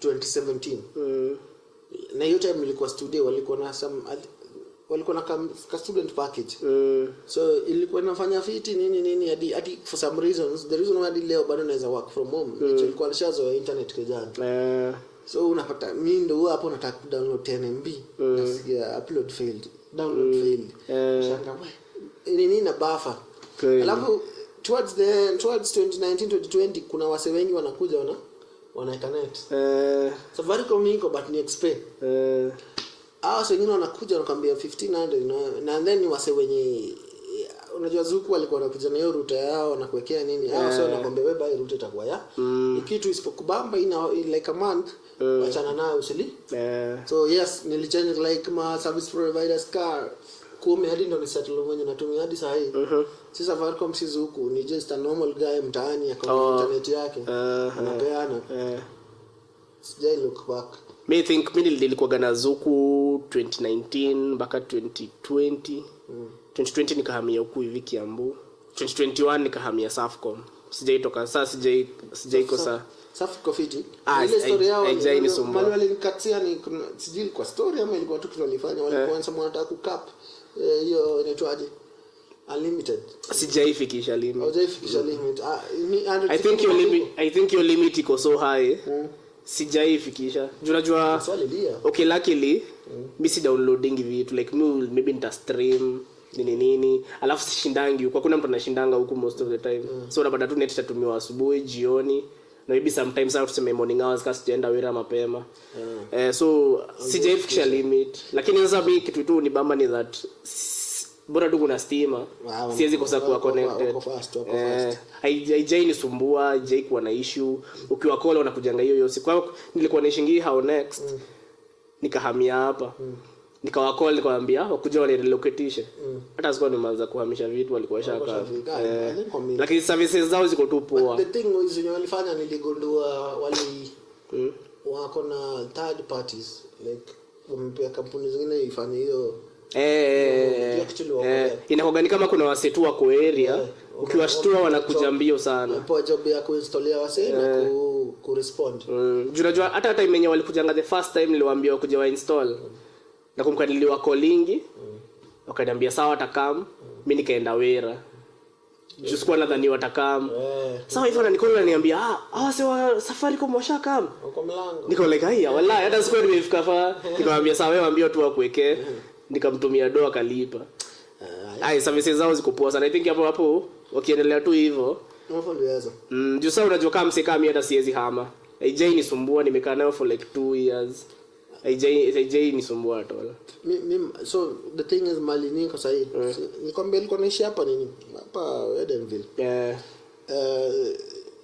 Hiyo time nilikuwa na do sijui nilikuwa na do hapo.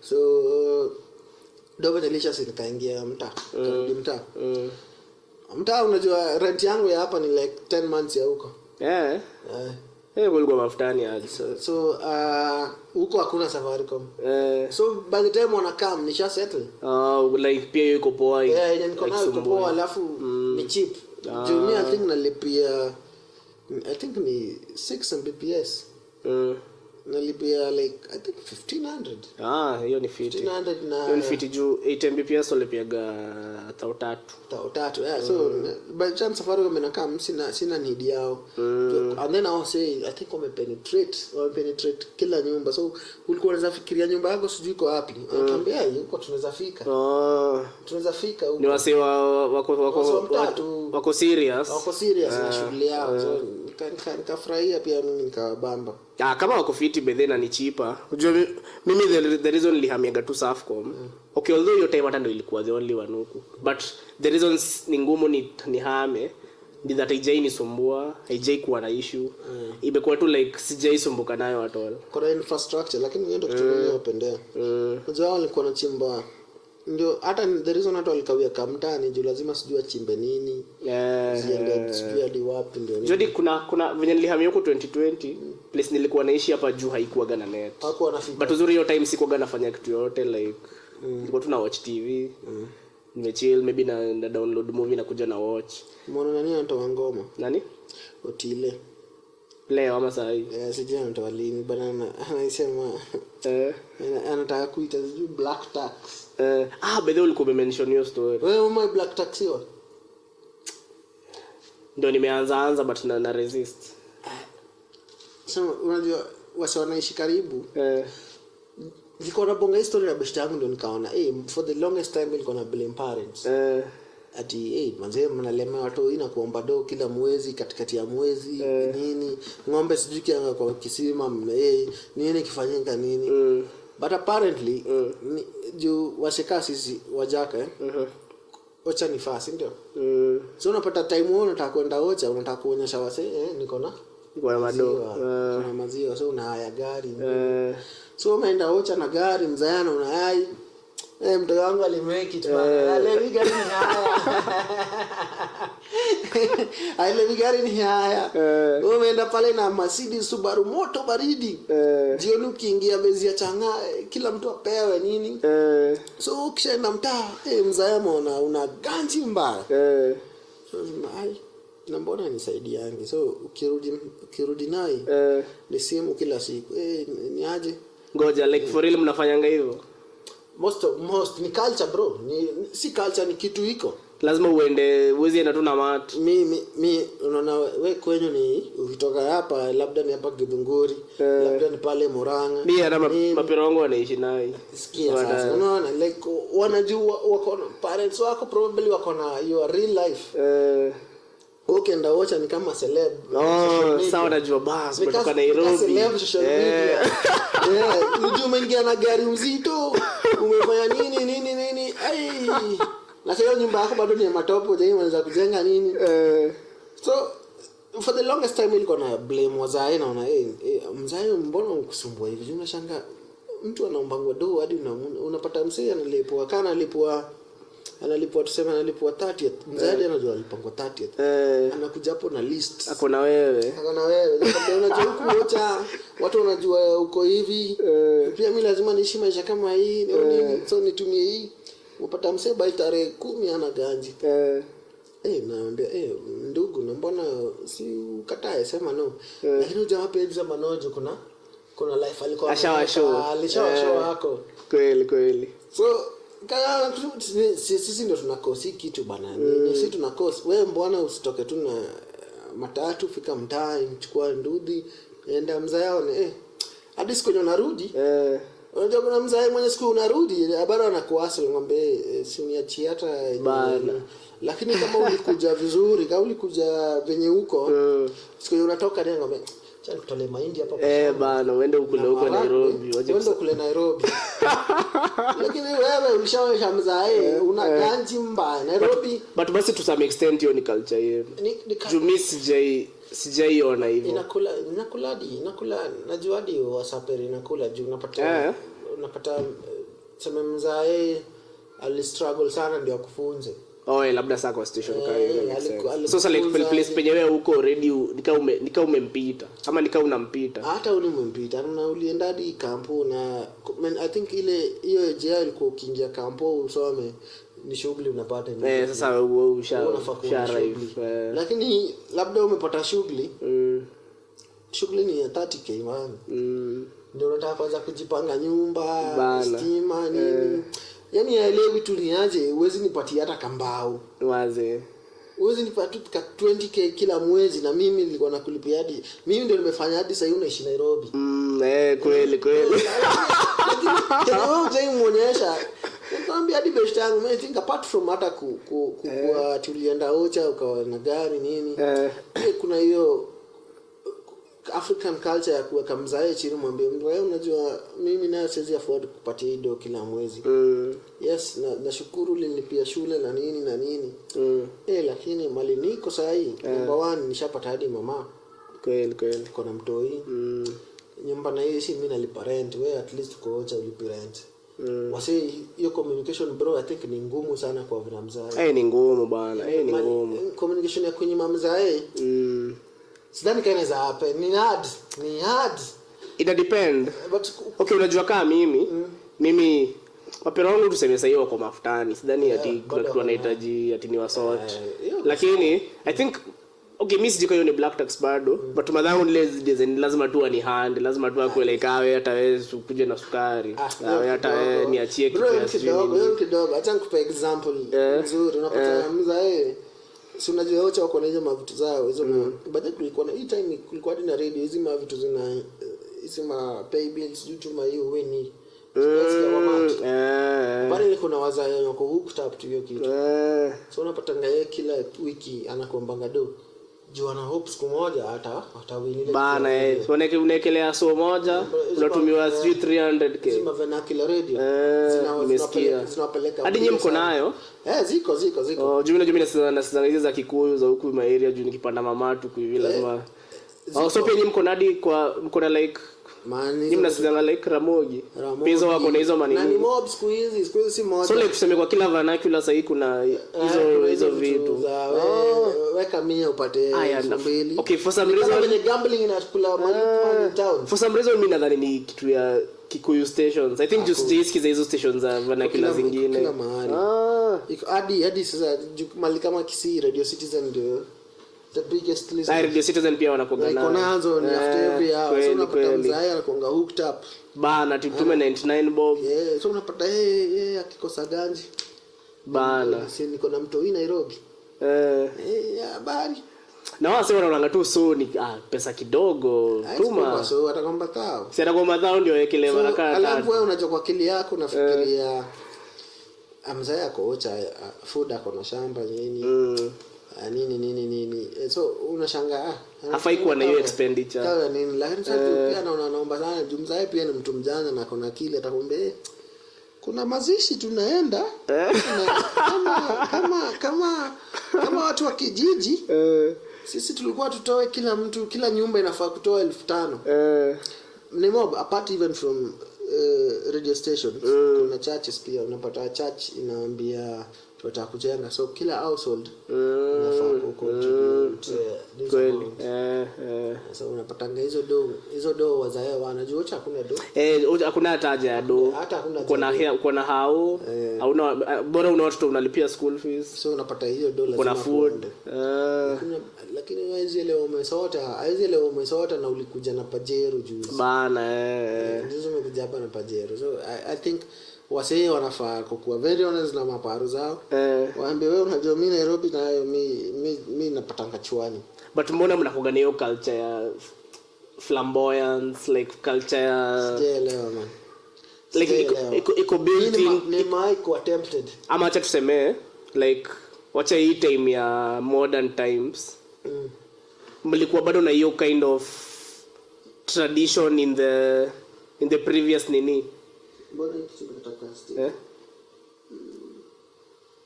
mimi nakaanga hivyo ni kama imemove lakini sasa chanzo ngeli inakuja hivi hata ikiwa hivyo sawa ama as in the traditional acha sasa hii time ya modern times in the previous like time hakukuwa na consumption mob ilikuwa ina manifest itself aje ndio sasa ikakam into sasa hivi venye sasa ni like kubai magari na nini wasa usema ni pride manzi which thinking of it na feel ni it but so mnakuwa nayo like hata mkiwa amongst yourselves yeah everyone wants to look better than the other one kila mtu anataka kuonyesha niko better than you na ni kitu mbaya na inakula wase unapata msaizi enda ucha tu venye hapo hivi tu lazima the fact that ucha pia ni far msaizi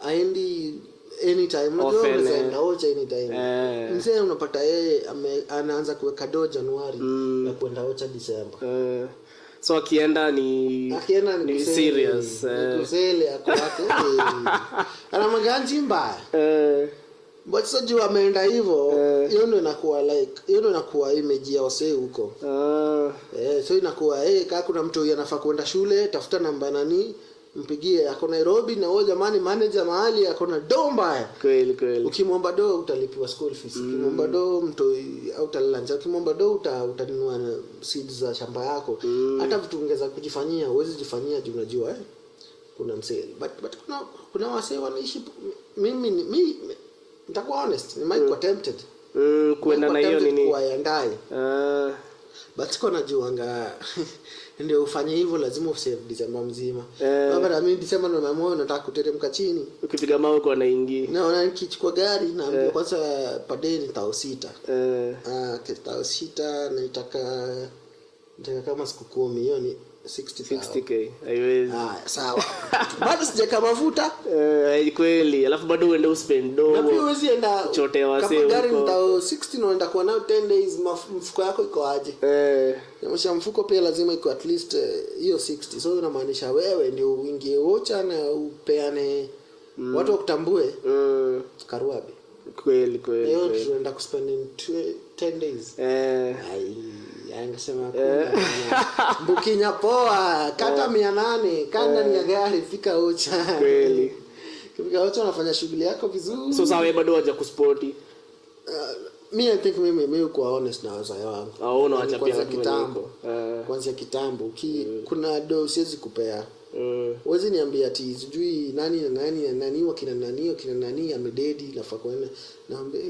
huyo mtu hata mimi simjui sijaipatana nini ni best yako yes lakini sioni the need why lazima uende upeleke domo hivyo. Another reason na feeling ni kama pero wanaangalia venye sisi tunaishi saa hii wana compare na venye hao walikuwa wanaishi wakiwa age yetu wanaona nyinyi mko na pesa waze nyinyi ni wadosi lakini bado waangalizi vitu zote zenye mna try ku balance Waone hapana. Hiyo do hata wewe mwenyewe uionangi. But pia ile time unajua kubai vitu ilikuwa expe. Juu si kila nyumba ilikuwa na fridge. Si kila nyumba ilikuwa na TV. Hizo vitu zilikuwa expensive mbaya. Juu kitu ka Great Wall ilikuwa kitu hata karibu 30k. Left before pata hiyo 30k. So unapata plot mzima. Msi ako na Great Wall ni landlord pekee. So VP zote zinaenda kuwa sasa mzee anakuja kwako anapata ki 43 inch. Waze. Ki 55 inch anasema wasio kuna pesa sana. Mtoto wangu kumbe nateseka na kuna pesa hizi. Aingia jikoni anaona gas cooker. Waze. Kweli. Nimempikia na jiko maisha yake yote. Mimi naona pia inaweza kuwa factor. Like ana compare naona clearly mko na do. Hizi vitu ni cheap sahi. Sahi ni affordable ukiangalia kwa affordable na materials za pona deni ulipe pole. Kama unaweza mwambia hiyo pia ataelewa. Kweli. Lakini mimi sipendi madeni bana. Wewe. Deni unajua deni ni poa. Ni poa? Deni ni poa man. Aje. Deni ndio actually useme ukitaka kuanza business usianze na do yako. Kama ni ya business sawa. Hiyo naweza. So normal deni ni poa. Kama unataka kufanya kitu yenye inafaa kuleta do. Hiyo iko sawa. Unajua kama unalipa interest ya kama tuseme 10% na una make 20%. Bado uko mbele. Utakufanya uko on toast unajua hii do unafaa kurudi. So for any money na make right now si yangu. Unafaa kwenda pale. Kweli. So but kani yako unapata ngamsa kuna shughuli lakini hata respect. Unaona tu nitafanya kesho. Sasa unaona tumepiga kaa 2 hours. Mazee hata tujarealize ndio naangalia huko na 150. Kuna mengine ya kusema. Wewe ungeenda hiyo ninge kwa una dress code. Unakaa tu unge hata. Hata nilikuwa naona hizo story naona. Ile tu ile ilikuwa nishamaliza. Bana. Ingekuwa tricky mazee. Jimmy hadi leo. Hata nikikwambia sijai kanyaga Strathmore. Sijui kama unaweza amini. Hata mimi sijai kanyaga. Sijai kanyaga Strathmore juu. Naambiwa lazima uvae. But hivi kama umevaa I think unaweza mimi. Lakini nikiwa campus kwa navaa hivi. Mimi nilikuwa navaa hivi nikiwa campus. So unaona. Mimi sijabadilika. Unaona like kanisa survive mali. Kampuni ilikuwa laka hivi msee anakuja ananiambia kwani uvaangi matrao. Hiyo time at least saini kuna trao moja. Hiyo time sikuwa trao hata moja. Nilioga hivi throughout. Sijui nafika wapi hadi baba wa bigi watu wako na ma PhD wanakaa chini wanaona the most important thing inaweza fanya kampo yetu ikue levels inafaa ikue ikifikia Harvard ni watu wakiva hivi. Mimi na feel ni kutrend. Mimi sioni kama kuna any objective gain unapata. I think wanataka kutokea kwa news. Sioni like watu wangapi wako University of Eldoret? Very few, but mbona hiyo like ni kitu wenye hadi sisi tunajua like hawa si wenye kwani sasa wakianza kuvaa hizo nguo mpya sasa wataanza kusoma ama like what's the difference? Mimi naona tu ni kama ni maybe tu ni mse maybe ka VC mpya amekaa ama like board mpya sasa wanataka kuonyesha tuko job sasa simfanye research moja wazimu mpate dawa ya AIDS mpate dawa ya malaria hizo magonjwa zinasumbua watu simfanye hizo sasa hizo ni vitu ngumu kufanya kitu rahisi ni kusema watu wa official dressing mimi sioni kama ni kitu hata ina make sense kwani sisi watu wamesomezwa miaka zote kama wamevaa slippers PhD zao wazi kwenda nazo achana asi man mimi nashukuru umeni-invite. Poa. Nimebambika nime have a good time. And at least hata mimi siku moja nitakuita. Iko tu sawa. Mimi niko. Acha tuone wenye mwaka itaenda mimi bado nitakuita tena. Adios muchachos.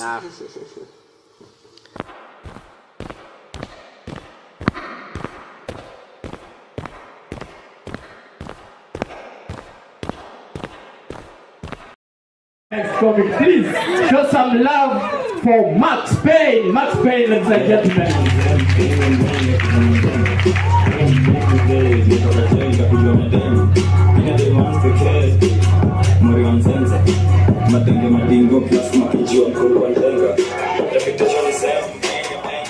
Hi you guys.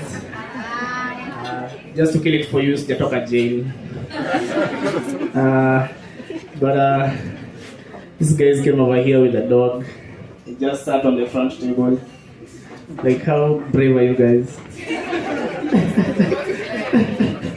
I think the next thing they should do, they should take their dog on a vacation to China.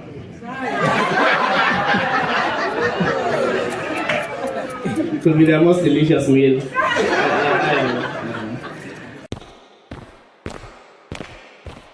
Unajua venye nilianza hii show, walikuwa wananiambia ati venye niko creative. Kiaje? Niaje? Sai sema since April last year. Venye tu shule zilifunguliwa hivi because mtu yeye alijoin shule last year. Yeah. Mtu alijoin nikaona sasa free time imekuwa mingi. So kuna let me start something. Na hiyo jina working class ilitoka? How did you come up with it? It's a funny thing. Nilikuwa kwa mat. Manyanga. Mimi ni msee wa Manyanga.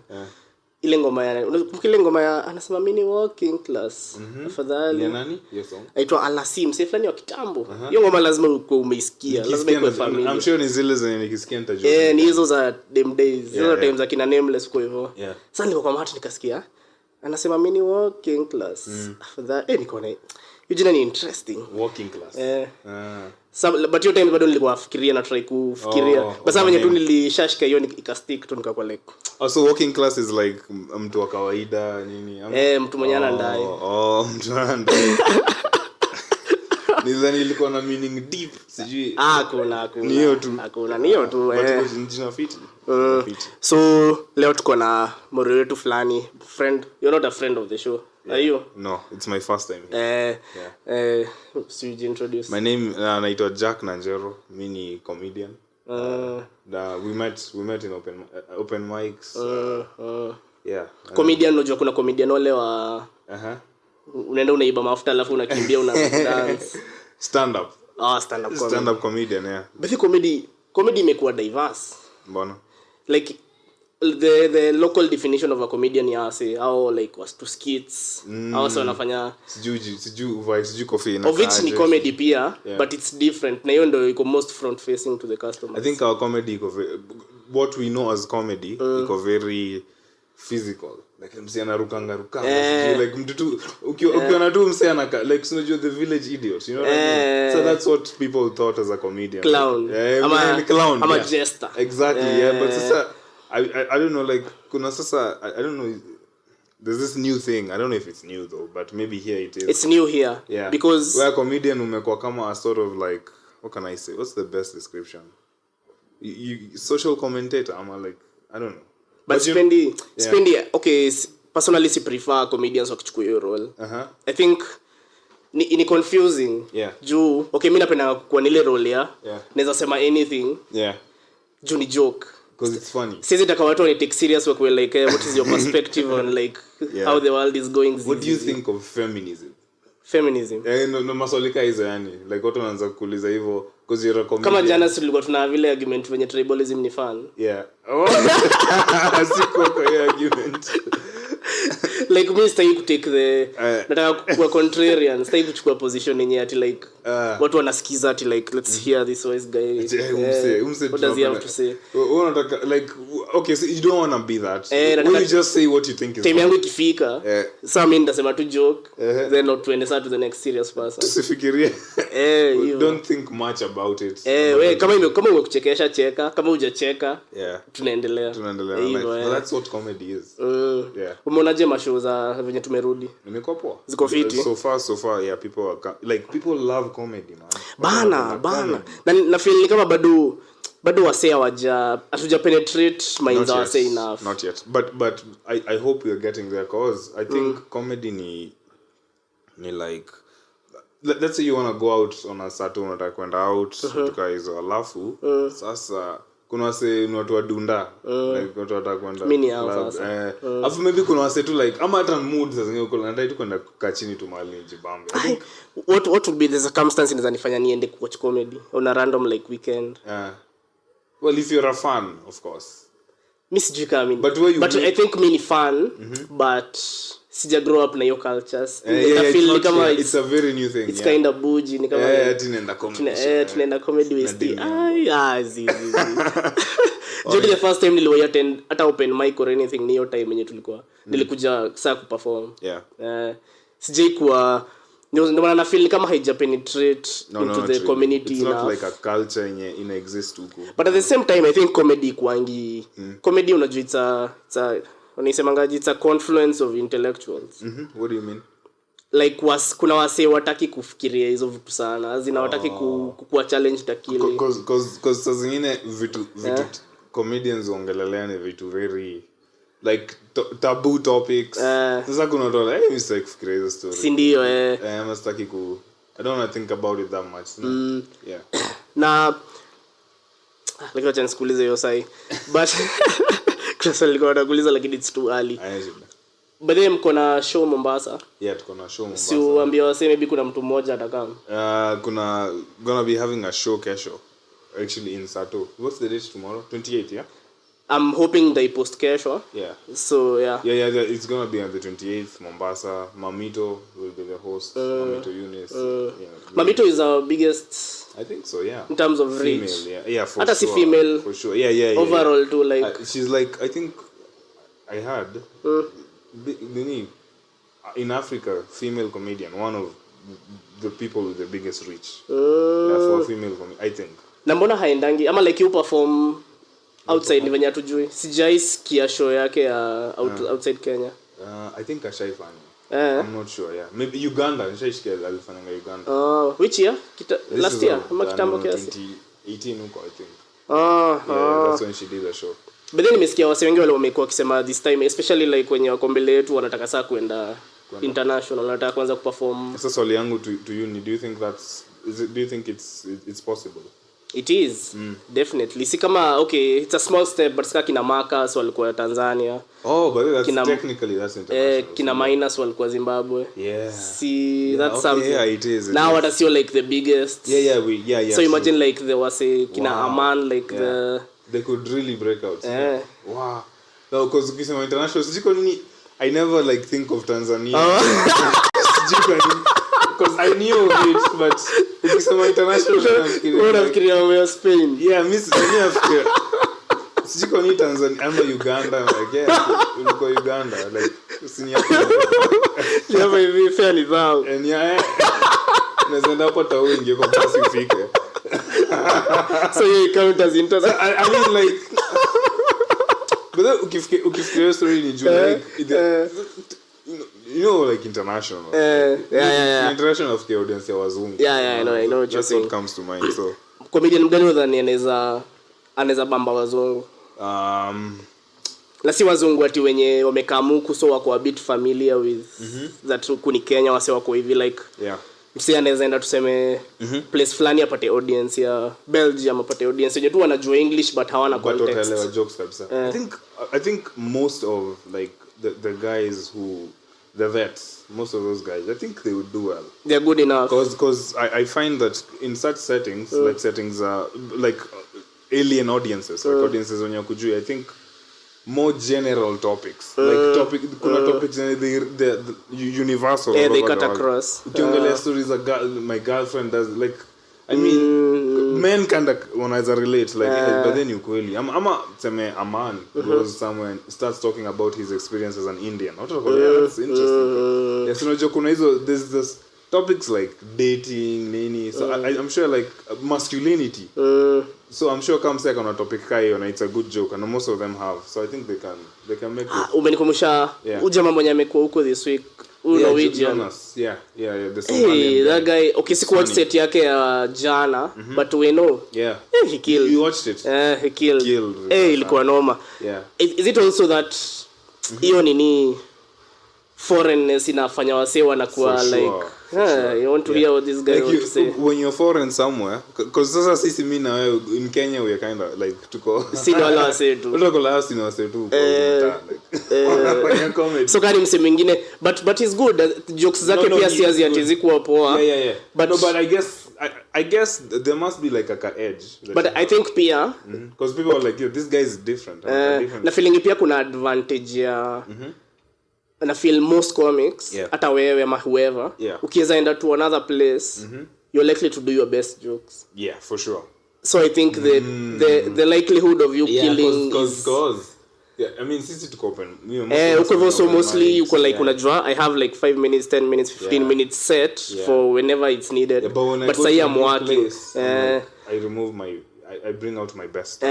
So ukienda Tanzania unakuwa like unaenda unawaua na kila zako zote. Yeah, but that's a fair point. Yeah, when you go to, because they've never had those. Yeah. So plus adding on top of the fact that comic from Kenya. Yeah. So like, what do you have to say? Then like say unawapea your best stuff. So people are like, what's this guy's perspective? I wonder what he has to say. Which means most comics, at least kama kuna at least like a 5-minute set. Yeah.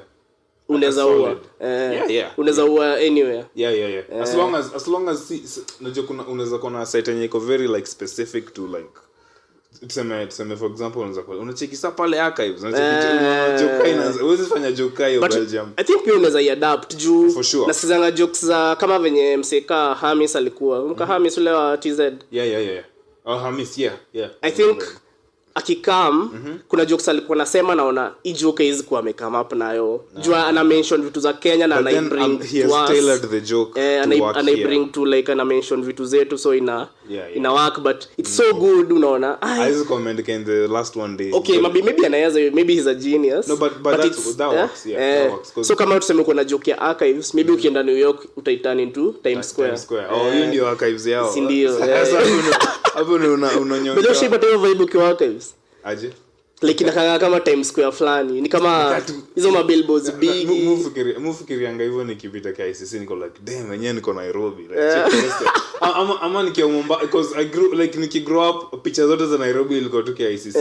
Mombasa nikipita kwa zile mapembe niko yenyewe niko Mombasa. But the funny thing unajua nimepita hapo once. Kwa hizo mapembe za Mombasa. Juu funny thing unaona hizo pembe hazikuangi in an optimal place where you would just randomly go hazikuwa along the way I thought ziko like ziko katao katikati huko I thought ukiingia Mombasa sasa unaziona pia ni juu unapata sababu tuseme umeingia Mombasa unaenda Nyali so usipoingia Mombasa kwa island ndani utazicheki nimeenda hapo once pekee na I think tulienda hapo purposely juu ilikuwa kitambo ilikuwa purposely ile like ziko wapi hizo mbona tuko coast na tuzicheki but it's true though like your archives unafeel like Nairobi kuna wasi wengi wasa wamekaa chini wale wasi wa line ya hotel ni free wamejapo hivyo uko like epicenter ya Nairobi afu kuna msee hapo anadai kuibia haikuwa hivyo kitambo ilikuwaje? Okay, I don't know. Sijui kama ni watu walikama wakakuwa wengi. Kuna time tu archives it was not a thing. My question to you, ushaingia ndani ya archives? Yeah. Funny enough nishaingia. Niliingianga, kumbe ni sort of like a museum. Niliingia nikiwa mtoi kuna time madhangu na aunti yangu fulani walitupelekanga. Yeah. Kaingia tukacheki hizo magazeti za kitambo, tu vitu za kitambo tu nishaingia like a sort of museums. So by the time like archives ilikuwa inakuwa a thing mimi nilikuwa hiyo stage ilikuwa itagwa ambassador hiyo base so by the time archives ilikuwa a thing nikaa nilifeel kama nimemiss hiyo wave ni kama nilikuwa miss na Shanghai archives is now a thing. Now it's a thing like it's a ni kitu recent I think ni easy times zenye sasa but I think za WhatsApp na nini zilikam juu sasa wako like to meet wapi it's very old. Ni old.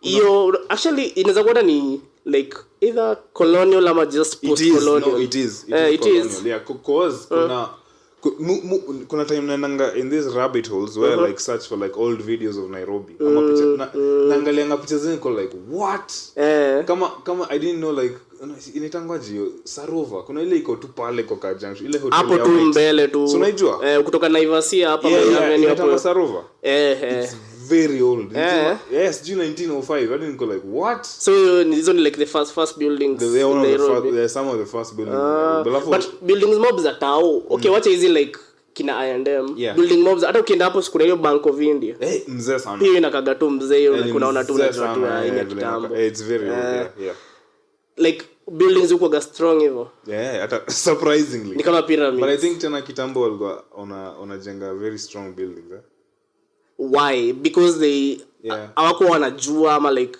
as in like hawako wana maximize efficiency ama walikuwa tu like wana throw everything at it. I think I don't know but kuna vile ushaona tu building unaona kitu ni mzee hadi thickness ya kimawe unaona kimawe vile kinatoshana hivyo especially kama archives you see the design alafu kitu kama hiyo Bank of India kuna ingine tena yuko kona fulani kwa roundabout pale karibu na Nyayo House yuko unajua kwa building hata sikufanya house kwa wapi. I think nikiona naweza jua but si I'm sure you know it. Kuna kingine kadogo kameandikwa hapo kwa mlango 1913 nikazee but ni the same design but it looks sturdy. Na ile Equity iko pale ukitoka Koja hapo Salford. Oh yeah. Unajua pia napenda mzee. Fire station mzee. pia is old. Fire station is really old, yeah, but fire station inaonekana tu imechapa. Umenikumbusha kuna joke fulani nilikuwa nimeiandika but nikashindwa venye nitaiweka. Unakumbuka venye time ile Maskali by Twitter ilikuwa na 6000 employees. Yeah. Aka fire like wase wengi kabaki na wase 1000 then wase walikuwa wanasema ati kufire wase wote ni kama venye kukabila firefighters ile siku fire ita happen ndio mtajua. Sasa niko like si tunanga firefighters na tumechill tu. Unaangalia na fire station yetu. Unachikia hapa down hapa nje. Yeah. Si kuna place kuko like ni kama ka empty field katikati hizi apartments mbili. Yeah. Kuna hao ilichomekanga hapo last year around November December. Ilikuwa hao ya mawe. Ya mabati. Ilichomeka within like 10 minutes. Yote iko chini. Kuna I hope kuna wase ilikuwa kama 6-7. So wase kuna mse alikuwa medoze for sure. So like walitoka. Juu mimi nilikuwa hapa hivi hiyo day. Nikasikia wase wanapiga nduru kutoka naona moshi. Kukimbia hivi napata kumechomeka. By the time wase wa fire walikuwa wanakam. Ile hakukuwa na kitu ya kusalvage, ilikuwa tu ishaisha. Sasa huko ndo walikuwa wanatoka. Ama kuna fire station nyingine karibu. Okay, kuna fire station. But the weird thing ni kuna fire station tu hapa. But I think pia I don't know like maju kwani fire truck yufika how fast? I don't know. But I think it can't be that fast. Hiyo how pia ilikuwa ndogo, so maybe ilikuwa ndogo alafu ya mabati. So I think moto ikishika hivi ilikuwa tu na ni msesi jua alikuwa ameka kando alafu akakuja kama amekata maji. Stories za moto uni fascinate. Mbona? Like mimi long vile how inaweza chomeka. Si ni rahisi kishashika hii couch. Ishike hizi, ishike curtains, ishike hizi mbao. Like I najua vile inaweza fanyika but in my head mko asindachukua tu kikombe ni mwage maji. Like even unafikiri like lazima uishike immediately ikiwa like ikianza hapa uzimia hapa. Ikishashika hii couch sasa utamwagilia couch yote maji then ikuimeshika hapa bucket ijae huko. Si ndio then ishike curtains ishike I think sijui inashika gadi paint. Nasikia sijui paint ya mafuta. Na paint fulani ya mafuta. Nasikia kichuka hiyo. Inaweza so sasa ikishika paint ni hivyo unabakingi tu na mawe. Na like machuma na plus zimekuwa weekend. Jodi kuna how fulani nikishingi huko hivyo bypass. Kuna how fulani I think mse gas yake ililipuka. Then how ikabidi how yote ihamwe ikakuwa reconstructed. I think ilikuwa imekuwa weak kiasi sijui ni ilikuwa imehappen. Ilikuwa explosion like strong even. I don't know if it's the explosion or it's the fire but everyone walihama wote. Kwa hiyo nini? Of late ndio imekuja ikarenovatiwa sawa sawa karudi. Wow. Unaingia kwa nyumba unaambiwa mpya unadhania kulikuwa na mlipuko kwa rangi unakaa poa.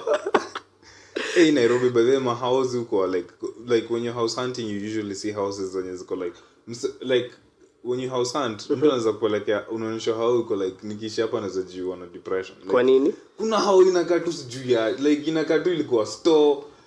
Bila mtu alijiwanga huko ndani. Umenikumbusha how fulani hiyo how ilikuwa mzee. Ni cheap. I think ilikuwa like 1B ni kama 6k ama 7k. Ni cheap. Unaingia hata floor iko level. Ukuta zinakaa ni kama tu unajua ile koti ya kwanza ijapigwa koti mzuri kai. Alafu kitchen between kitchen na sijui room gani kuna window. So unashangaa azininyo mwe jengo aje for real. I make sense. Inakaa tu ni kama hata maybe ilikuwa kama kitu ka restaurant or something. Azina hai make sense. Sasa hii ni how. Tia dhao saba 1B. Kuna how flying ile tulenanga kuangalia ilikuwa dhao saba. Niko hiyo ni deal poa. Sasa kwenda kuangalia sasa niliingia hivi na una kiroom kimoja kibigi kuna giza. Alafu pale kwa kona kumbe kuna mlango inaenda kwa room nyingine. Like ilikuwa man like ushaona hiyo room ilikuwa ka afterthought wakitengeneza. By this tongeze room nyingine like mlango iko place odd sijui unashanga. Na ile design yake. Umekumbusha kwa wengine ilikuwa 2B. 2B. All the other rooms ziko sawa. Lakini sasa the second bedroom unless weke baby cot. ndogo excess hadi unashangaa how can you count this as a bedroom. Wazee hao zingine mimi hata ni kama hao wengine pia iko hapa hivi nilikuwa nimeenda kucheki. Ni 2B. Sasa si 2B bedrooms mbili, si to ni big kitchen. Haina kitchen unakale ka sink ka kuosha mkono hapo hivi kwa corridor ndo uingie lu. Kitchen ni kama hapo. Wameka tu sink hapo hivyo na tu shelves hapa juu. Sina kaka kitchen ilikuwa after.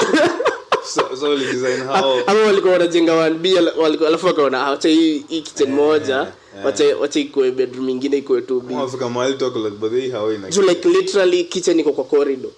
Kwa corridor hivi. Unaona exactly unaona sink unaoshanga hapo hivyo hapo hiyo kitchen. So ndo kitchen like wameka sink na tu shelves hapa juu na kale karindika chini. Unajengaza hiyo 2B ina gani? Unaoshia vyombo kwa corridor. It was clearly an afterthought. Definitely. Like ilikuwa tu but okay ni kama like it's inevitable kuna wase tu wana hunting for extra profit from every situation. Like badala ajenge tu nyumba fiti bigi lazima squeeze like one more room one more something ongeza na hela ukaa mbili. Ni kawaida tu tafuta pesa man. So ulisikia joke yangu ya jana about venye manzi yangu alimaliza KCSE? Hebu niambie tena. Sasa kuambia the whole joke. Nilisema hiyo part. I think nilisikia. Nilisema hiyo part then nikanini. Nimekumbuka yani. In my mind sikuwa nadhani. So vile ulisema hivyo nilisikia groans of like sasa hizo ndio vitu bedhe I think na lanza hii. Nikiangalia hiyo joke sikuwa nimeangalia hiyo perspective that wase watakuwa like you sounded like such a pedo. Vile ulisema hivyo.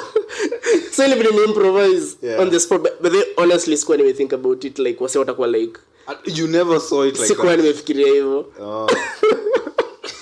Sasa nilizoea sasa grade kwa like chill. Kuna joke there's a day I did a joke ilikuwa inaanza hivyo like pia mimi siko nimeona hiyo nilianza like my sister is very attractive so I never thought of it that way. Like what's the big deal? Wewe unasema it's a statement I'm making to go into further into. So kusema hivyo sana niangalia vibaya. Shit. Okay rescue ama like ni rescue eventually. But inaanza it's very ina implies sijui nini no. True. Ukianza hivyo. Uliona by the KCSE wase results ilikuwa last week kama ni this week? Ilikuwa last week. Uliona venye wa studio wa Kisii walipass? Msikuona. Walipass. Kuna shule fulani inaitwa sijui Nyambaria High School. Hata sijaisikia. Like 400 and what out of 480 walikuwa na A- and above. The most failed student alikuwa na B+ na alikuwa mmoja. Ndio nilisikia nilikuwa nasikia walikuwa na ibia. Na alikuwa aliibia county yote. Kisii. Okay allegedly msitukujie. Kisii na Homa Bay.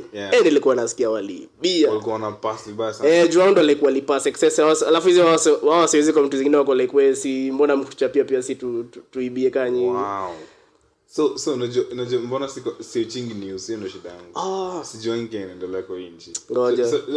So juu nimekuwa na news ni stress.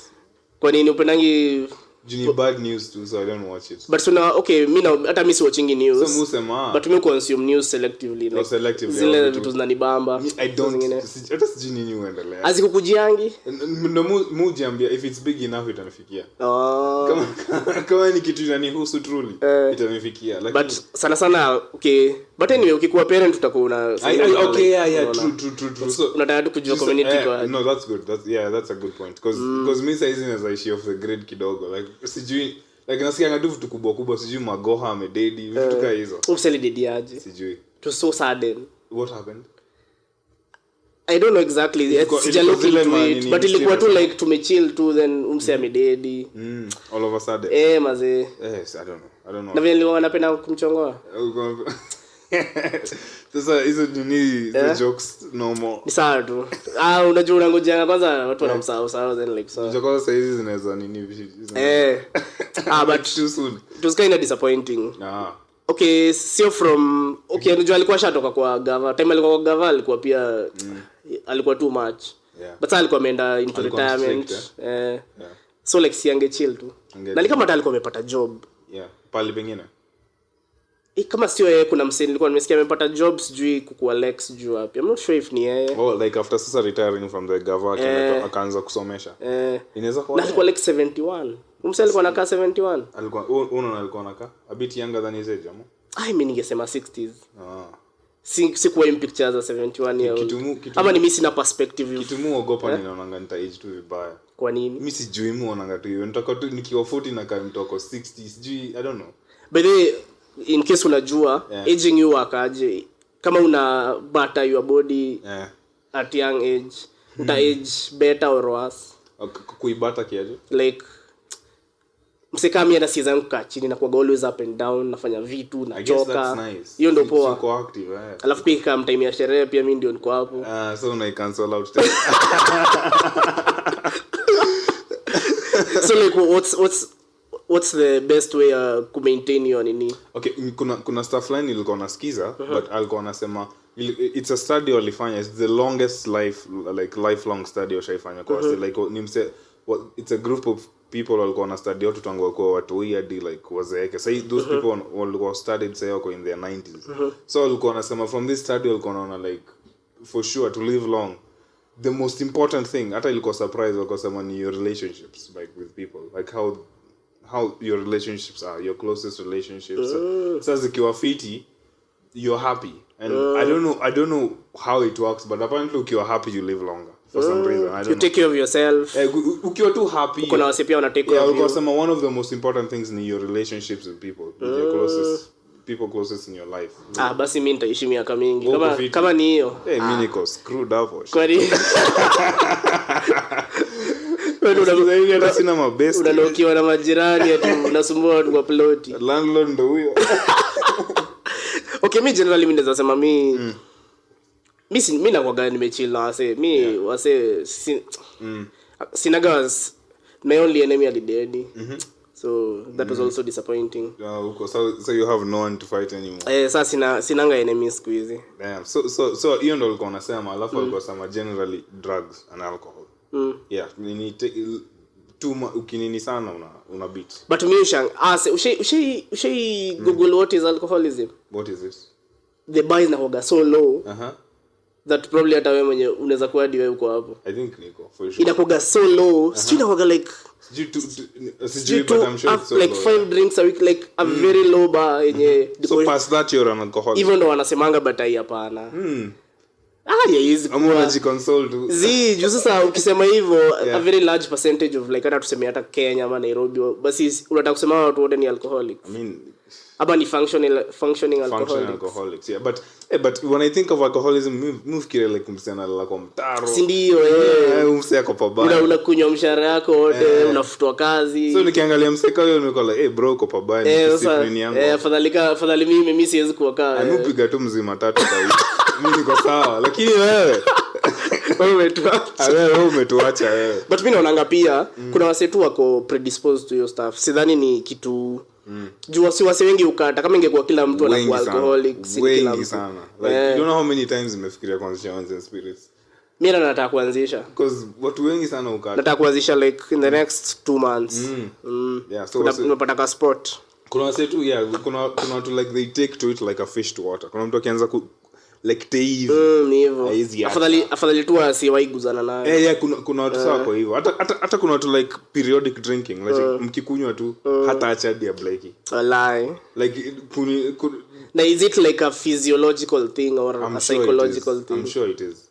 Ni mwili yako ama ni akili yako. Alcoholism is genetic pia. So stories of like people mzee wangu alikuwa alcoholic. Actually unaona ukienda like hizi ma places ocha yeah, unapata ngata kuna familia inajulikana hii ni ya walevi wote. Buka yao alikuwa mlevi, baba yao ni mlevi, uncles wake wote ni walevi. Maybe tu kuna mmoja tu mwenye ama wachache tu wenye waliona acha tu niache. But unapata hii boma yote hii ni walevi. Yeah, so wote. So see that's clearly genetic. Yeah, true inakuwa hivyo like msi anaambiwa ngwa if in your bloodline uko na history of addiction na alcoholism na hizo vitu zote. Yeah. Try as much as possible usiguze hata drug yote. Ukianza you are likely uko predisposed to it. Unaona vitu kama hizo ndo shorten your life. But then I don't know, this is taka kuishi for so long. I don't want to be 90. I really don't. Okay, mimi siwezi mind. Wewe unaweza taka kufika hiyo age? Sikuwa nataka but sasa siwezi mind. What else is there? Sasa hata kama umededi sasa kwa nini utakuwa ukifanya? Like my problem ni kwa burden to others. Like naamka asubuhi naosho, I sitaki kufika point kai hiyo. Mimi sidhani ila mimi naona kisa kingine inakaa kuwa fun. Like wase wana take care of you tu unaambia kitu unaangalia scary to me. I don't know, naamka asubuhi naosho napeleka hapo nje na wheelchair kwa. I think nilikuwa na hiyo mindset but increasingly over time na feel mimi napendanga kukua there for wase. So okay. Sasa inaona kumbe sio mbaya. But I think pia your life because tena mimi saa hizi for now that's easy for me to say because I don't have like I'm just alone, sina mtu, I don't have anything like that. But sasa I think when one day nikihave watu wengi nitakuwa like I would want to stay around longer kuona vile watakuwa vitu kama hizo. Ama true. That's one perspective, true. But pia I don't know, sikuizi mimi naona life ikiwa fun. Really? Mimi naangalianga dunia nasikia like sometimes I'm doing like naangalia dunia niko like we I don't sure unaona kama from wacha 2020 bado nilikuwa na escape poverty ile like at 100 kilometers per hour. So nimeka from 2021 time nilianza kuona okay life inaanza na feel na enjoy man. I guess na enjoy hadi niko like it has something to do with prosperity pia like somehow ukianza tu kunini I guess so unajua like tuseme like sana niko na like 2 years yenye sijai fikiria tatu wapi rent kama niko like nitakula nini ama niko like santa do it's a bit more fun sasa sasa like I don't want to stay around for long. Sina unajua kuna time nilikuwa na truly niko na hizo worries niko like what the fuck is going to happen but say yo feeling iko so far removed. Ni kama sasa sana feel naweza tulia sasa nimeanza kuwin kwa game ni kama sasa now it's playing fair to me. Kuna time ilikuwa unfair kuna time ilikuwa hadi zingine unaingia huko like man but say at least iko like it's good, it's going well so unaweza taka ku around for longer. Bado nikiangalia tena niko na mavitu sijui like kuna watu wanadai kwa immortal msaki siko mwana hizo vitu kuna like kwa kidedi anaeka mwili yake sijui mahali inafriziwa ndio siku moja tukifind the cure to death wanaamshwa niko like hey bro hiyo sasa hiyo hapana hiyo siwezi get on board. That's a little too much. Hiyo hapana hiyo ni extra maze unaamshwa 1000 years later fine luko kama fridge sijui gani huko zizi hiyo okay me unajua bado kuna a certain unpredictability to life when huwezi jua need to happen because pia sasa nafikirianga na feel okay probably then kiza dead saa hii just go in control of it sidhani naweza as long as najuanga every single day of the week na kwa nikifanya kenye nafaa kufanya na niko always on it there's not much more you can do. Huwezi jua wewe ni tu na try to kuwa careful kikupata ikupate. This is also made like in like atile ngoko bafu uko like ai slide kama ngoko bafu na hivyo naogopanga hizo wewe kuna siku nilikuwa kwa hao peke yangu nilikuwa kula waru ikaninyonga sana niko peke yangu kwa jenye zile cases za sijui ilipatikana 5 days bana kwanza wewe tunistua kama kwa peke yangu kijani alafu kitu weird happen afadhali tukue na msee ama like nikue hizi unajua solo ati umeenda hivi kwa bafu kwanza unateleza hivi unaoga like that happens to me a lot hapana stakani kuna day naenda kwa bafu like kuna soap chini alafu kiasi tu unateleza hivi unakuwa like Sina boy sana ningegonga kichwa kwa hizi. Bana spendi hiyo stuff ile tripisha. Una imagine ni kama sijui kuna nishisikia hadi story hiyo ishai happen. Msetu alikuwa anaishi solo, wako fiti, akona job poa, anaishi place poa. Akaslide over kwa bafu ka dead. Then wasako like mse yako job, mse yako place, mse yako wapi.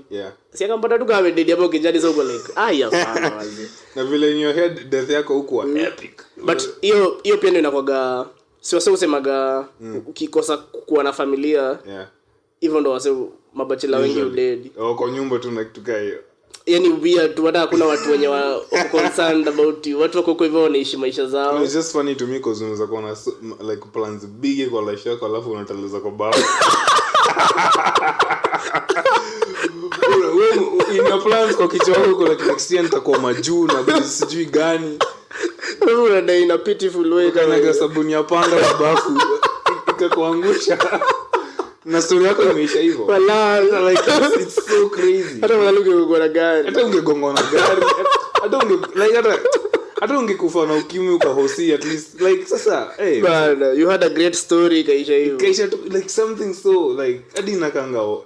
Kuna story nilisikia siwezi kumbuka sasa. Kuna story ilikuwa na hiyo dynamic like msali did in such a weird way ilikuwa hadi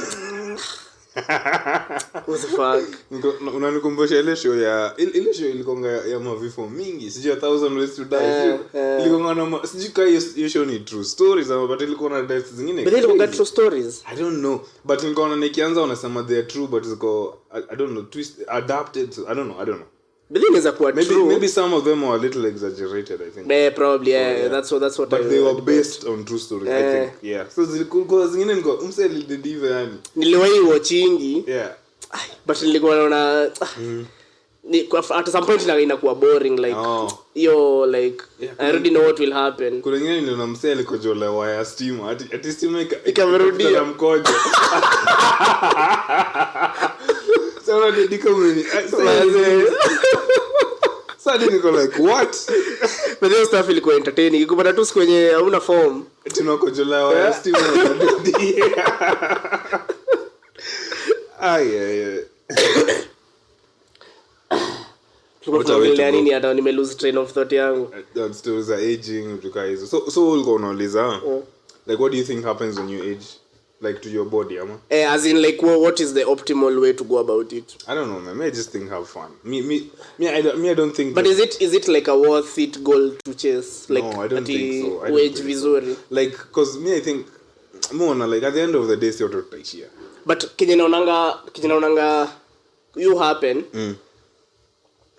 mina feeling unafaa kuishi life yako sai like all round unafaa kuchase career ugrow family ugrow vitu zako zote juu unapata unakaa wase wenye wanakuaga sio kawa ni kama utaniambia wase wenye wanakuaga like I'm focusing on my career then unafika tuseme 35 40 unakuwa like I need to start a family so unajua mseka huyo ako na pressure ya lengthen their life sasa anadai kuona sa family yake iki so imagine uko 50 na watu wako 10 so unaona bado you have an incentive unasema mazee nikafika 90 pia si but so imagine uko 50 na watu wako wote wamehama si sasa utakuwa tu utakuwa tu umechill uko tu like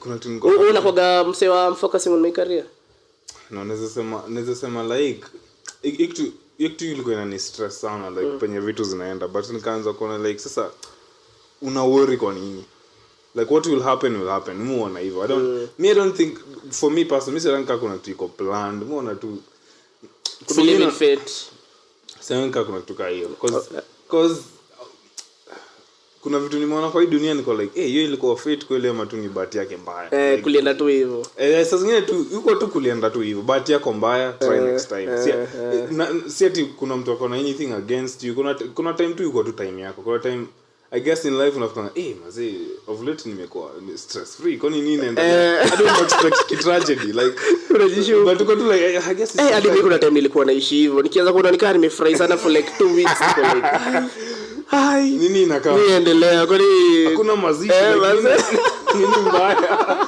so I guess even though yuko like kuna tu but bado from my perspective squeeze na feeling mse yote mwenye hauna responsibilities apart from yourself and like your career wanakuwa na very big advantage unajua you can now focus on you ama like unaona wase tuseme mimi always niko na responsibilities za kifamilia. I see, so like sick tunaweza escape from so like in one way or another but I think when uko na advantage I think cause like uko you have to get after it. Like lazima uamke like uko like siwezi tu kwa kijani siku mzima, like uko tu like acha nitafute kitu manzi. But on the other hand mseka mimi like sasa supposing uko na hiyo drive as well, I guess that's but nice, hauna responsibilities. So una bado but nimeona wase wengi kupata familia inawaamshanga like you're kind of forced to be more creative. I think pia I think it's not sick to msee uamua na feel ni kama ni subconscious juu mi sijai kuwa na hiyo shift. It's almost like na feeling I've always been that way but siko sure. Deep down na feeling tu hiyo kitu imekwanga tu ndani yako. But siko sasa sitaki sitaki ku close off the possibility but for me maybe kama ni subconscious juu mi na feeling ni kama I've always had cause my dad vile mimi ni first born, so my dad vile my dad was really young. Nilizaliwa my dad akiwa like 21 22. Alikuwa mtoi basically. So anamenga vile alinipata ndo like aliamka kwa life. Cause mimi niligrow up Kayole.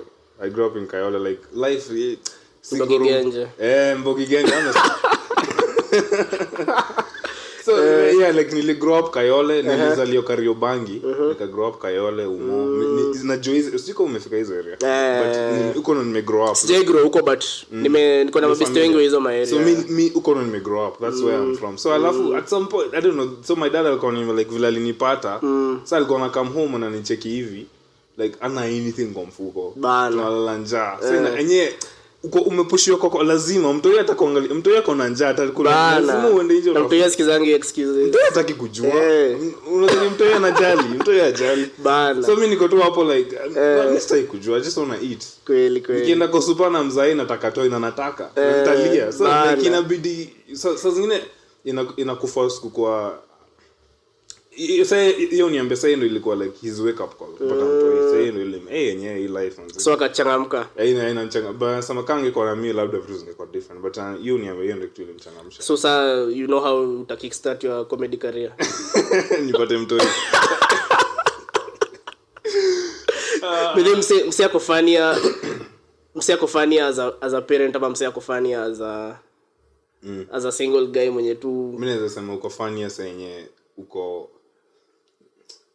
unapitia tu mashida. It doesn't matter if you're a parent or I think that's when you're at your funniest sometimes. Like when you, because that's where material comedy talk from our pains. I'm a set it necessarily from your pains, from the darkest thoughts that you have. So when happen no material you talk. So like so long as you are doing anything, lazima uta go through a tough time ama tough things. So like the key just usiku unakanga tu kwa nyumba ukiwatch Netflix. Well, I mean ukwe tu like enda tu nje, enda tu ufanye kitu, enda tufanye kitu tu wase vitu zitakukamia. Nasema hivi sasa zingine like vitu zote si ati nimepata big things in my life, but most of the things nimepata ni just because I showed up. Like sasa zingine naweza pata kitu watu wako like natafuta msi anaweza fanya hivi na hivi na hivi. Mimi niko like but then niko hapa naweza do hivyo. Alafu unaweza do hivyo sawa kama mfanye.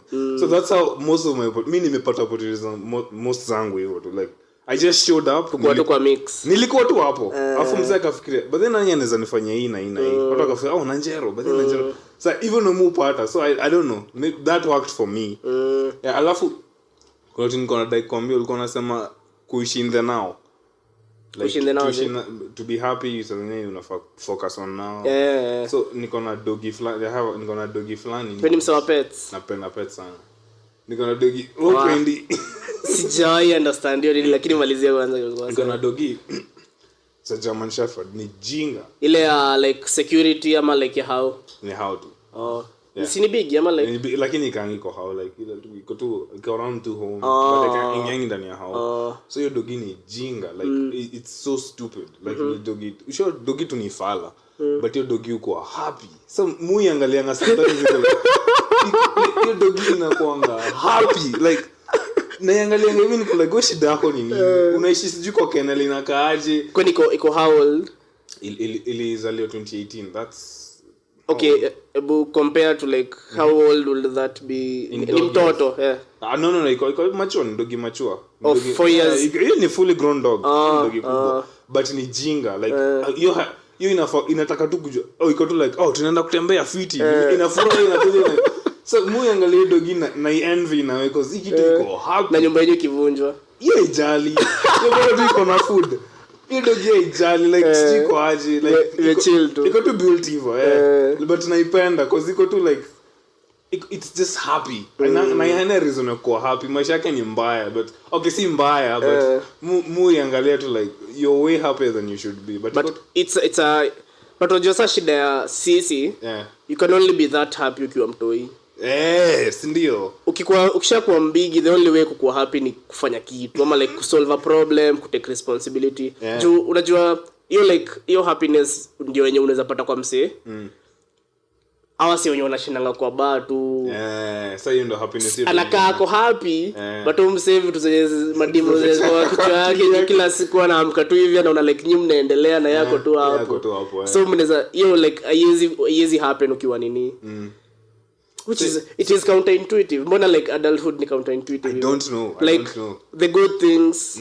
ndio the bad things I don't know why the bad things ndio the good things like kwenda gym ndio poa kukula maskuma ndio poa lakini kwenda job asubuhi wangane ndio like utakuwa happy jioni but kuchill tu yani mbaya bana kukula sijiko ni it's so counterintuitive like hadi vitu tamu ndio ziko unhealthy vitu tamu ndio mbaya ufai kula vitu tamu by the way vitu tamu ya diabetes so sijui nani amedesign dunia in this way like we have to do bad things to be happy lazima tu kwa ndio unakula managu unakula mamorenda timana mrenda ati ushaikula ukisijika ni mimi personally apparently kuna watu wanaipenda hiyo kitu ni horrible apparently say you ni healthy ni horrible it's bad ukiipata mahali hebu test ama ushaikula unaipenda like I have no opinion on it mimi nile I'm neither here nor there but niliwaikula nikakuwa like how is this even food like hiyo labda ni kwetu like niko mwisho kuna idea za option kama sifani mzee ni kama kitu imeoza mzee say you ni healthy unaona even the but bona I don't know juu kama nini kama basi God ana exist basi ni cruel sana mbaya sana unazifanya hivyo anatupea ocean mzima na majority ni ya chumvi jadi time yenye nilikoga naanza kupata thoughts za atheism hiyo ndio nilikuwa nafikiria niko like mbona propositions zote za shetani ndio zina sound interesting na propositions zote za God ziko like heaven to tufanye hivyo to dance for eternity mbona siingi box ulifika hiyo stage when did you get to that when ulianza question form 3 I think nilipata tu epiphany nikakuwa like ngoja kwanza yani unaniambia hizi stories zote aje so mimi nakumbuka nikianza kwa hizo thoughts nilikuwa na kauoga fulani ama God anasikia hizo thoughts nasikia like so kuna time sana nilikuwa kwa hiyo crossroad ya like sasa nilikuwa Christian alafu sasa naanza kupata hizo thoughts when I was getting those thoughts nilikuwa na kauoga like ama God anasikia hizo thoughts ama me for some reasons kwa na uoga but at the same time nikoga high school kuna vitu mob sana zilikuwa zinanihapenia zinanifaka hapa akili zote nilikuwa nimefika place niko like fuck it sasa mita nikafika hiyo place like maybe kuna msee ukujua ananiangalia but ilikuwa like 2 weeks okay what I did mimi na waga msee very methodical nikafika pata hiyo thought nikakuwa like nikauliza best yangu akaisha akaniambia umeanza kuchizi alikuwa like religious yako like wewe unajua tu unaoga na ufala sasa hivi unasema nikaenda kwa best yangu fulani alikuwa wa CU nikamuuliza wewe unaonaje akatrai kulipeleka round but niko na hakuna mtu anasema nikaenda kwa besti yangu mwingine alikuwa like sijui imam ama ni sheikh like kama si wachuo wenye ni kama leader wa muslim mwenye nikaenda nikamuuliza wewe unaonaje yeye akaniambia mimi sijui lakini just in case ndio the safe side so just in case pia uwezi jua pia nikaona that's a very smart answer I feel like kuna watu wengi sana kwa hiyo place ya manze sijui kama yuko lakini just in case sasa tunyenge church alafu ilikuwa like form 3 first term so tukaenda midterm hiyo day tukaenda midterm nikamit mdem kwa mat kabonga nikamuuliza wewe unaonaje akatry kuniambia by the time warudi after midterm nilikuwa nishakujua like kama nyi wote amwezi ni convince hakuna nini alafu unajua sasa ukifika hiyo time unaanza ku reevaluate kila kitu unaanza kuwa like yeah, it makes sense hivi ndio iko. Yeah, it makes sense hivi ndio iko hivi. So inakuwa tu like sasa wewe umesettle on what do you think imetuleta in? What do you think is the cause? Kama kuna by mistake. Unaona like unaona like venye unaweza enda hivi upatane na msee. Yeah. Mkuwe na a similar problem. Yeah. Figure it out. Mwanze biz. Mkuwe wadosi nini hivyo. Yeah. Nani amepanga hiyo yote? It's just by chance. Yeah. So like supposing kulikuwa na one cell, Yeah. ikapata na another cell. Yeah. Then over millions of years. Yeah. By mistake juu bado siku na mingi zilifail.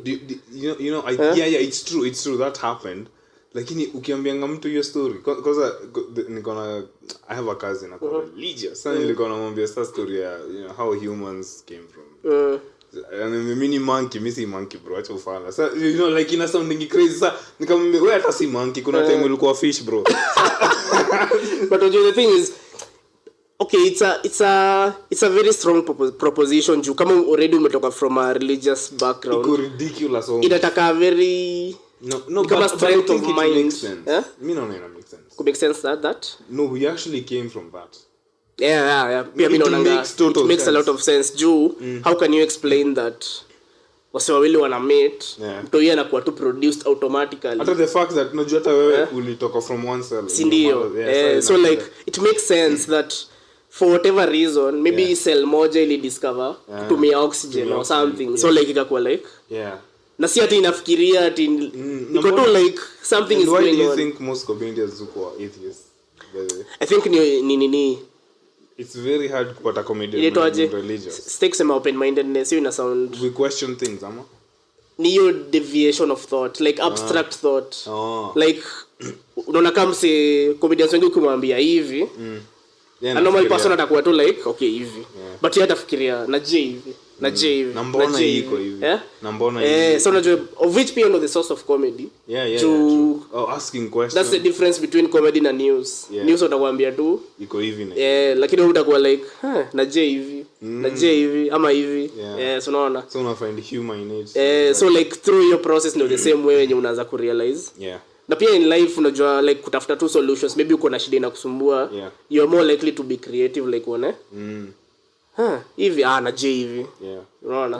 But I remember nilikuwa kwa crisis when kuna time nilikuwa na deal na hizo stories of God nilikuwa kwa just existential crisis ingine mbaya so like okay so wait so what does this all mean so unaniambia nikidedi ni hivyo hakuna story ingine ni like because I don't know if kuna afterlife but kama kunayo ni sawa but I'm leaning on more like ni hivyo tu story yako bila unaanga hivyo like ishi tu saa iwe kama unapenda kukua accountant sana kumbuka tu ile ni terrify like what hata mimi at first nilikuwa like na feel kama nakosea ni kama like wait should I be thinking this like unaona kama mbali sana kiasi but still ni kitu siwezi let go nishafikiria of it so I need to get to the bottom of it but after kuuliza wasee naona alafu unajua unaanza ku realize like hadi unasikiza preachers and all unakuwa like unaanza kuona like unaanza kuona holes unaanza kuona hapana kwa hiyo logic unakumbuka miracle fulani unakuwa like ni kama hapana alafu pia kitu kingine nilikuwa nafanya nilikuwa na compare like na fictional stories za ukweli like movies na nini naona like zina match like ati mseli umeona spider akakuwa Spider-Man na msemo mwingine aliwalk on water every side ingine kuna msijio la fish si ndio so unaweza kuona yenyewe it makes sense there's a time I used to go to church kucheka tu like in my mind kwa time sana nilikuwa like I was convinced this is so ridiculous like how can you tell people this then niko naenda church na check naisha peke yangu huko nyuma like but sana nimefika mahali I'm like hey check I respect whatever kama ni msewa fine mimi I think nimeenda full circle in that bado mi identify as a Catholic juu bado mi value hizo like rituals and hizo like mass mi actually napenda mass sana napenda hizo mangoma but the core belief of it ndio siko as in like say naiona more but the rituals of it naiona more of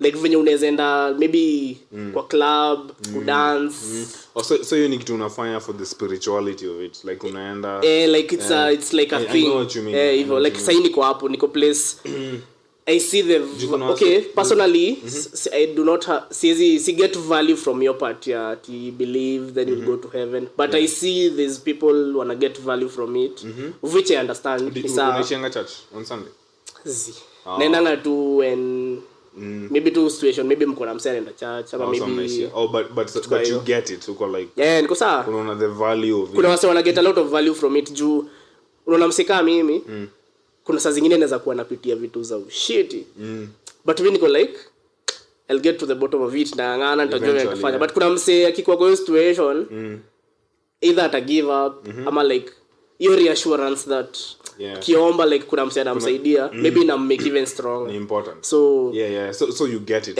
iko tu sawa hata mimi nilifika hapo nikaanza kwa like maybe I don't subscribe to his beliefs, but naelewa I see why you pray and I see why you do what you do.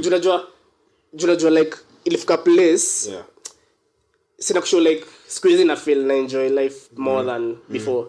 Like inafika place unaanza kuona vitu from sio like true or false. It's like how does it make me feel? It's no longer a thing of true or false. So tuseme unaweza kuwa uko na bisti yako anafanya vitu za ufala. So the best thing to do is msia kuna ufala, but mkiwa na yeye mna chill ana mamba ni msie tu uko like so uko like is it really worth like chasing high ideals ama tuko kwa tu na feel fit ni kupoa kila kitu iko sawa. Kitu nilikuwa naona ni tena story ya sometimes tena kuchukua perspective pia like because I realize like tuseme ndio kuiba sipo of course but sasa if you really put yourself in the shoes of that thief uwezi jua penye msela sisemi ni poa but if you really think about it maybe wewe ungekuwa in the same situations ungeiba unaona maybe hata ungekuwa better ungekuwa mwingine wewe unaenda unanini mabank huko hivyo like bidii au hizi wale tactical sana walienda wapi sikizi na feeling kama wizi ni optimistic ni opportunistic sana kulikuwa na wale mastermind bana wenye wameamua kuiba wenye walinibamba ni wale watika sio walichimba tunnels bana alafu mademo wanapost mapicha na hizo mado imagine wazee hiyo ni like one of the greatest heists ingeenda tu hivyo tu wao sio swipe sasa hiyo sio ingekuwa tu holiday mahali wazee but unachiki usekao like so what pushes you to be like that muone ikiwa interesting okay me I think kuna faa kuwa na a balance unajua bado ukikuwa like how do I feel sana sasa unakuwa tu ukifanya tu vitu so zingine you hurt other people so unakuwa like kuna a balance kuna like una compare what is the objective truth on this situation and what also is the subjective truth like I think that's why watu who are so fascinated na serial killer like what like it's so horrible kunafanya but the ridiculousness of it inakuimpress inakaa so methodical inakaa kama mse yako tactical like unaweza ambia mse kama Kipchoge you are a brilliant yako hivyo kwa kumada watu sasa so you are a brilliant kuficha mwingine hadi anajipeleka tu anajihandle nimekuwa nikiwa watu for 30 years but unajua human beings bado for some reason tunapenda wase wenye kwa margins na ni both margins tunapenda margins za huku down na za huku extremes we look to those people like when I'm crazy unaweza fanya hivyo so I think that's pia partly the appeal with comedy because watu wako like unaweza sema kitu kama hiyo when I'm crazy na ndio maana okay I don't know for some reason na feel ni kama sijui kama unaweza jikategorize hivyo like voice ya comedians a bit extreme ni kama inakuwa ni kama na feel kama inakuwa a bit stifled ama dumbed down na mimi na feel iko na potential on its own unajua bado ukiangalia wanasema important things ukiangalia bado comedy yote as a whole it's all new so tunahitaji all the diverse voices everyone as an individual with their own diverse thoughts will figure out their path juu nachikiadi example yangu the best ni mseka Waweru mi nikimsikiaga na kuwaga na dissonance niko like I don't know how you're doing this but because I will never understand how you are doing this. But that's him. That's just so unaona sasa. So tuseme kama si wakawa Weru, probably akienda audition ya Waseka Churchill. Hawatawahi get. Watakuwa tu like unadu. Yeah. But na yeye kimweka kwa audience his material if you like read it from a paper uta nini but the way he does it na the way anaelewana na audience his personality his own juice like it comes alive it becomes a thing of that's what so like okay stika nilikuwa naambia wasi wenye wako na like palatable jokes au wataenda like au no wasi for sure lakini jumi naangalianga like comedy venye naipenda kuidu na venye nimeiona it has to be a marathon for mseka mimi. Do you think for you it's more of a hill climb because of the type of stuff you do? Definitely. Me like anani mseneza kuwa like nafaa kuwa nafikiria like 10 years into it huko. No, but I think to be honest the greats huanzanga hivyo. That's what I think. Like the greats who a little misunderstood. Ukianza wase uko like okay, umse what is he on about? What wakuelewangi fit wako like umse ako bit and hinge. So try kusema. No, but for real like if you think about it like jukuna wase hadi like artists in general kuna artists wenye wamepata recognition after their death. Akiwa live watu wako umse because una take the path not taken. No one is taking that path. Like, but kuna there's everyone has their path but kuna watu wako a bit misunderstood umse ako bit and hinge. He's just weird. Alafu pia uko skilled enough at juu na feeling jokes zangu zenye zi work the most ni za religion na feeling ni juu the context is already built in so immediately nikisema everyone understands what I'm saying but hizi jokes zingine zenye ni high concept religion is a good one because people kind of know people already kind of know people know what Christianity is about people know what Christianity is kind of about and people know what nini itoaje Islam is kind of about so make joke ujaacha wase sana uacha tu kiasi si ndo kwa giza kabisa but hizi jokes zingine high concept zenye sijui unasema sijui ni nimeka hapa kiasi unasema tu vitu zingine hazieleweki usi yako like before hata afike hapo so like pia there's a skill you need to have venye msee anaweza kuwa mko on the same nini to bring them into your world na pia like wase over time watakuwa familia na wewe alafu pia uta attract wase pia wenye mko on the margins pamoja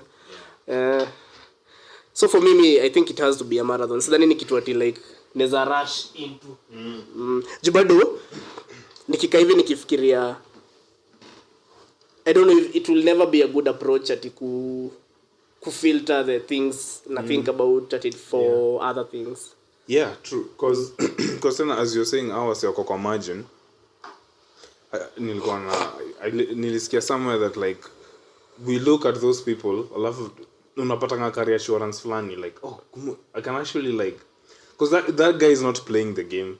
People in society are like playing a game. I mean this game whatever but kuna watu wako in the margins wako like me nimetap out to say but sasa those people actually wanakuwa na vitu important za kusema because wako like they see wanaona society from a very different point of view. Nika wako juu sawa wanatuangalia you guys are playing the game alafu sawa wako nje so we look at them like hey, but they pia mimi naweza acha kucheza inaturushia that pia mimi nikitaka naweza acha kucheza hii game and then what they have to say is usually saa zingine inaweza kuwa extreme but very important because they see the game and maybe the truth is very hard for us to palate you know what I mean Kenya na feel sahi to do with your skill I think sahizi nikitry to make jokes zenye ziko very off ina come out as for the sake of it tunaile like Kenya unaweza kuja uambia mse vitu tu gross to get a reaction so like I think for me na feel ni kama it's just a skill thing kuna skill yenye bado sija ya ku bring wase into you want to make that gross funny like okay yes there's some people who will never get on board na kuna some people wenye watakuwa like okay I'm trying to understand what you're saying nataka like ifike point penye naweza kutoa hapo ni ku like but you hata kama utacheka uko like lakini ni skill sasa hapo ndio I think hiyo ndio gap of which the only way ni bado nilikuwa kuuliza like do you wait until you get the skill or you get the skill on the way I think you have to get it on the way on the way as you try for sure because there's things like you want to talk about but you're not sure how you're going to approach vitu kama hizo. Hata sasa bado niko na jokes zingine zenye naandika hivi najua hii you kind of have to I'm not ready. Yeah, but I'm not ready again, to like tackle such a topic. like it's more authentic if you try, because audience want to say I take risk. Like, because me nikiwa like an audience member, I don't sometimes I don't necessarily like the comedian who got the most laughs. Kuna nikitoka from like a show like kuna joke tu like but the joke ni kali. Bana. Like the thought and the skill that went into doing jokes zile ndio unasikia unakuwa like maybe hata sikucheka sana nilikuwa but hiyo joke na home nikifikiria like hadi kesho tu leo mse ni mjinga like unafikiria. So those are the things that get me like una take home na I mean and it's usually like vitu experimental like mseto alikuwa na try alikuwa na try ka topic fulani kwa la mali atenda nayo, but that's what I take home like and it's true because pia mimi nilikuwa nafikiria hivyo but mse akaona balls za kuisema. So that's what I usually take. Kama kuna joke fulani niliwaisema tulikuwa kuna dem tumeongea naye nikiwa kwa audience tukiwa wama then venye nirudi kwa audience akaniambia we you joke nilicheka kwanza alafu nikaanza kuona kama sikuwa nafaa kucheka.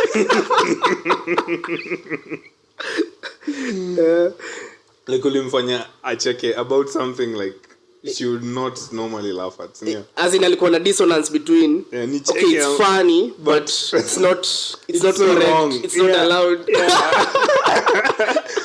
And I think that's a good joke. That's a good joke. Like ukifikisha mse hapo like enyewe ni funny. Alafu kuna picture nilikuwa nakuuliza. Last year actually up to now na kwa gana hii approach nataka ku try new jokes every week, like if possible like a new 5-minute set, except like tuseme time yenye nimekaa for long so like na make niko na set ile safe yenye najua you work.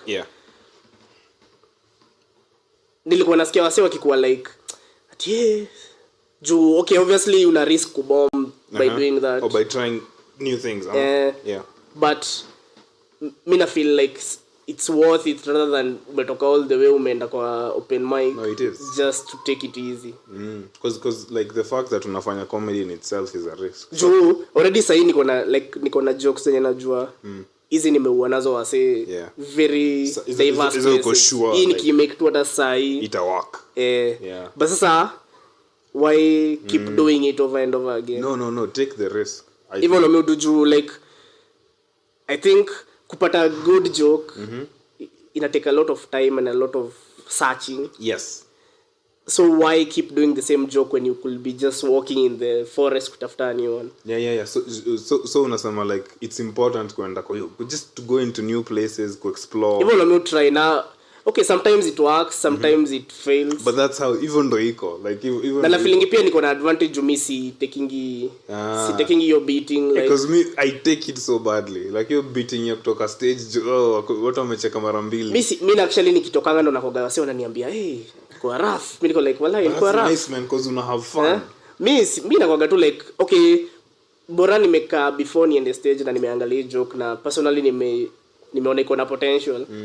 I just do it. Ikiwork sawa, ikiwork for nikiona why I did not work kama naweza fix fix. Kama naona ni mbaya tu unachana. Naitupa naendelea. But you need to take risk. Jubado you always okay, mimi na feeling I'm always coming up with things all the time. Hata naweza kuwa nimeandika like jokes kali tuseme on Thursday, then on Friday nikienda open mic niandike zingine niko like hizi za leo ndio hizi ndio moto. Like acha watu wasikie hizi jokes wao. Bana, alafu unaona unapata hata ziko down, ziko nje. But unacheki sasa like that's you putting people into your world, unaona? Like that's how you think. Unaona like is a jokes ni wewe. Like when umezifikiria that's you like telling people hey check yourself even isn't the remove fikiria. Who else agrees? A few people may agree but that's you and it's nice to have those few people in your life. Like kuna mseto wako like hey joke. Sino jana kulikuwa na meza moja. Walikuwa hadi nilikuwa naona ni hao watu wengine wako na shida ama ni hao. But that's nice, unacheki. Unachukua risk. Approach yako inawaga gani? But like with una coming up na jokes all the time. I try to come up. Ama like unajua niliona kuna wase wanaandikanga ile methodically ile like ni saa ya kuandika. So anaandika. Me don't think I can do that. Wewe unakonga tu when I'm feeling inspired. Nikiona kitu na mostly ni all the time. So me uko like I do have like naweza kuwa na like many ideas but sasa the problem is getting the joke out of the idea. So what I do, I just write. Sometimes something comes up na sometimes hakuna tu. Unaandikanga like I just nafunga tu lapi word naanza kuandika. Nikiona hapa naweza pata. Like it's a topic, so nafikiri tu topic fulani naanza tu kuandika what I think of the topic nini na afu naanza kuandika but then naanza pata joke from this angle. This could be funny. What if this happens here? What if this? So that's how I usually do. That's an interesting approach. Mimi naandikanga like mimi naanzanga na joke. Oh, you get a joke first and then you create a story around it. All right. Mimi naendanga the other way. June na feeling sijui kama ni an advantage ama like kila mse ako na hiyo advantage. Mimi nimeishi kwa ule mse mwenye in every situation mimi nafikiria tu jokes. Mimi that's just hiyo ndio kitu yenye nafikiria. Anything too funny kama that's what you think about. Kama di fulani tulikuwa na bro yangu. Sasa tunatembea hivi alafu tunafika place aende home. Mimi nilikuwa naenda place nyingine. So tumepiga story, tukafika hapo tukasimama. Tukasimama tukaendelea na story. Alafu hapo tulikuwa tumesimama, kulikuwa na wasee wako na crusade. Sasa after tumepiga story nikaangalia nikakuwa like hawa wasee wanaona kama tumejoin crusade. Niliambia bro yangu hivyo tukaisha. Unajua like tunaweza tembea nawe hapa hivi alafu tunaenda hivi. Then kwa hiyo junction kuna crusade. So sasa like hawa wasee wanasimama hivi wana club. So tumesoma for like 2 minutes tumepiga story then nika realize ona penye tumesimama. So no like constantly hizo ni kitu hiyo ni kama computation you run kwa akili yangu throughout. So I say pia mimi uko hivyo like naweza kuwa in a situation alafu nafikiria what's the stupidest thing I can do or say. I might not do it or say it but naifikiria. Naweza kuwa nimekaa hivi na mzai na feel nini inaweza fanyika nikamkula ngumi sahi. Ni kama jana kuna hiyo joke niliandika nikiwa kwa mat jana. Nimepanda nganya hapa hivi na teremka tao. Along the way Nana kaingia. Unajua nilikuwa na plengo magari. Zile vibes cartel zile mademo wanatoa kama kabikoni Nana wengine. Nilikuwa like wow. Alafu amekaa hapo mbele, mbulu iko hapo hivyo tu. Mimi nilikuwa like fuck. So kwa like hata nivenye tu mimi gross nilikuwa nina feel like ukiweza mrecord that amekaa hapo na kenye ina play kwa screen hapo. Definitely alikuwa ignore but how patient is she that ako to like just sit here siko tu mbele yake hapo as in like si kitu anaweza ignore si ati like ati amekaa ni hapa tu unaona like suna ukiingia mat siku ile kiti ya conductor so amekaa hapo alafu hapo mbele si siku hizi viti zinaekagwa hivi on the side so like iko hapo you always ignore unless uangalie chini iko hapo nilikuwa kwa watu niko like that's funny hata siamini nilikuwa tu happen kama niko tu hapo unamuona ndio wazee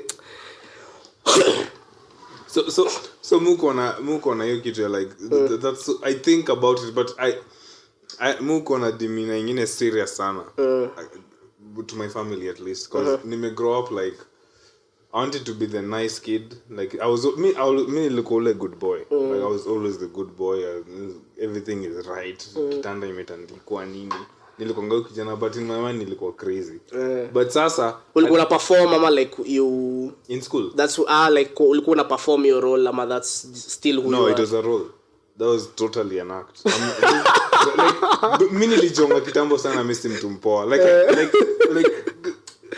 I think in primary class 8 form 1 nilianza kujua I'm kind of fucked up in my head like nilianza kuona like nilifika place like I kind of accepted sikuangi sawa but then when I kind of like reveal that to people they run away so no so like this is me this is who I am but then I have this outward demeanor when I'm too serious vitu zangu ziko too fiti but nafikiria tu ujinga kwa kichwa yangu unaona so I guess maybe doing comedy wasn't a shock I don't know but basi tunaweza kuwa tuko na the same nini but mimi I think kamali nikachoka kuplay hiyo no I don't so mimi naweza kuwa tuko na the same starting point. But mimi the reason I sikuwai actually nimerealize niko na shida ya kichwa very recently. Juu at the same time niko na shida ya kichwa. Niko nayo for real.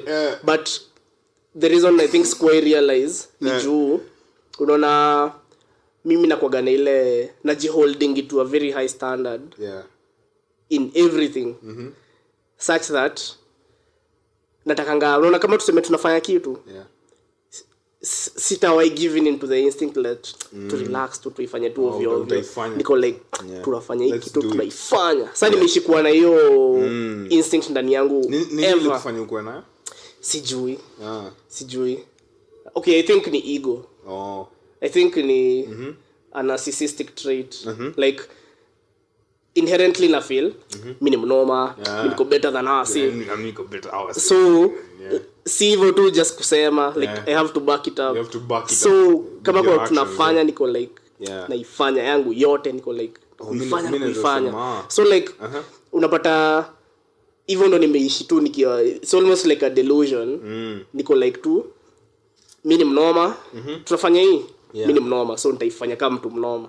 Hivyo muko like I think of myself as such a loser, to be honest. Like Muji and Amindo, the biggest loser ever, like all along. Yeah, that's always how I've been. Because I earlier before to record, like 12 primary schools. So like I was always the new kid. I never fit in. Like sikuwai kona like a group of friends. Na ukienda into the junajua kama mimi nimeenda Raima 2 na high school 3. Raima ya kwanza nilikaa for like 8 years. So already nilikuwa ulikuwa na but the other schools nilienda immediately through my personality. Mimi ndio nakuja na kwa mkubwa wenu. Walai. Mimi nilikuwa the lowest. Mimi siwezi nyamaza, siogopi mtu. Serious, that's amazing. Even to like ni hiyo tu kujiamini. So okay, it's a delusion. Mimi na feel kama it's a delusion. No, but in the minute that's something imekusaidia in many ways. Because sometimes you need it to get because me like self-hatred nime lose out on so many things, especially in madem.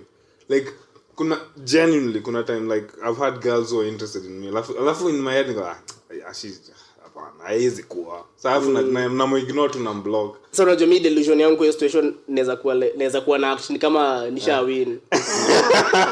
Ni kama that's fake kumake effort. Ni kama nisha show up siko hapa. Nini kile unataka? Of which pay ni mbaya kwa madem juu unajua madem wanatakanga like kuwe na softer side. Sasa mimi niko hapa niko like wewe size viatu ulivaa ukidhani ziko smart. Ndio wanaangalia kwa like mimi nasumba umse. Ni mbaya. So mimi yangu ilikuanga like dem ananiangalia kwa like umse aoni na mdai. Na mimi si realize like nime mess up so many times just thinking haiwezi kuwa. Mimi since when? Mbona? What does she want from me? Nidoza babangu ama like unashanga nini yule dem anadai. So kuna hiyo self-hatred nimekuwa nayo, and I think it's caused mzai wangu, my dad was like really strict, so nilikuwa like kumimpress kila saa like hey dad cheki nimekuwa number 3 this time, are you impressed? Ako like no, kuwa number 1. like I was like never good enough, you know what I mean? Like sasa nile na try always dad cheki nimefanya hiki kitu mpya, are you proud of me sasa? Ako like no, fanya hii ingine, I'm proud of you. So ilikuwa always nilikuwa najionanga always as like this, like I could never really be enough. So that's how I've been running. So I always have to like prove to myself that I can do it. You know, try. But say you seem like a hard worker or something. Yeah, I think that's how maybe ilianza. So like say you may focus energy yako yote kwa comedy. Yeah. Because it's something that's so impossibly hard. Now I'm just doing it to like, let me see if I can do it. But you love it. I love it. I cannot live without comedy. The first day nilienda hivi on stage after like ilikuwa August, just before elections, August 3rd, hata nakumbukanga. Nilikuwa nimedebate kama nifanye stand up since January. Yeah. After all day like hata I think nilifanya like 3 minutes, jokes zangu hazikuwa enough. Yeah. Ile adrenaline nilipata hapo. Yeah. Hata like December hatukuwa na open mics for like 2 weeks. Yeah. But nilikuwa like ni sawa since it's not like there's opportunities that I'm missing out on. Yeah. But like in the course of the year tuseme hii wiki niko busy nimeshindwa kukam. Yeah. Nilikuwa nasikia nikaa niko mgonjwa nafikiria maisha yangu inaendeleaje. Oh, okay. That's but so long as nimeenda on stage yo wiki nakoga like going high spirits najua. Yeah. Because when did you that was your first time on stage? August 3rd last year. Oh, so mine was nearly my first time on stage kabisa ilikuwa 2018, back in 2018. So yeah, ilikuwa kitambo. So nilienda kulikuwa na stuff fulani ilikuwa inafanyika pale KNT, ilikuwa inaitwa PAL, Poetry After Lunch. Ilikuwa Thursdays, people come mnafanya what was spoken word nini, nikaenda tu hapo nikafanya comedy. Nilibomb vibaya sana. Ngoja ilikuwa inafaa kuwa poetry. Ilikuwa tu poetry, watu wengine comedy. To just if you have anything artistic, uko na guitar unakama hapo unachezea wase. So nikaona acha ni try comedy. So nikaenda nikatry ilienda vibaya. Na Mulamo alikuwa hapo. So Mulamo like niko shit Mulamo. Kwa audience ama like kwa audience. So niko like shit nimebombelea umse na umse. So anyway nakumbuka na mnafanana na yeye by the kiflani. Now that you mention mara moja. So vile nilienda hiyo ilikuwa 2018 it went bad but kuna vile nilikuwa stage nika feel like I could labda kuna vile tu naweza but ilienda vibaya sana sikuenda stage for like 2 years sasa nikarudi saa vizuri saa 2020 juu for those 2 years nilikuwa na washwa because nilienda kiasi kenda but nilikuwa like but I still kind of want to do it but I was so shy I couldn't do anything sasa nilikuwa naongea hivi naangalia chini sana 2020 sana karudi ile tu kutry hadi mabest zangu wale check enda to try enda because I used to write like funny articles alafu kwa hizo articles people used to comment try stand up comedy try okay fine let's try. Ulikuwa andika articles wapi? Kuna blog or something? Kuna website inaitwa Quora. I used to like write like just things I find funny alafu some of them went viral like unapata article funny gets like millions of views alafu people are like yeah this is I'm like wow okay article to like unaanza something stupid anything Quora ni site yenyewe watu uliza swali like what is blah blah blah so unajibu swali ulikuwa unajibu swali in a funny way unajibu swali but in a very funny way sasa kaka kuna answer fulani nililizanga like but ilikuwa swali nilijibu about I was making fun of myself for how dark I am so like vitu watu unichongoa ni but ilienda viral ilikuwa but come to think of it yeah unafanyanga self deprecating jokes zingine hadi inakuwa like I could never do that. Because that's how I deal with being me, unaona. I find that cause kuna unajua Reddit, do you know Reddit? There's kuna place it was roast me. I posted a picture of myself. Nikamwambia watu ni roast. Like I was on the front page of Reddit for like a whole day. So nizile two posts actually let me see what like picha mbaya ama just like a good picture to selfie nikismile. Using my gap. So nikasema let me post that and see what people would think of me. I didn't think it enda viral. So I posted it alafu I went to sleep. Asubuhi namkia matusika 2000. Niko like what? Like nilijua I knew things about myself that I was kujua. Wase wana cross globally ama like globally it's like mimi nimeamka it went viral like on front page of Reddit like so like you 12,000 upvotes niko like what the zote ni matusi. So like when this is like last year ama 2021 but I've always had that thing like I imenifanya nikakona like a tough skin like ni ngumu sana mtu aseme kitu about me itanifanya nitakuwa no ni ngumu sana because I've had everything wako a step removed from me me ego yangu hizi nifanya nifike hapo me niko unajua like at least umecome to the uko like okay niko hapa so mimi nakoga like hapana mimi niko hapa mimi hata mniambie nini I would but not from a point of that's how I feel from a point of this is fun mimi ego yangu hata tusengene na nikanga joke inafika place penye ni mimi najiroast na kuwa like udai kujiroast na jiroast kidogo tu but cause nilifika mali na jiona I'm not this is how I really think of like I'm not very important pia mimi naoga na like I'm not very important I'm just a guy but then deep down mojichukia kiplani so that keeps me in check like nikifika mahali naanza kujiona na awe cha ufala pia mimi naoga na hiyo but nimerealize recently sana bado sija come to grips nayo like ni kama nakuoga like acha punguza hiyo arrogance yako yote go back to work like achana na hiyo ujinga yote ati kujipea comfort na kujifurahisha like na feeling ni kama ndio nijibambe I have to do something to earn it. Even bado ndo music treat lazima ufanye kitu ndo for engage unapata hapo. You should love yourself. You should treat yourself like you matter. Niko like hakuna kitu kama hiyo. You don't matter. At you don't. Hakuna kitu kama hiyo. Yeah, but yeah, that's I don't know, that's how I look at things. Like I'm not very important. Especially when I was doing comedy, it was just for fun. It was never had anything to do with money. So I remember the first time niliwahi lipo ilikuwa thou. Nilipata tu thou from like nilikuwa like ulifanya like paid gig ama? No, it actually called paid gig. It was a punchline. Eric used to pay for like open mic. Yeah, open mic. At some point. So nilipata hiyo. Ikianza tu, yeah. So nikapata it was so insane. Like mtu amenilipa juu nasema jokes. It was ridiculous. Hata sikuwa ya mimi nafika point kaya. Si hata ilikuwa haikuwa domo but ilikuwa like yeah. Mseme nilipa juu nimefanya comedy. Hata sikuwa hiyo cause nilianza tu like man I just have things to say and I want to say them on stage. That's all I had. And I was like but yeah. Mimi ni chef about kulipwa. But say okay. But mimi nasema tu like it just happens and inakuja tu. But I think comedy pia ni kitu huwezi fanya with expectations. No man. Because it's so difficult and unpredictable. It's hakuna like a set way. Hakuna path. Yeah. So like ni kama unaenda tu. Ni kama wale mapasta preach kwa soko. Unaenda tu. Huwezi jua. Don't know. Kuna mse pala na kusikiza na like huwezi jua. Yeah. Like it has to be something inatoka tu place fulani yenye it's never ending. Yeah, so that's where it comes from. But ukiingia ati like nataka financial success. Cheki enda ufungwe tu business. Enda utafute job kwanza, alafu ukam. Yeah, but it's never like ukiingia na because it's just comedians ni watu tu na vitu za kusema. It's just cheki nimeka kwa room yangu nimefikiria vitu mingi za ujinga. I just want a place to say them. Actually mimi unaona time yenye sasa after ni make do sasa niko like what next? Nilikuwa nakaa hapa nasikiza tu ma podcast za kina Andrew Charles, kina Joe Rogan, kina Mark Norman. Nasikiza tu wase niko like damn. Pia mimi nafikiria hizi vitu the same thing. Lakini niziko tu kwa akili yangu tu niko tu hapa tunazimedi. Hapana.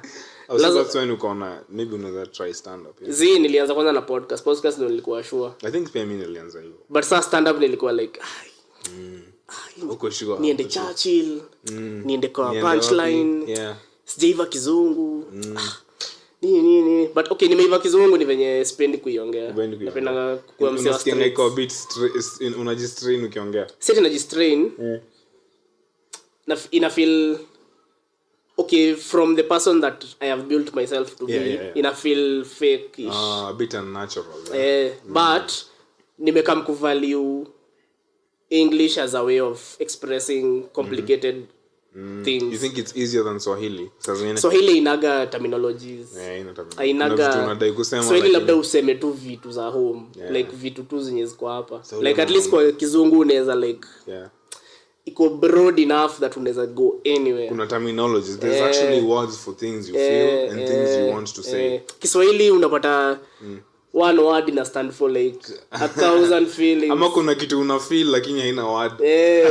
So huwezi kuwa complex enough. So that's why I think that's why English works.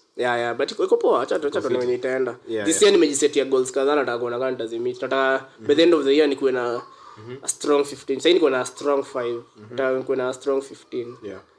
A strong like solid 15. Ile yenye uko sure whenever unaitoa. Hiyo iko fit. But it's a hard journey, man. Mimi tuko hizo zinasumbuangi. I think hiyo venye nakoga nimejiambia wewe ni mnoma. Inakusaidia. Naamkaga tu asubuhi na kuwa like ulisema wewe ni mnoma. Tuonyeshe results. Wapi results? Sana kuga. Hata si lazima mtu aniambie ati nifanye kitu. Naamkaga tu asubuhi nikiwa like I want twende kwenda mtaniona because me kwa like I'm the nikinya comedy nilikuwa like I'm not funny like I'm the lowest rank up hivi so it's just a game of proving to myself that cheki hebu to try to tuone guy naweza chekesha wasi kumbe acha tuendelee tu tuone penye itaenda that's just how it started. Mimi nilikuwa najua niko funny juu it's not even like deliberately it's a natural thing me would do like tukichildren na wase kama tu vibe iko fit na tumechill, it's inevitable nitafikiria tu kitu fani. Ama mtu atasema kitu yenye ni fani, yenye mimi ndo nita notice na watu wengine hawata notice, mimi ndo nitakuwa hapo nikiisha. Niko tu like hiyo ni kitu napenda tu. Unajua nilikuwa nafikiria hiyo story ilianza wapi, ilitoka wapi. Nikarealize nikiwa Garaima, nilikuwa wale watoto wachokozi.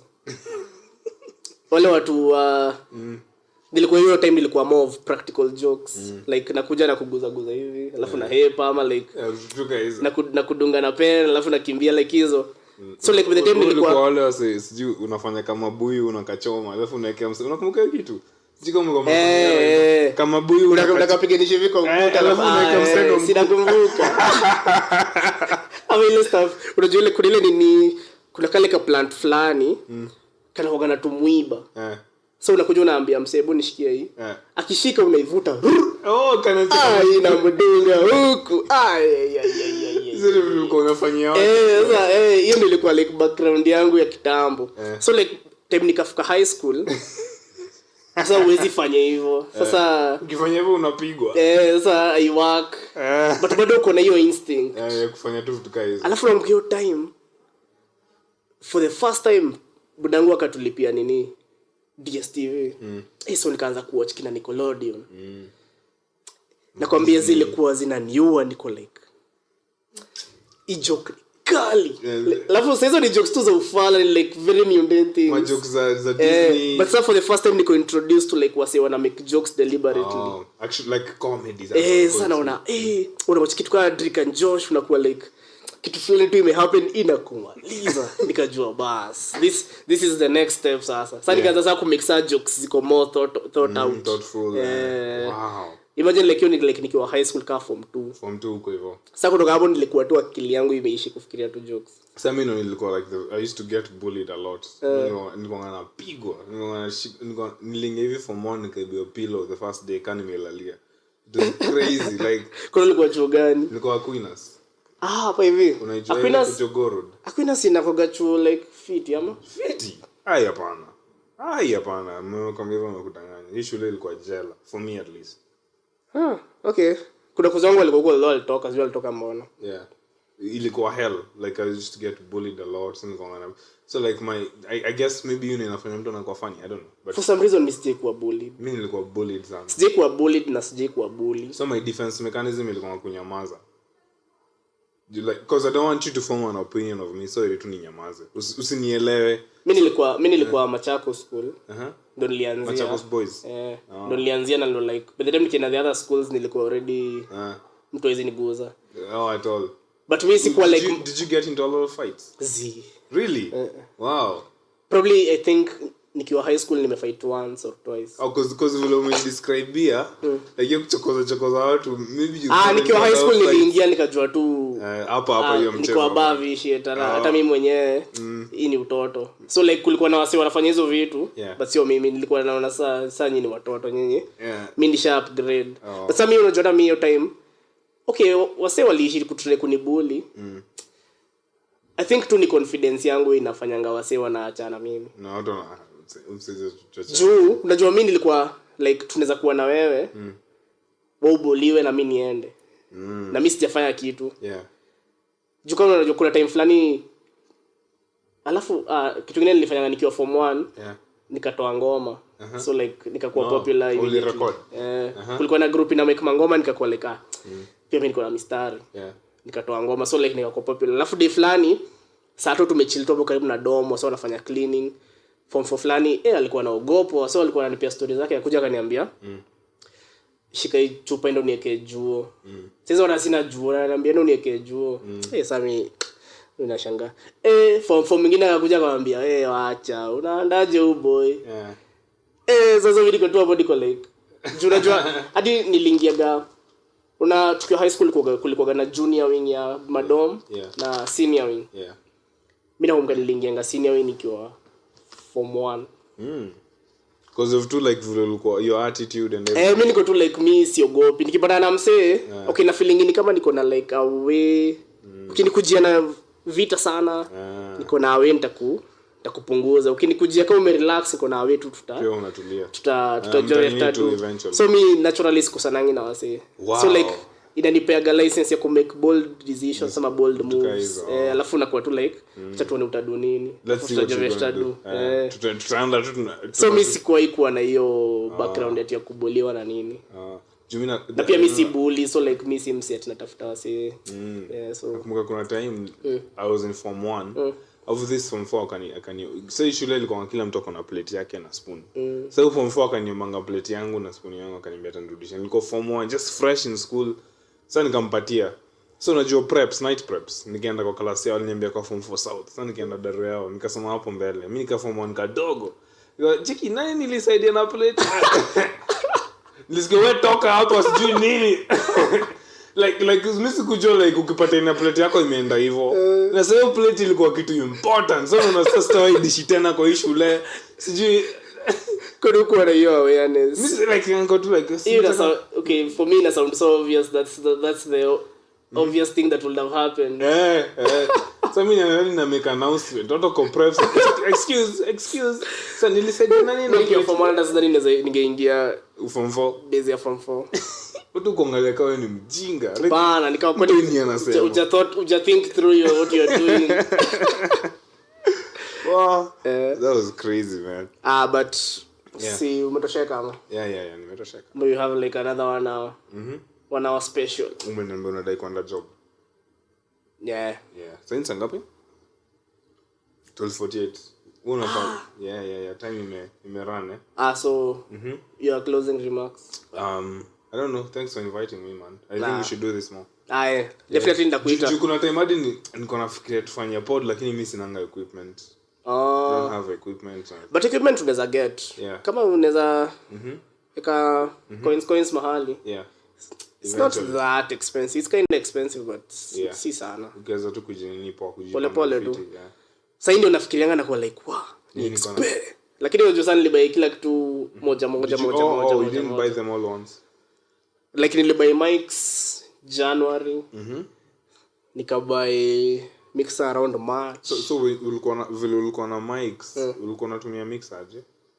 Ama ulikuwa unafanyaje? Ama ulikuwa hiyo time sikuwa nilibuy actually mic moja kwanza. Ndio nikaona I say practical. Nikabuy ya pili nikaona sasa lazima nitumie mixer. So nikabuy mixer. Then sasa nikabuy ring light. Then sasa nikabuy phone. So after all that no kaanza kufanya podcast. So zilikuwa tu. Zilikuwa tu hiyo time sana nilikuwa like najua nahitaji siwezi pata hiyo do yote atuanze. So unabuy tu kipata do hapo unabuy kitu moja.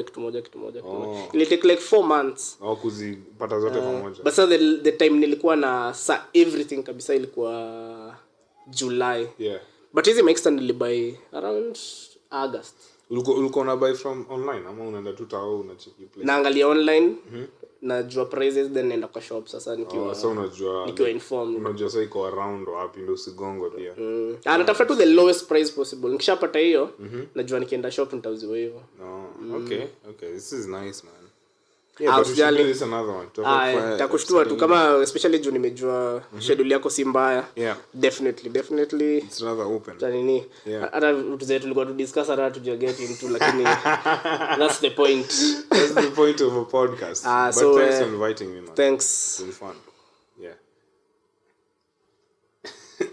Max Payne, Jack Nanjero. Thanks for watching. And listening. Subscribe to Nanjero.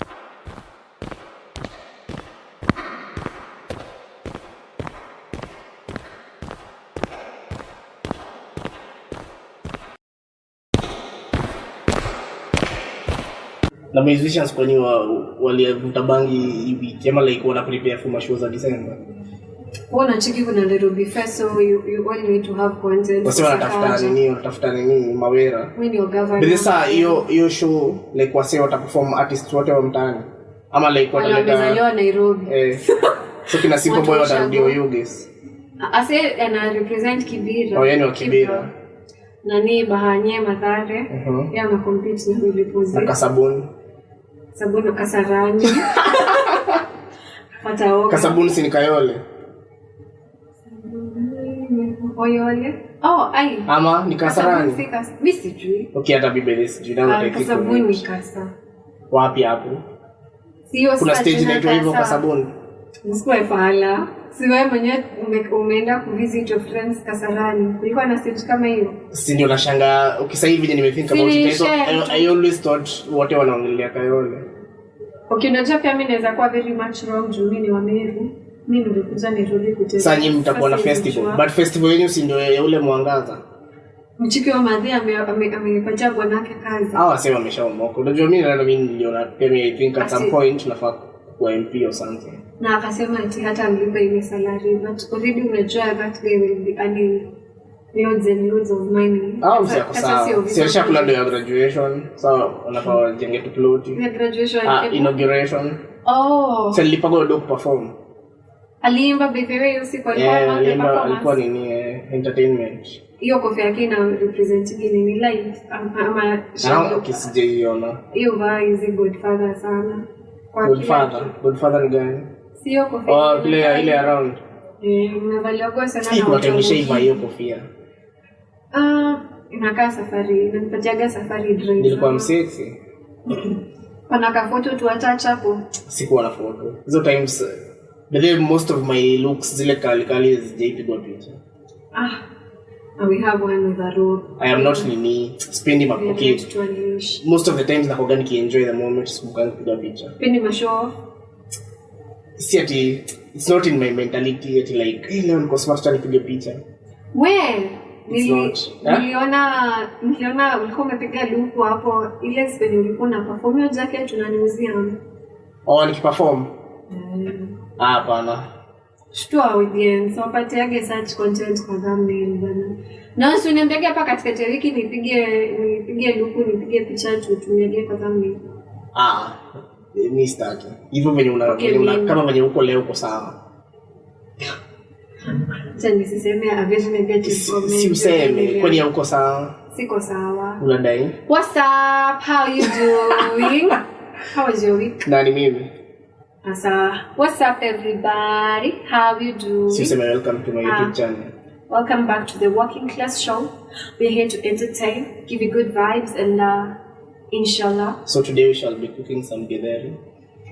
Asha, ni mawaru. Bede kati ya githeri na waru unapenda gani? Waru for chips ama waru for... Waru ile ya soup. Hapana, nitago with githeri. Mbona nikune hiyo yenye wamedrown hivyo vyote? Mimi napenda kwani ziko carrot na minji na mahoho kubwa. Uko serious? Alafu na kiviazi hapana, hujasema stew. Unasema waru na githeri. Okay, sasa ni si together like githeri as a meal. Na ile stew ya waru na carrot na mahoho na minji. Na ile carrot mingi juu ndio cheap. Hiyo yenye carrot bado haijaiva nikipika like nitakuja kata tu ziishi haraka. Si already hadi wewe unaona hiyo presentation ni sasa mbona I think mimi nilizoea tu that it's so close to my heart. Watu wa the devil wao ndio wana speak. You mean yani. Haja notice tuko na nitwaje? We are progressing, we are making money from our show. Kwani lazima stand up lazima ni flow. Story again. Si washtuke wanafikiria wanatubeba ndogo mpaka hivi. Si tunakuanga hivi mtu anaweza kuwa hata ameoch leo alafu saa zaidi kwa tulikuwa tumesoma. I go back to his previous videos with 1,000+ views. Akitafuta hiyo setup. Niko fiti, kuna wiki poa. So far but things have been going well. Mingi into another month I feel fit. Happy new month. At least last month nilimaliza at a very high pace. Nilikuwa nikiwork very hard and I feel it's paying off, so I feel poor. Good for you. Focus nilikuwa nimeziwekea zilikuwa very long za ku grind. Na feel nikapata nimeanza kuzishorten naanza kuona karibu